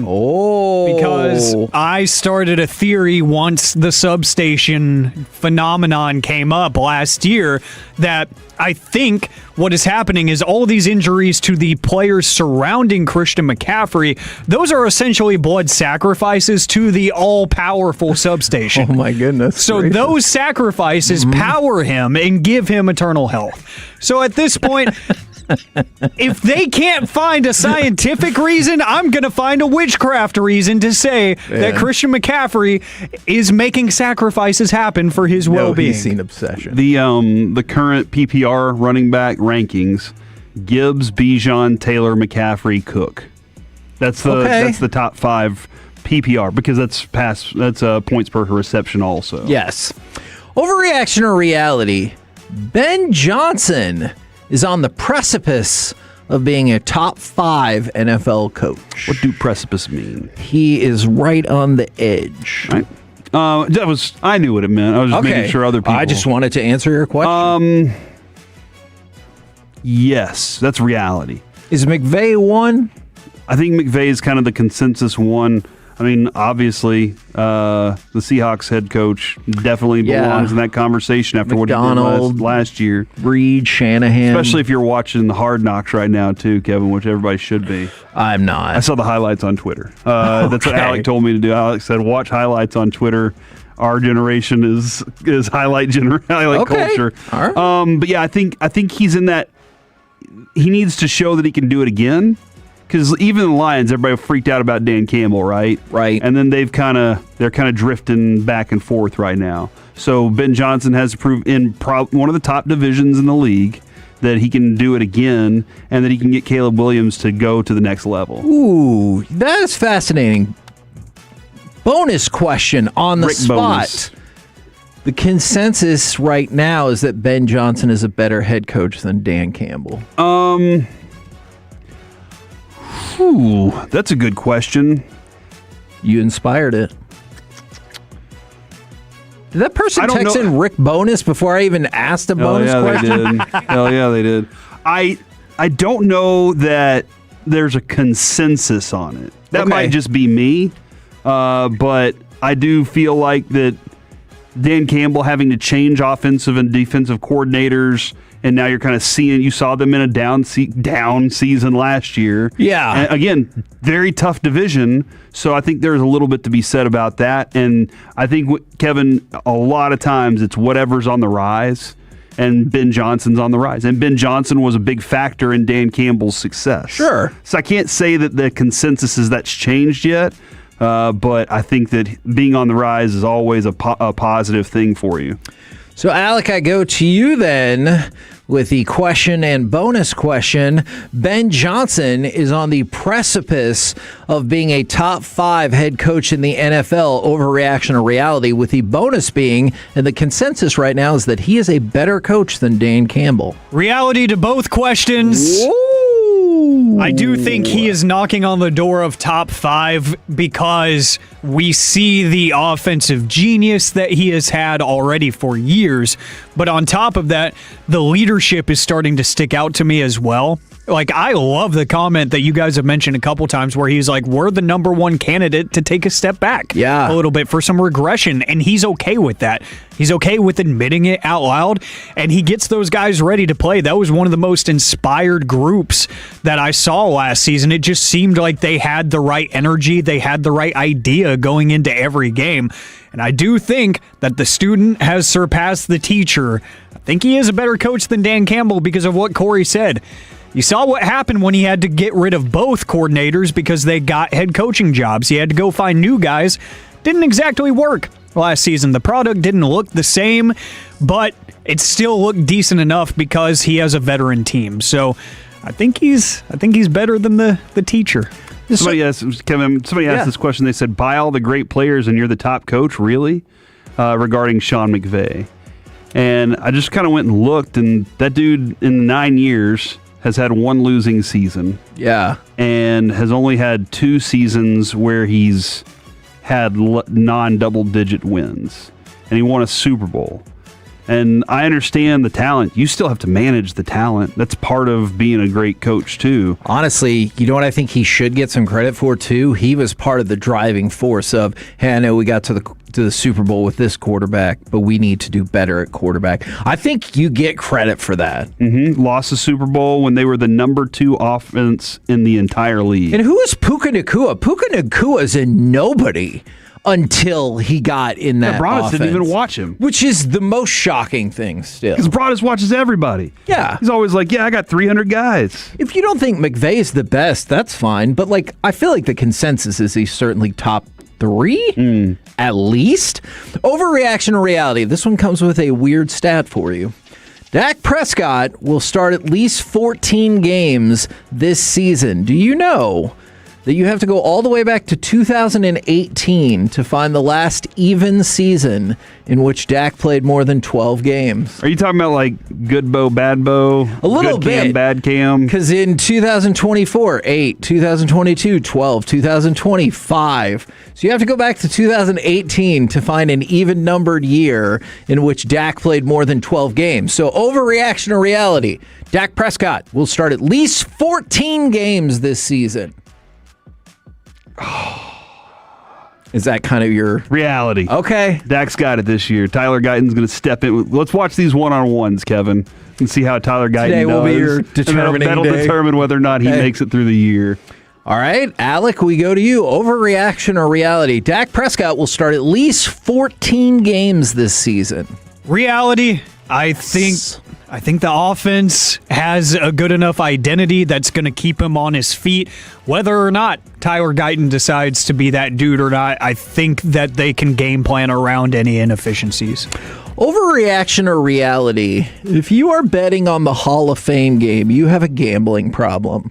So I was reading a story. Overreaction. Oh, what? If it's on Kalshi, man, I think it's just a lot of fun, Okay. You're just watching the market. But I think there are so many options on Kalshi that you could go with something different than the Hall of Fame game, which is the Hall of Fame game is the preseason of preseason games. It's not even a real preseason game. And so I saw a headline. Who's in the Hall of Fame game? Is this the Packers and the Steelers? Panthers and the Cardinals. Oh, okay, I'll have to go back and find. I don't see it on Kalshi right now. Oh, good for them. That is a responsible decision. But I saw a headline that said, bettors backing the underdog Cardinals in the Hall of Fame game. So do you want to stick with that? Overreaction reality. If you're gambling in the Hall of Fame game, you have a problem. Or you just are trying to find a way to make this game fun. Like, when else would you ever pay attention to this game, Kevin? Watch the Odyssey in IMAX. But bet on the Odyssey? The size of that helmet? Well, you should probably be able to win that bet. Or go do something else. I think Start a garden. I don't know. Do something besides watching that if you game. were to bet on the Odyssey, would this be a fun prop? The actual runtime from the first trailer. Ooh. Because you kind of add about 20 minutes to Did you see now minutes. AMC? I don't know if AMC feared a lawsuit or not, but they've started putting a disclaimer on there that says movies start 25 to 30 minutes after showtime. I think it'd be smart to just have a little clock in the bottom right-hand corner and be like, the movie will start in this amount of time. Yeah. So you're like, I can go use the restroom. Or I can go buy something at the counter right now. I got plenty of time. Sure. Or, you get down to the 2 minutes and you're like, I don't have any time. Dancing Unless candy. it's Kevin. He's like, we can go to McDonald's right before the show starts. Did we make it on time? I have no clue how. Yes, we did. All right, Alec, overreaction or reality? If you are betting on the Hall of Fame game, that means you have a gambling problem. Yeah, man. What are we doing? Thank you. It's just like Dylan Gabriel getting starter snaps at Browns camp. What the hell are we doing? Come on. Is that more egregious to you than gambling in the Hall of Fame game? Yes, it is. That's just showing the league that you don't care to win games. Well, Cleveland's done that for many, many years. All right, Kevin, I got a question, though. We're watching the Hall of Fame game. Why? Nobody knows. I reject your premise. Okay, go ahead. The Cowboys aren't in it, and somehow we're watching it. Yeah. And they didn't screw up the paint and make the end zones concrete. Yes. That was a real thing that more or less happened. We're watching it. Mm-hmm. Again, nobody knows why. And I'm like, hey, Kevin, I bet so-and-so gets a touchdown on the next 3 plays, within the next 3 plays. Mm-hmm. You telling me you're not taking that bet? I'm not, because I'm going to be on my phone creating a text chain of all the people in your life that I have contact with to start an intervention. That is what's happening in that ensuing 3 plays. I recently watched a documentary. I don't know if this is going to be a true story. No, it absolutely is. And it's called Toxic Love Relationship or something. Oh, yeah. I watched that. And one of the people in the relationship, she was like, I have cancer. And the guy was like, I don't think you actually do. And he had an intervention for her, and she wouldn't show him her report. Because she was "No." a liar. And I'll tell you this. This is how I know Jess knows. Show me your report. She looked at me and she goes, It would hurts. this be one of the greatest moments of your life? I was like, hell yeah. If I got invited to some sort of gathering and it was to put someone on the spot about faking cancer, I would remember that get together forever. Mm-hmm. We're the KNC Masterpiece right here on 105.3 The Fan. Right now, it's time for the C Block starring Corey Majors. And the level of concern. That lady was lying, though.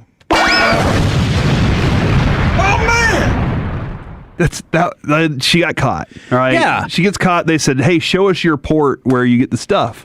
And she said, it hurts too much. It's wrapped up in a bandage. Please. And there are these 2 idiots sitting there. It's like, how dare you? And I was like, hey, you moron. They found all of this paperwork and called the clinics that she's been lying about going to. Why don't you shut up and stop enabling her? The 682, that Toxic Love documentary was insane. Everybody was crazy. It really was. All right, guys. Wow, Kevin, I thought you liked football. I'll tell you this. Yeah, dude. I will never like football enough to watch the Hall of Fame game until they expand the regular season to 20 games, and that's the only preseason. What if the Cowboys are in it? You have to talk about that, dude. Probably. And then you're going to be like, let's bet on this. No. Let's make some plays. Well, here's my notice to everyone. If you ever hear me say that, I have a problem. Please step in and help me. Dude, that's like preseason baseball, spring training baseball. You're like, what? Huh? You have no clue who's going to be playing in these games or how long. Exactly. Don't gamble on that. Your level of concern for people who just take people's word. In 2025, Gianni Infantino promised $1 million to each of the cities hosting the FIFA World Cup that year. Ahead of the 2026 World Cup, the U.S. cities scheduled to host games reportedly asked whether they would also receive $1 million for hosting games, and were allegedly told that would be the case. Those payments, however, never came, leading to those U.S. cities chasing down FIFA. I don't know how they're chasing them down. The whole city just gets up and runs after them. Like the Beatles are in town. For $1 million. What a topical reference. Name a band anybody cares about that much. Oasis. I saw SummerSlam and the World Cup. 4 executives on U.S. city host committees all told The Athletic that FIFA management continually assured those $1 million contributions would come. FIFA did not make any public statements about giving host cities $1 million. And so they said, the 4 executives said, this promise was made verbally by members of FIFA's senior management and reiterated to cities in meetings, but has not been paid, meaning several cities are now asking FIFA staff for updates on the payment. Now, here's my problem. This is now at least two significant moments with millions of dollars on the line where people said, you know what? I accept your verbal agreement. And Mark Cuban, who's like, yeah, I'll keep control of the team. Right.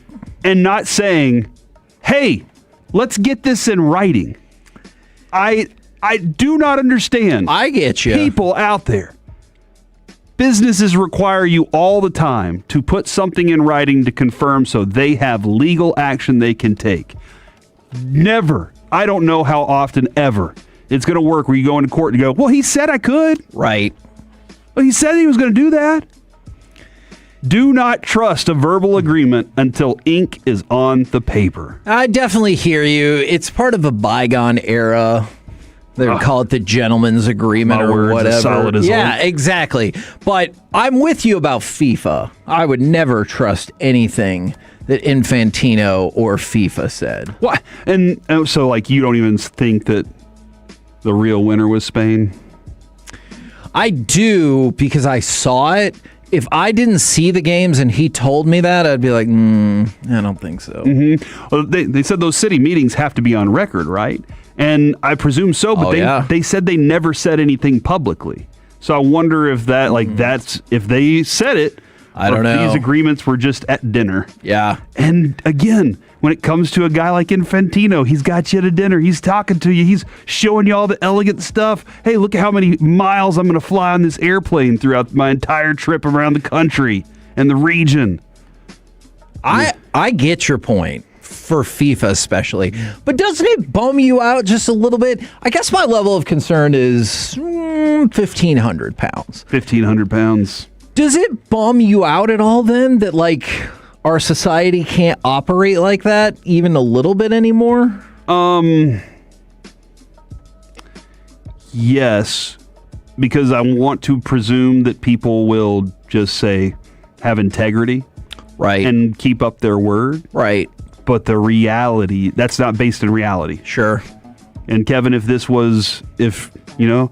apple had never been eaten, then we could. Thanks a lot, Eve. But Eve ate an apple. Yeah. And therefore dishonesty, nakedness, and all sorts of other sins exist. Oh. By the way, interestingly enough, weird tie-in, that is a part of that Netflix documentary as well. Oh, yeah. Remember that the lady's like, affair. there's a different person. And okay.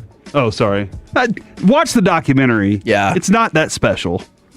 It's weird. It's weird as hell. It's very entertaining, though. If you like that sort of thing. Right? Yeah, if you like that sort of thing. If you don't, then watch something else. Guys, what's your level of concern for Aaron Rodgers? Man, which part?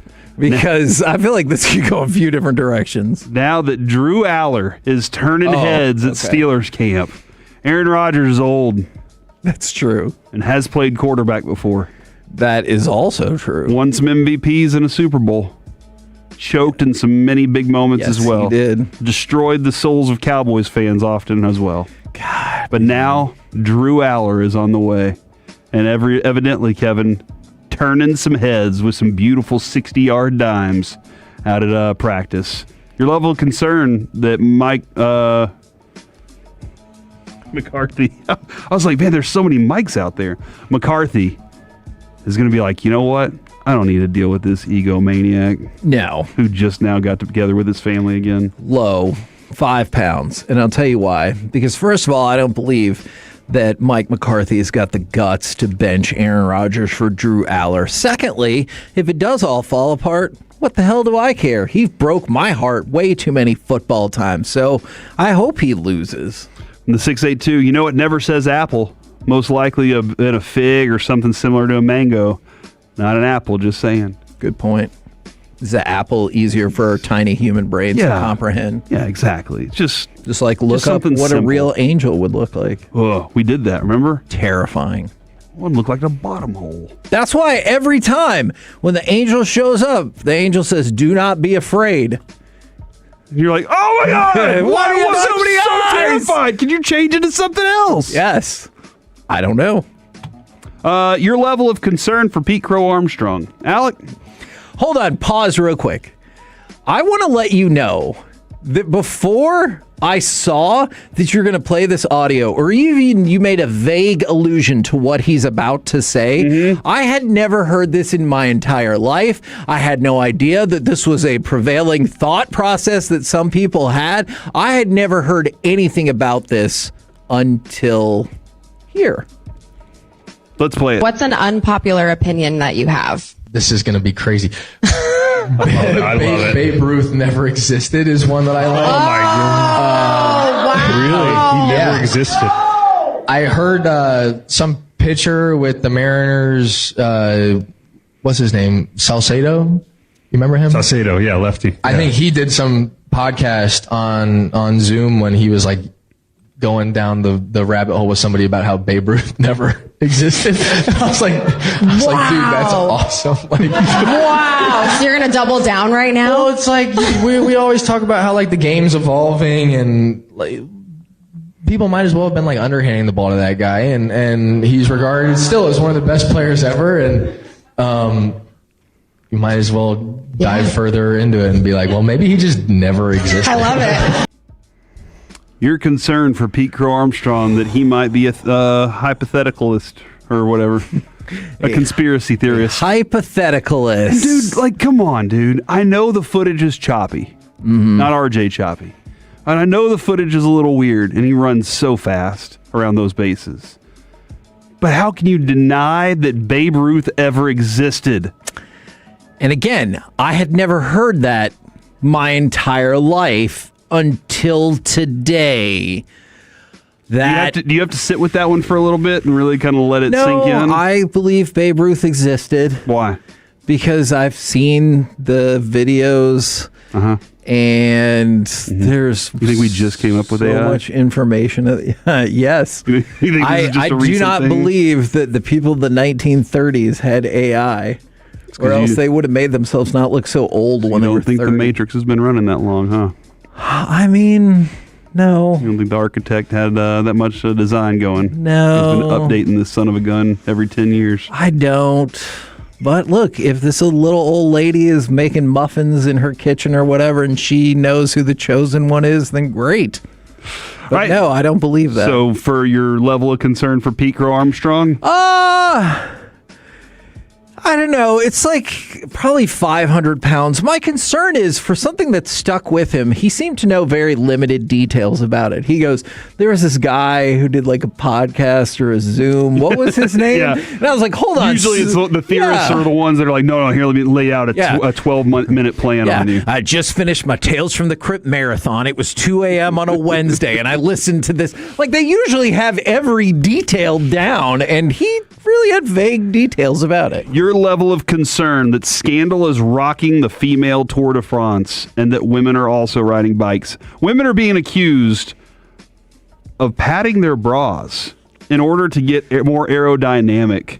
What? In the women's Tour de France. All right. It's well underway. Stage 4's individual time trial set to mark an early benchmark in the general classification. Some teams have issued a plea to the race jury to enforce a UCI rule. Not sure what that is. For an unexpected reason. Riders faking their breast size in the time trial. Riders can gain better aerodynamic advantage that could equate to as high as 0.78 seconds per kilometer. I don't know how many kilometers. Like, let's say it's 12 kilometers. That's a potential of like 3 or 4 seconds, I think. So, I have to admit... 6 seconds. I had to admit something. You didn't know women rode bicycles? Not that, but 100% until today, I did not know that there was a women's Tour de France. Neither did I. To be fair... When I found this story last night, I was like, what? And Adrian was like, stop it. And I was like, you didn't know either. And she was like, I didn't. To be fair, I couldn't tell you much about the men's Tour de France as of late, so hopefully here's that the makes one it thing okay. every red-blooded American out there knows about the Tour de France. As soon as the hills hit, it was Lance Armstrong's time. Because he cheated. Well, hold on. Don't worry about that right now. He never won the Tour de France. But don't forget, during that time, let's revisit the time that it was alive, all right? The dream. But just remember, he never won. We can get to that in a minute. Okay. Every single Tour de France, you're like, he's an average cyclist. He might lose at this time. Then you got to the mountains. That's the thing I never understood. They're like, well, Lance Armstrong is in 84th place. He's an hour off the lead, so he's probably going to win. And you're like, wait, what? Maybe only by 7 minutes. Yeah, and then 2 stages later, they're like, well, Lance Armstrong is in first by 20 minutes. And you're like, wow. What just happened? And they're like, the mountains. Yeah. Once he gets to the mountains, he's the best rider ever. Well, but not really. Because there was some cheating involved. He's a cheater. And that's the C Block, ladies and gentlemen. We're the KNC Masterpiece, man. I learned a lot today. You're welcome. Here on 105.3 The Fan. Do you want to do the thing right now? Let's give something away! 877-881-1053. Caller number 9. Ooh. Oh, yeah, now. Will win a 4-pack of tickets to go see 4 powerhouse volleyball programs for Spikes Under the Lights, AT&T Stadium on August 27th. You can buy tickets at spikesunderthelights.com, or you can win them for free right now. 877-881-1053. Coming up next, we will hear from the Dallas Cowboys head coach right here on The Fan. Get the latest on the...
Worth. Let's go, Cowboys. An Odyssey sports station.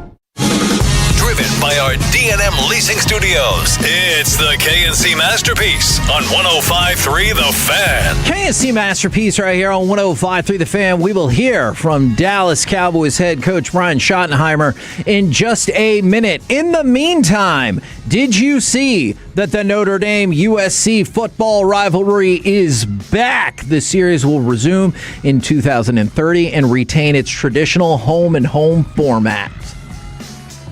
I gotta. You raise your hand. Is it not about this? No, it is about this. Oh, okay.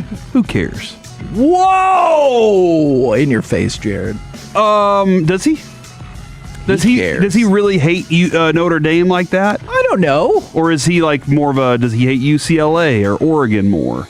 And I don't know. That was an old rivalry that existed when the Gipper was around, I believe. Before Rudy. And so, like, I just wonder, that old rivalry, which kind of disappeared for a while. Yeah. And like you just said, it's back.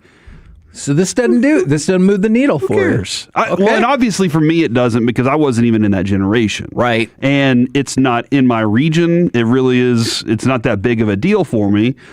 I need faces to be involved with it too. Does it make any difference to you that they're going to do it like at the beginning of the season? Usually you would see it like way later, if not at the end of the season. Now you're going to see it up at the front. It's helpful and useful. Coach is ready to go right here on 105.3 The Fan. Let's go. Calvin Watkins, Dallas Morning News. Any update on Princeton Fant after he left practice? Yep. Bull did suffer a ACL. Got a partial MCL.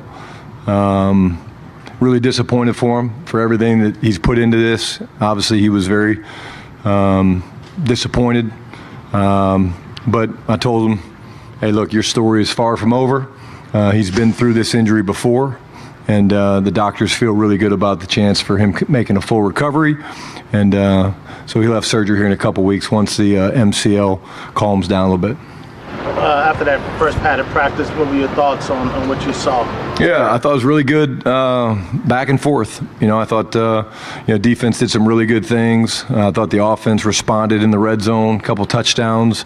I thought the padded work was really, really good. There's a clip I showed the guys of the very first play. GP comes down, he cracks Marquise Bell. Demo and Hunter Lepke kind of collide in the hole. Ezraku's folding off the edge. He's unblocked, tags off, doesn't take a side shot. I thought it was really, really good work for the first time. Got the threes more work, which we wanted to do that. We need to get these guys ready to play, some real football, and that was good for them. And it helped us kind of figure out who's up to speed with our system. So overall, I thought it was really, really good. Clarence Hill, DLLS Cowboys. Looked like Shavon Rebel had his best day of camp, and certainly made some plays on the ball. He's talking about him, his confidence is held to the second year. Yeah, I think, when you talk about Von, Clarence, when he puts his hands on people, he's strong. He's got great length. I know there's a reroute. He got CD in the cover 2 that was really cool to see. And that's kind of what he's focused on right now. He knows he's at his best when he puts hands on people. There's still a time clock. I'll use that example with CD. Great reroute on CD. Once you get the reroute, now you have to start the second part of the coverage. And at some point, you got to let him go, because he was still jamming CD 6 or 7 yards down the line of scrimmage or into the secondary. But I thought it was a very, very good day. Challenging things, putting hands on people, a couple good PBUs. I thought you felt his confidence. Kobe Durant also was, been pretty good since the start of camp. But one play yesterday, he kind of got off his man and snuck underneath and got an interception from Dak. Was that him knowing the play, or just him diagnosing the play and just his smarts as a veteran? Yeah, I think you saw his instincts, his instincts and the ability to feel things. And, you're playing different coverages down there. And, he's been around this system for a while, different places, playing with the Rams, a lot of similarities with what they're doing. But I asked him, it was a great play. I said, did you score? Did you get caught at like the 30? And he said, Shotty, hey, check out all my interceptions. They usually go the distance. So we'll see. But it was a hell of a play by him. Ryan Todd Archer with ESPN. We talked about Quinn and Williams a couple of times, but I'm wondering, what do you think is the benefit for him of, you come in the middle of the season, you're kind of figuring all these things out, of just being around you guys, and if he can be, how that'll impact him on the field, that he's had more time around everybody, even if it is a new defense? Yeah, I think, number one, Quinn and I, at the end of the season, we had some really cool conversations. I'm not going to share everything we talked about, but just talking about different things and, the importance of winning and, hey, what philosophy of defense we think we're going to get into. And we talked and, discussed a lot of things. And, he said to me the other day, he was telling me how excited he was about this system. He's going to get a bunch of one-on-ones. He's going to get a bunch of situations where he's, having to get blocked by guards, and with him and Kenny working in there together. But, I see his leadership style now.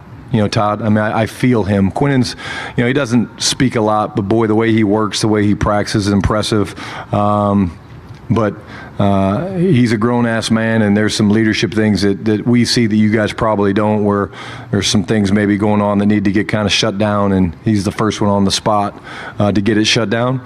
I just think he's finding his voice with us and with this team and this defense, and it's hard. I mean, you ask any player that's ever been moved mid-season, and then our circumstances were unique with losing Marshawn. But I would say way more comfortable with what we're doing schematically, but also in finding and using his voice, which is a very, very strong voice. Is he a guy, as an offensive play caller, like, people have always said, hey, you got to know where number 11 is when Mike was around, right? Oh, yeah. Is he a guy like that? Oh, yeah. Yeah, I mean, yeah, he's a guy that if you try to single him, it's going to be a long day for wherever that guard is, even as good as our guards are. I mean, the battles that they're having right now are awesome. But, yeah, he's a guy you have to know where he is, and what that does, it helps guys like Kenny Clark and Tito and guys like that eat a little bit. I'm sure with The Athletic, after your first padded practice, what are the conversations like, if there are any, between you and Christian Parker? Is there any trash talking, or does that not probably come until a little bit after you get some more padded? No, you talk trash on the field. I mean, it's no different than players on game day, coaches on game day. I mean, the energy of playing in the moment. There's always good trash talk. Like I said, I thought yesterday was a really good back and forth day. John, and I went in and watched the film with the defense yesterday, and again, like I said, it's really cool for me to see how all of this fits together. We're 3 installs in. Yesterday was a review day. I kind of know where we're going now, and yeah, it's been awesome. And like I said, he's very convicted on what he wants, and I think he and his staff are doing a terrific job of teaching the scheme, but also not losing the fundamentals. What's the process with the Guardian caps? Like, who wears them? Is it player's choice? Is it up to the team? It's league mandated. The Guardian caps are serving a purpose. If you're in certain types of helmets, you don't have to wear them. There's rankings for the helmets. I won't get into the specifics of it. It's a color system.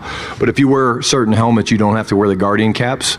If you're in helmets that don't meet some of those specifications, then you have to wear the Guardian caps, and then kickers and quarterbacks don't have to wear them.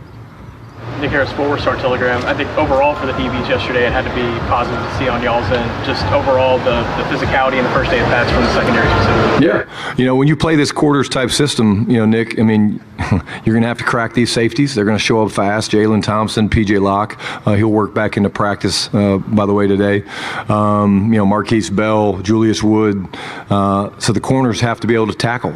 That's a big part of it. So you got to know how to crack replace. You got to know how to be a leverage tackler. You got to know how to shimmy to take your shot. All the things that we teach in our tackling circuit. But overall, I thought they competed really, really well in both the run and the pass. And you can see the communication is at a very, very high level for this early in camp, especially in some of the red zone work that we did. The communication, I think, is exactly where it needs to be, but maybe even farther along than we thought it might be after 3 installs.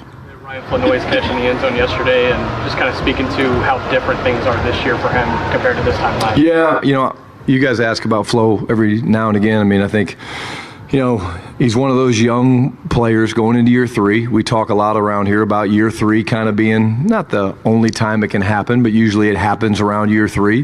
We've got some other guys on the team going into year 3 that we hope have those same strides. But the confidence, the clarity, he's, you know, everything with Flo is, you know, guided by his faith. I mean, his faith is incredibly strong. He's very open and speaks to it. And it was funny because the way we built the concept yesterday, it was going to be CD. We got stuck with a different motion and movement, and you know, Flo got the matchup that we were looking for on Duran, and it was cool to see those two guys battle.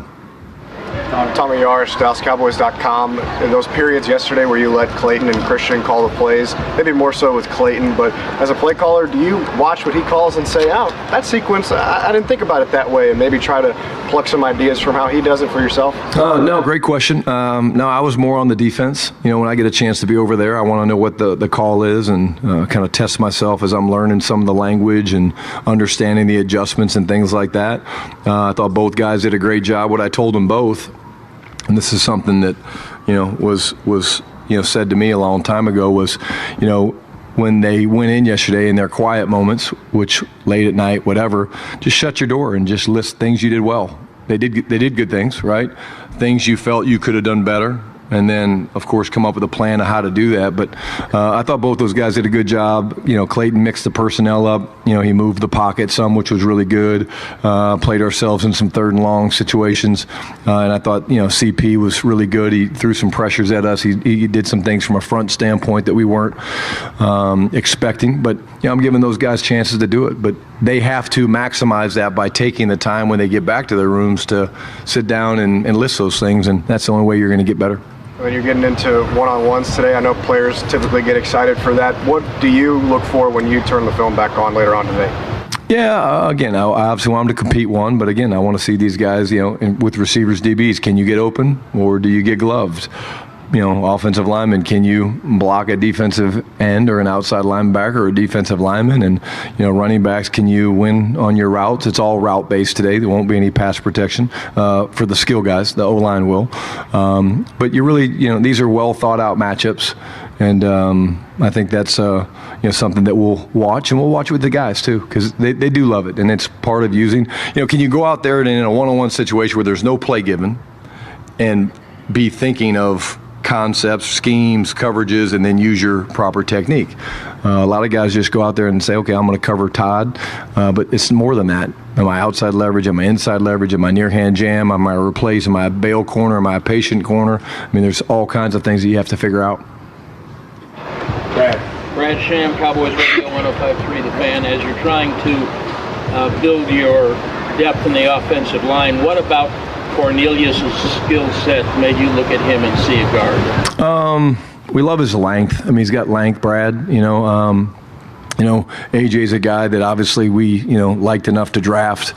We like his length. We like the way his brain works. He's got the ability to play from a mental capacity in inside and outside. And, you know, quite honestly, after the first 2 days, we just he wasn't getting enough reps. You know, we've got a battle going on and different combinations. We're working at tackle. And so we feel really good about the football player, and he's been really, really good in there. You know, he got out on a screen pass yesterday that was really cool to see, and it's different, you know, and sometimes you move guys around and you figure out, hey, they're a little bit better inside than they are outside, and, he's a fine young football player that we're just trying to figure out and give him the most ops to see where he fits. Joe Hoyt, Dallas Morning News. We talk so much about Christian Parker's scheme, but obviously he kind of cut his teeth helping Pat Surtain, Cooper DeJean, these guys get elevated there. From just an on-field perspective with his hands-on teaching, how have you seen him kind of help some of these corners try to elevate? Well, he's a great teacher, one. You know, I think I've been very open about that. You know, he simplifies it into a good way. He's excellent with fundamentals and techniques. But that's the way I used to coach quarterbacks. I wanted to be hands-on and receivers be hands-on and demonstrate. And as I get a little bit older, I get out of that now. I mean, my heart rate gets up a little high now, over 50. But I think he's awesome. But again, I don't want to make this just about CP. Derek Ansley is an elite football coach. We are so fortunate to have him, Ryan Smith, the way that secondary is built with, Rob Muschamp being there and DA and Smitty along with CP. We're loaded for bear there. And I think that's important. I really do. I think, in my opinion, what you're seeing now is the evolution of secondary coaches becoming coordinators. Why? If you can't stop big plays and if you can't figure out why the ball is getting thrown over your head for 40 and 50 and 30-yard big plays, you're going to have a long day. And so I think you're seeing the evolution that there's going to be a lot more secondary coaches that are defensive coordinators in the league. You talked about the battles in the interior between Quinnen and all the guys in the interior. With their play strength, just what they're able to do at the point of attack, how much does that help from giving a look for these interior guys? Yeah, it's invaluable, but it's not just the play strength. They're obviously incredibly powerful. You look at them, from the waist up and the size and power that they have, but don't be fooled. Kenny Clark might be the most fundamentally sound interior defensive lineman in the league. Now, he's got the built-in advantage of leverage. But his hands and his ability to replace and his ability to shed and all that stuff. But there were some really cool plays yesterday. I'd be remiss for not mentioning Tito, where, Tito's playing gap and a half, which we're playing now, and he gets great extension and he's reading his keys and he falls back. And, it's fun to watch those guys compete, but the fundamentals make a difference inside. Hey, Coach, Patrick Walker, DallasCowboys.com. A little bit ago, you spoke about third-year players that you need to make a jump. Obviously, Tyler Guyton falls into that mix.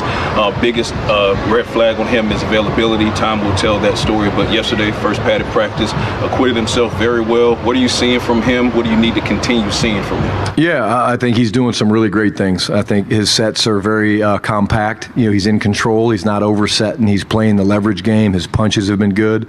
But I don't think that that's anything new to the pads, Patrick. I think that started with him being one of the first guys back in the building. I think February, whatever, I saw him.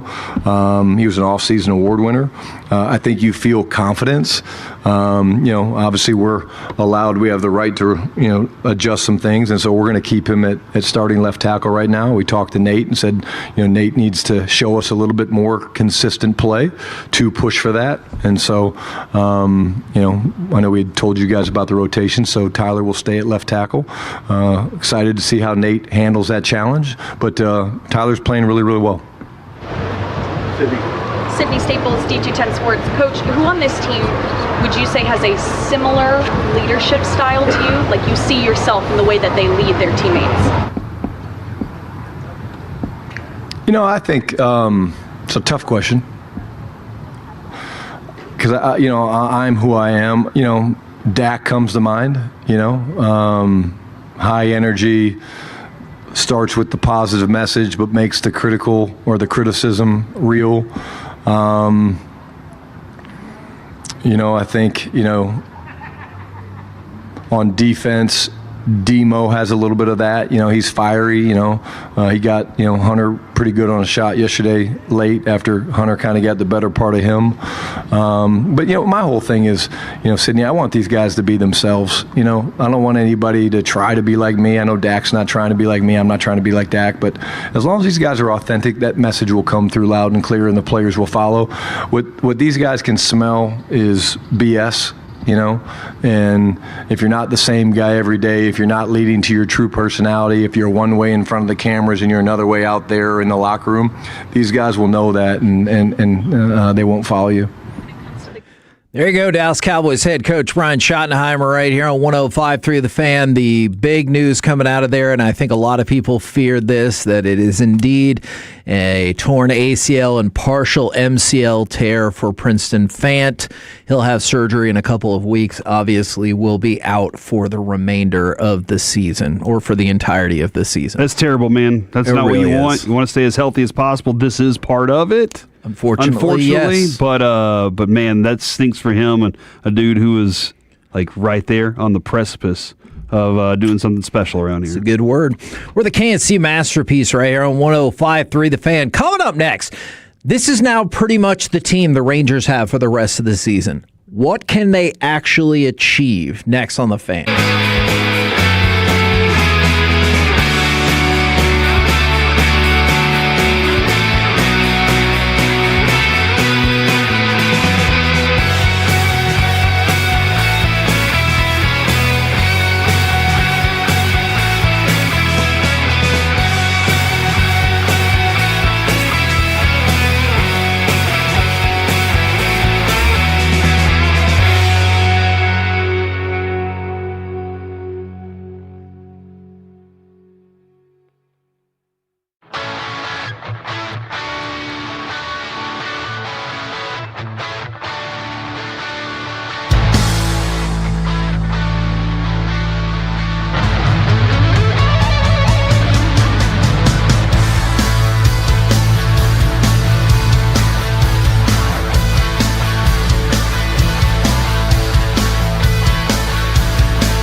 HD Masterpiece is brought to you by the personal injury lawyers Frankel and Frankel. If you've been injured in a car or truck wreck, call Frankel first, 214 or 817-333-3333. With Frankel and Frankel, there's never an out-of-pocket cost. They only get paid when you win. Frankel and Frankel, the go-to car and truck wreck attorneys in Dallas.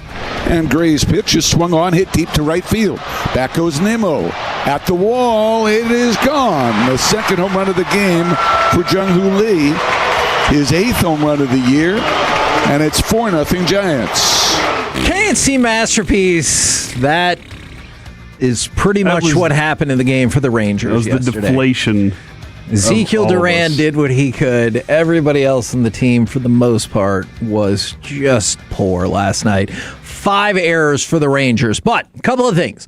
This is now pretty much the team the Rangers have for the rest of the season. What do you believe they can achieve? And a programming alert.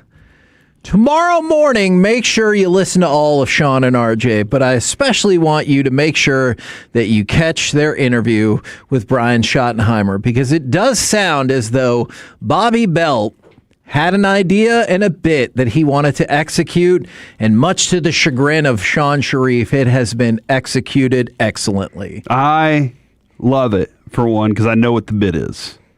And for two, I say, if you get a chance, get your eyeballs onto a YouTube or Twitch stream. Agreed. But always listen on the Odyssey app, if you can. You know? Indeed. Yeah. Indeed. I love bits. And Bobby likes to pull off the bit. So to go along with that. All right. So everyone was saying the right thing yesterday. Brandon Nimmo, he said, hey, I don't really think we needed to do much. I think we have the right pieces. That was echoed by Chris Young, Skip Schumacher, Jacob deGrom said, I signed to win with this team. I think we can win. I've seen us win before. And then Evan Grant threw out, and he was pretty on the ball yesterday about what was happening or not happening during the trade deadline. So shout out to him for that. He tweeted out, the bet will be that this team will get healthy, has a favorable schedule, and they will play their best baseball. All right. So they are playing their worst baseball of the season right now. It appears. They've lost 6 in a row, just had more errors in a game with 5 than they had in any game in at least 3 years. And that might have been when they only had 4. Corey Seager is back for now. Wyatt Langford is back. But there's a couple of other things, and we can talk about any of that. I wanted to point out about Eovaldi and deGrom. Well, deGrom, he, after his last start, is like, hey, I'm just not putting my pitches where I wanted. I'm failing, but I feel like I've said that way too much this year. And then for Nathan Eovaldi, he has allowed a career-high 24 home runs this season. It's the second most in the American League. And just look at their last turn through the rotation. Eovaldi and deGrom combined for 8 1/3 innings pitched. 11 runs, 17 hits, 8 strikeouts, and 6 walks. So it's been a disaster if you just look at like the last run through. But for most of the season, they have been well off the pace of last year's amazing season for this pitching staff. So I get what people are saying about injuries and everything like that. But like when you look at this pitching, Nathan Eovaldi has an ERA above 4. Jacob deGrom's ERA is like right about at 4. These are not the same players that you saw last year, and it seems like the Rangers are counting on them all just re-sparking any magic they had from last year, and that feels to me like a terrible strategy. Or playing well enough for the offense to do its part too, which the offense up until like these last 6 games had been pretty good. What Jared pointed out, since June they've been good. So like maybe they're hoping that can be the thing that it balances out. And like that's, you kind of want, with the Cowboys, we discussed this. If the offense regresses a little bit and the defense progresses into the top 20, right, you're feeling okay. But if it regresses too much and the defense doesn't vault into like a top 15, top 10, you're in trouble. And so you kind of want. I understand what you're saying, though, dude. The pitching has to be better. It absolutely has to be. This team has not had a 6-game. Shout out to Cal Quantrill. I shouldn't have said everybody else was terrible. Yeah, no, he was pretty good last night. He did his part. They haven't had a 6-game losing streak. They have lost 6 of 7 this year. That has happened one time where they had a 2-game losing 2-gamer, then lost or won 1 and won 4 or lost 4. I got you. Makes sense. So, but then. And they also haven't done this thing where they just follow up, except for the first part of the season where they just follow up losing streaks with winning streaks. Right. It's a weird thing where they'll win 1, lose 1, win 1, and then all of a sudden out of nowhere there's a win streak. I think they have a win streak in them. I do think because one of the things I think Skip doesn't allow them to do is get too low or too high, but last night they were low. Yeah. They were really low. And Skip probably realized I'm tied to Corey Seager for the rest of his career here and my career here. He probably realized that. I don't have as much control as maybe I wanted to have over this thing. I'm hamstrung, handcuffed a little bit by our ownership. Sean was talking about being in Baltimore, being in with DC. The fans up there were always in prison by their ownership because ownership was like, this is what we're going to do. We're not spending. Tough. Deal with it. Learn how to win the other way or that's it. And so there was probably last night a little bit of like, and that's what you got. But Kevin, you've seen that out of this team a number of times where they just looked like they didn't have any fire. You're right. And then out of nowhere, they'll give you something where you're like, this could be, is it for real? And that's what I am holding on hope that exists until I don't see it. This team is... Because somebody did say, if they lose the next one, I'm done with them. Oh, man. I was like... That's kind of how they decided their trade strategy on Sunday. But, like, this Rangers team has been great at subverting my expectations. Yep. Both good and bad. Good and bad, Every time, to your point, every time I thought they were done, they were like, not so fast, my friends. But then every time I thought they were really rocking and rolling and they were ready to take off, they have hit the skids. And it is true. Even though, check this out, because somebody said they haven't led in 40 innings from the 8-1-7. They also have a negative 40 run differential. They've lost 6 in a row. They're 6-11 since the All-Star, or in the second half of the season thus far. But still, 2.5 games out of the division lead, even though you just got smoked by the division leader, and only 2 games out of the wild card. So I understand that nobody is packing it in on this season whatsoever. I guess where I'm at is just, I just don't see it, and I want it to happen. But like Corey Seager. All right, so Corey Seager's back. Hey, let's rock and roll, let's get ready to go, and everything along those lines. Nothing with him being in this lineup this year has made you feel positive. Exactly. And he's 4 for 13 since he came back, which is respectable. It's better than his batting average has been. And he has 1 extra base hit. So, like, it's only been 4 games. It's early. No great shakes right there. We'll see how it plays out. Wyatt Langford. It feels like people are saying the right things. He's the leader of this team. He has taken over this team. But in the back of my head, I'm still thinking, for how long? Mm-hmm. Until, unfortunately, he does get dinged up and he has to leave for a week or 2 or whatever the case is. That's a real thing that you can say about Josh Young. Josh Young has been one of your best players this year. And then you hear the news of, well, he's probably going to be okay. Well, he got here, did the imaging. He's going to need to miss a couple of games. Then a couple of games turns into he's on the injured list, but then they retroactively set it up. But then when it's time for him to come off the injured list on Saturday, well, he's trending in the right direction. And you're like, what the hell does that mean? Give me the truth here. And yeah. Like, we're not really sure. From the 561, can we focus on developing Rocker, Langford, and Carter? Playoffs aren't happening. Let's get our youngsters value. They're playing. They're like, those guys are playing. They're developing. They're in the middle of it. Yeah. What else are you supposed to do? Yeah. No, I mean, this is as in it as you can be from that perspective. Wyatt Langford has been playing. Leiter's been pitching this season. He's been injured. You can't do anything with him right now. He's been pitching this season. I hope that they're able to get the young players to be part of the seasoning that goes along with the veterans, that they can pull that together. That those two things can pull together somewhere, and they can find the runs and hits and things that are necessary to get them just enough to get into a playoff. Because how far out are they from the wild card, you said? 2. 2 out of the wild card. And 2.5 from the division. This is... It's a bad place to be, but it's manageable. But it's where you'd love to be in that position too, rather than just completely out. This is a misnomer. I really think we should end. I'm not saying this person thinks this. I just want to jump ahead from the 817. Where were they at this point in 2023? People continue to talk about the 2023 Rangers as if they were circling 500 most of the year. They got out to the 40-20 start, which put them in the great position all year. Where were they at this exact moment last year?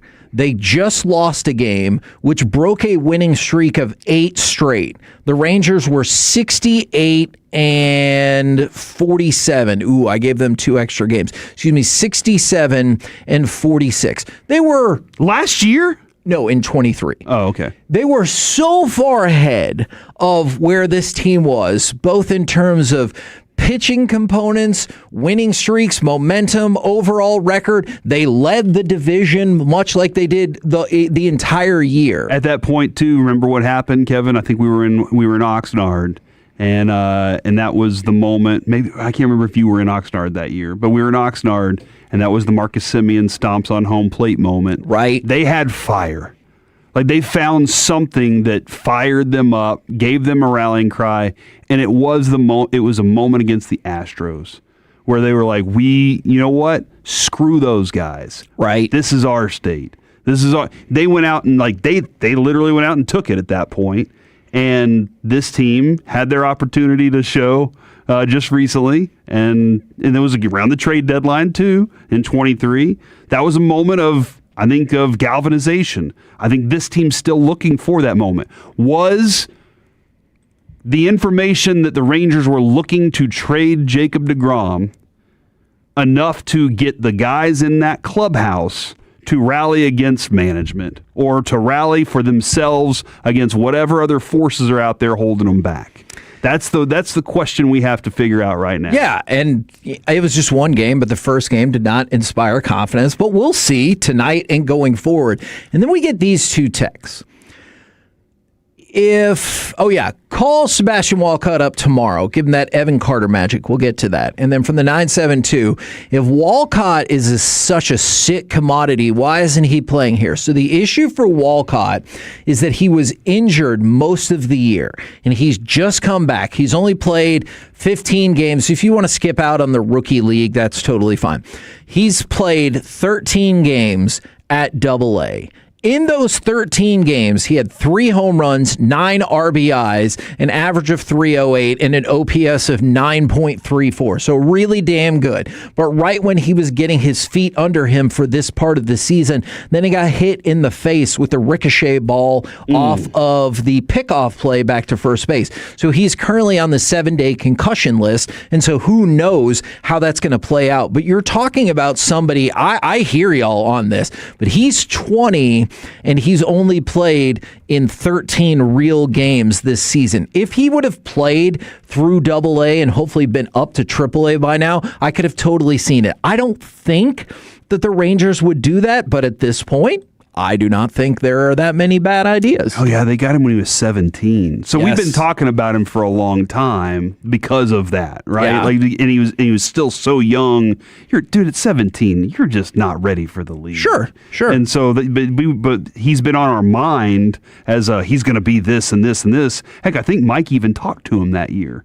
Mike went down and watched him that year? Yes, on the backfield. Yeah, when he was watching him on the backfield. We're the KNC Masterpiece right here on 105.3 The Fan. Coming up next, we'll chit-chat with those fellas from the G-Bag Nation right here on 105.3 The Fan. Coming up Wednesday...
Classic Chevrolet in Grapevine, the #1 Chevy dealership in the world 3 years straight. They've got more new Chevys than anyone, all priced to sell. Visit ClassicChevrolet.com. This is Texas. This is Classic Chevrolet. Together, let's drive. Based on new Chevy registrations 2023 through 2025. KNC Masterpiece back here on 105 through the fan right now.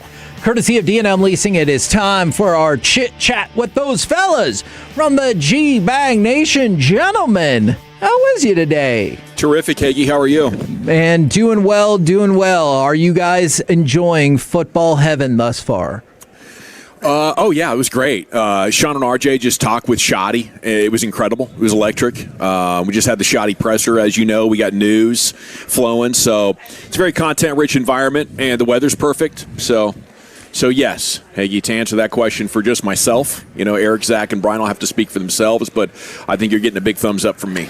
Well, I don't like No More Tank Top Tuesday from Corey, and I'm hoping that during the show, hey, we just got to get this thing into fall. Maybe Cowboys opener, you carry Tank Top Tuesday until then, but this is sports paradise, man. It's my favorite trip of the year. There's nothing better than being able to watch Dallas Cowboys practice and be surrounded by everybody here at Oxnard. We miss you. I wish we were all together, but it's the best, dude. It's pure paradise. I mean, for crying out loud, last night we got to enjoy everything that we did and then go home and back to the hotel and watch the Rangers on ESPN. Woo! Yeah. That was got a national telecast. Never get those 2 hours back in your life. What a great way to stink up the joint with your worst game of the season. I know, by the way, and we can go back to the Rangers. I know it's part of the game, unfortunately, but how much does your heart break when you hear about Princeton Fant? Oh, yeah, it's awful. I mean, this is a guy that hasn't been able to get his career off the ground because at every turn he's riding a cart back into the locker room. So, yeah, it sucks. Especially that one was so just out of his control with a body rolling up on him right there at the line of scrimmage. Just trying to block for his teammate, just trying to open up holes for guys. I kind of look at it, Hagee, like injuries are going to happen. Yeah. And I need them to happen to guys who aren't 1 or 2 on the depth chart. So is this like a sacrifice? Maybe. Damn. And it sucks. It sucks for Princeton Fant. I've been pulling for that guy. Huge fan of him. He's found a way to make his way onto the roster. He's never made it right out of camp. Sure. But he's every always year there. of his career, he always finds a way to get elevated to the active roster. Yeah, it's just one less guy. If you really hate Luke Schoonmaker that much, one less guy that could take Luke's job. That's true. And any one of those guys, the 3 guys behind all those guys, none of them has stepped up yet. And we've had 6 practices now. So if you're not a fan of Luke Schoonmaker, you better have somebody step up and try and take the mantle and get him off this roster, because right now Princeton Fant or any one of the other guys that line up, Trigg, Rogers, they have not done a good enough job to be the 3rd tight end here. Do you guys ever feel like Schoonmaker gets a disproportionate amount of hate thrown his way? There's people say he was picked in the 2nd round and it was a bad pick. They're saying that he should have been, if you talk about it, I'm saying, hey, it's not his fault he was picked in the 2nd round. There's people that will remind me that, no, there's a lot of people that had him that high. Yeah, it's hard to really stomach as a fan when you look at all the great tight ends around the league that were picked in the 2nd and 3rd rounds, and then you have Luke Schoonmaker. I don't think Luke Schoonmaker's a bad player. I just think there's times where they don't use him, and when they do use him, he does make plays. He made a nice play in the flat yesterday on a pass. So I just kind of wonder, he kind of sees a lot of bad for a player that's not a terrible player. No, 2nd round pick that's played like a 5th round pick. If he was a 5th or 6th round pick, you'd be like, this guy's giving you a little something, nice little depth piece. But as a 2nd round pick, he has not done near enough. Yeah, especially that's because we see everybody else around the league and the tight ends that have stepped up and played. They're 2nd round guys. Yeah, Tucker Kraft. They should have taken him. Sure. We saw a little bit of it. They were going to take Laporta in the 1st round too, so they might have got that one right. Could have had that guy instead. We saw a little bit of it last week, guys, but is Ryan Flanoy just absolutely – all the videos I'm seeing is just him just snatching the ball out of the sky. Is he seizing this 3rd spot easy? Well, really, and if you watch the period they had in the red zone yesterday, and Schott even talked about it in the press conference, and you can see it on tape too, on the clips and things. They motioned him across. This is something different that we haven't seen, and this is with Schott not calling the plays. This is Clayton Adams saying, "Okay, I'm going to motion Flanoy left to right, and I'm going to create space. Is what I'm going to do." And it put it put the corners to that side in a really, really bad spot because they had to determine, Durant had to determine whether to drive on the underneath stuff, and then they were able to like kind of layer it to have Flanoy deep and then Lamb short, and it creates opportunities. So if you're looking for things, hey, what are they doing in the red zone? Trying to do things, attack the middle of the field, do some more of the layering stuff they have to do. But Ryan Flanoy's ability to to separate, go get the football, I think those are the things you absolutely have to love about him. What else are you guys looking for today in the padded practice?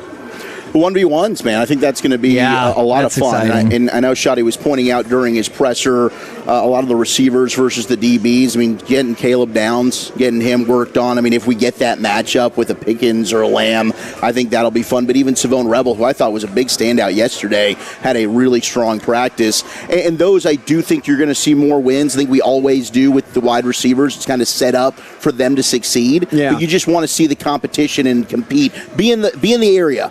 Yeah, this is going to be the biggest overreaction after a practice you'll ever see, is what this is going to turn into.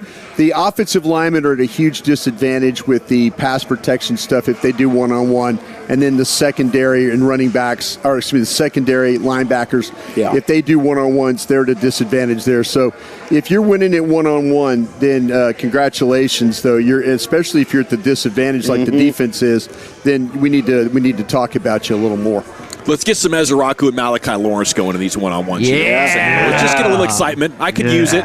And maybe it is made for social media. Maybe it's unreliable type of reps as far as, but it's just a disadvantage. If you find guys that are winning at that and they're on the disadvantage end of things, then you absolutely, you're like, man, these guys could play a little bit. So the DBs are at the disadvantage, absolutely. and the O-line is at the disadvantage. Yep. Okay. Yep. But like Quinnen Williams versus Tyler Smith, Quinnen Williams versus Tyler Booker, like that's football euphoria, right? It's football euphoria, and then but then also there's like BB standing there to help in case there's like Smith. Sure. So that's the disadvantage. That's the disadvantage that you have. How about like some backs on backers? Like let's see Jaden Blue try to handle a blitzer. Yeah. You know what I'm saying? That'd be fun, wouldn't it? And that was one of the standouts yesterday. Williams did a great job of some blitz pickup yesterday.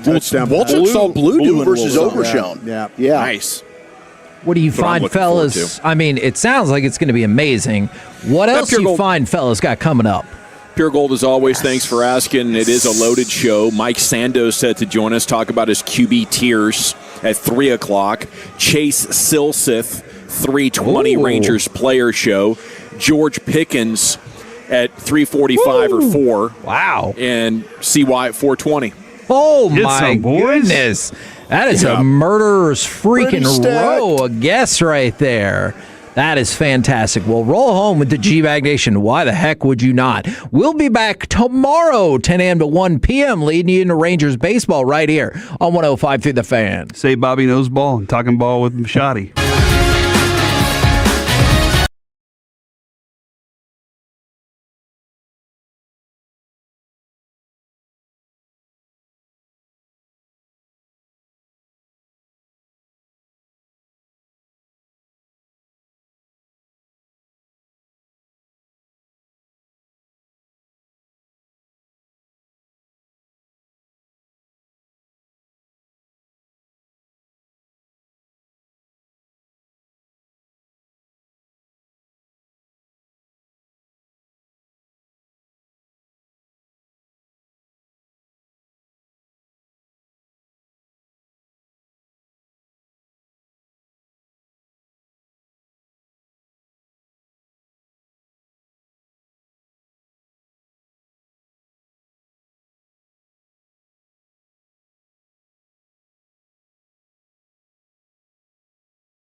105.3 The Fan.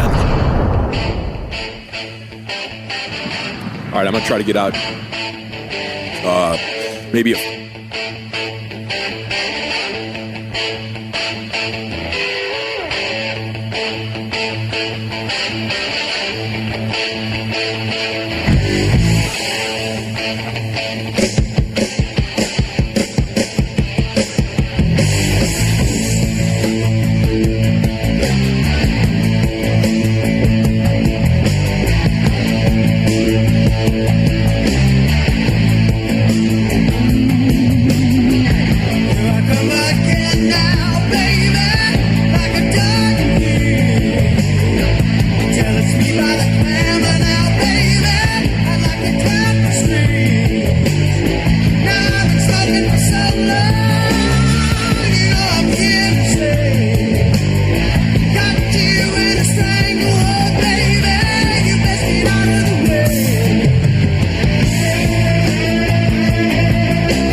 Salute to our presenting sponsors, the on-time experts, AC Heating and Plumbing, Mercedes-Benz of Plano, and Best Buy Windows and Siding. I am Gavin Dawson, and he's Brian Broaddus, former Cowboy Scout, Super Bowl champion. Lucius Alexander's in the Pimp Cup Master Control 75 and 635. Fixing to go 4.5 flawless. Then hopefully we'll be entertained by some Rangers baseball tonight. Looking to get off the snide. We'll talk about them. Zach Wolchuk, Eric Chia, follower here. Tim Collins, remote engineer. And, of course, Austin Nix is coordinating your video. You can watch us at 105thethefan.com, Twitch, and YouTube. I think JT Springer just stole our feed. Is this alt? I don't know what's going Jack on FM, right now. maybe? I don't know. Maybe this is what they're jamming out to. I mean, you need more reminders that you could be listening to Jack FM instead of the Fan. I don't know what is happening right now. The text is lighting up. This is fantastic, This is wild. Is the text liking the new music? A couple of them are. It's a good song. But some are saying they're hearing the full version of Stranglehold. Oh, okay. Oh, now it's off. All right. Well, I believe we are doing radio. Is that true? Okay, we are doing radio. I can confirm that. The text is hearing our voices. Hello, text. Hey, Christy. Scales. Yeah. Christy. They're hearing the voices. They're hearing the voices. The great news is here in about 15 minutes, the Cowboys are going to be doing a variety of one-on-ones down there on the practice fields. We're going to go 4 live mics here with you in the G-Bag Nation. I think that ties a record. 4 live mics brought to you by Zero Res. Call Zero Res for the Fan Special, and we're looking to have some fun, describe the action, maybe get some big highlight-worthy moments up on social media. Rangers player show coming up at 3:20. Chase Silseth is our guest, the new right-handed reliever. He's built like a football player. I'm going to ask him if he ever played football. I think he's like 6'2", 220, kind of built like a running back. I got the size. Maybe a safety. Mike Sando is going to join us at 3 o'clock. He has your quarterback tiers, Brian. You going to pick a fight with Mike Sando? I'll do my best. Yes. 50 coaches and executives he talks to. 50 of them. 50. It might be the most credible player ranking list that we have. He does a lot of work on it, though. He does. He does a lot of work. And he's got a lot of sources on that stuff, too. He kind of cheats where he does the tiers. Yeah. So if you're like, hey, you got one guy at 6 and one guy at 17, he's like, yeah, but they're in the same tier. Yeah. Yeah, and there is Don't get mad at me. I like the work on it. I don't like his opinion about Hall of Fame, and he's a Hall of Fame voter. Mm-hmm. He keeps sliding. He's my disrespecting guy. tackling. Yeah, the tackles. exactly. Half the game the guy happens to be one of the most iconic franchises in the NFL, but we're going to neglect that. We're going to poo-poo that he's the all-time tackle leader. Dak Prescott 7th in Sando's tiers, or in Sando's rankings. He is in Tier 2. He's one of the first quarterbacks in Tier 2, and he got more Tier 1 votes than he ever has. I think 12 or 13 of the 50 votes were Tier 1 for Dak Prescott, and that was almost as many as he's had combined over the last 5 or 6 years of these quarterback tiers from Sando. He leveled up last year. He did, and it would be cool. Do you think he can get to Tier 1? Maybe a Matthew Stafford type of career arc? He's got to, if he's going to do that, because remember a long time ago we started doing all this radio together.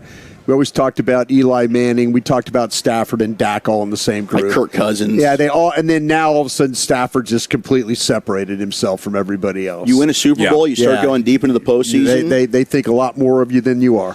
But I think the big takeaway for me was the defensive coordinators that he polled. And half of the defensive coordinators put Dak into the Tier 1. Yeah. So that's a lot of respect for competitors going up against Dak when you're prepping for him that week and then having to play against him on game day. So that's Mike Sando coming up at 3 o'clock. George Pickens is going to join us at, 3:45, 3:40, 4 o'clock, sometime after practice. It depends. They have their schedules. They're signing autographs. They got things to do, people to talk to, and then they make their way over here at some point before they head back to the room. So we'll get George somewhere in that window. Very much looking forward to a George Pickens conversation, especially after Zay Flowers got 35 a year this morning. Yeah. George Pickens better than Zay Flowers. Yep. I think Zay Flowers might be underappreciated, underrated, but he's still very good. Now, he's in a system there in Baltimore where he doesn't have as much competition for target share, but I think every executive in the league would rather have George Pickens than Zay Flowers, right? Yes. Yeah, he's a much better player. Absolutely. So if you're George, you're probably thinking 37.5 gets her done right now, 4 and 150, maybe. Or get tagged again. Zay Flowers just got so more than weird, though. I don't know. We say that and we assume that that's how it should be, but the fact that you didn't have anybody really interested in trading for George Pickens, I really have no idea how to assess what his value is. No, but if you're George, and he can ask for that, right? But our team's going to pay that. Well, the thing about it is, with George Pickens, if George Pickens is on the free market where there's no compensation, you're probably getting more people knocking that's totally on that fair. door. Yep.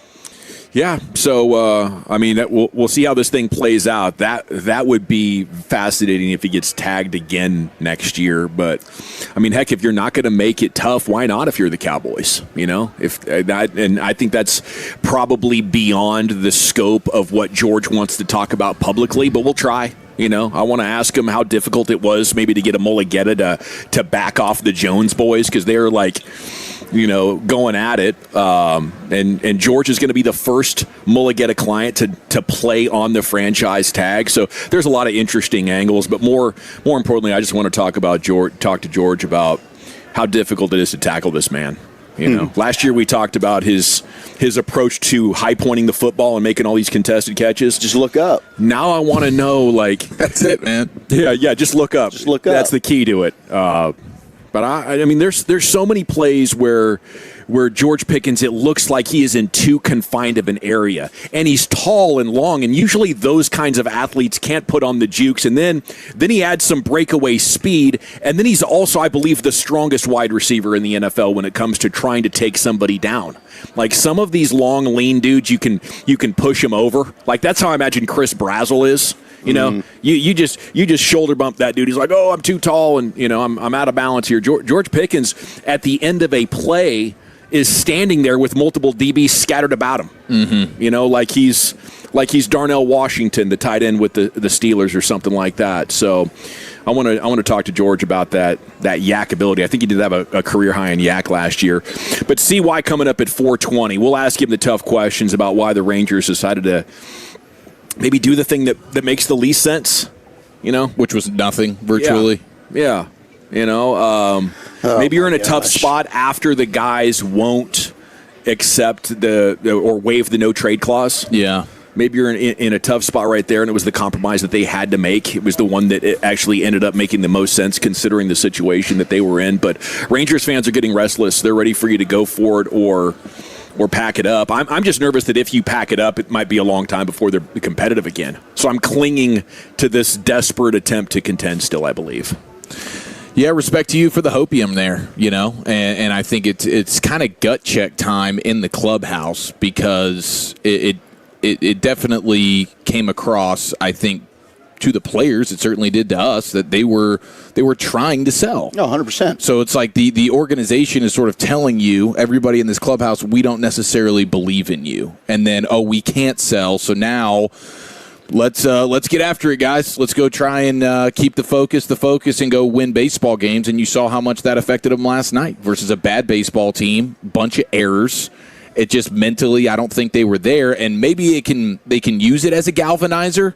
Can DeGrom and Evaldi say, guys, we decided we didn't want to be traded because we do believe in this team. Let's go say us against them in the front office. Let's show them that they were damn wrong about us. Or they can fumble fart like they did last night for the next 50 games. Yeah, and it'll probably just be how it's been for the last really decade, or outside of the one World Series run, where it's like you're kind of hovering around 500. You'll probably end up under 500. And I think for CY, you're in a really bad spot, because you've got players that won't waive a no trade clause. You want to sell, you want to try and really retool this thing, and then you got ownership if you wanted to buy. That's like, I'm not putting another penny into this. So if you're CY, it's kind of like, well, crap, I'm up a creek without a paddle here. What do you want me to do? And my concern is this, and maybe some Ranger fans out there aren't concerned. They're like, good riddance. But I don't know what Chris Young's future will be beyond this year. I'm starting to have some doubts. Whether it's ownership saying we want to go in a different direction, or if I were CY, I would say I'm sick and tired of this.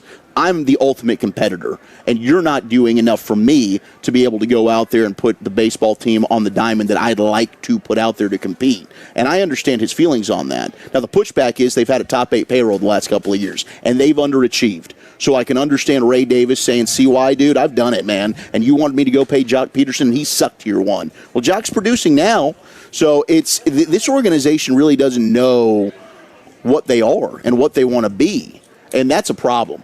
Yeah, it is a problem, especially in light of how they played last night with the 5 errors and almost getting shut out against one of the worst teams. Now, it was their best pitcher. Hopefully you can win these next 2 games, but I don't think it's a coincidence they played one of their worst games of the season last year, and I wonder how CY looks at that, because you got to get him rallied, and maybe that's a sign that the attitude is so poor there's not going to be buy-in, there's not going to be but what we need is a players-only meeting where they look at each other and say, hey guys, we don't want to mail in the next 2 months, just have crappy stats, be on a losing team. That's no fun. Let's put our best foot forward and try to get some of that magic that we had going just 8 days ago against the Mariners, 9 days ago against the Mariners. That was fun. Everybody was talking positively. Sure. But it's got to start with snapping this winning streak very soon, because now you're just really 4 games away from it hitting a 10-gamer and just pushing you so far back from contention that there won't even be like a wild card chase to enjoy, and that would be absolute worst case scenario. So I believe CY's got a plan, and we look forward to chatting with him about that coming up at 4:20. Okay. Among your news items at the Shoddy presser, Guyton's locked in at left tackle. Yeah, it's because nobody else has been good enough to take the job. They talked about Nate Thomas needs to be more consistent. That seems to be a word that Shoddy and the group throws around quite a bit. So, yeah, it's unfortunate that there wasn't more competition there, and they don't want to move Tyler Smith. Yeah. So we'll see how it all plays out. But he's had some really good practices, what Guyton has. So hopefully he continues on and he can stay healthy as well.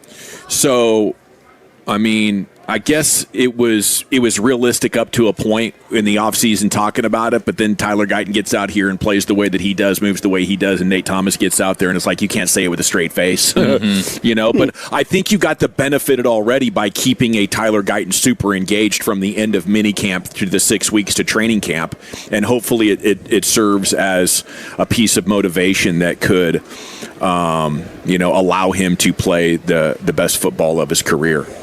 Okay. Okay, what else is cooking? Let's step aside here because we're going to get one-on-one practice going on out there. Maybe some wide receiver versus DBs, maybe some edge against offensive linemen, some pass rush drills. That'll be fun. We'll go 4 live mics brought to you by Zero Res when we return right here. It's the G-Bag Nation on the Fan. But first, I got to let you know that America can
All right, welcome back. It is the G-Bag Nation on 105.3 The Fan, and our training camp coverage continues. We are currently doing 4 live mics.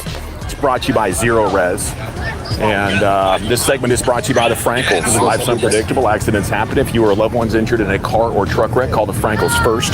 214 or 817-333-3333. Go online, frankelfirm.com. Good, sir. Principal office, Dallas, Texas. There's Broadus. He's heading down. He's about midfield on the field that I am at. I think we got this thing pretty much triangulated, but in force. There's Zach Wolchuk. Eric Chiafalo's down here on the field as well. And Brian, as you're walking down to that side of the field, why don't you tell us what you're watching? Yeah, I will be down here. Yeah, I'll be down here. I'll be with the crowd. I'll be with the offensive and defensive linemen here today. We got one-on-one, so when you want to come to me, give me a shout, and I'll tell you what's going on. But we got the first offensive line against the first defense right here in the one-on-one period. So getting ready to go. And Eric, where are you, buddy? Yeah.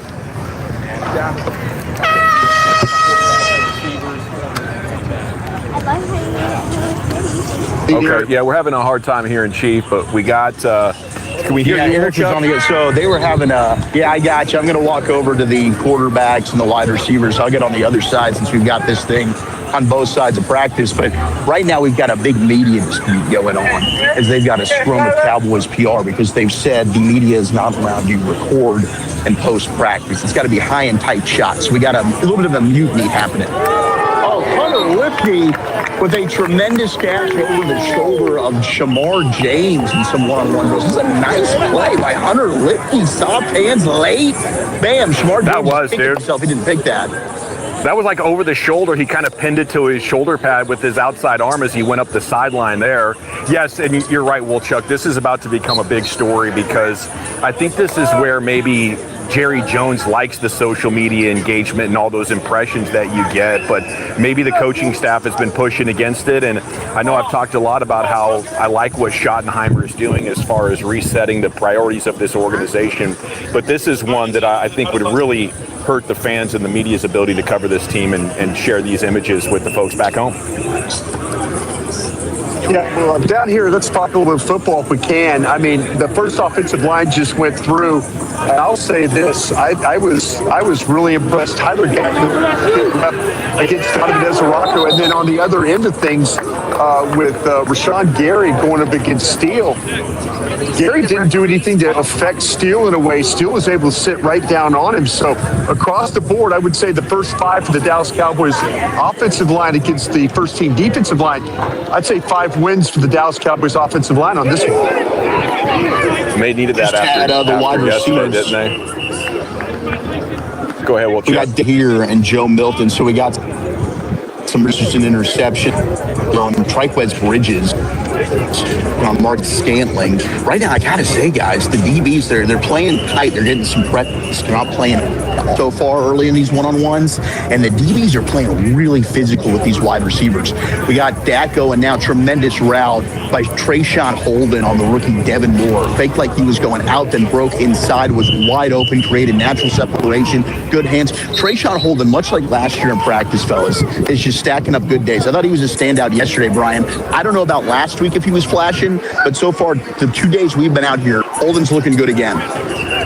Yeah, he's done a much better job. You mentioned it. The practice that they had just with the shells on didn't show up as much, but it's good to see he's putting a couple of days back to back.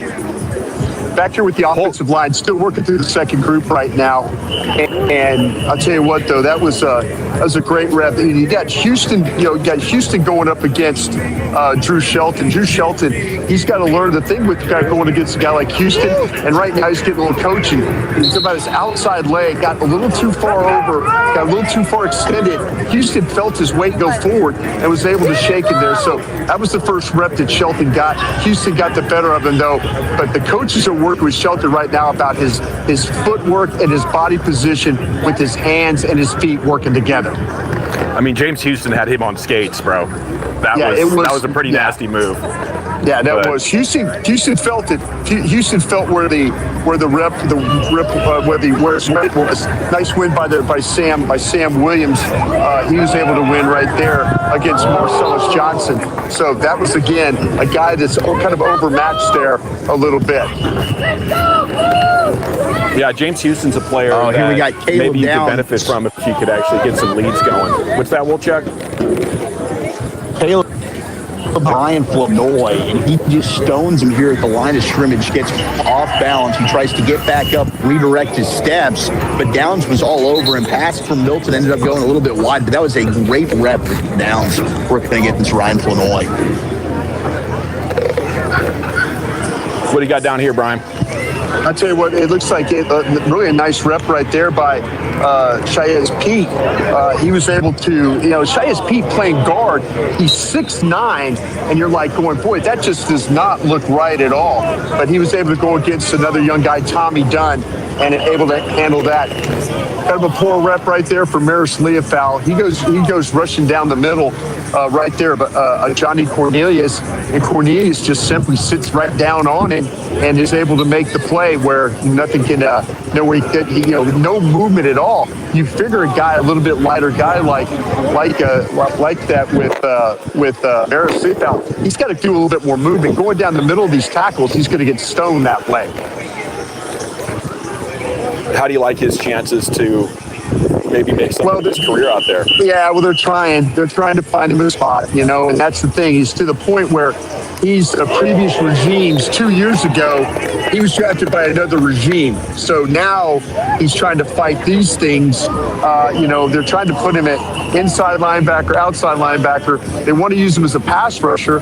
But man, I mean, you've got to have you've got to have a little bit better wiggle than that. Really nice rep just right here. Again, Tyler Guyton finding a way to get things done at the tackle spot. But like I say, looks like 15 just. Go ahead, Dawson. Chuck, looks like 15 just had an interception over there. No, so it's going to get called for pass interference. His hands are all over Trayshawn Holden again. Holden's just difficult for these guys. One thing I will say is Savone Rebel was running with Kevontae Turpin on a deep ball that was going for this front pylon here. And Rebel was running really, really well, stride for stride. That is incredible, man. I mean, if you can start getting some development out of Rebel and reason to believe that he'd be good enough to start for you, I think we're heading in that direction, boys. Yeah, we're here together. We had another opportunity here with we got Drew Shelton back in the lineup on the right tackle spot, and he goes up against Sam Williams. Again, Shelton a little bit mismatched there. You got now back-to-back reps where Shelton has struggled with his body position and his balance, and two veteran guys have kind of taken advantage of that. So head swimming a little bit, trying to survive these one-on-one reps. And that's a rookie fourth rounder, Shelton, fifth rounder? Rookie fourth rounder right there, Shelton. And like you say, he's going against veteran guys right now, and these veteran guys, they're feeling where his weight is on his feet. They're feeling like the way he sets, so they're setting him up that way, and it's causing a little problem. He's 0 for 2 right off the rip here today. Gosh. An incredible one-handed snag by number 17, Smith. He's got the entire wide receiver group pretty fired up. Jesse Holley just walked by me, and the intensity that Jesse Holley has right now, because it's one-on-ones with wide receivers versus DBs, it's like he wants to go out there right now. And I'm going to try and follow Jesse to see what he has to say during this. He was kind of calling out CD yesterday.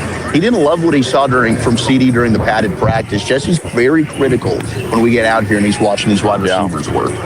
Redo Shelton here, guys. Redo Shelton here. A little bit better job right there. He's kind of fought with a guy in his weight class right there. It was Tyrus Wheat went up against him, though.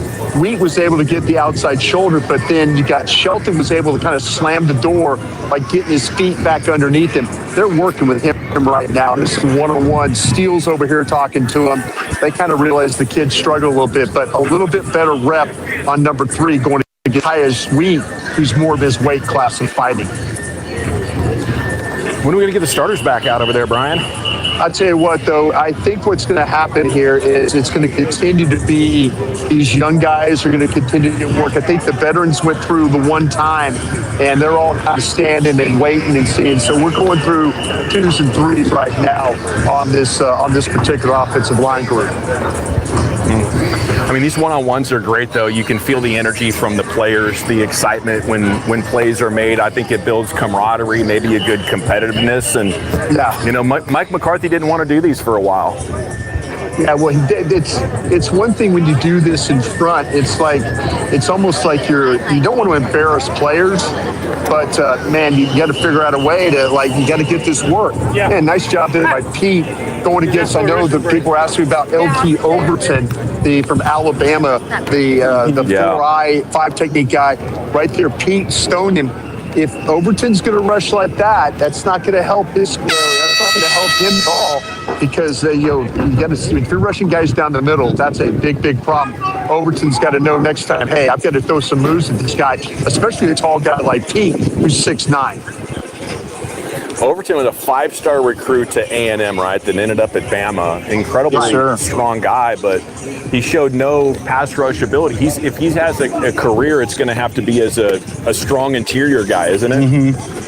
Yeah, I just didn't think he had that, Brian, when it came to that outside pass rush. He is much more of a stout guy, put his hand in the ground. You started to see him play a little bit better. I just don't think as a stand-up edge, that was really a great spot for him there at Alabama. It just didn't work out. But he is super physically talented. It's just, can you find the right spot for him? And I think maybe some of that 4-eye stuff, working with that bigger body, would help out. Yeah, he's a guy that, when you watched him play at Alabama, it was really about how much power he could play with. They clearly have a plan for him how to play, because he's not a great pass rush guy, as you say, but he's got a lot of power. He plays the run well. But, if he can develop some pass rush moves, I think that's something that could definitely help him going forward. It's just something he didn't show a whole lot there at Alabama. All right, we're transitioning here as 4 Live Mics continues in Oxnard at Cowboys training camp. We have 2 fields of action, and the players are rotating. I'm not exactly sure, Brian, what's going to develop down there, but a bunch of guys are congregating right in front of me. Here comes Nick Harris, Brad Sham. Yeah, it looks like the offense and defensive line have split up. And we'll see. It looks like on your end, you've got some potential one-on-one stuff. It looks like some tight ends, linebackers maybe over in that group down there near the tent area. So maybe that'll be a place we can congregate. I don't see what's going on over on field 1, but I do have an eye on field 2 over here with these. It looks like we're doing some special team stuff here. Looks like special team stuff. So they broke into a special teams period after the one-on-one stuff is what they've done. Okay, and that's happening on both fields, and some guys getting some boards down there. Yeah, I see right now, like I said, it's the defensive linemen are working on pass rush step down here. Offensive lines on the far field, they're working on some individual stuff. So right now we're just going through some special team stuff here. So all right, seems like a good time to take a break.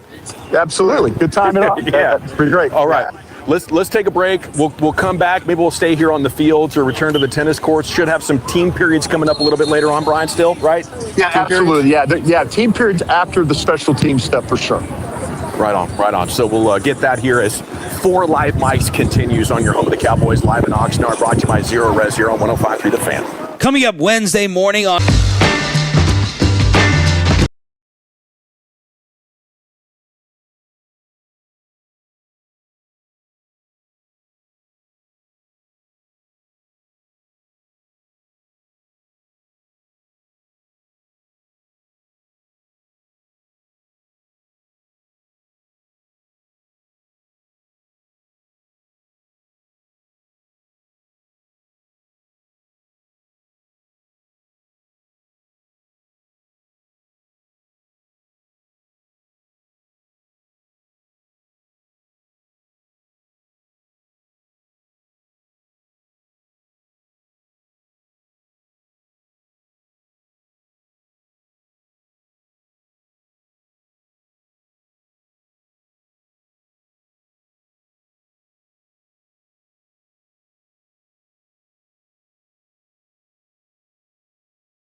This is Classic Chevrolet. Together, let's drive, relax, and enjoy the difference. Based on new Chevrolet registrations 2023 through 2025.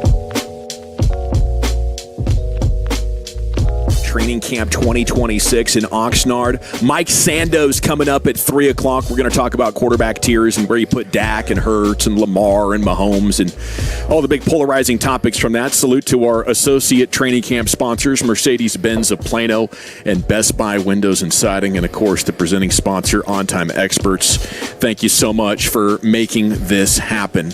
Okay, Broadus making it back here into the tent. Maybe we'll get back out there and see what we got to see here. But it's time now for going back into the Pimp Cup, where Lucius Alexander has your G-Bag of the day. Okay. Going for 3 today, I believe it is, at 5:30. Going for 3. It comes from the Fan After Dark, the night show here on 105.3 The Fan. Don't you miss it. It's going to be back-to-back in the fall. Back-to-back every night.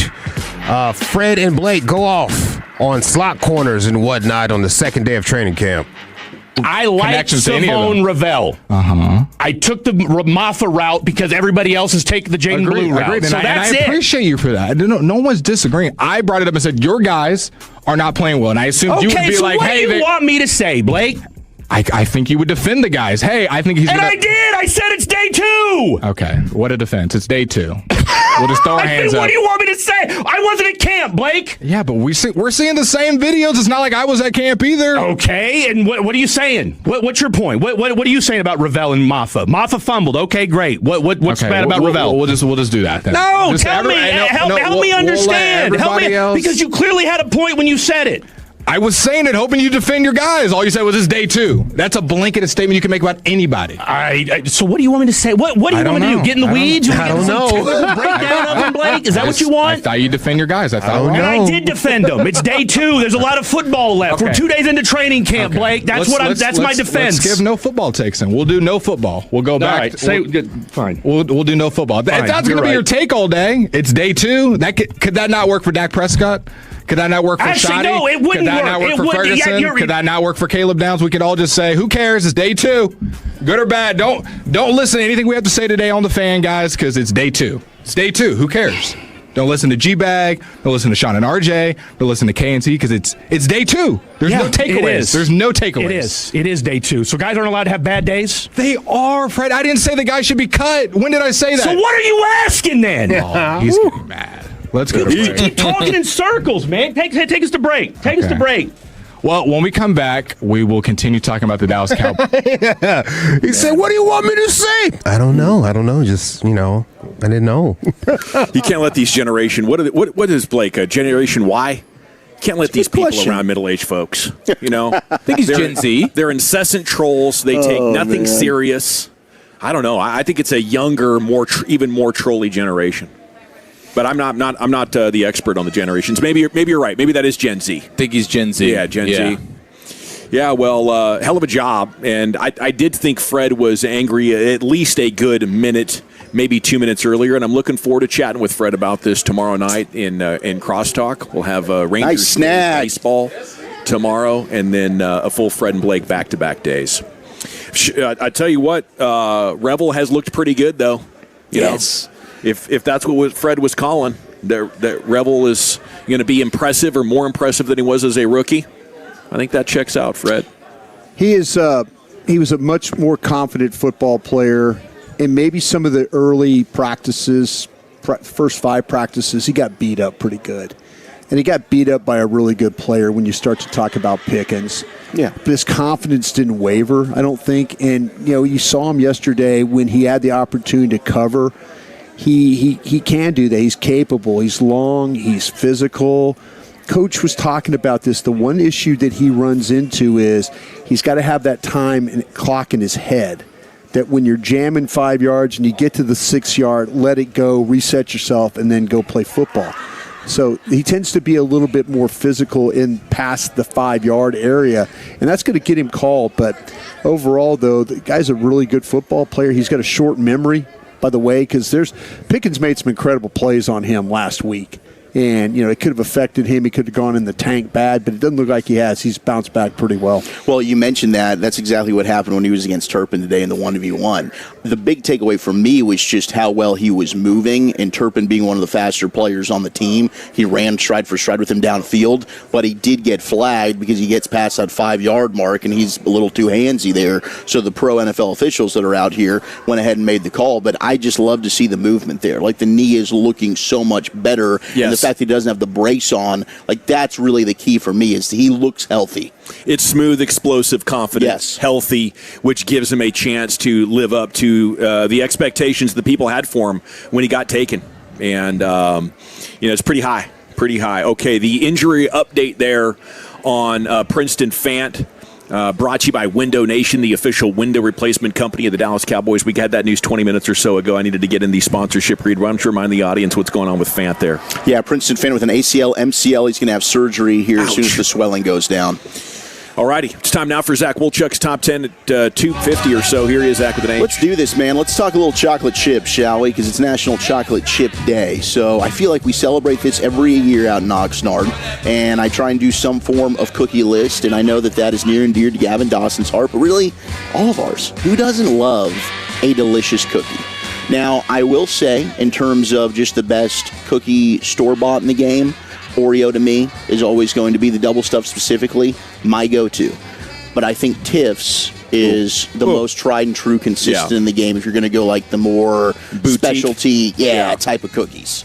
Got a ton of love for Tiff's. I'm not going to fight you on that. There's a lot of new cookie competitors, but I don't think anybody's knocked off the champ yet. Man, Tiff now, you just know what you're getting out of Tiff. Yeah. I mean, they're looking for the consistency from Tyler Guyton. I think Tyler Guyton needs to kind of go ahead and take a Tiff's crash course. Absolutely. I mean, they're gooey, they're soft, they feel like they just came out of the oven. It doesn't matter what flavor you get. You know you're going to get that consistent deliciousness, whereas maybe some other cookie stores, very expensive, and you're not always sure, is this flavor going to hit for me or not? You're not sure. And the cookies are massive, right? Yeah, so if you swing and miss, you got like a 1,200 calorie bomb just sitting there on your counter. I do think it's booming though. We've got a lot of more of these boutique cookie shops that are opening up. Yeah, definitely. I'm gonna get Abby in there with her marshmallow brown butter concoction she's got working. I think it's the best cookie in the world. Did you guys try that?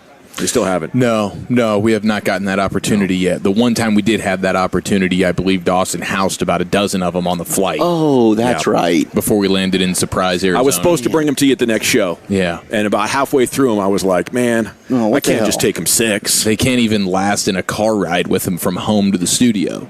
It was shameful. And delicious. Well, I got the top 10 cookie flavors. If you had to have your and look, the palate changes. I know we've talked about this before.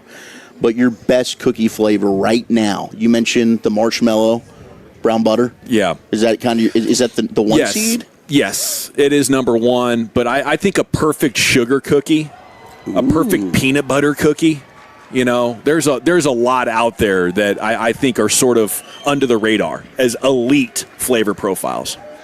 Yeah, I think the one that has struck me this year, and not to be knee-jerk, but it is like my current one seed, is the Pillsbury Blueberry Crumble Cookie.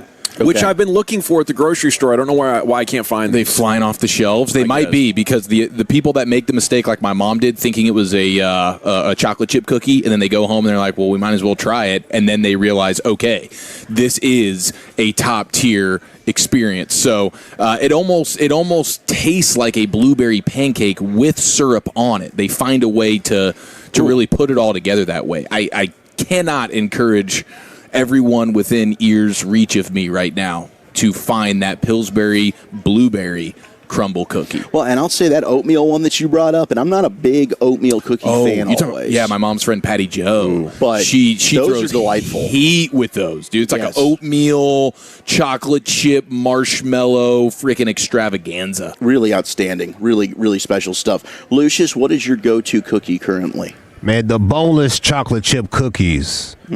With walnuts. Soft. Yeah, nice and soft, but crisp on the outside, but soft in the middle. Yeah. Nice gooey cookie with the walnuts, man. And don't sleep on a Subway cookie. Don't sleep on a Subway. Dude, you're right. Cookies. The Subway cookies are underrated. They are. And the McDonald's. McDonald's. Cheap. You get 3. Yeah, those are good. Those are delightful. All right, here's your top 10 best cookie flavors. We start off with number 10.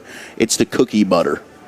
The cookie butter cookie, specifically the Biscoff-like cookies, modern crowd pleaser infused with spiced spread on there. So the cookie butter. Is this like store-bought list? It's just flavors. It's your top 10 flavors. Cookie flavors, which, I think most of the store-boughts would do these.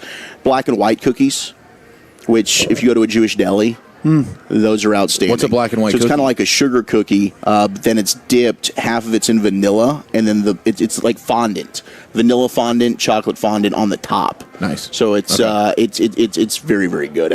Gingerbread comes in at number 8. And I'm not a huge gingerbread fan. I think it's kind of boring. Yeah, I'm with you, man. It doesn't get me going. Bad flavor profile. I think it was probably invented at a time when they didn't have access to a lot of really good sweet making material. Was that a Great Depression cookie brought us? Probably so. Yeah, that and the soda bread ones were probably soda bread. Yeah. They're trying to trick themselves with anything they could concoct. Black licorice probably took off around the same time. Jeez, that's disgusting. Yeah, the 817 just gave us some news here I saw the other day. Oreo and KFC have... Is that real? Yeah, they're on a collision course right now. They're Oreo launching chicken? Oreo chicken cookie. It's in China, so we'll see if they appreciate it enough to bring that thing to America. Yes, black and white cookie was featured in Seinfeld. 940 7-Eleven cookies go hard. You found that out. Was it when we were in Surprise? Yeah, for a long time the 7-Eleven cookies were not good. And I would be disappointed because what I do is I push into the cellophane to see if I can see how soft a cookie is. Mm-hmm. And they were very good at tricking you at 7-Eleven for years. So right there at the counter, they'd have those 2 cookies for 99 cents or whatever. They were bad. But I noticed about, 4 or 5 months ago that they had changed how the cookie looked and how it was packaged and everything. So I decided to give it another shot, and I was very pleasantly surprised. We've got next up the double or triple chocolate, which is a brownie-like cookie. Yeah. Which is just overly chocolate. Chocolate cookie, chocolate chips inside. Yeah, we're just doubling up on chocolate. The white chocolate macadamia nut, which I think is a top 3 for me. It's fire. It's outstanding. I love the white chocolate macadamia nut cookie. That comes in here at number 6. At 5, we've got the Snickerdoodle. Soft cinnamon sugary treat, little tang from cream of tartar. That's what this says. The mistake is made when they do too much cinnamon. You don't want it overly cinnamon. No, and there's like something to the perfect cookie. Like I don't know if it's nutmeg or it's something. If you don't get enough of it in there, the cookie can taste very bland. And then you have the over cinnamon. Yeah. So it's easy to mess up, but when you get the perfect Snickerdoodle, it'll hold its own against anything. We got love for the Jersey Mike's chocolate chunk. That's a tremendous cookie from the 469. What cookie is the moon pie one from the 214? Is a moon pie a cookie? No, I think it's a snack. It's kind of like a ding dong or it's like a little Debbie treat. Well, yeah, it's got filling in it. It's got marshmallow filling with kind of a crumble to it, but with an outside hard shell of chocolate. Yeah, okay. moon pie's a cookie. Yeah, it's called a cookie? Yeah. It's in the cookie family? It is. It looks bigger than a cookie. It is big. Yeah, that's what I'm saying. I would think, sometimes cookies do have size, but the moon pie seems like a lot going on for that. It's dipped, and then you got the filling, and then you got the marshmallow fluff. There's a lot happening there with that moon pie, but gosh, I am not going to turn one down. Number 4, we got the sugar cookie. Simple, sweet. And you can also decorate it if you want with frosting and sprinkles. Now, I like a good sugar cookie. Sometimes if you get the ones that already come, like the frosted sugar cookies, those can be a little bit much, a little too sweet. You need Very that rich. You need that out of the oven. Yeah, I think you want a sugar cookie with just sugar or just sprinkles on the top. If it needs icing, the cookie itself isn't good enough. Oatmeal raisin at number 3. Shout out to Reginald Atatula. That's his 1 seed. He loves oatmeal raisin. Oh, why not oatmeal chocolate chip? That's my You prefer that? Yeah. You're not into the raisin. Well, I'm fine with it. But I'll there eat needs it. to be chocolate chip. But the chocolate chip is better than the raisin. I'm not going to fight that at all. In every walk of life. Peanut butter cookies come in at number 2, the top 10 cookie flavors in America, circa 2026.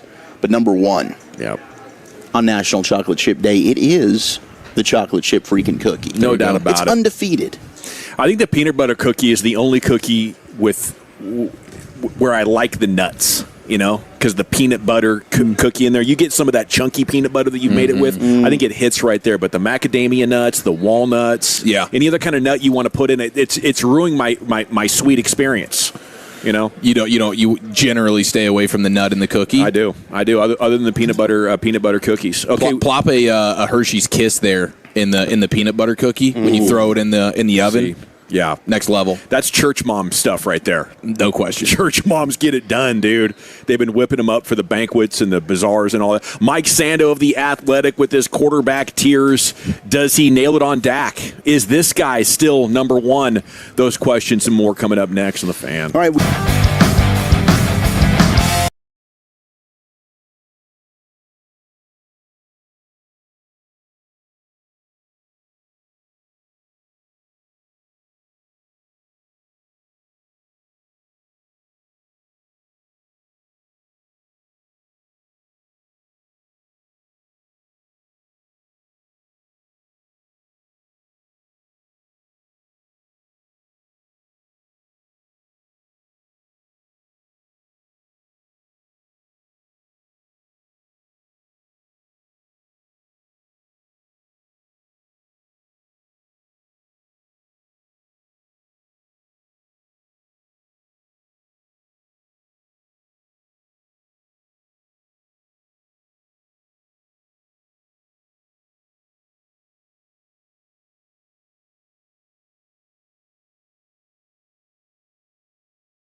an Odyssey sports station. Driven by our D&M Leasing Studios, you're rolling with the G-Bag Nation on 105.3 The Fan. Hour number 2 of the G-Bag Nation here on 105.3 The Fan. We're live at training camp. Mike Sando of The Athletic set to join us here in just a moment. Salute to our presenting sponsor, the On-Time Experts, AC Heating and Plumbing. Salute to our associate sponsors, Mercedes-Benz of Plano and Best Buy Windows and Siding. And here he is from The Athletic. He has just published his annual quarterback tiers after speaking with 50 executives and coaches on the top 35 quarterbacks in today's NFL football. And a good afternoon, Mike. How the heck are you? Good. How are you? Doing excellent. Thanks for doing such great work, creating a credible and interesting ranking system here. I think it's easier said than done these days, Mike. So salute to you for putting in the work on a thing like this. Yeah, it's fun to do, and I've got a lot of practice at it. This is the 13th year, and it's just fun to learn and talk about. So Dak gets 12 Tier 1 votes, 36 Tier 2 votes. What do you think? Does he have momentum towards Tier 1 if he has another big year? Yeah, I thought one of the bigger surprises of it this year was here you have someone in Dak Prescott who is super established. I mean, he's been a good quarterback for a long time. I think he got just about almost as many Tier 1 votes this year as he's gotten combined in all the previous years. Yeah. So I didn't necessarily see that coming, but I think it's an appreciation for the direction he's heading, under this coaching staff, and obviously the weapons are very good. People also, I think, now probably increasingly appreciate the quarterback who kind of runs the show, runs the offense. So much of the trend has been towards younger quarterbacks who really are dependent on their coordinators to just be, to scheme it well for them. And everybody benefits from that, but Dak has also, been around long enough and enough different systems that he's kind of a real pro quarterback in a little bit more of an old school way. And I think people respect that.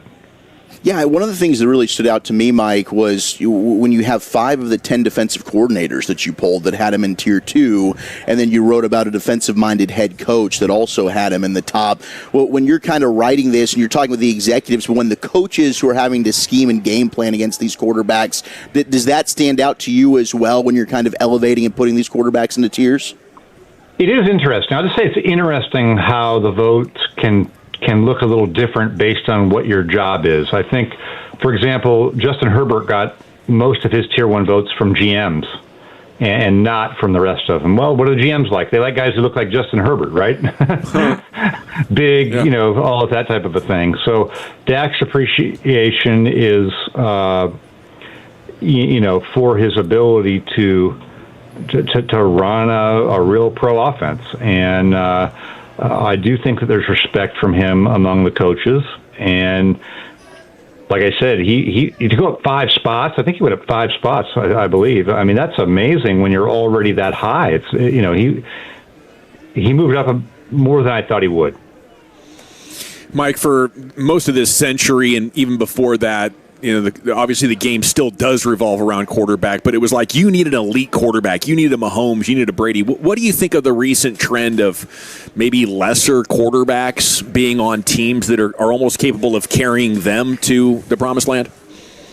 Yeah, I think that's what's happened is we have fewer of the true great quarterbacks than we used to have. I mean, there used to be Brady and Breeze and Rodgers and that bled over into Mahomes. But Rivers could have been close to that level, and I just feel like there's a little bit fewer of those guys, and there's probably more berths here probably to have for teams that just are good at quarterback, not great, and you build it around them, right, on defense. With your run game, with your scheming, I think that the offensive scheming has evolved. I think there's, a handful of guys who are really good at giving their quarterbacks an edge and maybe being able to prop up a quote-unquote lesser quarterback. We've seen Brock Purdy's good, but the 49ers being in the Super Bowl and taking Mahomes to the wire, I think, speaks to that. So, yeah, you can definitely get there. I feel like if you're in the top 2 tiers, you should be able to get to and probably win a Super Bowl without having the 2000 Ravens defense. Yeah. Speaking of teams propping up quarterbacks or giving them an advantage, I don't know if when you think of Clayton Adams and Brian Schottenheimer, you're including them in that number of 6 coaching staffs, but we're really impressed with them. What's your sort of take on that? Yes, I agree. I mean, we know Clayton Adams is probably one of the best-known young line coaches, and if you look at what happened to the Cardinals after he left, I mean, I think their offense paid a price. So I do think that's been seen as good. And on Schottenheimer, it has been positive. I think there's still some people that would like to see him, maybe run it a little more and a little better, which that probably includes his late father would probably want that too, I'm imagining. But, in seriousness, I believe that he's not going to be seen as, McVay, as Shanahan, but I think he's in that next tier of guys among the coordinators. Which quarterback had the meanest quote thrown out from one of these coaches or executives where you're like, dang, this guy, he's getting ripped? Yeah, I try to balance them out. I would say, the Shedeur Sanders was last in this thing, and there was somebody who said, hey, I'd sleep like a baby if I could play him every week, and so I'm careful to not, just too much of you don't want it to be unfair, but I try to balance it out, but that was pretty pointed. Was there one that surprised you the most in terms of, wow, he's higher than I expected, or much lower? I think Dak moving up 5 was one of them. I mean, look, I'm not disputing it. Like I said, he's been around for so long, we know, and it's not like they made a breakthrough in the playoffs or something, right? I mean, he had a good year. He's had good years before. So for him to move up 5, I think that's a big jump for him. I would say, just kind of scroll down through here. I wasn't sure what would happen with Caleb Williams. I think that's a good jump to him up to number 11. I just wasn't sure because it was a little bit more negative and circumspect on him last year. So I thought those were just a couple that I was really excited to watch and see how high they would go, and they were interesting. Did there seem to be more, I don't know if doubt is the right word for it, but there wasn't as much certainty that far and away Mahomes would be the top guy? That's one where I could have seen maybe a couple more Tier 2 votes come in just because their team hasn't been, as good, and they fell off, and now he's injured. When you throw the injury thing in there, you wonder, but he's so well established as a Hall of Fame quarterback, and he's not like he's 40 years old. I think people just wisely realize that, he could just as easily be the MVP in a couple of years. I drew the parallel to Joe Montana in the 80s. They lost in their first playoff game. Were one and done 3 years in a row. People were writing him off, and he was the MVP the next 2 years after that. Mike Sando of The Athletic here. His quarterback tiers article is out. You can read it now. One of the other big headlines is Lamar Jackson no longer Tier 1. What's happening there with Lamar as we look forward to this year and the Cowboys on his schedule week 3?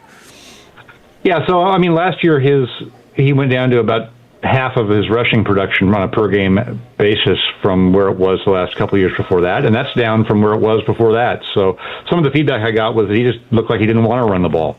And I know he was banged up, but if he is not super scary with his legs, the voters, the people in the league, feel like he's just a good quarterback, that he's not worthy of being in that top tier. Now, he still got, I think, 22 votes in Tier 1, so that's not everybody, but he just wasn't as effective as a runner, wasn't as scary to play because of that. I think that's why he, slipped out of Tier 1, but is still 5th in the league, which is obviously very good, top 5 quarterback. And could similar things be said about Jalen Hurts? Has he run less since the height of his powers? Yeah. That's one that I actually, when we were talking, I kind of put a little mark by that one too, that stood out. I think having him now the very bottom of Tier 2 and somebody who's played great in a couple of Super Bowls, was a Super Bowl MVP, has done some things that separate him from others who are higher on the list. That being said, when you play the Eagles, I don't think people are like, oh my gosh, we got Hurts this week. I mean, he's going to get his. I think you feel like we got a chance to make this guy one-dimensional, and he's going to struggle if we do that. They've been so good around him when they've won, especially in the playoffs, that I think that has been part of his context. And now I don't think people are really predicting that he's going to take off and surge again. It's more like, have we seen the best? Is anybody predicting Jackson Dart's going to be a stud with the Giants? I didn't feel that. I didn't feel that too much. I think, people don't need to see that it's a sustainable playing style. I mean, he's we all remember when Gus Frerotte banged his head on the wall. Remember that years ago? And yes, concussion. It's like Jackson Dart must be thinking, why didn't I think of that? Just the way that he plays. It's just that you can't do that. You're just not going to last. And so, how many times he was checked for concussions? 4 or 5 times, and then to be a little bit, hey, this is how I play. I think he's got to solve that first. That is hilarious, Mike. As a parallel to Jackson Dart's career, Gus Frerotte banging his head on the wall. It's Mike Sando of the Athletic here. What do you think about the idea that Mahomes and Jones are really healthy and are going to be good to go? Are you buying that after your conversations? I'm sure that Mahomes is not going to. I'm sure he's going to play and he's probably going to be good. But you can't tell me that it's not going to have some kind of an effect on how they play, how he plays. Chris Jones has always been somebody who, turns it on in moments within games. He's never been a, sprint for the whole season, sprint for the whole game. So I think as long as he is healthy when it matters, he'll be able to make plays and be a difference maker for them. The question I have is still just what's around Mahomes on offense. They get the running back, Kenneth Walker III from Seattle, but are they going to, pose a formidable threat with their run game, or are they going to be in shotgun all the time? And we're going to see Mahomes scrambling around, and maybe he's limping part of the year. I do think they have to change structurally on offense to help Mahomes come back from this injury and probably to make a deeper push in the playoffs again. What were your takeaways from the top 2 quarterbacks of their draft class with C.J. Stroud and then Bryce Young? Both teams really going to have a decision to make with contract extensions. And Stroud just came out on fire, and then every year it seems like maybe a little regression. Maybe it's not all on him. And then Bryce Young took some tremendous strides last year. Yeah, I would think that it feels to me like the Texans will probably pay, a long-term deal to Stroud. I do think this year can really help that because they have made some improvements on their offensive line, and he should benefit from that. Also, second year of a system. So I would think that he's going to perk up a little bit and make them feel better about the deal that they wind up doing. Bryce Young, I do believe, is, more limited physically in terms of what his ceiling is. And so, I think we've heard they're not going to, they're going to probably let him play it out. And I think that's wise to do. Doesn't mean they're going to let him get away, but I think they got to be smart on that with him because, I do think he may be capped as a upper tier 3 type of a quarterback. And how much do you want to have in that when you're trying to build a Super Bowl winning team? Is the league starting to maybe sleep a little bit on Jaden Daniels? He looked so good as a rookie, didn't he? He really did, yeah. I think that, he made it through as a rookie in a way that made us stop questioning the durability and that sort of a thing, because we knew he's a little bit slight and obviously with his playing style. But then to have it bite him the second year and have it not look as good, and you're changing coordinators, and it felt like the seats kind of got warm there real quick. Dan Quinn's firing his defensive coordinator. I mean, it's just, I think people are just taking a little bit of a step back. And how about most polarizing quarterback? I would suggest Caleb Williams. It seems like last year people were too low on him, and going into this year, I'm wondering if people are too high on Caleb. I think it. In Chicago, they think he should be third, in the whole thing. But I'm kind of with you on that. I wouldn't say I was shocked, but I was, maybe pleasantly surprised from a Bears standpoint that he moved up to 11 because it still was inconsistent. And they had to pull a lot of games out, and he helped them do that. But, they had I think, 7 games they won that they were losing in the final 2 minutes. Not super sustainable. So he's into, Caleb Williams got 0 Tier 1 votes. Everyone above him got one. So I think that's kind of interesting. Okay. 36 in Tier 2, 14 in Tier 3. So, that's a pretty good consensus. I think it's a pretty good consensus. But, as far as is he going to be a 1? Like I said, no one was really saying that, at least giving him that vote yet. Mike, when we got to chat with you at the Super Bowl, we talked about the Hall of Fame. It's Hall of Fame week, just peeking ahead to that class of 2027. You do have some big names with Gronk and Adrian Peterson. Do you think a Jason Witten or Darren Woodson, who we've talked with you about quite a bit, are their chances better or worse for getting in next year? Yeah. So with Gronk getting in, does that make it harder for another tight end just psychologically in terms of when voters have to pare down their ballots? Do they pick the best tight end, right? And then Gronk goes in. I could see that happening. I think we also need to see, remember, last year when Belichick didn't make it, there was a lot of talk about maybe the committee changing or something changing, and nothing's come out yet. And I would imagine at this point they don't want anything to upstage the ceremony. They want to have Larry Fitzgerald and Drew Brees and Luke Kuechly and those guys go in without it, stealing the spotlight. But I think I want to wait to see after the ceremony to see what changes are made to this structure to potentially avoid the embarrassment of Belichick not making it because certain people wanted to pick a bunch of seniors to get in, meaning the long retired players. So I think it's early to predict that, but I would love to talk about it again once we know exactly what the rules are going to be. Sounds like a plan to me, Mike. We'll look you up at the Super Bowl if we can't get you sooner. Yeah, sounds good. Salute. There he goes, Mike Sando of The Athletic here on your home of the Cowboys on our Wild Fork Foods hot seat, your number one go-to meat and seafood destination. Okay, training camp 2026. Brian is watching practice right now.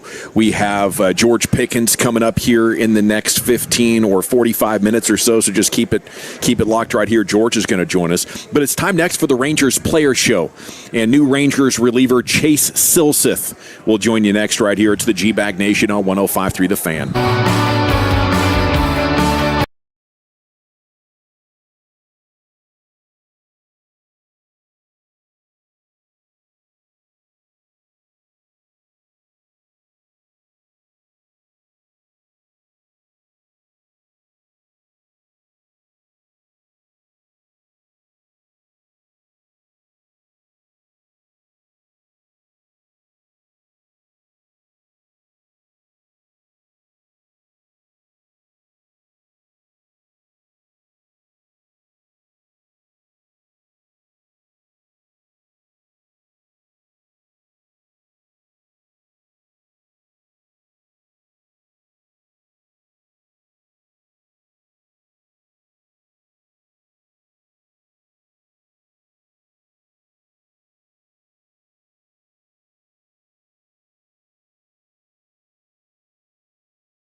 back. G-Bag Nation, it's time now for the Rangers Player Show. It's brought to you by the Frankels. If you've been injured in a car or truck wreck, call the Frankels first, 214 or 817-333-3333. With Frankel & Frankel, there's never an out-of-pocket cost. They only get paid when you win. The Frankels are the go-to car and truck wreck attorneys in Dallas. And yes, the Rangers Player Show brought to you by Medical City Healthcare and by Lexus. Visit your local Dallas-Fort Worth Lexus dealership today. Here he is, acquired in a trade last week, made his Rangers debut Saturday, win an inning, struck out 2 Astros, 0 runs allowed. The new Rangers bullpen right-hander Chase Silseth here with you on the Fan. And a good afternoon, sir. How are you? I'm great. Thank you for having me. Man, thanks for joining us, and welcome to Texas. You getting settled in all right? Yes. It's been awesome. The guys here are incredible. All the staff, all the players have accepted me with open arms, and they're helping me out. Getting me acclimated, and it's been a real fun ride so far. Nice on that. So I mean the results will take care of themselves, we're sure. What was your reaction when you found out you were coming to the Rangers? Just shock. You never know. Like, obviously, there's always a time. Anything in this business can happen at any point in time. So, anytime that stuff happens, it comes as a shock. When I heard the Rangers come out of the Angels organization mouth, I got really excited. This field is incredible. The fans, every time we came here and played, it's been electric. So, just knowing that part of it was that. I got some family here in Texas. My fiance is actually a big Rangers fan, so when I told her, it was pretty incredible. She was, jumping for joy on the phone, almost dropping it and just screaming. So she was excited. So it's all been good, and hope get on the winning track here. Dude, that is awesome, man. That makes me even more excited to have you here. So. What's it like being in a clubhouse on trade deadline day? You got to experience that yesterday. Is it weird? How would you describe that? It's just one of those things, looking at, other guys getting traded from the other organization, just kind of seeing how that unfold, and being over here was just, I've witnessed it, a time or two before, and it's just one of those things that, you never know what can happen again. You expect the unexpected and just see what happens. And when things do happen, it's kind of crazy when it does.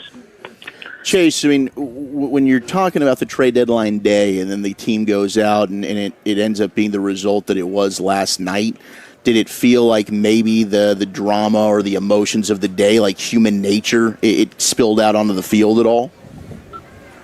No, I don't think so. If anything, it probably it just fires us, guys up more. So it's just one of those things where it just happens, and you just accept it. I mean, it sucks when you hear people's names and things like that, but all you can do is control what you can control, and it does fire. Like, speaking for me, it fires me up a little bit. When it does that, when you go from team to team. So I'm just ready to, it's just one of those things. So am I reading this right? Do you have a nickname? Is it the Tasmanian Devil? Is that real, or am I getting ball sacked? I had one of my teammates kind of gave me that one, and it kind of grew inside the clubhouse over there. And I had a picture of a Tasmanian Devil in my locker and stuff like that. So I get, I've learned to control my emotions a little bit more this year, the past couple years, than I have in the past. You've seen highlights before or whatever. In the past, I tend to get pretty fired up out there, but I've been able to kind of use those emotions in a better way rather than just showing them and getting mad and not focusing on the task at hand, which is executing pitches. Okay, so it's the anger emotions. Is that what gets you from time to time? Anger emotions, the facial emotions when I'm out there. It's just People say they don't want to be messing with me when they see me on the mound. So. Okay, so do you get any trash talk going back and forth with the hitters sometimes? You just kind of mean mug them?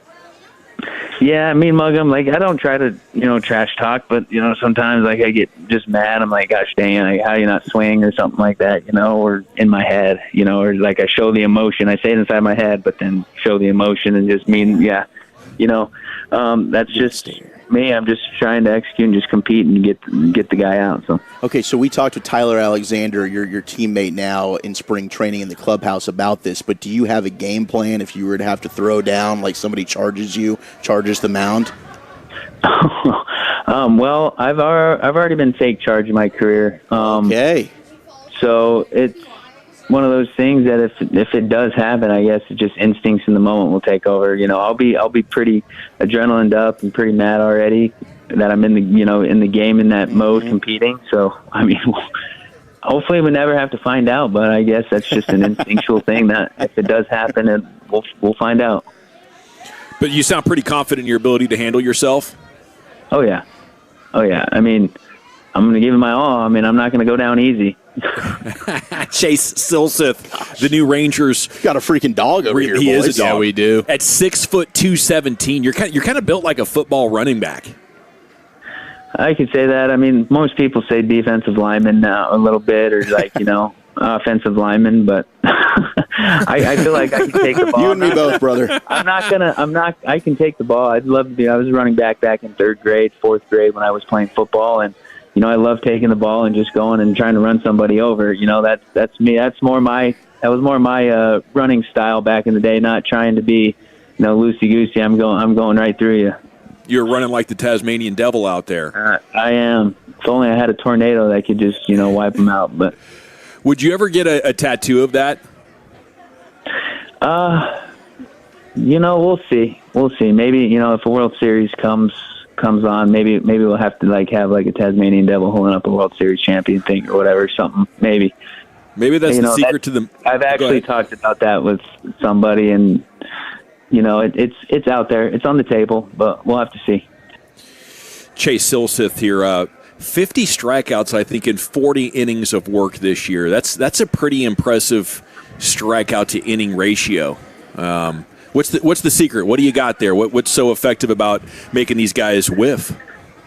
I got a fastball splitter combination, but being a starter before too, it kind of helps me in that way where I got 4 different pitches I can kind of throw up there in a strike. One inning, just letting it rip. So they have to be ready for 4 pitches all in 1 inning and all on an AB. So not throughout the game where I'm trying to be specific on what I want to throw and setting up people later in the game on how I want to get them out different times. It's a 1 inning go, and you can get 4 different pitches. So I'm able to keep them, off edge because I got 2 types of fastballs. I got one that rides, one that sinks, and I got a splitter off that, which is a very effective pitch, one of them. And then when the splitter isn't on, then I have a sweeper that I like to go to as well. So, just kind of like a Swiss Army tool knife, a lot of different things that can happen in one pitch. So you got to be pretty much getting your pitch to get it, or. I love it. I was going to ask you about that sweeper. I was wondering how you decide when to throw that. It's more of when the splitter's not eaten, you switch gears to the sweeper. It takes care of business. Yes, and then also, I can use the sweeper too to get strikes as well. I can get that one as a chase pitch and a strike as well. So just keeping people off balance, and I think that's what keeps them off the fastball a little bit. You don't know what's going to come. It could be a splitter. You got to watch for the splitter. And then you got to watch for the sweeper too. So just kind of planning on how I'm going to go get them. It's really, really efficient on that. Especially the starting role kind of helped that. Do you feel like walks bother you less than a lot of other pitchers just because you can strike these guys out? Yeah, I know. I got a lot of walks, and that part I want to work on. Obviously during this season still, while I have the last 2 months here to go on this playoff push, and also for the future. But yeah, I mean, walks don't affect me as much, because you still have another guy coming out to the plate and you still got to execute the pitch. So I try to just think one pitch at a time, whatever's in front of me, and one pitch. That's basically what I do. So when the walks do happen, I'm not really focused on it. I'm just focused on the next pitch at hand, which has helped a lot. When I do get those walks, I'm still able to eliminate the runs. but yeah, that is something, I get a lot of guys 0-2, 1-2 and end up walking them, which is very frustrating, but that's something I want to work on coming here is, putting more guys away quicker. What'd you do to work on the stress and the anger? I work with a mental performance coach. I get with him every off season and, talk to him every other week just to kind of keep my mental space right and keep the routines going, on all that and how, like when I'm in the game routines and pre-pitch routines and just focus on that to help me get ready for that one pitch that I have in front of me. I love it, man. Great story. Congrats on all your success and welcome to town. Give him hell. We'll be pulling for you. Yes, thank you. I appreciate it. Thanks for having me. There he goes, Chase Silseth, brought to you by Medical City Healthcare and Lexus. Visit your local Dallas-Fort Worth Lexus dealership today. Okay, G-Bag Nation here on 105.3 The Fan. Live Cowboys training camp brought to you by the On-Time Experts, AC Heating and Plumbing. It's time now for some Krusty's Corners. Brian's been watching practice. What do you got for us, buddy? Yeah, I'm going to have you some updates until George Pickens comes moseying on in here, but we'll do that next. All right, but first...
fan. If you're in the market to upgrade your vehicle, get to Classic Chevrolet in Grapevine. Back-to-back #1 Chevy dealership 3 years straight, and they've got more new Chevys than anyone, and they're all price of sale. Silverados, Tahoes, Blazers, Malibus, Equinox, and more.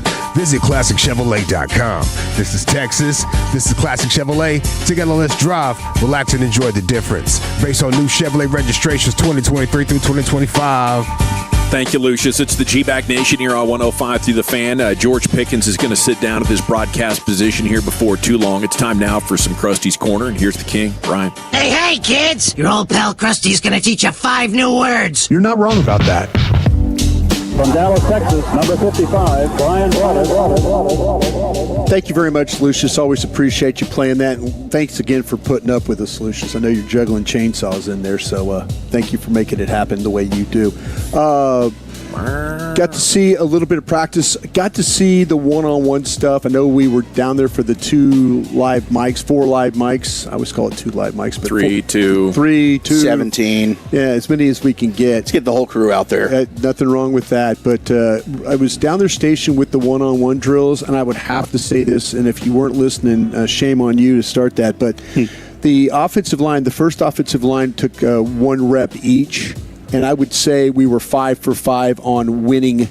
If you were saying winning versus offensive line versus first defensive line, I would say 5 for 5 on the win factor there. Even our guy Rashawn Gary wasn't able to get the pressure. Not able to get the pressure, and that was. What the hell are you doing? That was I'm just bummed. I want success for him. And here I am selling the idea that the offensive line is at a disadvantage in the old one-on-one drill, but 5 for 5 there. But I'll say this though, it was a learning experience for some others, particularly Drew Shelton, a learning experience for him. And that's, it's one thing to get out there and do the team period stuff, but when you're out there by yourself, and there's a lot of time when these offensive tackles are by themselves. But he went up against a couple of veteran guys, and that made it a little bit more difficult. James Houston knows how to rush, knows how to break guys down. And so that was, and you could see that Clayton Adams was over there after each individual rep, the first 2 reps. It was not good for Drew Shelton because he was going against some veteran guys, and then he had the chance to go against Tyrus Wheat, and that's a little bit more of his weight class when it came to. So he was able to handle that, but. It's going to be tough. I mean, it's going to be tough for these rookie tackles. It's going to be tough for some of these backup offensive linemen. We're trying to kind of find that who are the backup guys? Who is offensive lineman 7, 8, 9 here? And who is that guy? And they're still hunting that one up.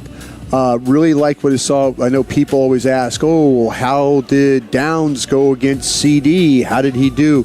Well, went up in the stands while you guys were doing the Mike Sando interview. I went up there and just kind of kept an eye on Downs and Lamb. And I will say this about Downs: there was he got against Turpin one time and handled Turpin's quickness really well. Then he had back-to-back reps where he was working against Lamb. And Lamb has a tendency to be able to release off the line and get that separation. And I think this young kid, being Downs, I call him a kid. Sorry about that, folks. I know you hate when I do that. But, boy, he did a really nice job of cutting him off. Like he thought, maybe by looking at the way Lamb was positioned, maybe how he was thinking, he's going to take me inside here. Okay. He's going to take me, and I'm not. And so it's almost like, and I wouldn't call it guessing, but Downs took such a hard step inside, like, okay, I know you're going to take, and it completely shut Lamb down from running the route. I mean, that's what makes Downs great. Like it's the IQ, but it's knowing where the guy's going to be. It's the knowing, and you're absolutely right, Eric. And I'm watching him thinking, you know what? Where he had been defeated before was on some in-breaking routes, some stuff where he was like. And Lamb, and he's thinking like, and I say this, I don't think he's guessing because I think Downs is a smart player. I do. I think he understands like, and shotting them like to talk. When he makes a mistake, he doesn't make the same mistake. Yep. I think that was a great example of Downs not making the same mistake, not just squaring up and saying, "All right, well, I'm just going to carry him wherever he goes." And he evidently he saw by the positioning of how Lamb was that he was going to carry that thing, and he did. He took a hard step inside, and Lamb just stopped. Yeah, and it's like Downs was kind of like, "Okay, where are you going now?" He did the same thing versus Flanoy in those 1v1s out here, so that's great. Yeah, well, that's the thing. I mean, I think every experience that Downs gets of playing the quality and playing it, and playing it from that standpoint of playing in the slot, I think is a great thing for him. Today, and I think they're going to do this continually going forward, I think that Durant is going to be your nickel guy when it comes to when Downs has to play. Now, if Durant doesn't start, now if he's a starter, they still might kick him inside, and then we might see Revel come out on the boundary again like that. So, but that was something I was like encouraged by Downs because I said, okay, I'm going to watch this. I'm going to watch today and see how he plays this guy, and he did a nice job. The next time he went against him, it was a zone drop, so it was not really that anything. It was just he was doing his job. So you're saying your nickel personnel is going to have Durant? I think so. And Caleb back? Yeah, depending on I think listen, Durant I think has got a really, really good shot to be the starter here at the one corner spot. And then on the other side would be Bland. I have yet to see Bland. I don't know about you guys. I mean, watching practice and stuff, I've yet to see Bland go in the slot.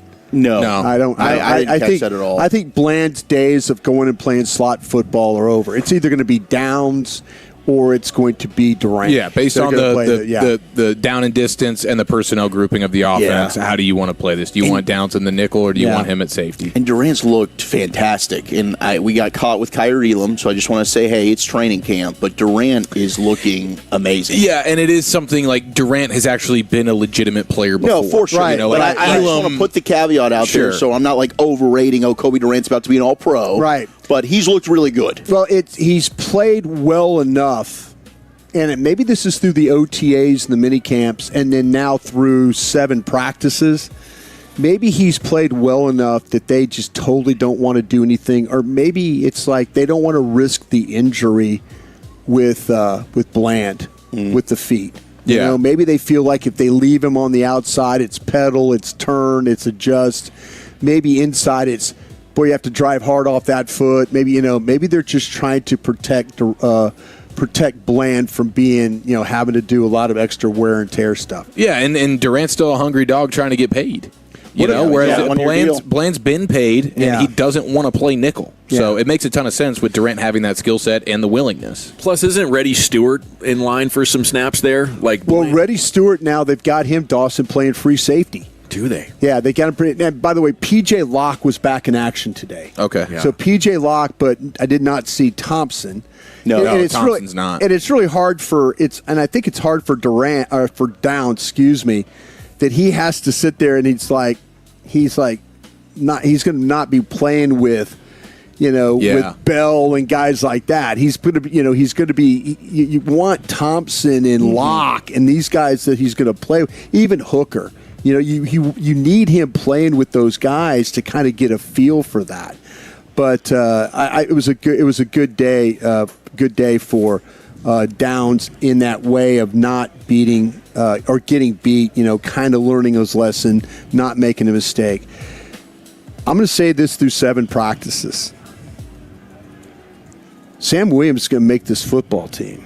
Here we go. Through 7 practices. That's right. Is he looking better than before? Let me tell you what, though. If you want to say guys that have looked, and I'm using a comparison here, if you said through 7 practices, handicap him and Malachi Lawrence,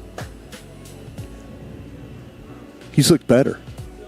Williams has looked better than Lawrence rushing the passer right now. And playing the run defense. Now, maybe that's a veteran situation. Yeah. Maybe that's knowing how to practice. Maybe that's all the things that, go into that. But my biggest worry about Sam Williams was, is he going to be disciplined enough to play? Mm-hmm. Is he going to learn the scheme? Is he going to I'll tell you what, man, when it's come to the run and the pass both, this guy's shown up. He's shown up through 7 practices. Now, we'll see what happens in Rams scrimmage, Saints scrimmage, and all, but if you just grade on 7 practices that I've seen, 7 days of football, right now I would say I would give a slight edge to Williams over Malachi Lawrence in the way he's playing. Well, that's cool. I mean, his speed and his athleticism and strength, physicality, and you're changing schemes. It gives guys an opportunity to have a different role that maybe fits their play style better. Plus, he's getting older. Yeah, he's been in the league 4 years now. He looks growing up better. He looks better. He looks more comfortable. And this is not a slam at Malachi Lawrence. Malachi Lawrence needs to learn. Yeah. He's 7 practices into his NFL career. But you want to see Malachi Lawrence do some great things because you feel like that Malachi Lawrence needs to do some great things. You want him to do some great things. You want him to be a contributor. But man, I think a lot of us, and I'll say me, throwing a lot of dirt on Sam Williams, throwing a lot of dirt on him. I'd say Sam Williams though he's like, not so fast, Broadus. Shown up though, he's shown up as a run defender and has shown up as a pass rusher in both those things. So keep an eye. Hopefully he can continue to build on that going forward for sure. Pulled off the Kill Bill there, punching out of the coffin. They buried him. That's right. They did. I know one thing. Oh, and by the way, too, with the first team today at linebacker, it wasn't Overshown. It was Barham. Barham got first reps today, was working with the ones today on the start. So maybe that, like I say, we just continue to keep your eye on that one. That is I think as we've talked about, the Mike linebacker position, I think continues to be a position where whoever the best player is, whether it's Barham or whether it's Overshown, that's the guy who they're going to play with going forward. Could it be just to keep Overshown healthy? They're limiting his reps. I think they're trying to figure out what they have in Barham too. I really do, but there very well could be. But yeah. He's looked good, man. But he needs work. I mean, Overshown needs work because when you're playing that Mike linebacker position, it is completely different. I mean, it is completely the reads, everything about it is.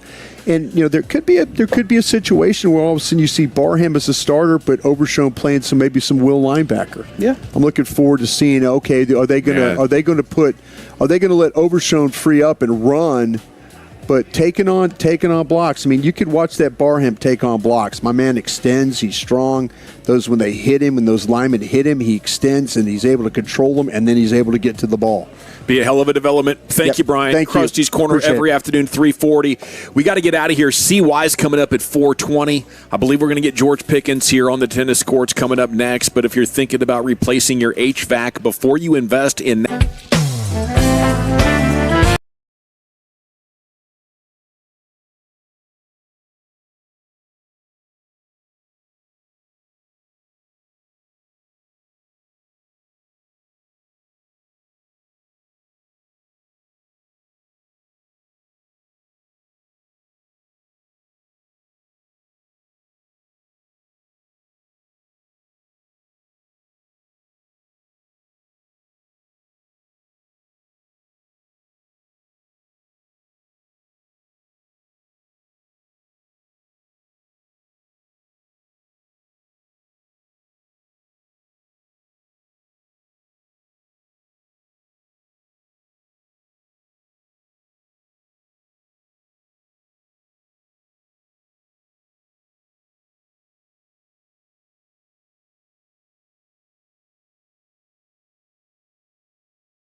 D&M Leasing Studios. You're rolling with the G-Bag Nation on 105.3 The Fan. Welcome to the Nation.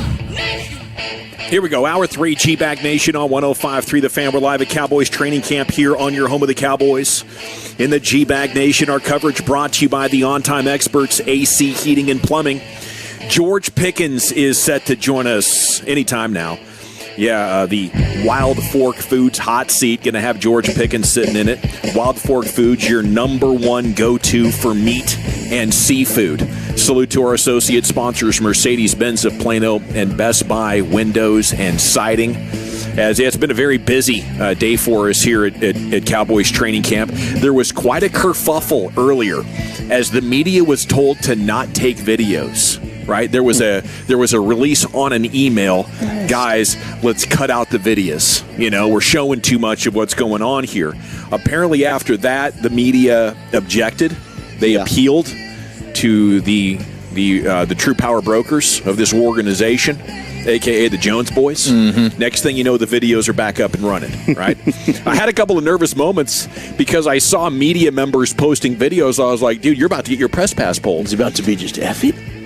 There's been a couple of reporters this week who have had their press pass pulled. I think one in San Francisco, for posting videos in these kind of situations. I don't know if we've heard the last of this. You know, I think it'd be a big loss for fans that get quite a bit of highlights. I mean, this is terrific content, but a lot of teams, what they do is they say the media can't post and the fans can't post. Right. And I think that was the big pushback from media members when I saw them talking with PR when we were out on the field was we have fans that are filming. And it doesn't really matter, if it's us posting it, if fans are going to go ahead and post it, it's going to get clipped. So the move would be next to say fans can't do it either. We're going to make an announcement every day. There's no recording. If we see you doing this, we will kick you out of practice. Yeah, I mean, I can understand for the most part, fans go along with it because the idea of not giving away secrets, right? And I'm in a privileged spot here. I'm watching, and I don't know how Jerry treats that. Like you could make it extra special to be here if there's no video. But also you're punting on a lot of social media engagement, aren't you? Yeah, I think that's something that he likes and cares about. The ruling coming down today of them trying to keep the videos off the socials was not a Jones thing. Yeah, it was right before practice. No, it was crazy. That's a new coach. Here's our guy. There he is, George. What's up, brother? Good to see you again, man. George Pickens sitting down with us here on the tennis courts in Oxnard, California, coming off an incredible season, 1,429 yards and 9 touchdowns, second team All-Pro. Man, congratulations. It's great to see you back here, but congrats on 2025, man. That was amazing. I know. I appreciate you, man. Just clicking with the guys. So, looking back on everything that's transpired, what was your favorite moment of 2025? Oh, I definitely say either the Philly game or the Chiefs game. I always wanted to beat the Chiefs, just watching them win Super Bowl after Super Bowl. And then the Philly game just because they were coming off over Super Bowl, and then we came back and beat them. So I'm thinking of the mossing of Cooper DeJean. Yeah. That play. And was Chiefs the game where you hurdled the guy and you looked like Spider-Man? Yeah. It's a lot. It's so many I can't even. There was a lot of them, bro. Yeah. The Carolina game, that was a movement right there. Yeah. How often do you just go on YouTube and just watch your own highlights? Just get you fired up. It pops up. I play the video game a lot, so it pops up all the time. Nice. It's all the time. I can't miss it. So are you big on following like your Madden rating? Oh yeah, I play Madden a lot, but like I kind of look at my rating. I'm kind of like I always been like, all right, because I kind of know what I can do. Yeah. So it's never going to be as good as they. You know what I mean? So I never really looked at it crazy, but when people also tell me like, oh yeah, bro, you're definitely supposed to be like a 92, 93, right, then I'm like, okay, yeah, I definitely should. But you're 99 overall in your own personal record. Yeah. Hell yeah. As you should be. Yeah. When you bring up those two games, after that I felt like everybody that was watching felt if it's third down, it's third and short. Offense by myself, and then the other teams see me like, okay, this guy's when it's a vertical threat, it's a little more dangerous because that might be 40 yards a pop. Mm-hmm. You know what I mean? And you can, if you even get a flag down there, spot foul, now you can also win on field goals. So like, I kind of definitely started seeing coverage changes. Detroit was the first game where we thought they were going to do something different, and they literally just whole plan was just to double team me. Sure. Yeah. So that was the first game. That was pretty shocking to me because everything was going smooth. Yeah. Kansas City, the game before that, they kind of played their base defense. Philly played we got Philly DC now, so kind of their base stuff. And then Detroit seen what we did to both of those teams and was just like, nah. Definitely double. You guys cooking up an answer to that? I mean, if they're going to double you, do you let other guys eat? What do we have in store here? Definitely moving me around a little bit. You can always do that. You can always put 2 top guys on one side. Yeah. Now you're kind of screwed either way. So it's definitely ways to definitely do it and get open. It's just we can't always come out in that personnel. So when we do come out in the regular or our regular deal, maybe it's for Javonte or maybe for another guy who this play is designed for, they'll try to come out in cloud. That's what I started seeing. Anytime we pop out in our regular deal, they're trying to double me. Would you like to play more slot? It doesn't really matter. I like slot. I just get open naturally. So, if I'm in the slot, catch a little right there in front of Dak, bam, bam, 2nd and 5. I can really do everything. So, I don't really trip about it or mind about it. I just, kind of like you said, just intricate guys in different spots. Yeah. So, do you like that chess match, or do you like just going out there and being the best? I like the chess match just because if you figure out the right thing is almost a touchdown every time. So I kind of started at the Steelers just because it was only me. So I always seen cloud. I never even got a chance to get a one-on-one ball. Every one-on-one ball that I got, I caught. So I definitely like the chess match because you can beat double coverage too. You know what I mean? You can beat double coverage too. So you just got to notice it before it happens. Shoddy says you're highly motivated, and that's bad news for the rest of the league. Do you agree with that? That maybe you're more motivated now? Yeah, most definitely. Just all the time. I just feel like the older I'm getting more of the Kobe Bryant thing. You know what I mean? Just more of a, who cares if it's hard, you got to do it. And it's the older you get, from the kid, the whining of just every little thing, even that's taking out the trash because your mom told you to take out the trash. Now that's starting to just, you know what I mean? So now I'm just mostly focused on, like you said, the chess match, winning games. I always want to win games because playoffs, and that changes everybody's life. So definitely winning games is always my top priority, kind of like I said last year. But definitely, having fun too for a lot of other guys. Your attitude about it, the way you've taken it, like you say, in this mature approach, did it kind of help you in the off season when all the talk about your contract? It kind of just helped me, period, kind of, because before the contract talks, the end of last season, my whole 2025 year was more of that campaign, and you see what I produced. So that's just definitely where my mind's been at. Just if you're gonna do it, just do it the full thing and do every little intricate thing. Whether that's cold tub, whether that's, some people don't know, sleep. You know what I mean? So anything to get you better, you should have that mindset, and it takes some people that's still learning on inside out cut or inside edge or outside edge to even get to that point. So I've been past all that. Now I'm just mentally definitely ready. Mamba George is here. Yeah. Mamba George. Like how you sleeping out here? Super good. Time change is always crazy from here to there. Yeah. But it got me the first couple of days. Now I feel like we're pretty good. The routine's going. No roommate? No roommate. There you go, baby. Did you have one last year? Did you have one last year? No, I didn't, actually. Okay. I was close to some people, though, but I didn't have a roommate. Veteran treatment. In Pittsburgh, did you have to have roomies? Yeah. Was that awful? Yeah, it was kind of, we were staying at a D3 college. Okay. You know what I mean? So it's far, far away from this. We share a bathroom. Oh. So that's why I kind of said my mindset has went through a lot of things that, some people that get drafted to the Cowboys never seen yet. Yeah. You know what I mean? So I'm kind of I'm already an edge ahead a little bit. That's got to be weird sometimes. How did you develop, maybe it's mom and dad, but how did you develop the ability just to put your hands up at the last minute to catch footballs? I mean, it's like I watch it the front pylon throw you had the other day, but and even on the sidelines, Dak hit you on the sideline play where you recovered and you just put your hands. How do you know? Is this just you being that type of guy? I mean, how does that happen? Definitely just. It doesn't look like an accident. It looks like I'm baiting these guys. I'm not going to put my hands up until I absolutely have to put my hands up to catch this ball. And then people don't know most times when you're running a route, depending on what route you're running. Right. The ball, if you actually run and get to your spot, the ball should just fall near you. You You know what I mean? So whether you have to go up or turn around or do a 360 backflip Spider-Man to catch the ball, it's going to fall somewhere near you. So if you can hold that until it gets super, super, super close, they'll never stop it. That's a superpower. That's seriously, I mean, is the way you play, that's a real superpower to have the ability not to show those defensive backs. Yeah.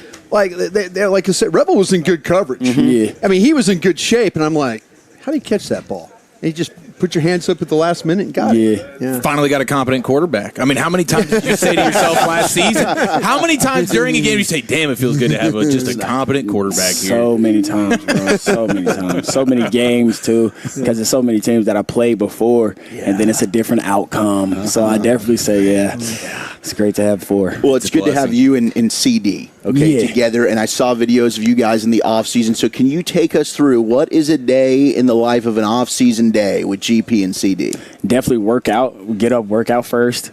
We usually choose something tropical. I feel like that's the best thing. I mean, I think 2023, I went to Wyoming. That was like the first time I chose the snow route, the ski route. But with me and C, we definitely go tropical, work out in the morning first, get something to eat, play the game throughout the day, and then we just chill for real. We either do like paddle boarding. We went paddle boarding. Definitely certain activities. You know what I mean? And me personally, I like that better than anything. I like all activities, fishing, golfing, just because you're technically still being active. Yeah. You say when you did the snow, did you snowboard? Yeah, I skied and snowboarded. Which one do you like better?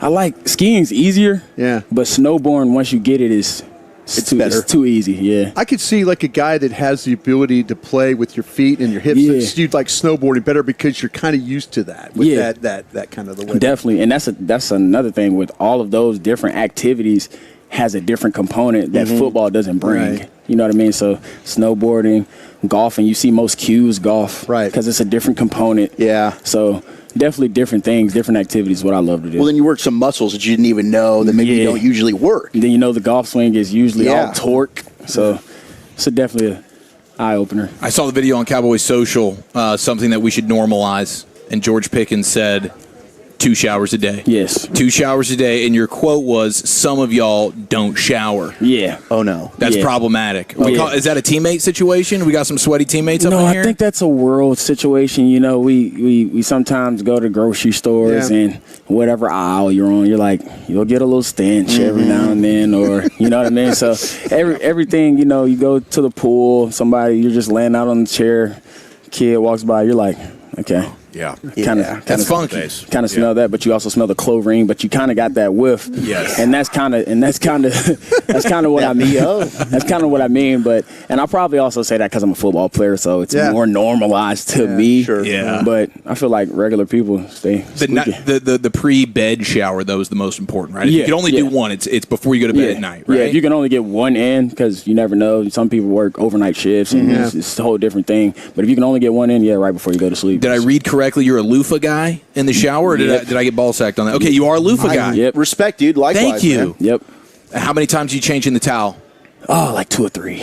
Yeah. Every shower's in. Oh, you got 2 or 3 towels. Yeah, even out there. So when I get out the shower, I got one that washed my whole body off, one for my feet. Oh, you got a separate foot towel. Yeah. Oh, wow. Okay. And then I usually do a different towel for my back. Oh, is that a back knee issue? Or? Yeah, that's just more of hard places to get. Yeah, I would definitely like a clean canvas. Fair. 100%. I get that. A lot of surface area. We're always scrubbing the shins and the feet in the shower. Oh, yeah. Feet, shins, your butthole. You got to get, you know what I mean? You got to, it's squeaky deal. No, so. you got it. Yep. Is that a turn and spread situation? You can either do a turn and spread. Like a lean and a pull? You can do no pull. The pull, you might actually hurt yourself. Okay. So you not want to actually pull anything, but you definitely want to get squeaky clean. Yeah. What about the bed sheets? How often do we change the bed sheets? Oh, the bed sheets are all regularly changed, so keep those nice and fresh. Some people have dogs and stuff like that, so that's another normalized for them. Probably every once in a while, change them twice a week. For me, no dogs. No animals yet. I'm thinking about getting a dog, but no animals yet. So for me, do you have a specific breed in mind? Yeah, I really want to go wolf, like a wolf dog, but more percentage of wolf than dog. Hell yeah. Yeah. Okay. You're not worried about that? Him going wild on you? Nah, they're more. Animal. Yeah, they're more of like, Wolf is a pack. So like how I'm in here with you guys. If I stay with him, stay in this tent for a very long time, we'll probably. And you got that dog in you. Yeah, it really doesn't matter. And I've already had when I was growing up like 2 huskies. So okay, wow, there you go. Pretty used to it. We freaking love you, George. We do. I appreciate you guys. Seriously, you're the man. I appreciate you. We'd love to do this again with you in the foreseeable future. What do you think when you see Zay Flowers get 4 and 140 this morning? I feel like that's nice. I honestly, I feel like that's nice. Me personally, I think I kind of let the world speak for me, but for me personally, I think I'm definitely in that range or above. Okay. But definitely for him and Lamar, and they lost Likely and how their whole deal is going, I feel like that's good for him. We were worried about maybe not getting to see out here. Like, was there any serious talk about like a hold-in situation? No, not really. Just more of because I was just focused on coming with the guys. I kind of let my agent kind of do all of that. Sure. I was kind of really locked in on the guys because I don't want to be focused on that. Then they're focused on that because some of them still are. Yeah. And then no one's focused. So I wanted to be at least one of the guys that's like, you guys are probably worried about me, but you still got to cut here and let's, you know what I mean? Because that'll probably get you. You know what I mean? Just you have to have that mindset, though. You just got to keep going. How different is the red zone offense going to look this year? Oh, it's going to be insane. Because last year I feel like I made a lot of crazy plays in the red zone, like in the fringe going into the red zone, but more like closer, 5 to 10. Definitely because I'm starting to get more of the playbook of what Ford likes to do. You know what I mean? Some plays are just plays, and then off of what he sees, the whole thing changes. And I'm starting to understand that more, so definitely. Well, outstanding, George. Give him hell, man. We'll be pulling for you. I appreciate y'all. Thank you. There he goes. George Pickens, now a second-year wide receiver with America's team here on the Wild Fork Foods hot seat. And we'll be back with Chris Young to join us here on your home of the Rangers, 105.3 The Fan.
It is the G-Back Nation here on 105.3 The Fan. It's time now for the Chris Young Show, brought to you by Golden Chick and Globe Life. For over 125 years, Globe Life has helped protect families when they need it most. Globe Life, make tomorrow better. And here he is, Chris Young, Rangers President of Baseball Operations, with you on your home of the Rangers. Good afternoon, sir. How are you? Hey, guys. I'm well. How are you all? Doing pretty good. So let's start with the trade deadline yesterday. A lot of fans and media felt like if the Rangers weren't going to buy, you should have sold, and you stood pat. So what's your perspective on that idea? Well, certainly we were open-minded, really kind of understanding what the market may or may not be, and being prepared for a number of different scenarios. And in the end, we determined that the market was not at a point where we felt like it made sense to break up this team at a level that we really could and get equitable return for what we felt like were our players. And given where we were even 5 days ago in the standings, the division being wide open, and the fact that we have, what we believe is guys coming back from the IL combined with a schedule that could set up for us to make a run, we determined that, we were going to stay in this. And, if we have to revisit that in the offseason, we will. But right now, we want to give the team a chance.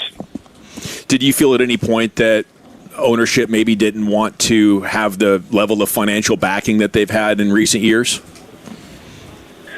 Ownership did not make any mandates to reduce or to cut. So there wasn't an edict for that. It was just make good baseball decisions, and so that was our marching orders. And certainly we did our best to execute that. We felt like in the Josh Smith trade, we got a reliever that can help us this year. He's controllable. He's has the ability to start, and we feel like, that was a minor upgrade that not only can help us in 2026, but 27 and beyond. The deal we did a few days before for Chase Silseth and Logan O'Hoppe, we felt like a controllable reliever with some upside, who can pitch leverage, has really done well against right-handed pitching. It's an area of right-handed hitting. It's an area of need.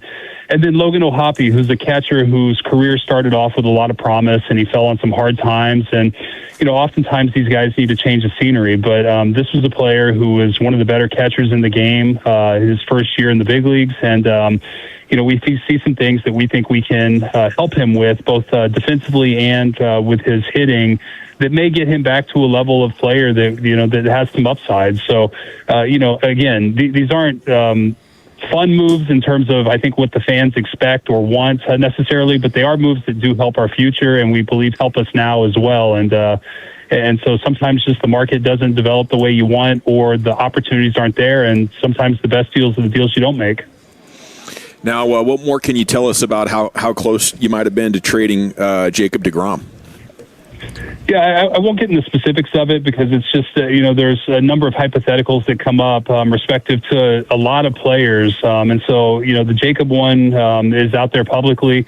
And certainly I acknowledge the fact that Jacob deserves a chance to win. And, that conversation in terms of Jacob wanting to be a Texas Ranger and believing that he can win here is certainly appreciated. And I respect the fact that Jacob believes in this team and wants to win, came here to win. And I think it says a lot about what he thinks this team can do the last 2 months. And if he and his teammates feel that way and they perform up to the level that they are capable, I believe those guys and I support them, and I want to do everything I can to help them win. See why?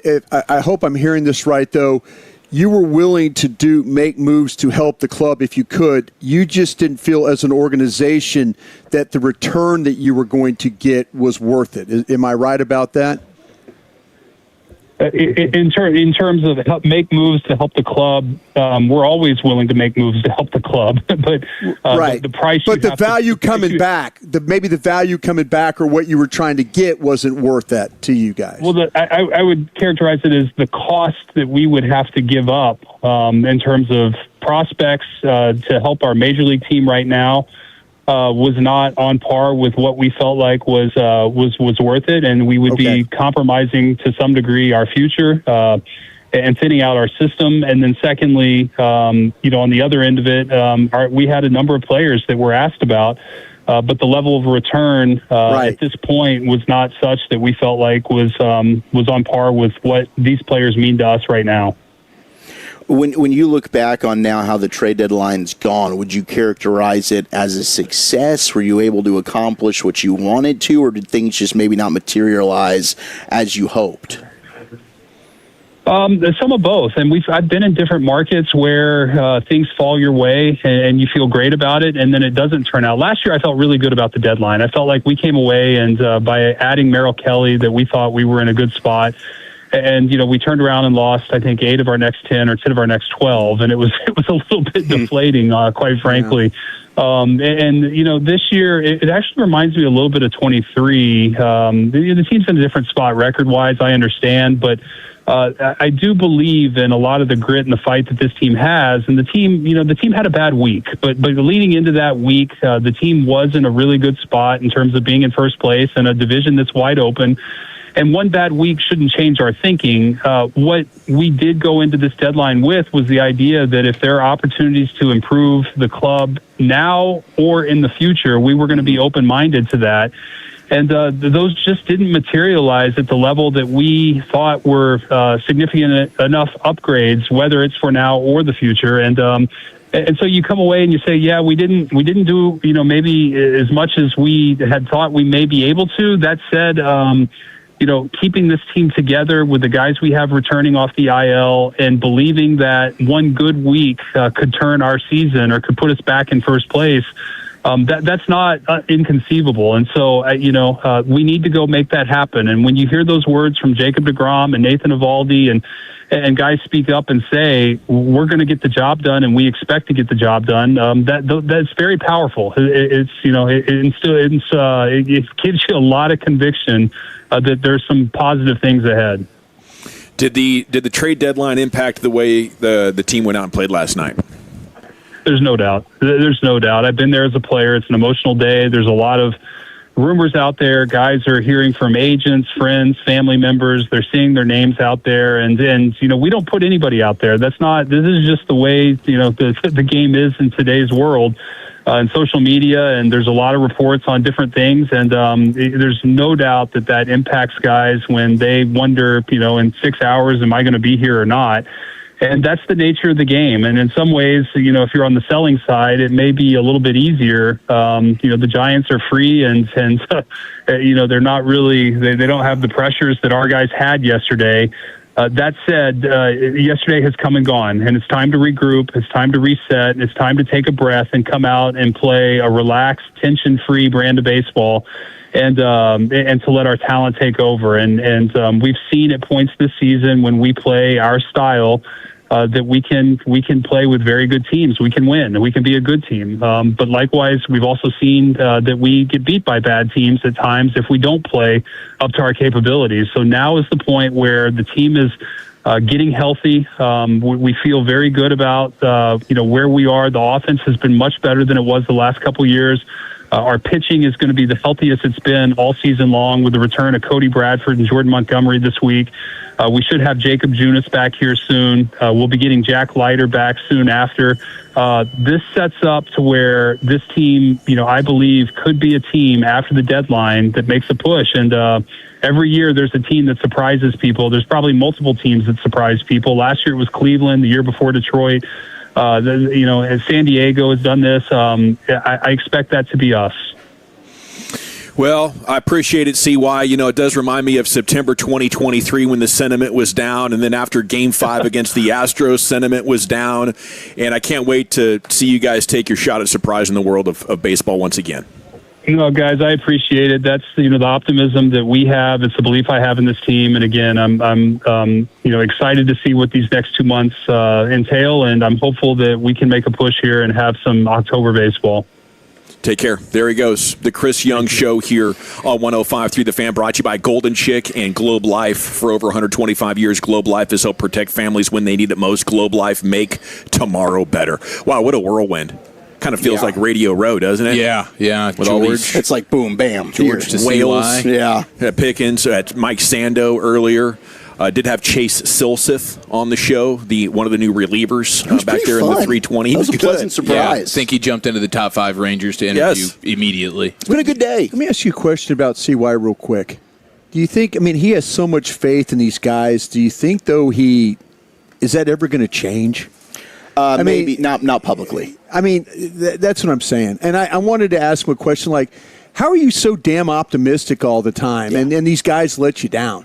How is that? And I didn't want to be that guy. Yeah, but I think his optimism is shown the light because he's going to say, I have to. But deep down, maybe if he comes and sees me without the mic in front. Yeah, of his behind face, closed doors. He might say, these MFers are making me sick right now. Yeah, he was trying to sell. Yeah, I think his answer was very nice with the ownership. Because people that I trust, I don't think that ownership was very willing to give a lot of money. I also think it's part of the job description to just sort of be optimistic until you got to move guys. Right. Because you got to work with these guys for the next 2 months and an off season. You wouldn't want to say anything right now that would complicate things. Mm-hmm. Yeah, but he's always so positive, and maybe it's around us he just has to be. But what point in time do you But he's the one that put this team together. Yeah. If you have faith in people and they don't do the job. Yeah. Man, I don't blame you. I blame the man that hired you. Well, to answer your question, I think if they don't make the playoffs, then you're leaning even more towards selling. And maybe in the winter when payrolls get cleared and you have opportunities to talk to guys about adding a $30 million player on their payroll, they could be a little bit more receptive. But, they at least had something on the burner with Jacob deGrom. Yeah. And how positive he's been about Jacob deGrom with us over the years. So, yeah, I think that idea is well on its way to becoming a full-on flower here, before too long. But at least we get a couple of more months of this group of Rangers. And I felt a little bit of spark when he said this is the kind of team that could get healthy and go on a post-deadline run. I'll buy into that. Our training camp coverage brought to you by the On-Time Experts, AC, Heating, and Plumbing, Mercedes-Benz of Plano, and Best Buy Windows and Siding. Well, Chuck, what's in store? All right, let's go ahead and hit a little bit of a football fix. We've got a jersey story, we got a bad injury, and then we got some record-breaking deals to tell you about. That's next in the nation. But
Hey, if you're listening for the first time, welcome. You'll hear the term Tolo, which means turn it on, leave it on, leave it on, leave it on. And to those die-hard Tolos, you are amazing. Together, we are doing what they said couldn't be done. DFW's #1 sports station is 105.3 The Fan. If you're in the market to upgrade your vehicle, get to Classic Chevrolet in Grapevine. Back-to-back #1 Chevy dealership 3 years straight. And they've got more new Chevys than anyone, and they're all priced to sell. Silverados, Tahoes, Blazers, Malibus, Equinox, and more.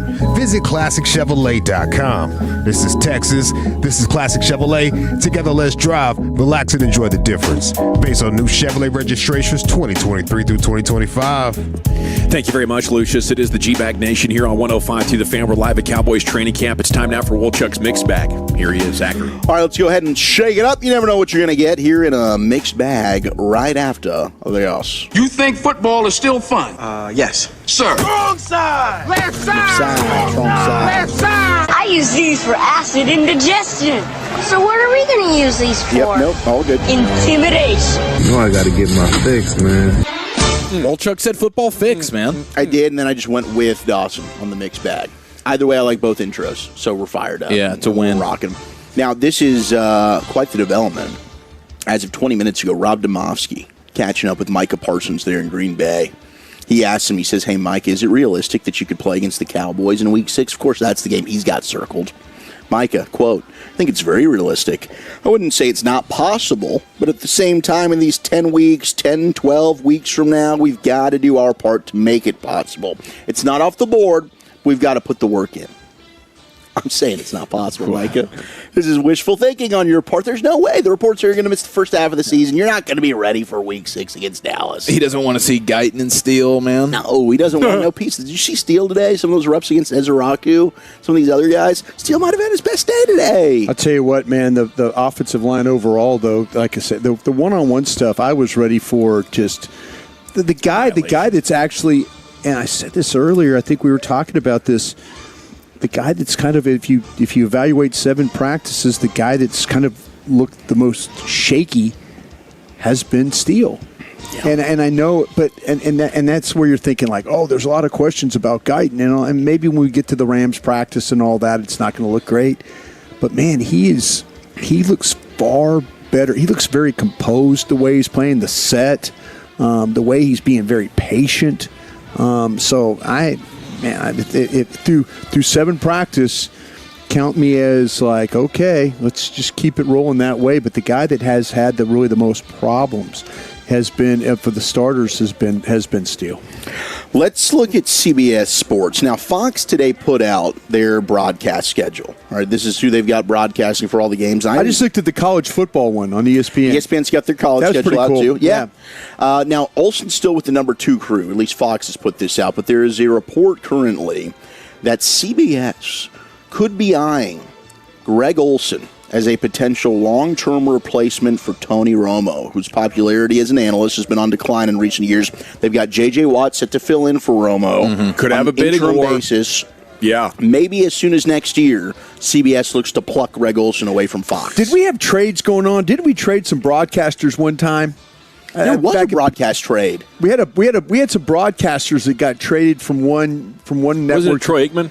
Somebody Aikman and Buck. And Buck. Yeah. Somebody got to the ESPN got Aikman and Buck, but ESPN had to give up somebody to somebody else. Yeah, there was something there. I can look these things up. Mike Hill, I think, is working there. Does some college football stuff for him. He was. But there was a trade. Once, but there was some type of swap that went down there. Yeah. Well, and a lot of this is made possible for Greg Olsen because after he got booted out of the one chair by Brady, his contract with Fox was basically, if I get another opportunity to be the number 1 analyst at a different network, I can leave here, Fox, and go to that spot. So that's the reason why he's even really on the table at this point, is he's still technically under contract for Fox. But maybe J.J. Watt just blows it out of the water. I think it was Aikman and them got to move, and somebody got to do a show. Or they picked up a show where somebody got to do a show. I'm looking it up right now. I'm sorry, I'm confusing them. No, you're looking down to the bone. You're right. You're good. Like chasing this squirrel with you. We did have a record-breaking deal. Way too much. Way too much. But I think, like, replacing Romo is a good idea for CBS. There were times where I think if you go back and listen to last year's games, maybe he did have a little, what is that in the college football, Darty? A booze bottle in your headset? Yeah. A booze bottle? Like, Yeah. he got Headset? goofy and unhinged a couple of times last year. And I just don't know if maybe that incident in Wisconsin was maybe just a little bit of a red flag for what might be going on in Romo's life. But I tell you what, the celebrity analyst era should be over. I get it. 10 years ago, you wanted to buy up these retiring quarterbacks, and Manning and Brady and Romo were hot commodities. But a few years later, I don't think any of them are actually good at it. The only good thing is the Manning cast, and that's just a totally separate deal. Like, Brady is terrible, and he's embarrassing himself. It's not just that he's terrible, it's that he's actively working to take the shine off of his celebrity. Cruising around solo on a yacht. That's weird. Yeah. You know, stuff with the Paul family, WWE. The middle fingers, that's not the becoming slaps. of the GOAT. He is actively hurting his Q rating. Yeah. I believe in my theory with Tom Brady. So if I'm CBS, I want out on Romo, and if I'm Fox, $25 million for Tom Brady, who's easily the worst analyst in the game. It's You know, I don't need it as a fan. I think the fans are losing. I want to get back to the days of Merlin Olsen and John Madden, Brian. Whoa, here we go. Yeah. Al Michaels was traded for Oswald the Lucky Rabbit in 2006. Okay. Backstory, when NBC acquired the rights to Sunday Night Football in 2006, they wanted play-by-play icon Al Michaels to reunite with John Madden in the booth. Michaels was under contract with ABC, ESPN, owned by Disney. The deal was Bob Iger agreed to release Michaels from his contract in exchange for intellectual property rights to Oswald the Lucky Rabbit, a 1920s cartoon character created by Walt Disney before he lost rights to Universal. Okay, so we're swapping. Yeah, Michaels joined NBC premier broadcast team while Disney reunited Walt Disney's forgotten mascot with its official library. Here we go. So that was what that was what I was thinking. So we're doing trades. We're doing swaps. We can make this happen. That was what I was thinking about. Congratulations to Bijan Robinson of the Atlanta Falcons. You get a deal? 3-year extension, $75 million, highest paid running back in NFL history, but most guaranteed still Jeremiah Love. Did I tell you he reminded me of Barry Sanders? You the did. Way he played? Yeah, you did. You said that. Yeah. That's the next Barry. I think you nailed it. Now, Jahmyr But Gibbs. I also told you to draft Blake Bortles, though, too. So Yeah, that was a good one, Genty. but that's okay. Jahmyr Gibbs is doing a hold-in deal. And Genty's cut out the sugar, okay, so he's going to be fine. We heard that yesterday. He said time will tell when he returns to the field. I do want to get to this audio because we had Caleb Downs on at the morning show this morning, okay? Caleb Downs was asked, so the number, is that settled? He said, I'm 13 for now, okay? He still sounded a little salty. for a year at least. Devontae Adams had this story with Bussin' with the Boys. Now, Devontae Adams famously wears number 17. Well, he had to pay a rookie, or a rookie paid him for his number. What was going on here, Devontae? The kid, you know the story about the kid from the Jets, right? You ever hear about that? I told that story. Which one? That told me he wanted $1 million for it. I showed up when I first got to the Jets day one. I came in with my backpack and I'm like, it was the off day Tuesday, so a couple guys were in there. I'm like looking for him. I got $17,000 cash in my backpack, and I'm thinking like this ain't nothing crazy, but like certainly to give up your number as a rookie, like you ain't did yet. Yeah. Like it was week 6, and I think he played 4 plays at that point. I'm like, you have no attachment to this right now. Right. I'll pay for your whole family to get new jerseys, whatever, because they go out and spend their money on it.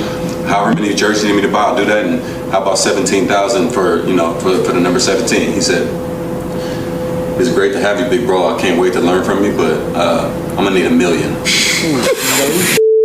So I went straight to Woody and said, give me 17, bro.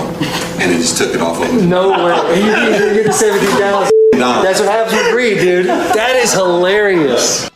Man, it was Malachi Corley. Yeah, it was. What a big miss for him. He could have had 17 G's right there. He wants to get fancy with it. Now I'm going to need $1 million. Devontae Adams says, F this. I'm going to go straight to the owner. Boom. We'll just give it to you. That's awesome. Didn't Chris Sims try to do this, too, with our guy Cam Newton? That was Jimmy Clausen. Jimmy Clausen. I was thinking of one of those blonde-haired quarterbacks that couldn't play. The all-hype recruit that didn't end up really working out too well. Yeah, not good. The big sad news today was Jalen Walker, torn ACL. Former first-round pick from the Atlanta Falcons got carted off. He's done for the year. That's a heartbreaker.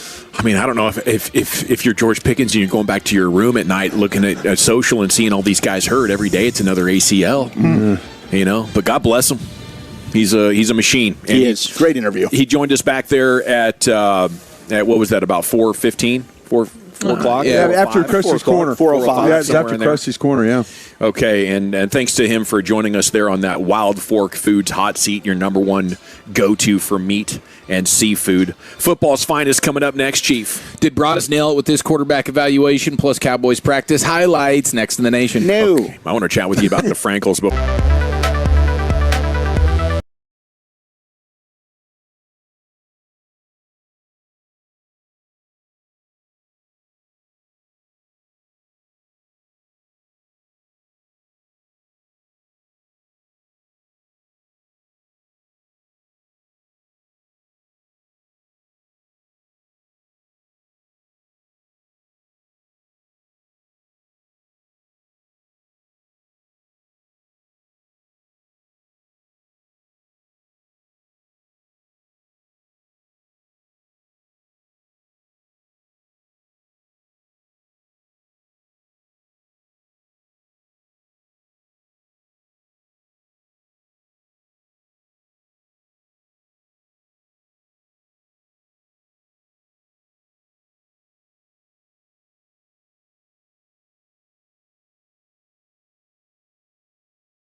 krld-fm Leasing Studios. You're rolling with the G-Bag Nation on 105.3 The Fan. Here we go. It's hour 4, G-Bag Nation on 105.3 The Fan. Thanks for making us part of your day as the sun is starting to set on us here from the west in Oxnard. It's beating down on my back. Our coverage is brought to you by the on-time experts, AC Heating and Plumbing, Mercedes-Benz of Plano, and Best Buy Windows and Siding. If you have the Odyssey app right now, crush some Cheetos there at the break. If you have the Odyssey app right now, you can go back and listen to Chris Young. He joined us last hour. George Pickens joined us last hour. Mike Sando joined us at 3 o'clock. It's a very content-rich environment as our show continues, and it's time now for football's finest with the Chief. Yes, sir. Let's football right after this. But at the end of the day, it's about taking it a day by a time, a day and a day, just continuing to do that. You cannot lose games in the NFL and still win. To win games, you have to win the game, not lose the game. It doesn't matter. He pulls another rabbit out of his head. Okay, interesting things that we see or that we saw at practice today. I believe Jayshon Barham was wearing a watch on his hand while playing football today. All right. So that's interesting. Of course, we won't, fitness tracker? We won't be getting an explanation on that because he simply does not talk to anyone. No, that's what I've heard. I mean, that is one of the bigger talking points, talking with Cowboys PR today. Who's best personality, who's a little quirky. Yeah, it's Barham. It's Barham. Nobody wants to try and pull him aside for any type of interview. He strikes fear into everyone. I believe D. Winters was asked by some Cowboys people, like, "Hey, what is he like? What is Barham like? Like, how can I connect with him?" And the response was violence. Okay. And you can see that in the way he plays. Right. Yeah, and I love it, man. I think the defense needs it. I know we all want to hear from him, and maybe at some point we can. The best we got is a quote in the Dallas Morning News via Joe Hoyt, which read simply, no. Yeah. He doesn't want to talk, but I do love just the general attitude that we know he plays with, and he just doesn't flip that switch. It's not like, okay, I get on the field, I become a crazy person. He's a crazy person at all times. And then I'm thinking maybe, was it one of these Apple Watches, Fitbit deals? He's trying to track himself. Maybe VO2 Max. Just checking. See where you're at. Wanting to know the time so he knows when he's going to get to have some lunch, I imagine, eating with his bare hands. It's havoc time. I think Matt Pittman and Meat Church was feeding the team today. I think a lot of athletes would be looking at the clock saying, man, when's this practice going to get over? I can't wait to go relax. He's probably thinking, man, I only got 45 minutes left to knock somebody out. Yeah, you better do something. You haven't absolutely ended someone's day on the practice field just yet. Ezaraku got his day ended for, I guess, throwing. Did we see this? Did anybody see this? I did not see Ezaraku throwing punches, but apparently he did with Terrence Steele, and he got kicked out of practice for it. Here you go. And that seems to be a common theme. I know a lot of people are like, man, really, you're going to kick a guy out of practice because of this? But it happened in Tennessee today with one of the best defensive linemen in all of football. Just got the bag from the Titans, Jeffrey Simmons. Ooh, and who would want to fight him? I mean, these O-linemen maybe that are weird. Willing. I feel like every year he does end up in a skirmish. Yeah, and Mike Vrabel used to do the thing. Remember Vrabel in Tennessee? I don't know if he's still doing it in New England, but in Tennessee, Vrabel used to had like a sandbox where he would send the players to the sandbox. It would be scorching hot sand. You'd have animals treating it like a facility, and you got to do like up downs and stuff in that sand for like the remainder of practice. I think that was one of my favorite practice fight punishments. But now you have Robert Saleh there in Tennessee. When Jeffrey Simmons, even being king of the hill in Tennessee, he still gets kicked out of practice. And Saleh's approach is basically, if you throw a punch, you're ejected in the game. Like, if you do that in a game, you're going to get kicked out. Makes sense. Yeah. So we're trying to simulate that here as well. But it's a good way if you're dragging on a practice day. Let me throw a punch. That's what I was going to ask. Let me get into the AC. If it was 100 and like one, if we were practicing Wichita Falls, I'd be throwing punches during stretching. I'm saying. I think coming out of just the first period, I would be swinging at somebody. If you're like a solidified starter, like your spots with generational wealth, done. You got guarantees on your contract. Your wife's not going to be mad at you looking at social media for getting kicked out of practice. You're good. You're not Marquise Bell out here. You're fighting to make the team. But I think for Ezaraku, he's a repeat offender because he got into it with the Guyton on Saturday, too. Yeah. That might have been like, all right, dude, Get the hell out of here. Again, though, I like the idea that these guys are playing with an edge. Oh, me too. I love it. We need that. Okay, the other thing I'm not used to seeing at practice is wide receivers on the jugs machine with like a fish net or mosquito net thing over their heads. Okay, I'm glad to, like, you said that. distract their vision while they're trying to catch balls. CeeDee Lamb was doing that with like, some sort of mosquito net over his helmet and his face. George, we should have asked George about it. I forgot because Pickens was doing it for a second and then realized, no, I don't like this, and he took it off. But I've never seen a mosquito net around the face of a wide receiver while they're practicing on the jugs machine. But we do appreciate you, CeeDee Lamb, being on that jugs machine. You guys were never, Dawson, you were here. You remember Mike Pope? Oh, yeah. The coach, the total Dunk your head in water. Yeah, Mike Pope, he had a deal one time. They had a porta-john on the field. On the field? On the field, on the back over here on the back out by the field, so the players can go use the facility. Was it like one of the nice ones with the AC and the hardwood? No. It was the run-of-the-mill blue water. You're going to the Texas Jam. You know it's at the Cotton Bowl. That kind of music festival kind of porta-john. Yeah, exactly. Like people like at the Kentucky Derby run across the top of them. You know that kind of thing. Yeah, absolutely. So Pope, he puts it tight ends. These guys in the porta-john, they're sitting in there, and then he opens the door, they jugs machine a ball in there. Yeah, that's awesome. That's a good bit. That's incredible. It's like these guys are sitting in there, and all of a sudden they go, and they have like the equipment guy, and Pope goes, okay. They open the door, and then the ball is shooting, and the ball is just banging all over. He's just banging all over the place. That's hilarious. I figure you got to throw those footballs away at the end of that drill. But these guys got a lot of blue balls after that one. They're sitting there and poo balls, and literally that ball comes flying at them, and then they knock it in the air, and then it's banging all over the porta-john. I don't think Jason Witten caught a ball. I don't even. Is that? It's stunning. You're not expecting that, but I asked Jesse because they were doing this. I'd never seen this either. I'm like, Jesse, did you ever do this? He looked at me like, yeah, like this is a normal thing with the net. Oh, really? Over the face. Yeah, he said he did it in his time here. So I don't know.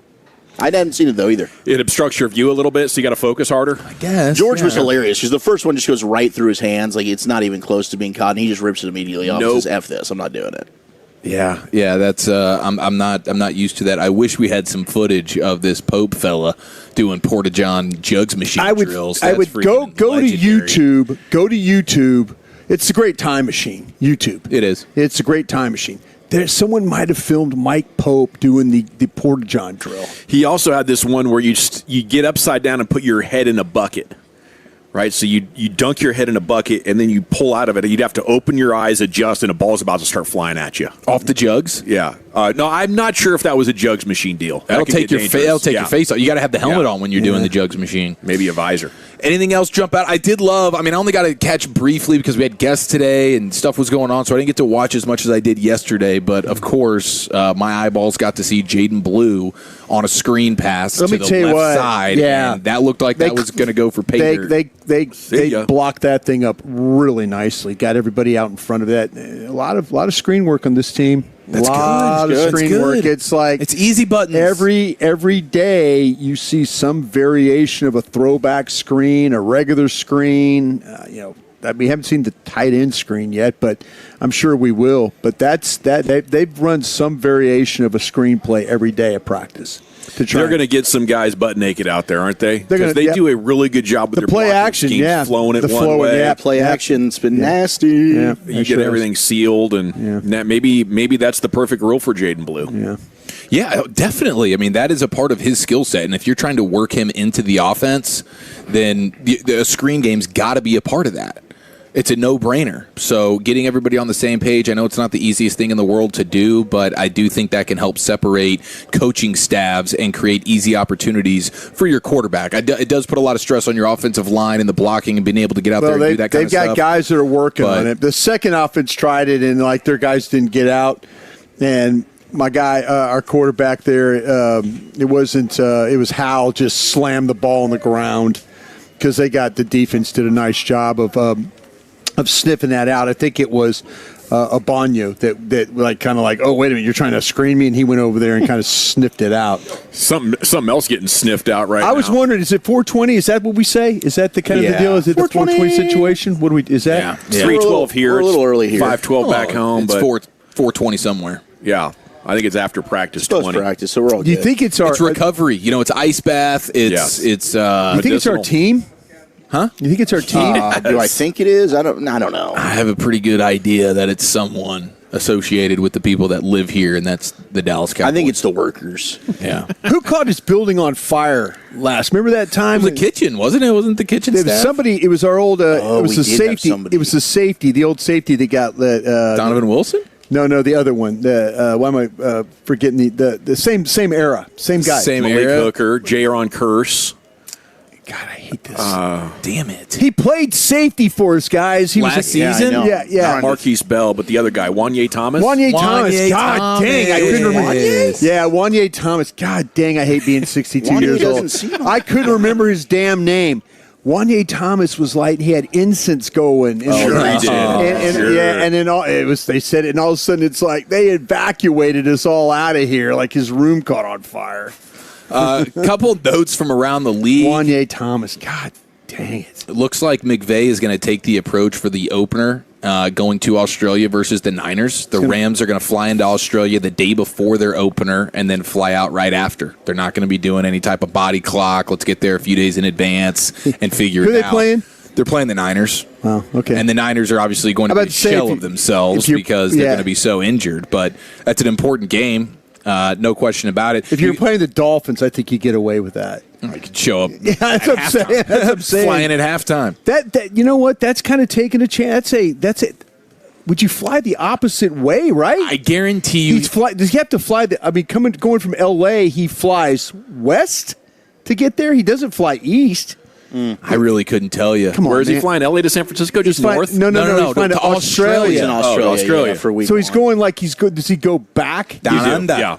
I mean, I'll learn that watching my World War II movies. That's a wild situation. It's a 24-hour ahead. If you're a pilot, please text in and let us know that which way would you fly if you're flying from L.A. to Sydney, Australia. I'm sure he's done work on that. Somebody's got to do it that way. What's the map say? Was Chad? Oh, I'm not looking at the map right now. I'm looking at the important Can't even stuff. help me with Wanye Thomas. Looking at the You important see, like stuff. I'm just like drowning over here. I and know, you're I like, wish- continue to drown, Broadus. I didn't have a life raft on me. Okay, Charlie You'll, Waters. checked everything. You'll track southwest about 4 or 5 hours into the flight. You'll cross the equator.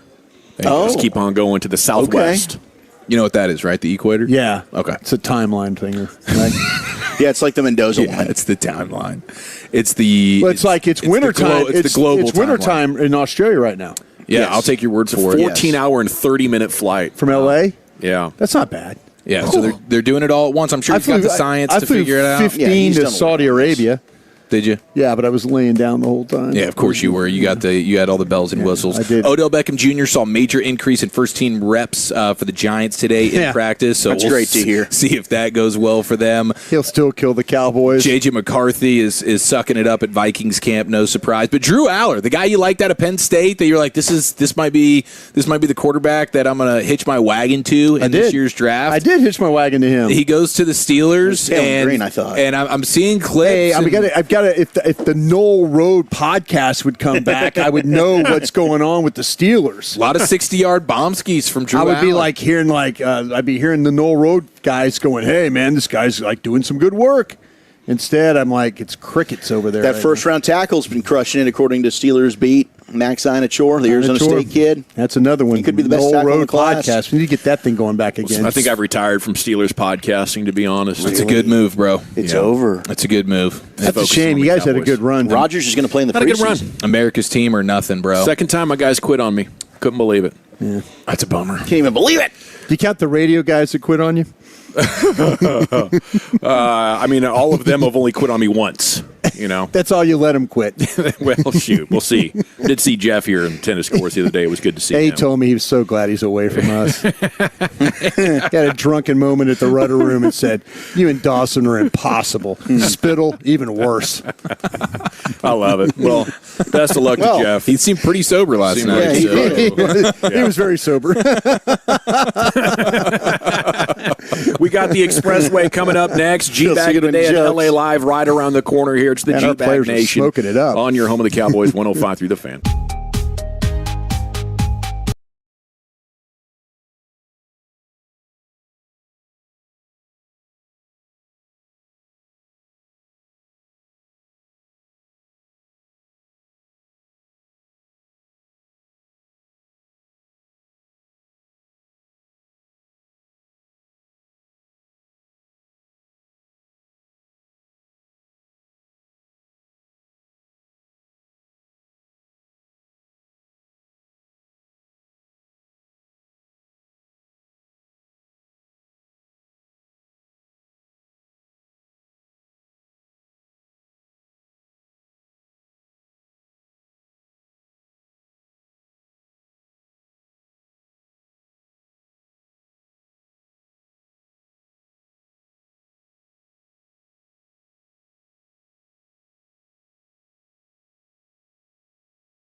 Yeah, buddy, welcome back. It's time to hit the expressway here on your home of the Cowboys, home of the Rangers. Pre-game coming up at 6:30. They try to snap a 6-game losing streak here now. And we'll hope for the best. We'll get you around the bases here coming up at the top of the hour. It's time now for Cowboys training camp injury report brought to you by Window Nation, the official window replacement company of the Cowboys. DeMarvion Overshone limited with a sore lower body. Is he going to be all right? Yeah, everything is okay. And I just got a text back and said, I called it lower body soreness, and they said my guy goes absolutely correct. So okay, that's what. But he should be okay there. All the explosive plays that he's made so far. You know, God, you get that DOMS going on, the delayed onset muscle soreness when you start doing something new. Yeah. Must have taxed a new muscle group when he really laid into Hunter Lipke yesterday. That sounds like an insider report off Brian's phone, brought to you by Hurtado Barbecue. Hurtado's a little Tex, a little Mex, and a whole lot of damn good barbecue. And got one more for you. Guyton has an elbow that he's dealing with right now. It's just sore, so no other problems where he'll be missing time or anything like that, but just a sore elbow that he is dealing with.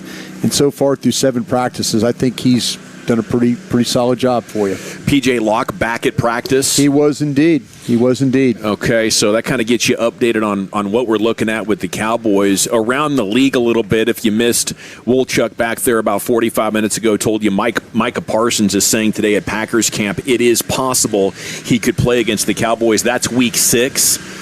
I'd be surprised if he does play, but I think it's an important story. That could swing the game. I think Packers offense should still be really good because that's what they've done. Every year Jordan Love has been their quarterback. I think they've been top 10 in scoring. But defensively, I think the loss of Quay Walker, Rashawn Gary, Kingsley Enagbare, who was one of their better pass rushing interior defensive linemen. They have lost a number of guys on both sides of the ball. I think more defensively to make room for that Micah Parsons contract. And shoot, it could be the difference of 9 or 10 wins. If Micah Parsons plays, even if it's his first game back, he's special enough that he could beat you.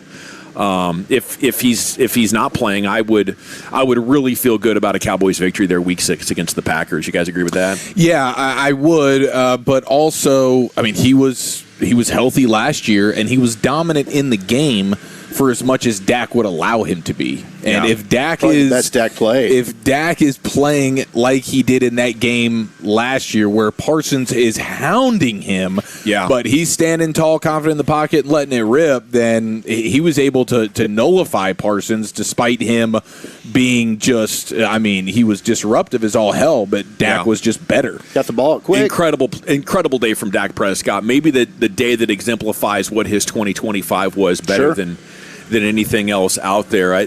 He did get Dak at the end, right, to force a field goal instead of a touchdown. He tried to roll out and run. Yeah, it's because they had Ferguson friggin' having to block Parsons on that play. Right. We asked Ferg about it. So he was kicking himself. Where are you guys at with running back value right now? Bijan Robinson 3-75 with the Falcons. He's awesome. But you have him and you have Ashton Genty sitting there with the Raiders as the last 2 highly picked running backs. And, they're not making the playoffs. I think the running back is enjoying a resurgence. But if I'm on a non-playoff team that has massive holes, I don't think running back's what we want to take. No. Jahmyr Gibbs, he was the 12th overall pick, wasn't he? Yes. And he's waiting to get paid now. You had a great offensive line waiting for him. And the best play caller in football. Good quarterback, 2 good wide receivers. You knew your offense was good. I think as a finishing piece, if I'm wow, a running back would set this thing off right now because we're awesome, I think that's where you go. But if you're asking your running back to come in and make big runs where there's no holes, it's a waste of a pick. Yeah, that's why you feel for Jeremiah Love right now, despite the fact that he did get $53 million guaranteed, so he's going to be all right. But Saquon Barkley's the perfect example of it.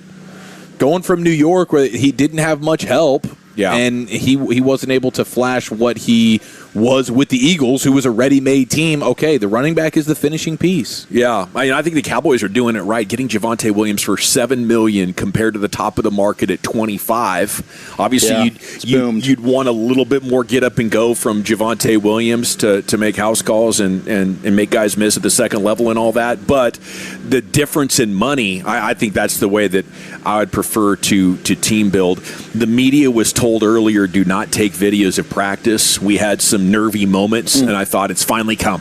After all these years of it being threatened, this isn't the first time it's been threatened, that they had done it. But apparently, shortly after that email came through, a number of media members went and voiced their displeasure. Was this directly to the Joneses? No, they went to Tad. They went to Tad. Yeah, and shout out to Clarence Hill, to Calvin Watkins, Joseph Joe Hoyt, Nick Harris. It was a big time conversation. John Michelle, all those guys just lined up and they said, "No, wait a minute, what are we doing here?" And they voiced their displeasure with the ruling. And I think the biggest problem talking to some guys was the fact that this ruling actually went down right before practice. Yeah, right before practice. Right before practice. This wasn't something that was like the morning of, that like Tad did not stand in front of the media this morning when he had the opportunity and to say, and listen, I'm not blaming Tad. I'm just telling you, he had the opportunity to stand up there in front of the media and say, hey, we are not going to be able to use, during periods, the rules are. Here are the rules going forward. And the fact that they just tried to Scott Golnick sent out an email just before practice, the media was like, "Nah, we're not gonna do that." And then Tad went to Jerry, and Jerry said, "No, we're going back to the old way of doing things." Yeah, especially if you get the fans out here that are going to be recording and posting videos. And I guess the pushback is like, well, they don't have the followers. But regardless, you post a Cowboy highlight, that thing's going to go viral no matter who it is. I do wonder how Christian Parker adjusts, because he's the new factor in here, and he could be sensitive about how he is trying to bring in these post-snap rotations and these stemmed fronts and all this stuff. And, it's tipping your hand in a little bit, isn't it, Brian? I'm guilty. But you know why I'm guilty? Because I believe, in trying to educate people. What have we been talking about all off season? Christian Parker and this defense. Yeah. There's going to be a day where we don't. When we go to practice at the Star, we get to watch special teams and stretching. And maybe a little bit of, and then we're done. Mm-hmm. We don't get to see any more of those practices. So during the week, when he's getting ready for the Rams, the Seahawks, the Ravens, and all that, we're not privy to that information. We're not privy to that. So today, I'm kind of feeling like, well, if you've got 2,000 or 3,000 people in the stands, they want to see stuff. They want to see what's going on. Yeah. They want to see how you're practicing. They want to, and I think people all around the world want to see how you're practicing. They want to see Damarian Overshown running through there and blowing up Hunter Lipke. And they want to see that. Coaches are used to making rules like this and having things go their way. I think the Joneses are different, where they want to spread the word of it, and they understand that coaches can get in the way of connecting with your audience. The Joneses understand the expense that goes into bringing all of us out here. Yeah. They appreciate the fact that organizations are willing to spend thousands of dollars in order to cover their football team. Yeah. That's what they know. This could be Al Davis, like Jerry was talking about, with those huge tarps and nobody watching practice. That's just not we're not in that era anymore. No. You need to be able to practice in front of people in order to Christian Parker to be able to afford to pay Christian Parker or pay coaches for their jobs. You've grown it into a $20 billion annual business, and you have your sights set on making this global. And the way to do that is to encourage more eyes, not less. And I think, to my original point about Christian Parker, it's up to him to adjust. Like, do you want to save some of this stuff for when you get back home and the media is not allowed to watch? It's time to go into the Pimp Cup, where Lucius Alexander has your G-Bag of the day. Bop, bop, bop. Check. How's that sound, fellas? Amazing. Beautiful. Oh, thank you, Boris. Appreciate it. All right, man, G-Bag of the day. We do it every weekday on the Fan, 5:30, sometimes 5:30-ish. It is fueled by East Dallas Motor Cars, EastDallasMotorCars.com. Going for 3 today. It's a piece of audio that comes from the Fan After Dark, the night show here on 105.3 The Fan with Fred and Blake. They were going off about slot corners and whatnot. This is the second day of camp. And they're already at each other's throats. I like Simone Ravel. I took the Maffa route because everybody else is taking the Jaden Blue route. Agreed. So and that's I appreciate you for that. No one's disagreeing. I brought it up and said, your guys are not playing well. And I assumed you would be like, what hey, do you want me to say, Blake? Damn. I think you would defend the guys. Hey, I think he's And gonna... I did. I said it's day 2. Okay, what a defense. It's day 2.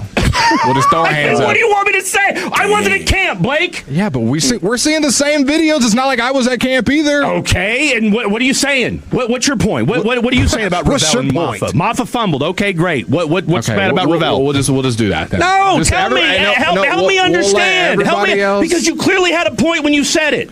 I was saying it, hoping you defend your guys. All you said was it's day 2. That's a blanketed statement you can make about anybody. So what do you want me to say? What do you want me to do? Get in the weeds? You want me to get some technical breakdown of them, Blake? Is that what you want? I thought you defend your guys. I thought wrong. And I did defend them. It's day 2. There's a lot of football left. Okay. We're 2 days into training camp, Blake. That's that's my defense. Let's give no football takes in. We'll do no football. We'll go back. Fine. We'll do no football. If that's going to be your take all day, it's day 2. Could that not work for Dak Prescott? Could that not work for Shoddy? No, it wouldn't Could that not work for Ferguson? Could that not work for Caleb Downs? We could all just say, who cares? It's day 2. Good or bad. Don't listen to anything we have to say today on the Fan, guys, because it's day 2. It's day 2. Who cares? Don't listen to G-Bag. Don't listen to Sean and RJ. Don't listen to KNC because it's day 2. There's no takeaways. There's no takeaways. It is day 2. So guys aren't allowed to have bad days? They are, Fred. I didn't say the guy should be cut. When did I say that? So what are you asking then? Just kidding. Let's go to break. Because you keep talking in circles, man. Take us to break. Take us to break. Well, when we come back, we will continue talking about the Dallas Cowboys. Boy, Fred, you got to calm down, bro. You're going to hurt yourself. I know. You're going to hurt yourself, man. Somebody do a wellness check on Fred. He's due back on the air tomorrow night. I mean, but after hearing those guys, I don't know which one I would want to argue with less, you know? I feel Blake. Really? Yeah, because I think I'd punch him in the face eventually. Ooh. I'd get so annoyed by him. Because it's just so, trolly and just... Oh, you're mad. Yeah, it's just like, shut up. Choke you out, fam. Yes. Dude, yeah. It's he's lethal with those. He is. He's good at it. He's got the dagger out, just doing work. He's really good. All right, you guys know of a Jake Marsh? Jake Marsh. Never heard of him. Wait. That's not the Phillies guy, is it? He's a broadcaster. Oh, okay. That's Marsh. That's another Marsh, but yeah. Okay, yeah. No, This not guy's familiar. Familiar with Stan Marsh, of course. Neither was I, really, about this Jake Marsh guy. But he had your guy on there, John Gruden there, Mr. Broadus. Oh, jeez. Yeah, he had John Gruden on there. Did he do something we regret? Well, John Gruden's on there talking about, just being a sports broadcaster. Mr. Jake Marsh was just trying to get some tips from him and all the other wannabe sports broadcasters out there. But Gruden is real good at complaining. If he's not he's not happy if he lets these bitching. He bitches the whole time. Clearly. I mean, that's what he does. He just constantly complains, and if he's not constantly complaining, he's not happy. I've never been around somebody that constantly complains, and it makes him happy to do that. You're right. Listen to this. What's something you liked 10 or 20 years ago that you wish would be brought back now? Well, I like the continuity on these rosters. I think having a different offensive coordinator, a different defensive coordinator, a new head coach every year is insane. I'm not quite sure I like this transfer portal. I think it's insane. I don't know if I like the new kickoff at all. Matter of fact, I hate it. I think protecting the quarterback is a good thing, but it's becoming almost embarrassing. It's like one of the things I didn't like about the World Cup is there's too many flops, too much flopping going on in the NBA. I don't like these new uniforms. I think some of them are a joke.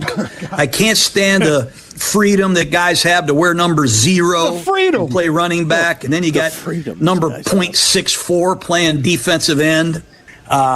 Should I keep going? I don't know. The floor is yours. I don't like all these AstroTurf indoor I don't like these indoor stadiums. I don't like all the changes in the conferences either. I don't even know who's in the American League, the National League anymore.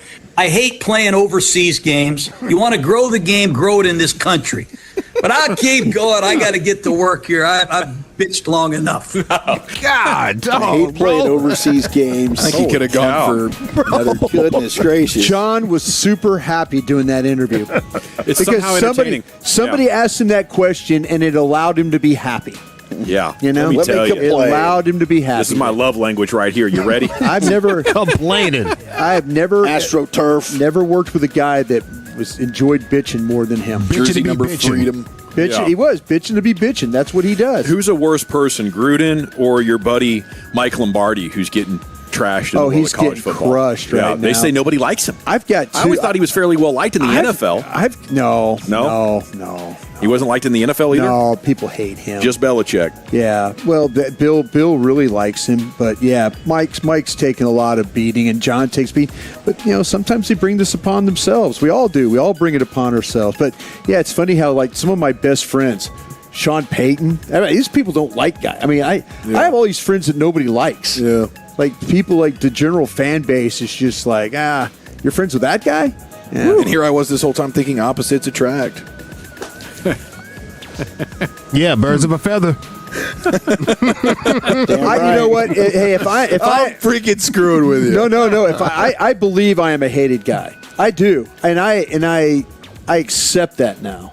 You didn't look like you were hated when you were the mayor of Oxnard the other day, and every person that stopped you, I think you took 150 pictures with individuals that couldn't wait to get close to Brian Brodus. I think those people, like, they pay our bills. You know what I'm saying? And I look at it that way. I appreciate, but I think they pay our bills in a lot of ways. That's how I look at it. But they hate you? A lot of people do. But they hate him. A lot of people do. I wish they'd tell me they hate me to my face. No, they never do that. They never do that. I tell Mickey that. Mickey's telling me he hates me. They never do that. Like I tell you, they call me a lot of names, but only a few to my face. Yeah, you see him in person. Oh my gosh, I love you, dude. I love your stuff. I mean, yeah, the one I don't. I'm sorry, Lucius. I'm taking your time. Yeah. The one I like is the. Yeah, my apologies. Go ahead, Lucius. Go ahead and run it. I'm sorry. Eating it up, brother. No. I'm sorry, Lucius. Solid gravy, dog. I'm sorry. It's like you had to, get something off your chest there, man. No. I'm cool. All right. Birds of a feather. They flock together. Totally cool. Let's go to Henry's Kitchen. I played this guy before. Henry's Kitchen, cooking with Henry. He's online cooking and answering questions from his followers, and they got him. Quanto says, "Hey Henry, have you seen The Odyssey?" Yes, I have seen The Odyssey. I thought it was a wonderful movie. There was a whole lot of great special effects and all that stuff. I will say it wasn't very true to the original epic poem by Homer. Quanto says, "You ought to see D's nuts." Uh-oh. You ought to see D's nuts. Okay, yeah. You ought to see. All right. Looks like once again I've been subjected to some type of verbal hijinks here. I thought you were trying to make conversation with me about the movie. No, he got my assed. You did. Yeah, he did. That guy still got me blocked for making fun of him for it. I was just saying, dude, it was a great moment. Aaron Wilson, I unfollowed him. Did you? Unfollowed him for you. I don't know if he really does much. I'm surprised he's still employed. Jeez. I love you. I was. F that guy. That's being honest, also. I mean, if you're an employer and you have a guy on pretending that he knows the prospect named Dixon, ... Myaz, he's like, oh, yeah, I know that guy. You're done for, buddy. I can't have you out here faking. Yeah. That's true. Screw Aaron Wilson. I didn't like his response to it. He should have just rolled with it instead of, like you already got caught, bro. Just, hey, laugh it off, roll with it, and don't do it again instead of getting all defensive. Yeah. Can't be insecure about what you don't know. Yeah. Got caught, bro. The Expressway is brought to you by the On-Time Experts. I'll do this one right here. Let's go to the RJ and Choppy Show. Which one of these fools is Chop? It's not Bobby Belt, but this is Bobby Belt, and he is not feeling the Rangers' moves at the deadline. Trade anybody. Trade anybody who is a tradable resource. I don't give a damn about maybe sneaking into the wild card. Get me resources. Yeah, trade Esteban Loaiza and get me Michael Young back by accident. Do that. Don't sit here. I could not have done that. I'll tell you. I know you couldn't have done that, and that's why that 2000 Rangers team wouldn't have been jack because you would have. Jesus, Bobby, what is the matter with you? Don't gaslight us. You drop. It's not a gaslight thing. I'm saying what are we doing if we're not holding anybody accountable and we're not willing to do anything to get better ever? Bobby just be cussing. Yeah, that was wild. I loved RJ's reaction, though. Oh. Bobby, what does it matter with you? Come on. That's why great. Once again. What? He's carrying the show. Okay. That's why that 2000 Rangers team wouldn't have been jack because you Jesus, Bobby, what does it matter with you? Dump that, please. Dump that, please. What does it matter with you? Yes. Oh, that's good. Well, I don't know what's wrong with me and my digestive system right now. Are you farting? Sorry about that. We'll check. It's downwind of that. Okay, Cheetos, man. I'm glad that I know who it was now. Woo. Were you going to ask? Yeah. Oh, I thought it was still 420. Everyone was fine except for Lucius. Anyone else could have gotten it, though. I would have had I had a salad last night. I had a banana and apple yesterday for man, that lunch. is Okay, rank, so you're bro. regular. That is rough. Orange this morning, apple this morning. I think I can taste the apple. Props to you, man. Yeah, was that Granny Smith? God. That was Granny Is Smith. there not any wind out there? There's no wind? No. No, well, we just closed the tent. We had to wait till the tent was closed. It's the biggest Dutch oven of all time. The wind was behind Chief and I, so we're in good shape right now. I don't think we had a chartuation at all, but I still have to change these underwear. I think that they've been... a throw them out? Yeah. They're probably singed, to be honest with you, after that. My goodness. Okay. It's probably time to vote, Lucius. I'm sorry. Yeah, I vote for that. I vote for Gavin. We got Fred and Blake on Savone Revel. We got Jake Marsh with Gruden.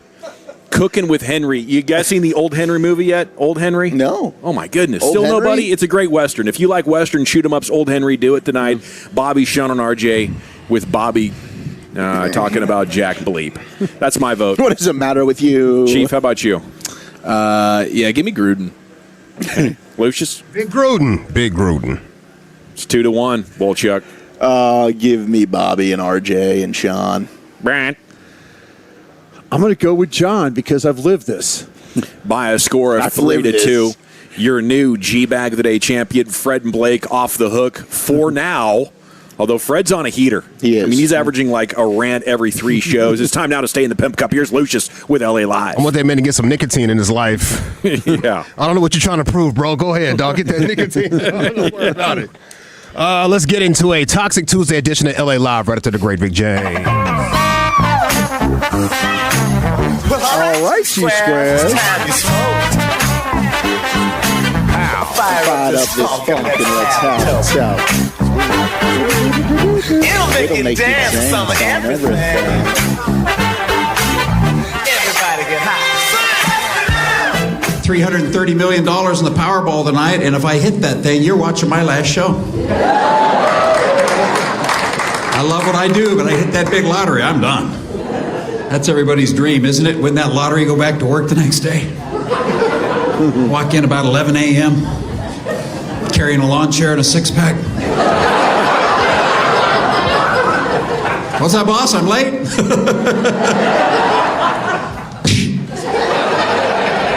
Walk right into that HR office. Oh, Diane, I love that tight skirt on you. Yeah.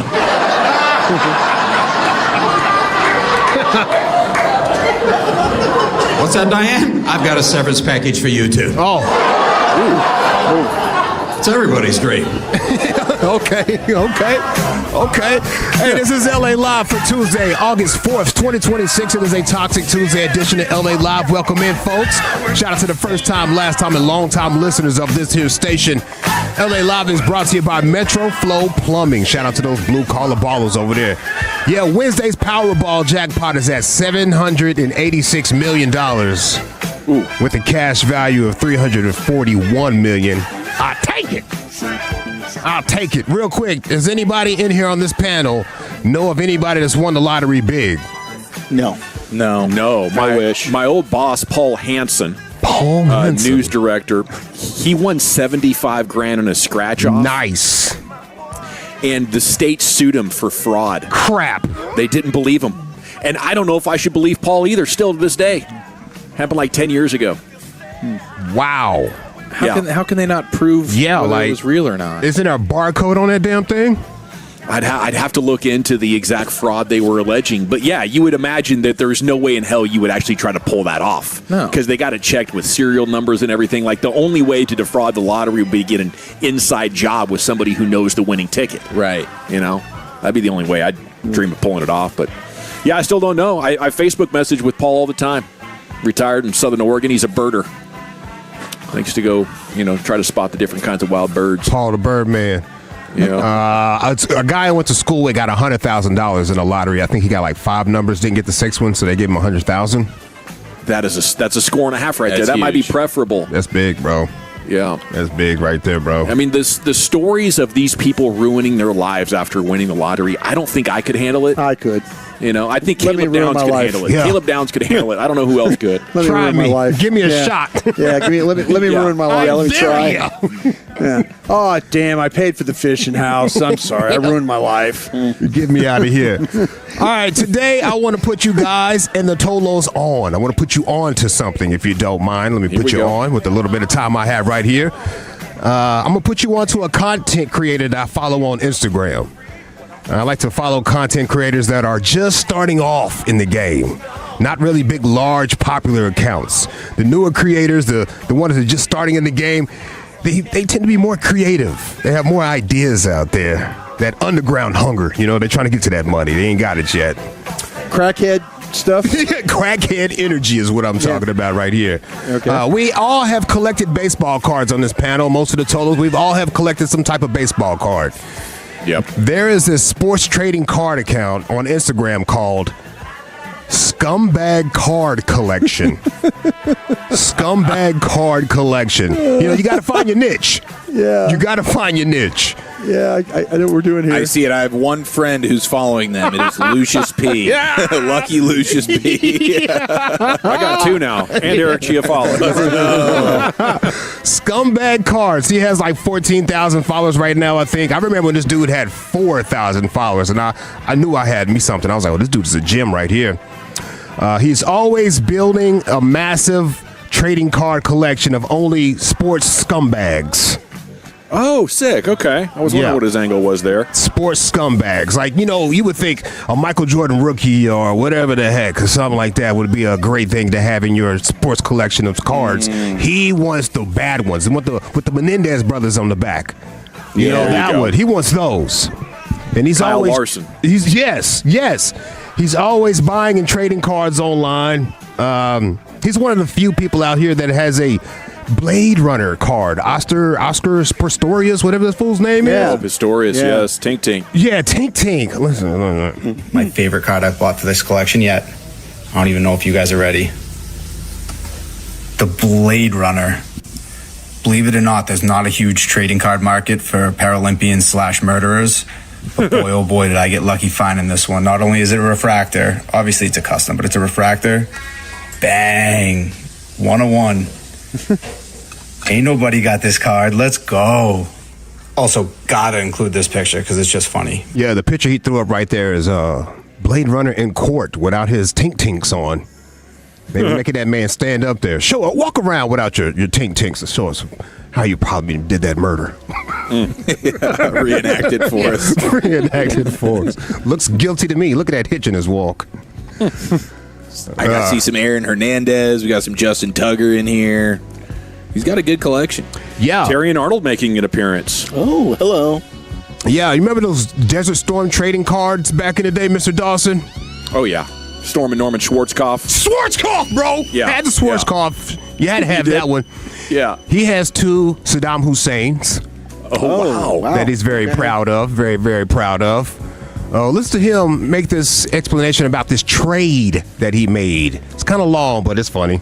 This is for anybody who has ever questioned my loyalty to the scumbag game. I want you to take a look at a trade I made just in order to build up my scumbag inventory and bring all this heat to you guys every single day.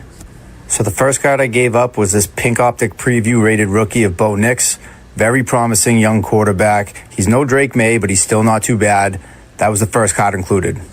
Second card I sent over was the man, the myth, the legend, Drake May. Then the last card I sent out was this die cut select JSN rookie, red, white, and blue. Jeez. Guy had a monster year, probably the best receiver in football right now. But yeah, he's giving up some great cards.